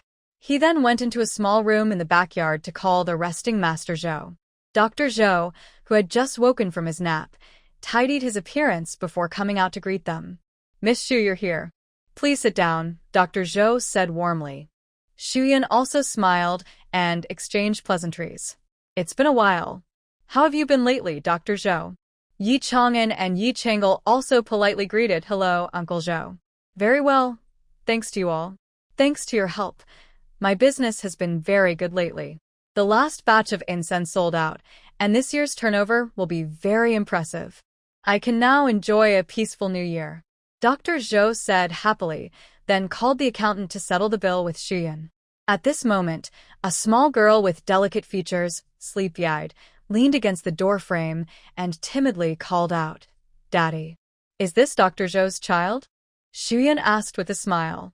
"Yes, this is my 3-year-old daughter, Jinner," Dr. Zhou replied, walking over to pick up the girl. He showed a gentle, fatherly smile, clearly a proud father of a daughter. Little Jeanne was very shy when meeting strangers. She hugged shopkeeper Zhou's neck, leaned on his shoulder, and secretly looked at her brother and sister, Yi Chang'an and Yi Chang'le. Dr. Zhou smiled, gently patted her back, and pointed to the three of them, saying, "Quickly say hello to Aunt Shu, Brother Chang'an, and Sister Chang'le." Although shy, little Zhan obediently greeted them, "Hello, Aunt Shu, Brother Chang'an, and Sister Chang'le." The little girl was very cute, and her voice was sweet and soft. Her greeting made Shu Yun feel warm inside, so she took out a bowl cake to give her. Worried that little Zhan might be too shy to accept, she said, "This is a snack I made. Little Zhan, try it and see if you like it." She then turned to shopkeeper Zhou and said, "Dr. Zhou, you try some too." Dr. Zhou picked up the bowl cake, looked at it carefully, and said, "I've never seen such a snack before. It's as clear as amber and very beautiful." He took a bite. The taste was sweet but not greasy, chewy and bouncy, refreshing and amazing. He couldn't help but marvel at its magic. An idea suddenly came to Dr. Zhou's mind. He asked Miss Shu, "Are you planning to sell this snack?" "Yes, I was thinking of working with Shidinglu, but their second shopkeeper didn't like it," Shu Yun replied. "That shop really doesn't have good eyes. With its transparent, amber-like appearance, I guarantee it will sell very well." "But Miss Shu, are you willing to cooperate?" Dr. Zhou asked. Shu Yun looked puzzled. "With Jisher Tang?" Dr. Zhou waved his hand. "No, with the young master you met before." "Young Master Song?" Dr. Zhou nodded. Jisher Tang was founded by his father. Later, his third uncle expanded it to all the towns in Pingbu County. The old master wanted a son to inherit the business, but he had no children for many years, only 2 daughters. It wasn't until middle age that he had a son. But the young master became interested in doing business with his third uncle. The old master was angry, but had no choice. Does young Master Song want to open a restaurant or a snack shop? Otherwise, what would he do with the snack? Not at all. The young master only wants to gain his third uncle's approval. Whatever business makes money, he's willing to cooperate. "Thank you, shopkeeper Zhou." Shu Yun bowed slightly. It was clear that Zhou was helping her. Young Master Song has many connections. If he wants to start a food business, he won't have trouble finding people. Instead of struggling in this small place, he could earn more money in the county town. "Please help me contact young Master Song, shopkeeper Zhou." "All right, I will write to him, and he will reply in 2 days. Then you can come again," Dr. Zhou said. "There's one more thing I need your help with, Dr. Zhou," Shu Yun said, explaining her plan to help him by the small girl, Yi Xiaohua. "This is not difficult. I will find someone unrelated to help by the child." She couldn't let the malicious Yi family know that Dr. Zhou was the one who bought her, or they might suspect Shu Yun. "Thank you, Dr. Zhou. If you ever need my help in the future, just ask," she said.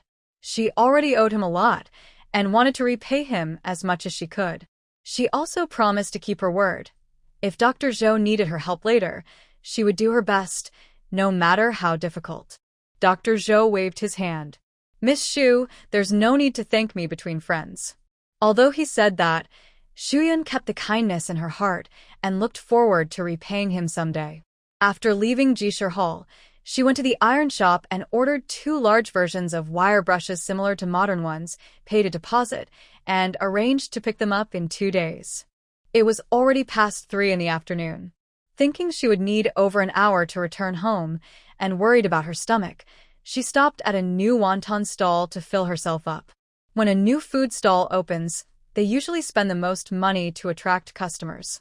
These wontons had plenty of filling, thin skins, boiled in hot water, served with long-simmered bone broth, sprinkled with chopped green onions and a little salt. Each bite was fragrant and fresh, and she could drink the clear soup at the bottom of the bowl. After eating the wontons, she felt warm all over. Her breath, meeting the cold air, formed white mist.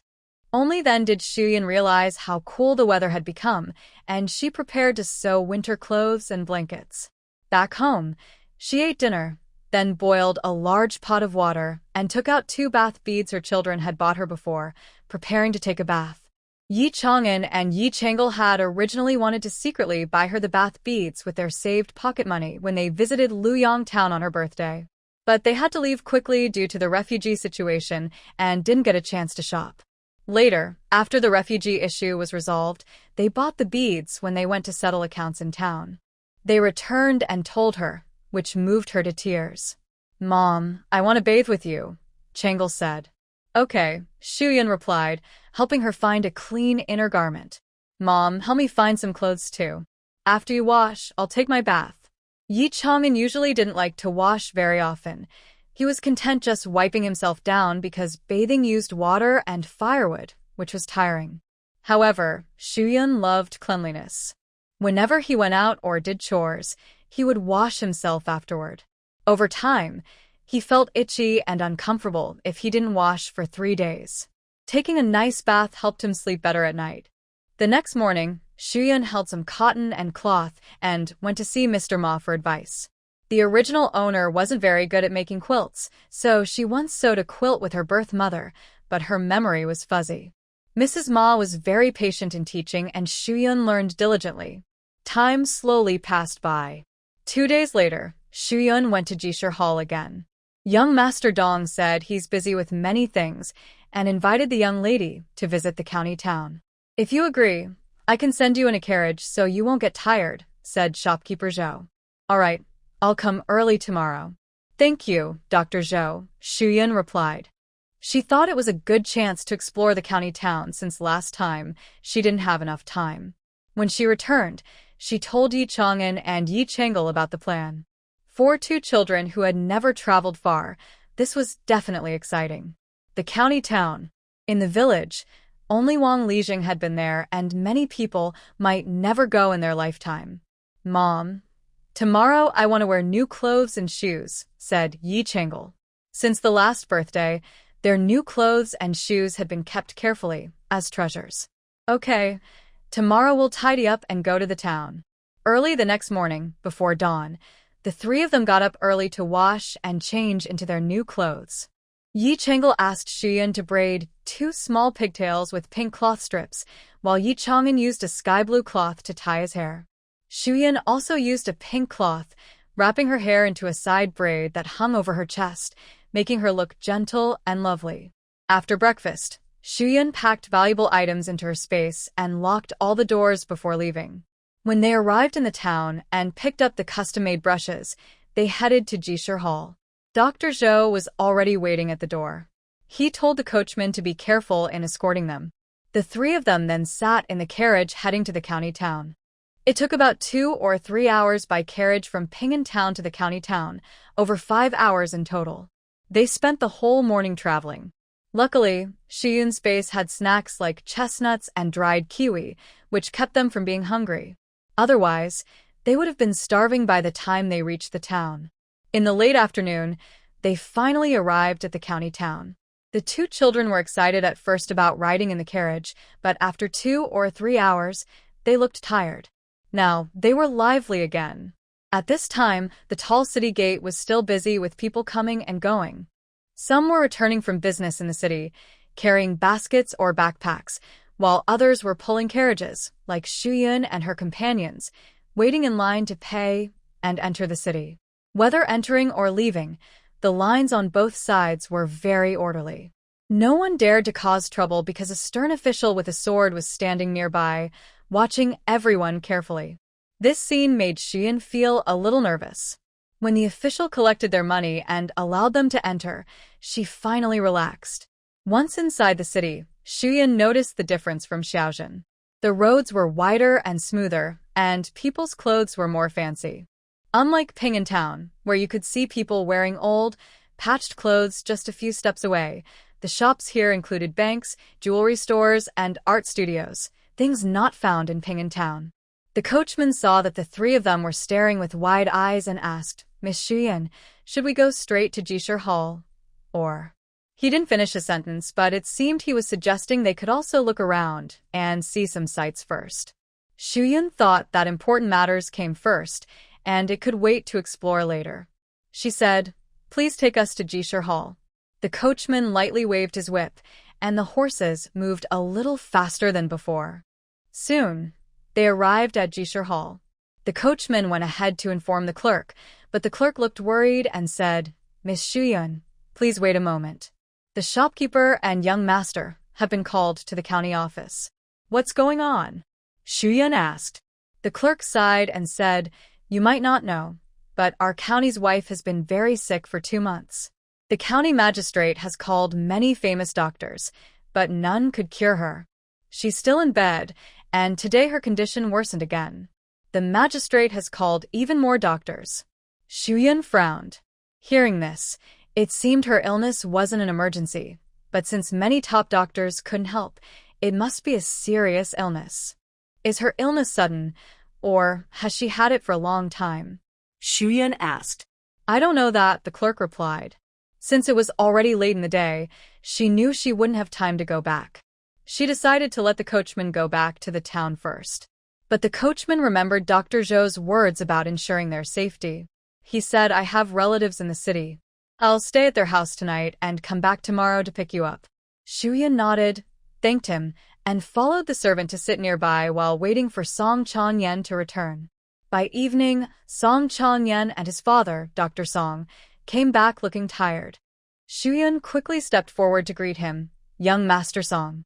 Miss Shu, have you been waiting long? As soon as Song Changyan saw her, his eyes lit up. Not too long. Since it's getting late today, how about we talk about business tomorrow?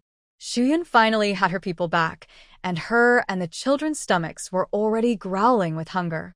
She thought to greet Song Changyan, then go eat and stay at the inn.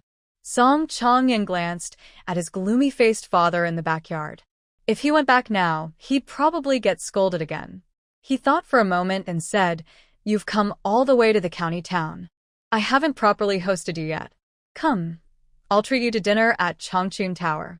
It's one of the best restaurants in town with 3 floors. The view from the top is beautiful at night. If you don't go, you might regret it. As he spoke, he asked a young servant to book a fine room at the inn for Shuyun and her group.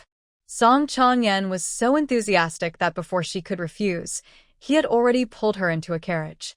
At the 3rd floor of Changchun Tower, facing a table full of delicious food, Shuyun and the others were very hungry, but Song Changyan was still talking nonstop, so they couldn't start eating.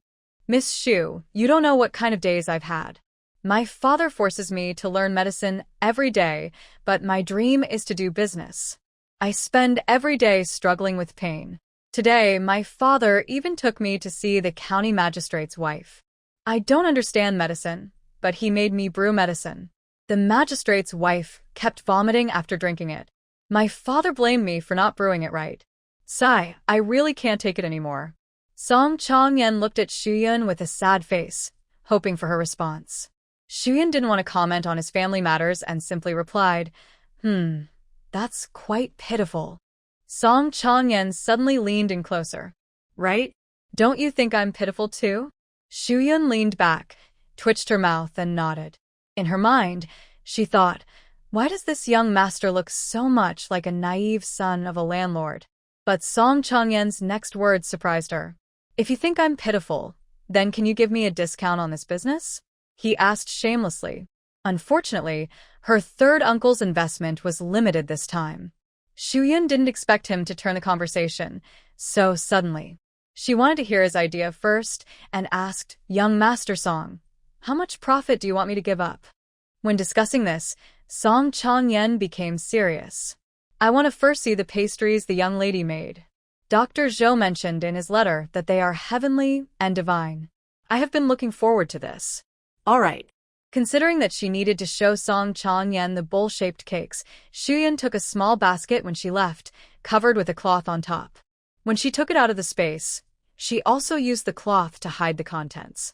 Since she didn't have bamboo skewers, Shuyun asked Xiao Er to bring some chopsticks. She used one chopstick to pick up a bowl cake and handed it to Song Changyan. He had never seen such a pastry before and examined it carefully. It had a smooth, mirror-like surface. Through its transparent outer layer, green fruit embedded inside could be seen. The fruit looked like emeralds, adding a tempting splash of color. Song Changyan swallowed and took a gentle bite. The thin crystal skin instantly broke, releasing a fragrant aroma. Next came the sweet and sour taste of kiwi, which intertwined and blended on his tongue. Each bite was an ultimate temptation for the senses. Unconsciously, He finished the entire pastry. He looked at Xu Yun with more admiration and sighed. This transparent appearance, the soft, sticky sweet but not cloying texture. This pastry is truly a top-quality product. Miss Xu, you have a real talent.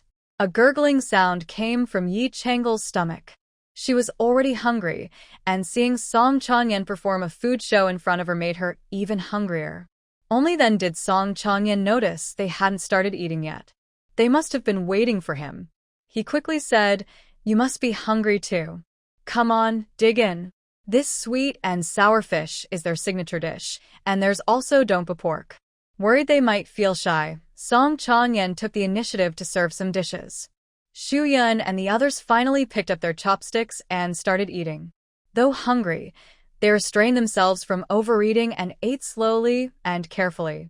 After filling their stomachs, Song Changyan asked someone to clear the dishes and brought some tea and snacks. Xu Yun then brought up the matter of sharing the profits she mentioned earlier. "Young Master Song, please feel free to share your thoughts." Song Changyan took a sip of tea and said, "I want to hear how Miss Xu plans to cooperate this time." The ball was back in her court. "Young Master Song, as you can see, my pastries are unique and limited in quantity. I can only make about 3,000 of them, so the price will naturally be higher." Xu Yun first raised the price, waiting to see how he would negotiate. "Only 3,000? Song Changyan was stunned. "That's not enough to sell." Xu Yun nodded and said, "I considered the issues of transportation and freshness of the snacks, so I don't plan to sell the recipe at a fixed price this time. I will sell the raw materials and the recipe for this snack to you. Young Master Song can have someone make smaller portions, which will sell more. The filling can also be made more delicate with some clever ideas, raising the price. Do you think this is good?" Actually, it's not just about transportation and freshness. If she makes them herself, she doesn't know when she will finish 3,000 pieces or how much firewood she will need. It's also troublesome to have Song Changyan send a carriage to pick them up every day. It might be easier to just sell the recipe. As long as she keeps the raw materials in her hands, she can continue to make money in the future. Song Changyan was very happy. He also hoped to have the recipe himself, which would save him many troubles. Plus, as she said, adding some clever touches to make the snacks more refined could allow him to sell each at a higher price and earn a lot of silver. Since Xu Yun wanted to sell the recipe, and it wasn't cheap, Song Changyan carefully asked Miss Xu, "How much silver do you plan to sell it for?" Xu Yun took a sip of tea and smiled. "What do you think this top-quality recipe is worth, young Master Song? How much is it worth?" In Song Changyan's mind, these crystal-like snacks should be worth 70 or 80 taels. He could sell this snack recipe to a restaurant or bakery under his uncle's business. He would only cover the costs. He also wanted to keep some for himself. His father, in a harsh way, cut off his money to force him to learn medicine. Now, he spends his outings on his uncle's account, thanks to the money made from the incense business before. He still has to pay his uncle back later. Moreover, his friends are hosting a birthday banquet soon. He can't go empty-handed. Song Changyan thought for a while, then raised one hand and said 50 taels. Xu Yun took another sip of tea, smiled silently. She had earned over 70 taels a month from selling incense, but this snack recipe was only 50 taels. Because the number of rice cakes she could make was limited, Song Changyan could only sell about 3,000 to 4,000 pieces. With the raw materials in her hands, adding 20 or 30 taels more was acceptable. Seeing Xu Yun's forced smile, Song Changyan knew she was unhappy with the price. He gritted his teeth and added 15 taels. Xu Yun still said nothing. Song Changyan didn't want to give in either. 65 taels was already quite a lot. Besides, he had the recipe, but her raw materials held him hostage. Yi Chang'an saw this and quickly became alert. The little clever child came online. He rubbed his eyes and said, "Mother, my sister and I are tired." Ye Chang'an sekretti nudget ye Changle.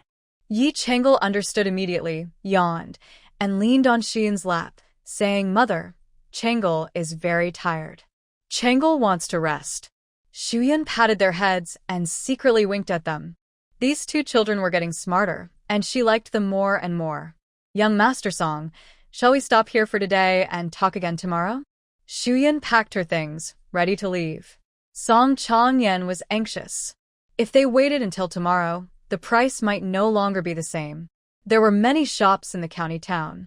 If Shuyan liked another shop and decided to work with someone else, he would lose a lot. He also decided to go all out and finally offer the price. 80 taels is 80 taels, okay? Shuyan finally nodded and smiled brightly. Deal. Yi Chang'an and Yi Chang'el heard the 80 taels, and their teeth almost broke from smiling. Song Changyan looked at these clever kids and felt cold inside.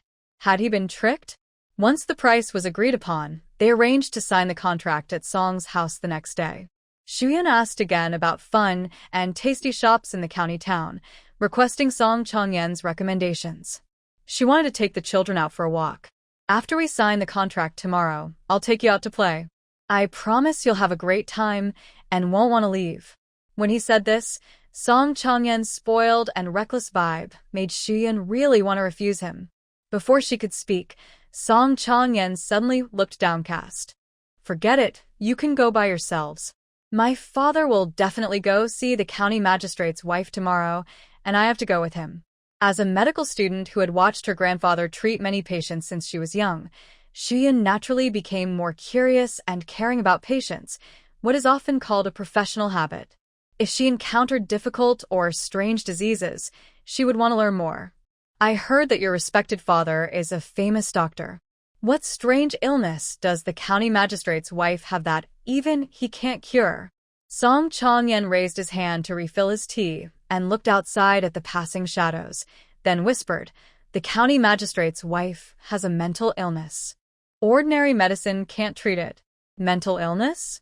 Can the cause be found?" Song Changyan clicked his tongue and sighed. He knew this matter was frustrating but couldn't tell his friends.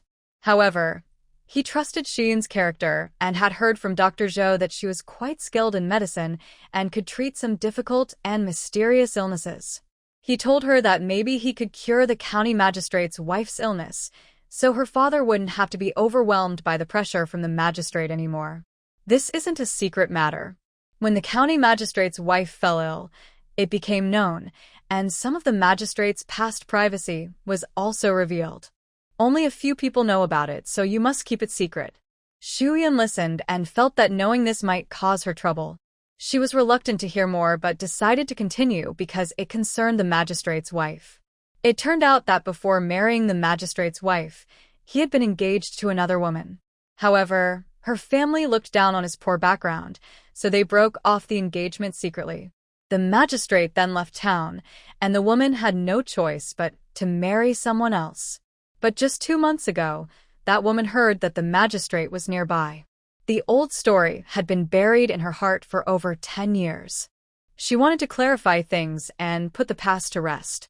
Coincidentally, their conversation was overheard by the magistrate's wife, who was so angry and upset that she fainted and refused to take medicine afterward.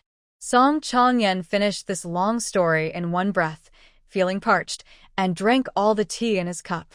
Shuyan asked curiously, "How do you know all these details?" Not only about the magistrate's past, but also about how his wife became ill because of this. She didn't think the magistrate and his wife would openly share such private and embarrassing matters. Song Changyan chuckled, "I overheard 2 maids talking when I went to prepare medicine for the magistrate's wife." Shuyan gave a knowing look and softly asked, "Did the magistrate and that woman have an affair?" She knew her question was bold, but the answer was crucial for whether the magistrate's wife could recover. No way. Although that woman is much prettier than the wife, the magistrate has no feelings for her anymore. His heart is only with his current wife, who has been with him from nothing to something. Shuyan questioned, "How do you know? Did you hear the maid say that too?" She wasn't suspicious without reason. She knew many men pretended to love their wives for reputation's sake. "I saw it myself. The magistrate personally takes care of his wife, handling everything himself, never relying on others. The wife likes plum blossoms, so he planted a few plum trees in the yard." And Song Changyan paused and leaned closer. "I also heard that his mother has always been critical of the wife, often making her stand properly, and he has even sent her back to the countryside." Comfort Yun was surprised. The county magistrate is so devoted? Such a good man is rare to see. Yes, there are rumors outside that the county magistrate's wife looks plain and is not a match for him. But no one knows that she sold embroidery to support him during his exams. She is truly a virtuous wife. Comfort Yun also understood now. Although the county magistrate loves his wife very much, she has been insecure about her looks for many years. The woman who is beautiful and was the magistrate's first love makes her afraid that he might rekindle old feelings. She was worried he would leave her, which made her sick. Medicine can only treat her physical weakness, but her emotional pain needs special help. Do you want to help the county magistrate's wife get better? Comfort Yun asked. Song Changyen's eyes lit up. Do you have a way? Comfort Yun nodded. Don't go to the county office tomorrow. First, find a special herb. After hearing this, Song Changyen asked worriedly, Your idea sounds strange. Will it really work? Comfort Yun said, We'll see tomorrow. Song Changyen took Comfort Yun and the others to the inn and hurried back to discuss her special plan with his father. Yunlai Inn is one of the best in the county town. A room for one night costs 3 or 4 silver coins. In modern times, it would be a 5-star hotel. Comfort Yun wouldn't want to spend that much money, but since Song Changyen paid, she and the children enjoyed it. The room was decorated simply and elegantly, with fresh bedding. If they needed to wash up, the staff would bring hot water to the room. They also brought dried fruit and snacks. The service was very good. That night, Comfort Yun and the children slept comfortably. The next morning, after having breakfast at the inn, Comfort Yun took the children for a walk in the town. Since Song Changyen and Dr. Song needed to visit the county office to see the magistrate's wife, she could sign the contract in the afternoon. The layout of the town was very well planned, following the rule that the city gates do not face each other and the roads are not straight, to improve defense. There are 4 gates, east, south, west, and north, but usually only the south and north gates are used. The east and west gates are rarely opened. People enter and leave through the south and north gates. They stayed near the south gate on South Street, so they started their walk from there. After half a day, Comfort Yun and her children had strolled from South Street to East Street. They walked along the way, buying things, and their hands were full of bags of different sizes. Children enjoy snacks like hawthorn cake and cloud cookies. Shuyun also bought 2 pieces of fabric, one in a light color suitable for both her and Yi Changle, and the other in a distant sky blue for Yi Chang'an. These colors are rare in Ping'an Town and Luyang Town. She also bought some hairbands for tying up hair. Shuyun sold 10 jean of cotton, which was cheaper in the county than in the town, so she decided to buy it quickly. By the time they left, their legs felt weak. Shuyun found a quiet alley, threw the purchased items into her space, and went to a tea house to rest and listen to a story. The storyteller was just telling the part from Water Margin where Lu Zhishan pulls out the willow tree. His voice was not loud, but very clear. Lu Zhishan stepped forward and looked at the tree from top to bottom, saying, No need. Let me pull out the tree. Then he took off his outer coat, used his left hand to hold the trunk, and with his right hand, he straightened the upper half of the tree, leaning his waist forward. At this point, the storyteller struck the wooden drum, and everyone below became tense with anticipation. That tree was uprooted completely. The gangsters were stunned, their eyes wide open, and they hurriedly knelt down to worship Lu Zhishan as their master. Afterward, the crowd clapped and cheered. Yi Chang'an and Yi Changle also listened excitedly, clapping loudly and praising, Lu Zhishan truly has divine strength, so impressive. After resting, it was almost time. Shuyun and the others went to Song's residence. At the gate, a young servant was looking around anxiously. When he saw Shuyun and the others, he hurried over and asked nervously, Are you Shuyun, Miss Shuyun? Shuyun looked confused and nodded. Yes, I am.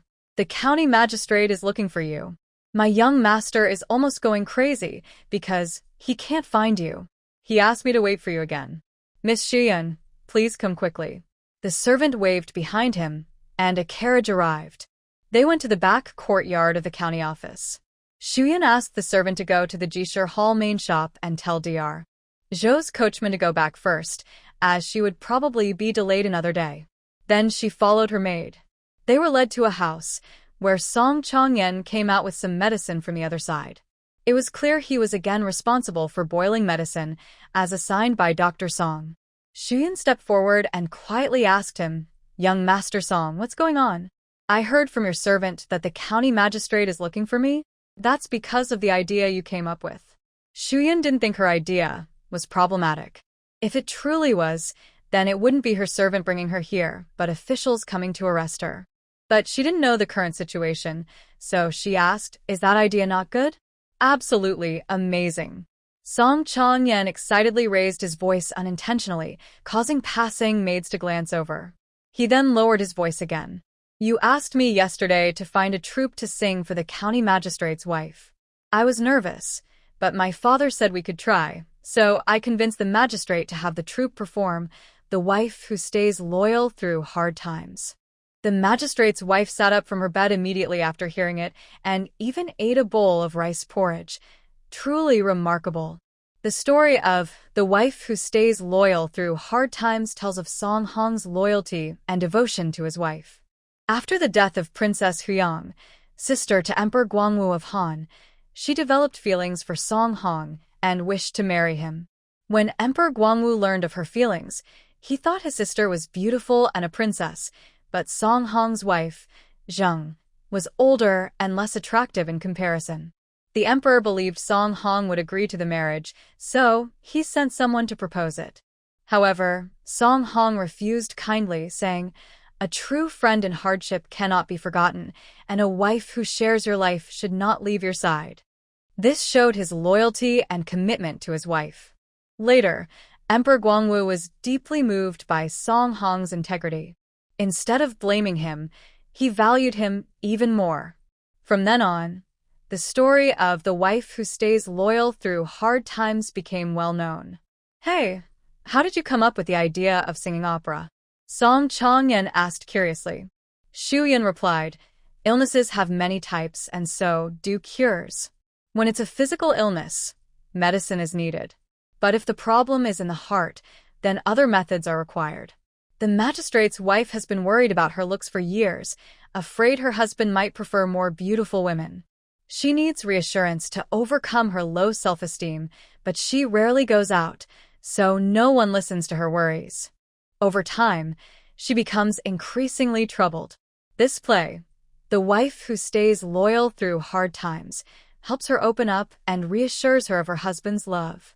Most of her illness will then be cured." "That makes sense.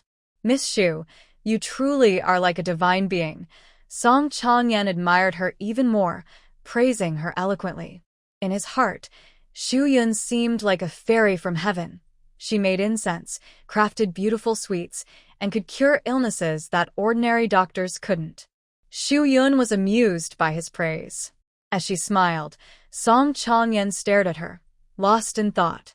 Her dimples seemed to hold an enchanting charm that captivated him, making him feel a bit dizzy. Yi Chang'an disliked Song Chongyan's obsessive gaze on Shu Yun. She rolled her eyes at him and said sharply, "Song, Dai uncle, since the county magistrate's wife has recovered, why did the magistrate come to see my mother?" Shu Yun also found this strange and looked at Song Chongyan. Song Chongyan came back to himself, cleared his throat, straightened his expression, and said, "First, the magistrate saw that his wife was well again and wanted to reward her. I couldn't take credit for your idea, so I told him it was your plan." Second. Before he finished, the magistrate stepped out. He looked more tired than when Shuyan saw him during the case, but now his face showed some happiness. The magistrate took over and continued, "Second, although my wife feels better mentally, her body is still weak. She refuses to take medicine because she's afraid of it, and none of the doctors can find a way to make her take it. Miss Song is very clever. Since she thought of the clever trick with singing, I believe she can also solve the problem of her taking medicine." Shu Yun and her two brothers bowed respectfully to the magistrate. Commoner greets the magistrate. Lady greets the magistrate. The magistrate quickly waved his sleeve and said eagerly, "No need for formalities. Shu Yun, do you have a way? If you can cure my wife, I will reward you as you wish. Xu Yun's eyes brightened. With the magistrate's words, she felt she could make a big gain. Replying to the magistrate, I do have a method, but it's a bit complicated. No matter how complicated, as long as it cures my wife, I will do anything, the magistrate said. With the magistrate's promise, I feel relieved. Please ask the doctors to leave. If they are here, my wife might suspect that the food she's given is medicine. If she tastes even a little, she will spit it out. The magistrate agreed, thinking her idea made sense, and asked the doctors to leave the room. Xu then looked at Song Changyan. Young Master Song, you and Dr. Song need to stay and help me. Tell me what I need to do, and I will do it, Song Changyan said without hesitation. He was also curious about what method Xu would use to make the magistrate's wife take medicine. Go prepare these things. Xu listed a lot of items that had nothing to do with medicine. The magistrate and Song Changyan frowned, feeling confused but willing to try her plan.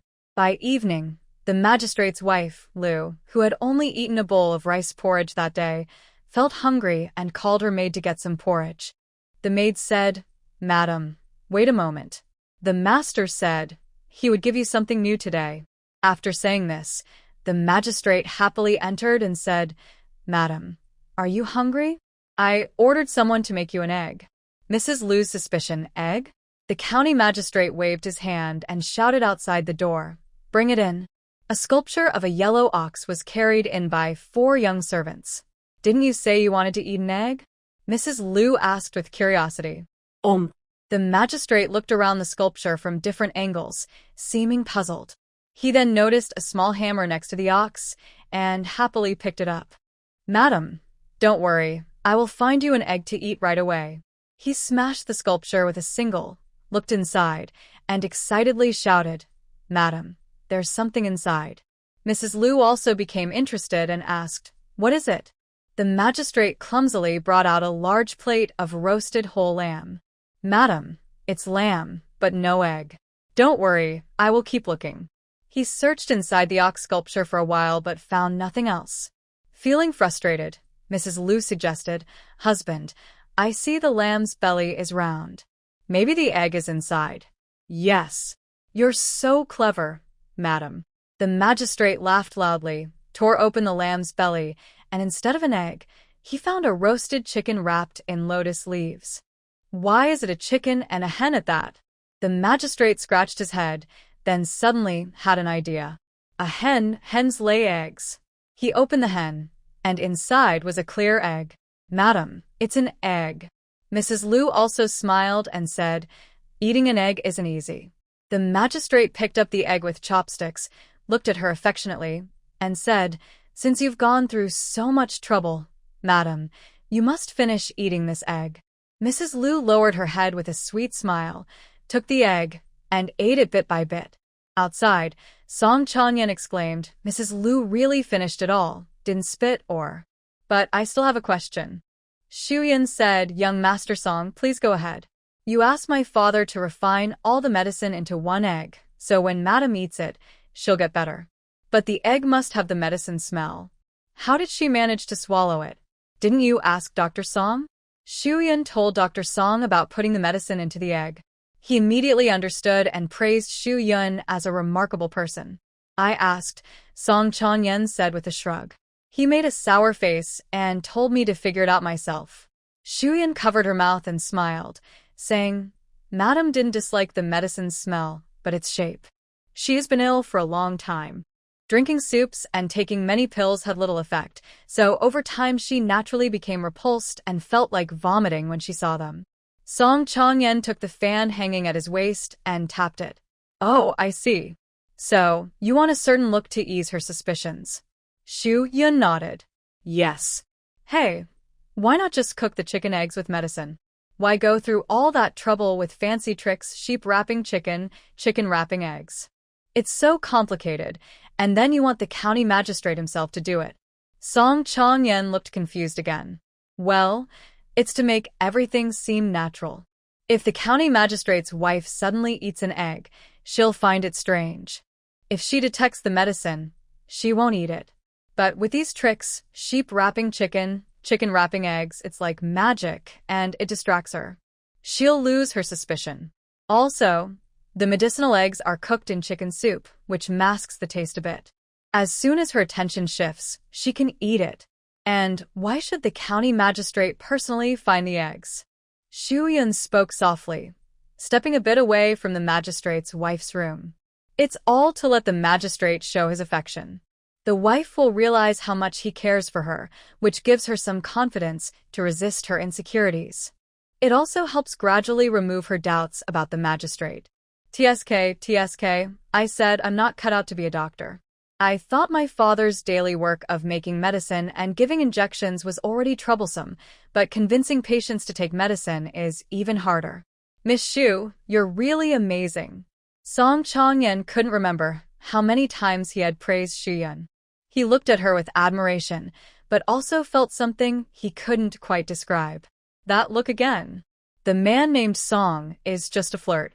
Yi Chang'an stood angrily between them, pushing Song Changyan further away with his body, then turned to glare at him. Song, I will always watch you. Stay away from my mother. But Song Changyan didn't understand the anger in his eyes. After the magistrate had lulled Lady Lu to sleep, he quietly stepped out and handed 100 taels to Shu Yun, smiling happily. Miss Shu, thanks to you, my wife's illness has improved. This 100 taels is your fee. If you want any reward, I'll agree. Seeing the 100 taels, Shu Yun felt very excited but forced herself to stay calm. She took the silver and said, Thank you, sir. I don't have any specific wishes now, but my only hope is for the lady to be safe and healthy. I also hope you can stay peacefully in the county office, so we common people have hope. Only then can Pinggu County be peaceful and stable. As the saying goes, flattery doesn't cost a thing. Regardless of the circumstances, she first put a fancy hat on the county magistrate, so he would be more willing to help her later. The more the merrier, the county magistrate chuckled, stroking his beard. But I don't like owing favors. If you have trouble in the future, just come to the county office. I'll help you then, all right? Having received his promise, Shu Yun quickly thanked him. After leaving the county office, Song Changyan saw off the three of them to the inn. Shu Yun took a few steps with the children, then remembered something and turned back to call Song Changyan. Young Master Song. He looked hopeful and asked Miss Shu, Is there something else? I want to ask young Master Song for another favor. Today, when Shu Yun passed by the grain shop, she thought about asking Song Changyan for help buying grain. She estimated she would need about 2 shur, which is around 240 jin. Oh, it's about this.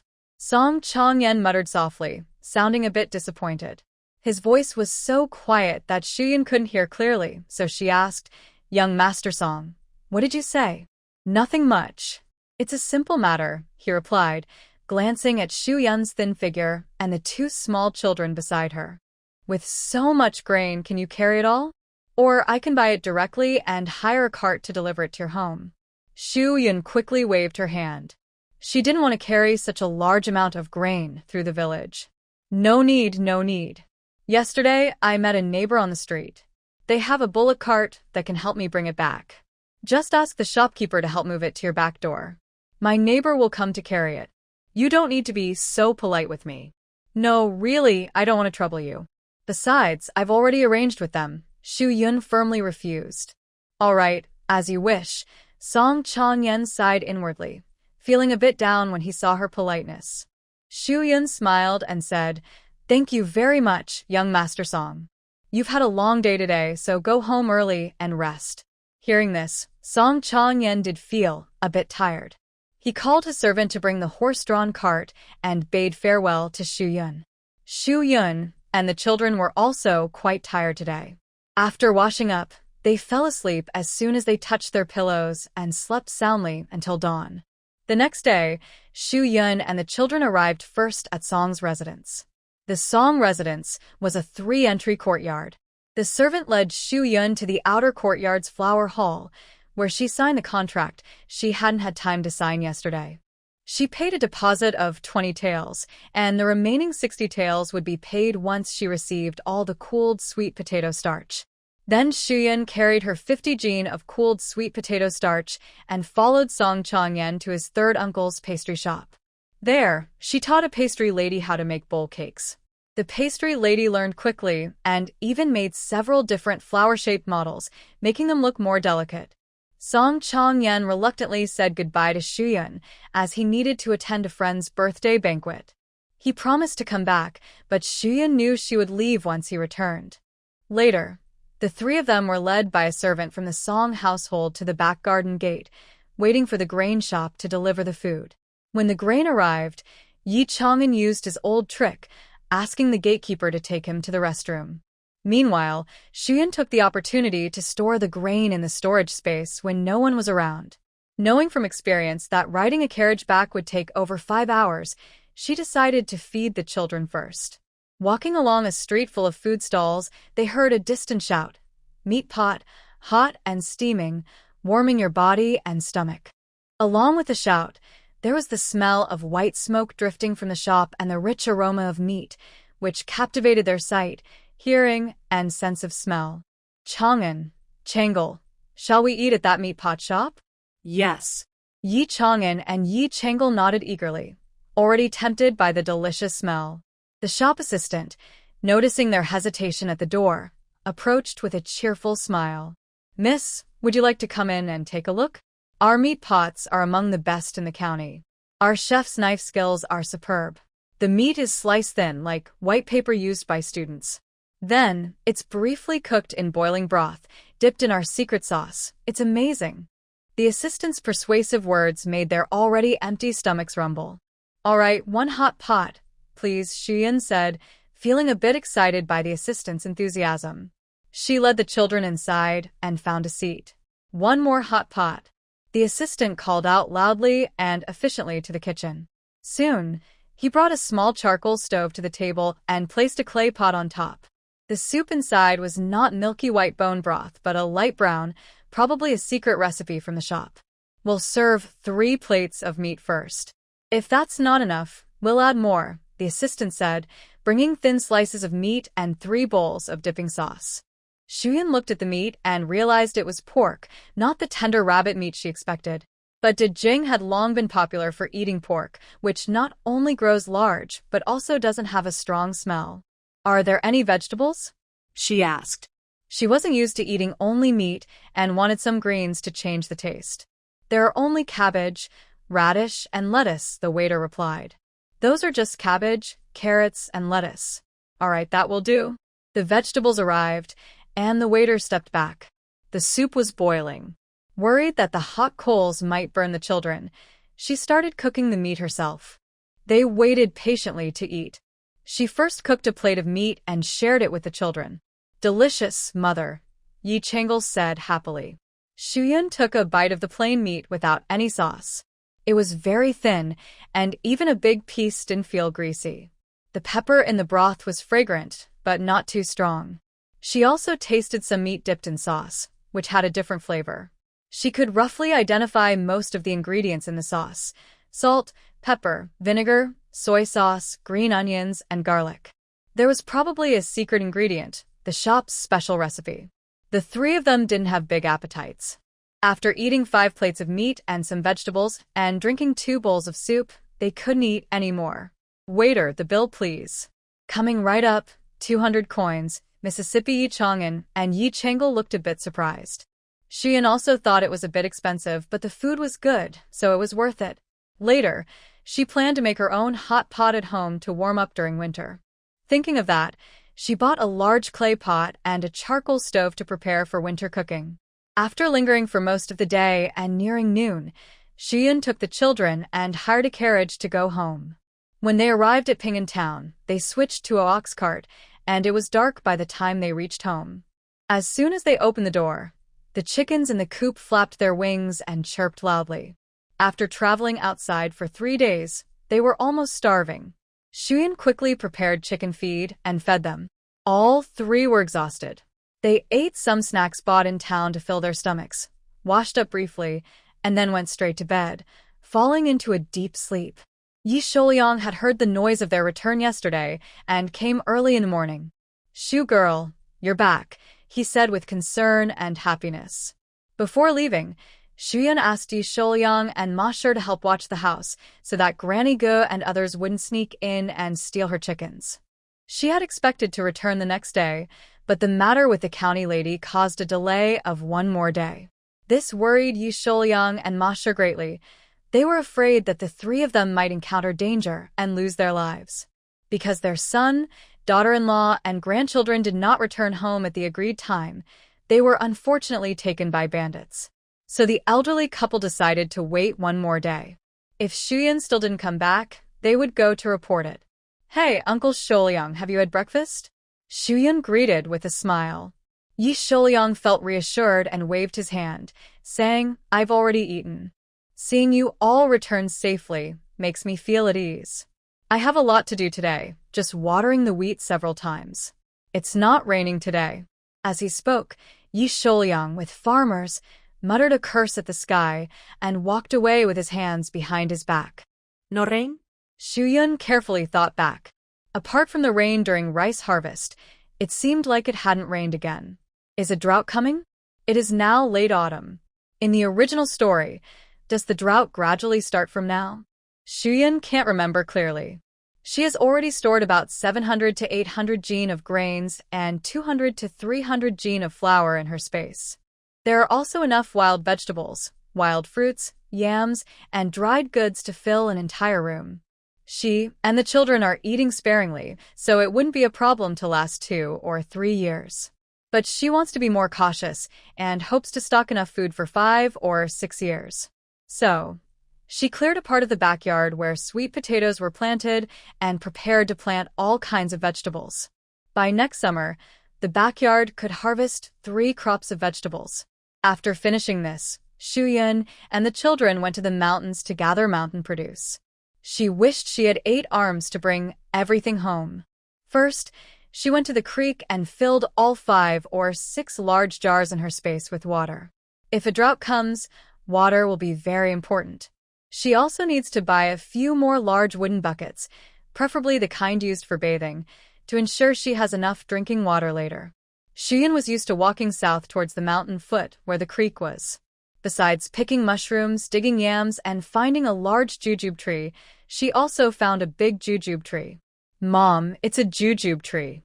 Although Yi Chang'an and Yi Changle often enjoy dried kiwi, sour jujube cakes, roasted chestnuts, and wild berries picked in summer as snacks, they still got excited when seeing new things.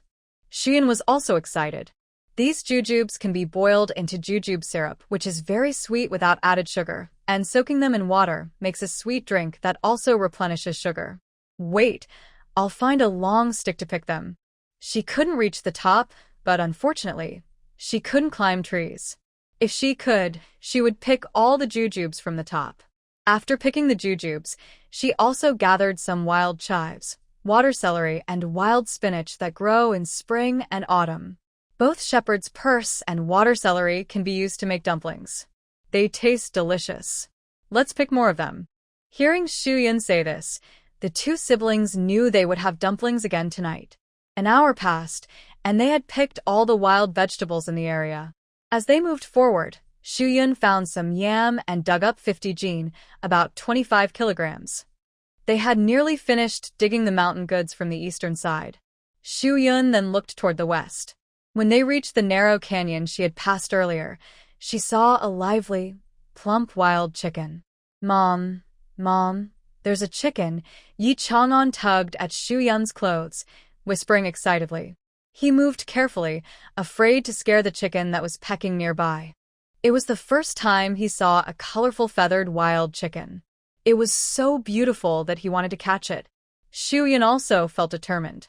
The chicken had tricked her once, but today she wanted to get revenge. Unfortunately, the chicken didn't give her a chance. After pecking, it ran into the canyon with a loud clatter. Shuyun found it strange. The canyon led to the middle of the mountain, with no other way out. How did the chicken escape? "Mom, let's chase it quickly." The chicken ran inside. Yi Chang'an led the way, with Yi Changle right behind him. Shuyun thought of the cliff ahead and hurried to catch up, calling out, "Chang'an, Changle, come back quickly. It's dangerous up front." But when they reached the narrow gap called the line of heaven, she couldn't run faster. The children, being small, moved more easily in the tight space. She was anxious and could only walk sideways like a crab, trying to catch up.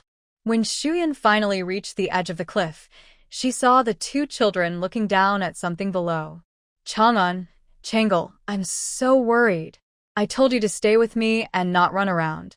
What if you fall off the cliff? She held her shoulders tightly, her face showing her worry. Her eyes turned red, and she raised her hand to scold them, but she hesitated, feeling reluctant. Instead, she spoke sternly. Mum, I'm sorry. It's my fault. I didn't listen to you. Hit me if you want, Yi Chang'an said regretfully, feeling upset for making her worry. Mom, I didn't listen either.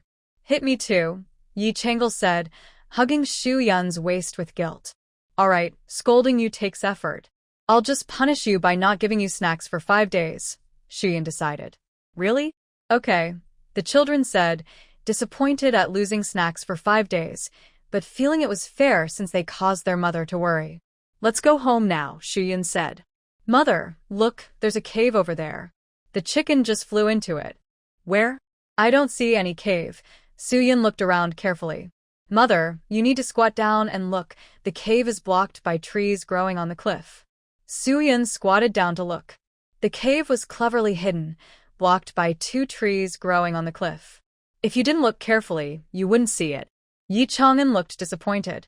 The chicken flew onto the tree and then jumped inside, so it couldn't be caught.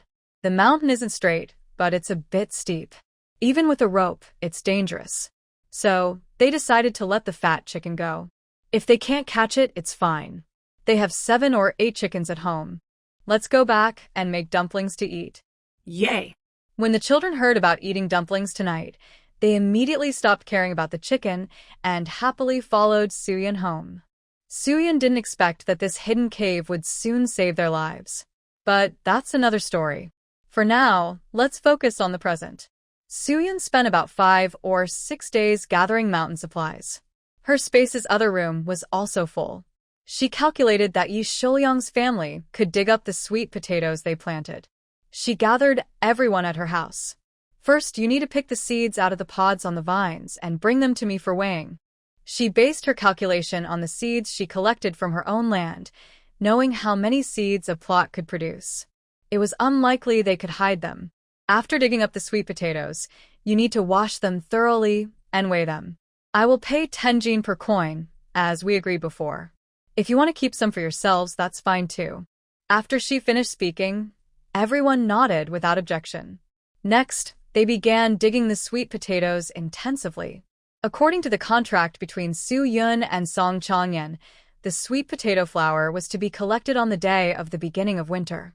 Now it was almost the end of the month, only 10 days until winter, so time was short and the task was urgent. Su Yun had to visit each household to help dig the sweet potatoes, especially widow Zhang Xinghua and the young Yinyo's families, who needed help very much. Su's sister-in-law, drink water. It was Yinyo's younger sister, Yi Xiaoqiao, who brought water. The girl was very thin, like Yi Changle when she first left the Yi family. Big head, small body, wearing clothes that were too short, exposing tiny legs like bean sprouts, which made Su Yun feel worried. Thank you, Xiaoqiao. Su Yun gave her a handful of chestnuts. Xiaoqiao shook her head and didn't take them, her eyes filled with tears as she begged Su Yun. Su's sister-in-law, can you save my grandma? The situation at Yinyo's home was something the head of the Yi family had mentioned earlier. They only had a paralyzed grandmother and the 5-year-old Yi Xiaoqiao in front of them. Yi Xiaoqiao heard her brother talk about it, then gathered the sweet potatoes from the field and asked Sister Shu to come and treat her grandmother. But when she saw Shu Yun, she couldn't help but speak her mind. Few paralyzed patients can be cured, but it depends on how they became paralyzed. For example, some damage the central nervous system, causing loss of feeling in the legs. With ancient medical knowledge, such cases were impossible to cure. Shu Yun turned to look at Yinyo and asked, "Do you know how your grandmother became paralyzed?" Yinyo was happy. Her question showed she was willing to help, unlike some doctors who, upon hearing about paralysis, would say it couldn't be cured and chased them away. Grandmother fell from the hillside a few years ago, and since then, she couldn't stand up, Yinyo said, looking sad. Fell? To what extent? Did it damage her spine or spinal cord? Yinyo couldn't answer and needed to see the patient himself. Shu Yun told Yinyo, first, dig out the sweet potatoes from the field, then I'll go with you to see your grandmother. Okay, Yinyo nodded, visibly happy, and moved more quickly. Their 2 acres of land probably yielded over 2,000 gen of sweet potatoes, but the exact weight would only be known after washing and weighing them. Looking at the 4 small mountains of sweet potatoes piled in the field, both Yinyo and Yi Xiaochao were very happy. To them, each pile was like a pile of coins. Yinyo carried the sweet potatoes home in baskets, helping to carry them with Shu Yun. Yi Chang'an, Yi Chang'el, and Yi Xiaochao worked together to lift half a basket of sweet potatoes. Little sister Xiaochao, put the clay jar and bamboo bowl into the basket, and we'll carry them back together, said Yi Chang'el. Xiaochao nodded. She wanted to help carry the sweet potatoes but was also worried about breaking the only clay jar at home. Thank you, Brother Chang'an and Sister Chang'el, for helping me, she said. Wait a moment. Yi Chang'el took out a small cloth bag from her pocket. She and Yi Chang'an both had similar bags, sewn from leftover fabric Shu Yun used for blankets, used to carry snacks. Yi Chang'el took a sour jujube cake and stuffed it into Xiaocao's mouth. Xiaocao's eyes widened. She wanted to spit it out but also didn't want to let go of the sweet and sour taste. Sister Chang'el, how much is this? My brother will earn money later and buy you more, Xiaochao said. Her brother had told her that although their family was poor, they shouldn't owe favors without reason. Yi Chang'el gave Yi Chang'an a sour jujube cake and took one for herself. No need for money. My mother made this from mountain sour jujubes. You also poured us honey water, so I shouldn't have to pay you, right? Yinyo's family was poor. They were surprised to drink honey water today. Yinyo explained that he helped villagers gather wasp nests, and the honey was his reward. Gathering wasp nests is very dangerous. If you're stung accidentally, your life could be at risk. So, honey water is much more valuable than sour jujube cake. Little Yi shook her head quickly. No need to pay, no need to pay. That's good. Let's go quickly. We can carry more loads before it gets dark, Yi Chang'an said with a smile. Little Yi had no choice but to agree. She felt more fond of Yi Chang'an and Yi Chang'el. Actually, the 2 siblings also cared for Little Yi because she looked just like their previously weak selves. Yinyo's house was on the edge of the village. It was just a simple thatched hut. The cooking area was covered with a roof, and there was a basic stove made of yellow mud exposed to view. In front, a small yard was enclosed with bamboo fences. Shu Shaozi, our home is simple. Sorry to let you see this, Yinyo said, a little embarrassed. He wiped the table and bench with a cloth and invited Shu Yun and others to sit. Don't bother. I'll go see your grandmother first, Shu Yun said. Okay, Yinyo hurriedly agreed and opened the only room. As soon as the door opened, a foul smell hit. There was a smell of and feces, mixed with a strange stench like rotten meat. Shu Yun frowned, faintly guessing what was going on. The room wasn't very big but carefully arranged with 3 beds. Yinyo's siblings and the patient could sleep separately. The old woman was sleeping on the innermost bed. When she heard someone open the door, she opened her eyes and looked up. Seeing strangers, she looked a bit shy and awkward, quickly searching for her eldest grandson. Manhwa, who is this? Yinyo helped her up and brought a simple backrest made of bundled dry straw for her to lean on. Grandma, this is Brother Yi Chi's wife, Shu Shaozi, Yinyo introduced. Then he pointed to Yi Chang'an and Yi Chang'el. Chang'an and Chang'el are Brother Yi Chi's children. Oh, Chang'an's mother, thank you for willing to plant sweet potato seeds for my family, Yinyo's mother remembered. She had mentioned before that Shu Yun asked him to help plant a kind of sweet potato, which could be sold for money once grown. She smiled and thanked her. No need to thank me. Yinyo is very capable. The sweet potatoes grew well, and it was a big help, Shu Yun said with a smile. Yinyo's mother was very happy to hear her grandson praised. Grandmother, Sister Shu knows some medical skills. I asked her to come and treat your illness, Yinyo said. A faint glimmer of hope flashed in Yinyo's dull eyes, but it quickly disappeared.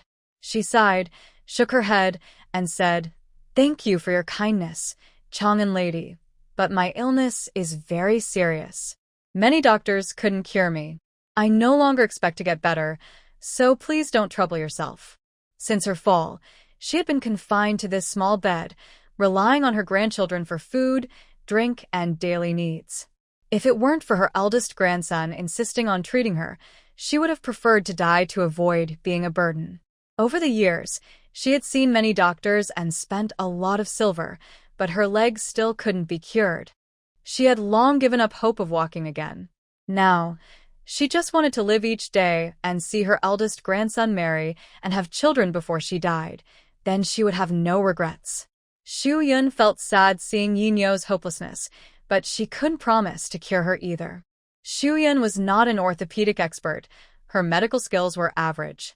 The people she had treated before, like Yinyo's grandson Yi Shouyang and the county magistrate's wife, had relied on her school-taught knowledge, practical experience from hospital internships, observations of various patients her grandfather had treated, and his notes. Seeing her grandmother like this, Yinyo's eyes also reddened. She was angry and anxious as she said, "Grandmother, I beg you, please let Sister Xu try. If it works, it will be a hope for me and Xiao Chao. Just give them a little hope." Now, only their grandmother was left. Yinyo's grandmother also shed tears. She longed to get better, but she knew how many hopes had turned into disappointment. She understood her condition best. Things wouldn't get better just because she wished so. It was better to keep things as they were, at least avoiding further disappointment. Xu Yun was moved by this and also touched by Yinyo's filial piety. She said, "Yinyo, I want to ask you a few questions, okay?" Yinyo was confused by the questions and could only nod. "Okay, you ask." The cause of paralysis is complex, including hemiplegia, paraplegia, and quadriplegia. Different causes may lead to different recovery possibilities. Since there were no precise instruments here, Xu Yun could only judge which type of paralysis Yinyo had through observation and questioning. Seeing that Yinyo's upper body was still able to move, she thought it was not a total paralysis. She also noticed her consciousness was clear, her speech smooth, and her expression natural, indicating it was probably not paralysis caused by brain injury. "After you fell, did your legs lose sensation immediately?" Yinyo Nai did not object to discussing this and said, "At first, it was very painful. I took medicine, but it didn't help.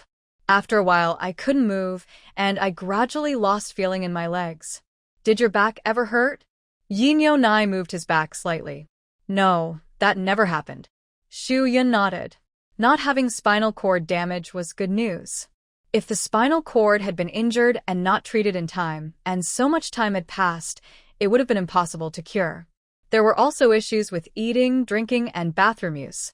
Xu Yun thought asking about these might embarrass Yinyo Nai, so she planned to ask him privately later. The inquiry was finished, and now they needed to lift the blanket to check Yinyo Nai's legs, but he might resist. Xu Yun needed to guide him with words. "Well, Yinyo Nai, your condition isn't too bad. You didn't hit your head, and your back isn't severely injured, so you're not the worst case of paralysis." Xu Yun first explained the good news. "Really?" Yinyo Nai couldn't believe it. He stood up excitedly, his eyes shining. He also felt a burst of joy inside but suppressed it. He asked, "Chang'an, really? You're not just saying that to comfort me?" Xu Yun's diagnosis was different from other doctors. Most said there was no hope, but she said the situation wasn't too bad. "Yinyo Nai, it's true. You're not in the most severe group, but you still need to lift the blanket so I can see your condition." In response to Yinyo Nai and Yi Xiao Chao's pleading looks, Yinyo Nai hesitated and struggled for a moment, then nodded. He asked Yi Chang'an to lift the blanket.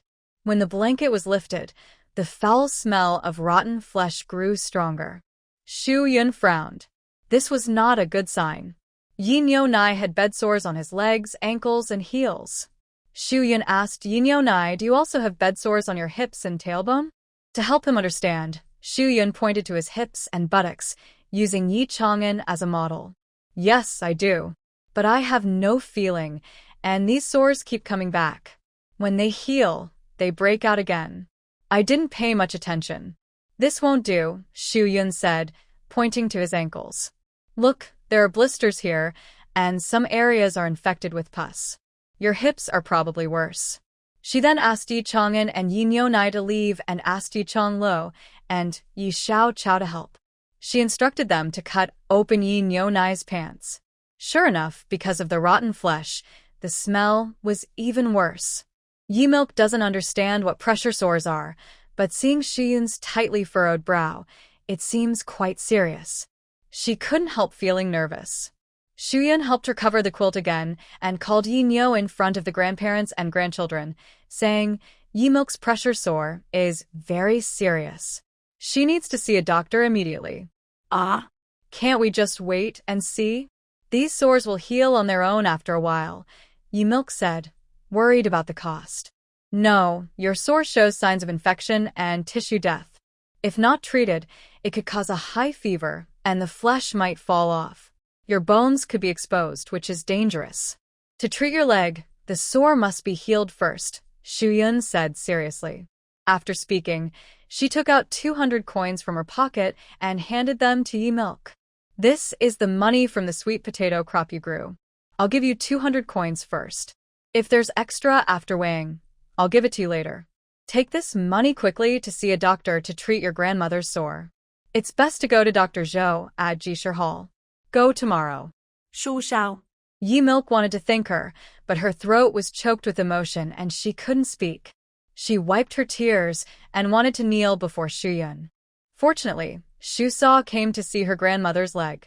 If she had delayed any longer, her grandmother might have been paralyzed or, even worse, harmed by the sore. Xu Yun told Yi Chang'an to stop her quickly. Xu Yun said, This can't be. It's your rightful wages. No need to thank me. Yi Milk wasn't as emotional anymore. She asked, Chang'an Yang, I want her honest answer. Is my paralysis likely to be cured? If the paralysis can't be cured, she felt her money spent on the sore would be wasted. Although it's difficult, there's still a chance to heal. It just might take longer. Xu Yun guessed that Yi Milk's paralysis was probably caused by nerve damage around the leg after a fall. Nerve damage can repair itself, but very slowly, so recovery takes time. These were her guesses. The actual situation needed testing. But she couldn't let Yi Milk lose hope now.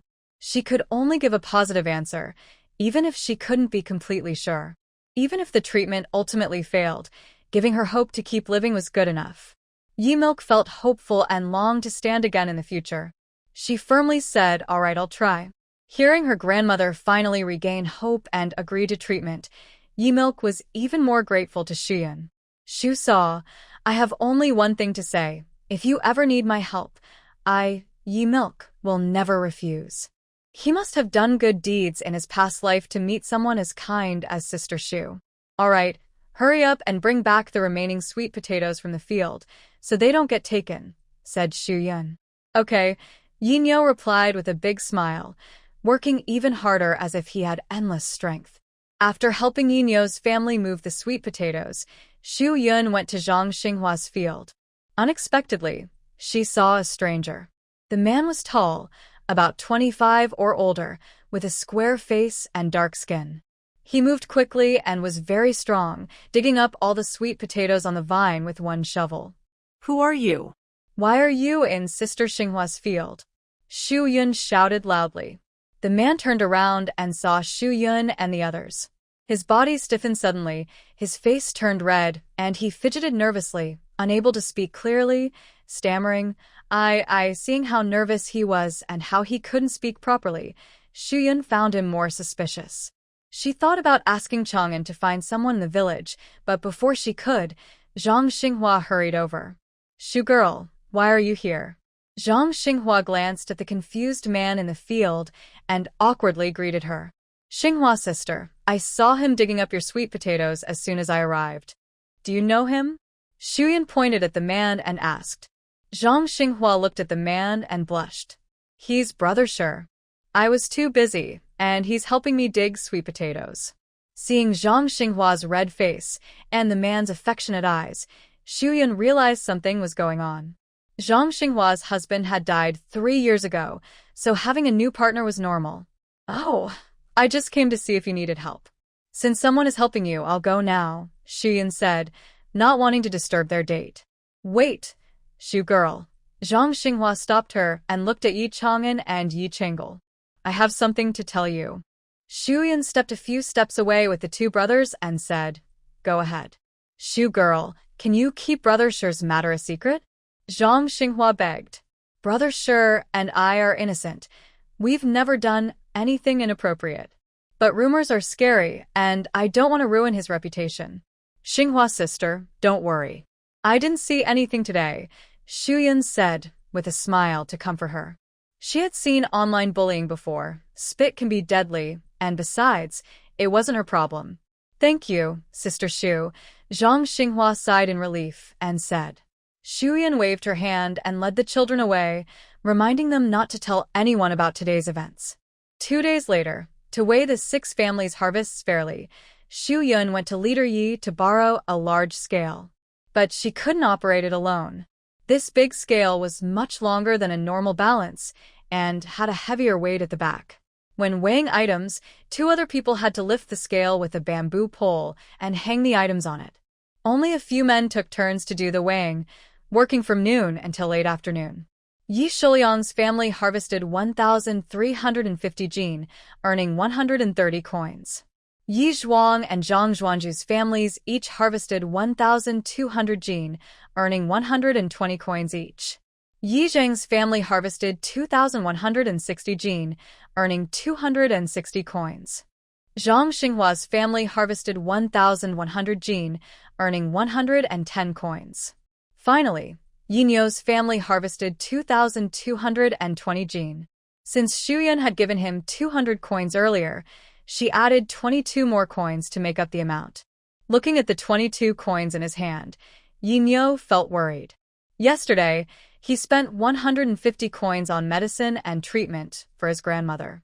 The remaining money wasn't enough to buy even a pound of cotton, so they had to endure through winter. Seeing his predicament, Shuyan noticed and, after everyone else left, stayed behind to talk to him.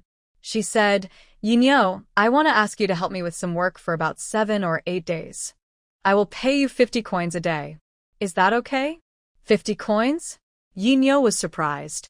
He also thought Shuyan was deliberately offering such a high wage. He felt grateful but also uncomfortable and wanted to refuse. Miss Shu, you don't need to pay so much. 10 coins a day is enough, he said. She offered this high pay to help him, but she didn't say it directly. Young people also have their own pride. This work isn't easy. You'll probably be so tired at the end of the day that you won't even be able to speak. 50 coins isn't high at all. You'll see after working a couple of days. Shuyan spoke without exaggeration. During the days she ground the sweet potato starch, she felt like she was questioning her life. Hearing this, Yinyo made up his mind. He would try working for 1 day first. If the work was easy, he would tell Miss Shu later. So he agreed. By the way, how is your grandmother's bed sores? Shuyan asked. Yinyo was happy to talk about it. Dr. Zhou prescribed some ointment and internal medicine. It should heal soon. Yes, but you still need to be careful. If not, the bed sores might come back. Shuyan explained how bed sores form and how patients who stay in bed for a long time can prevent them.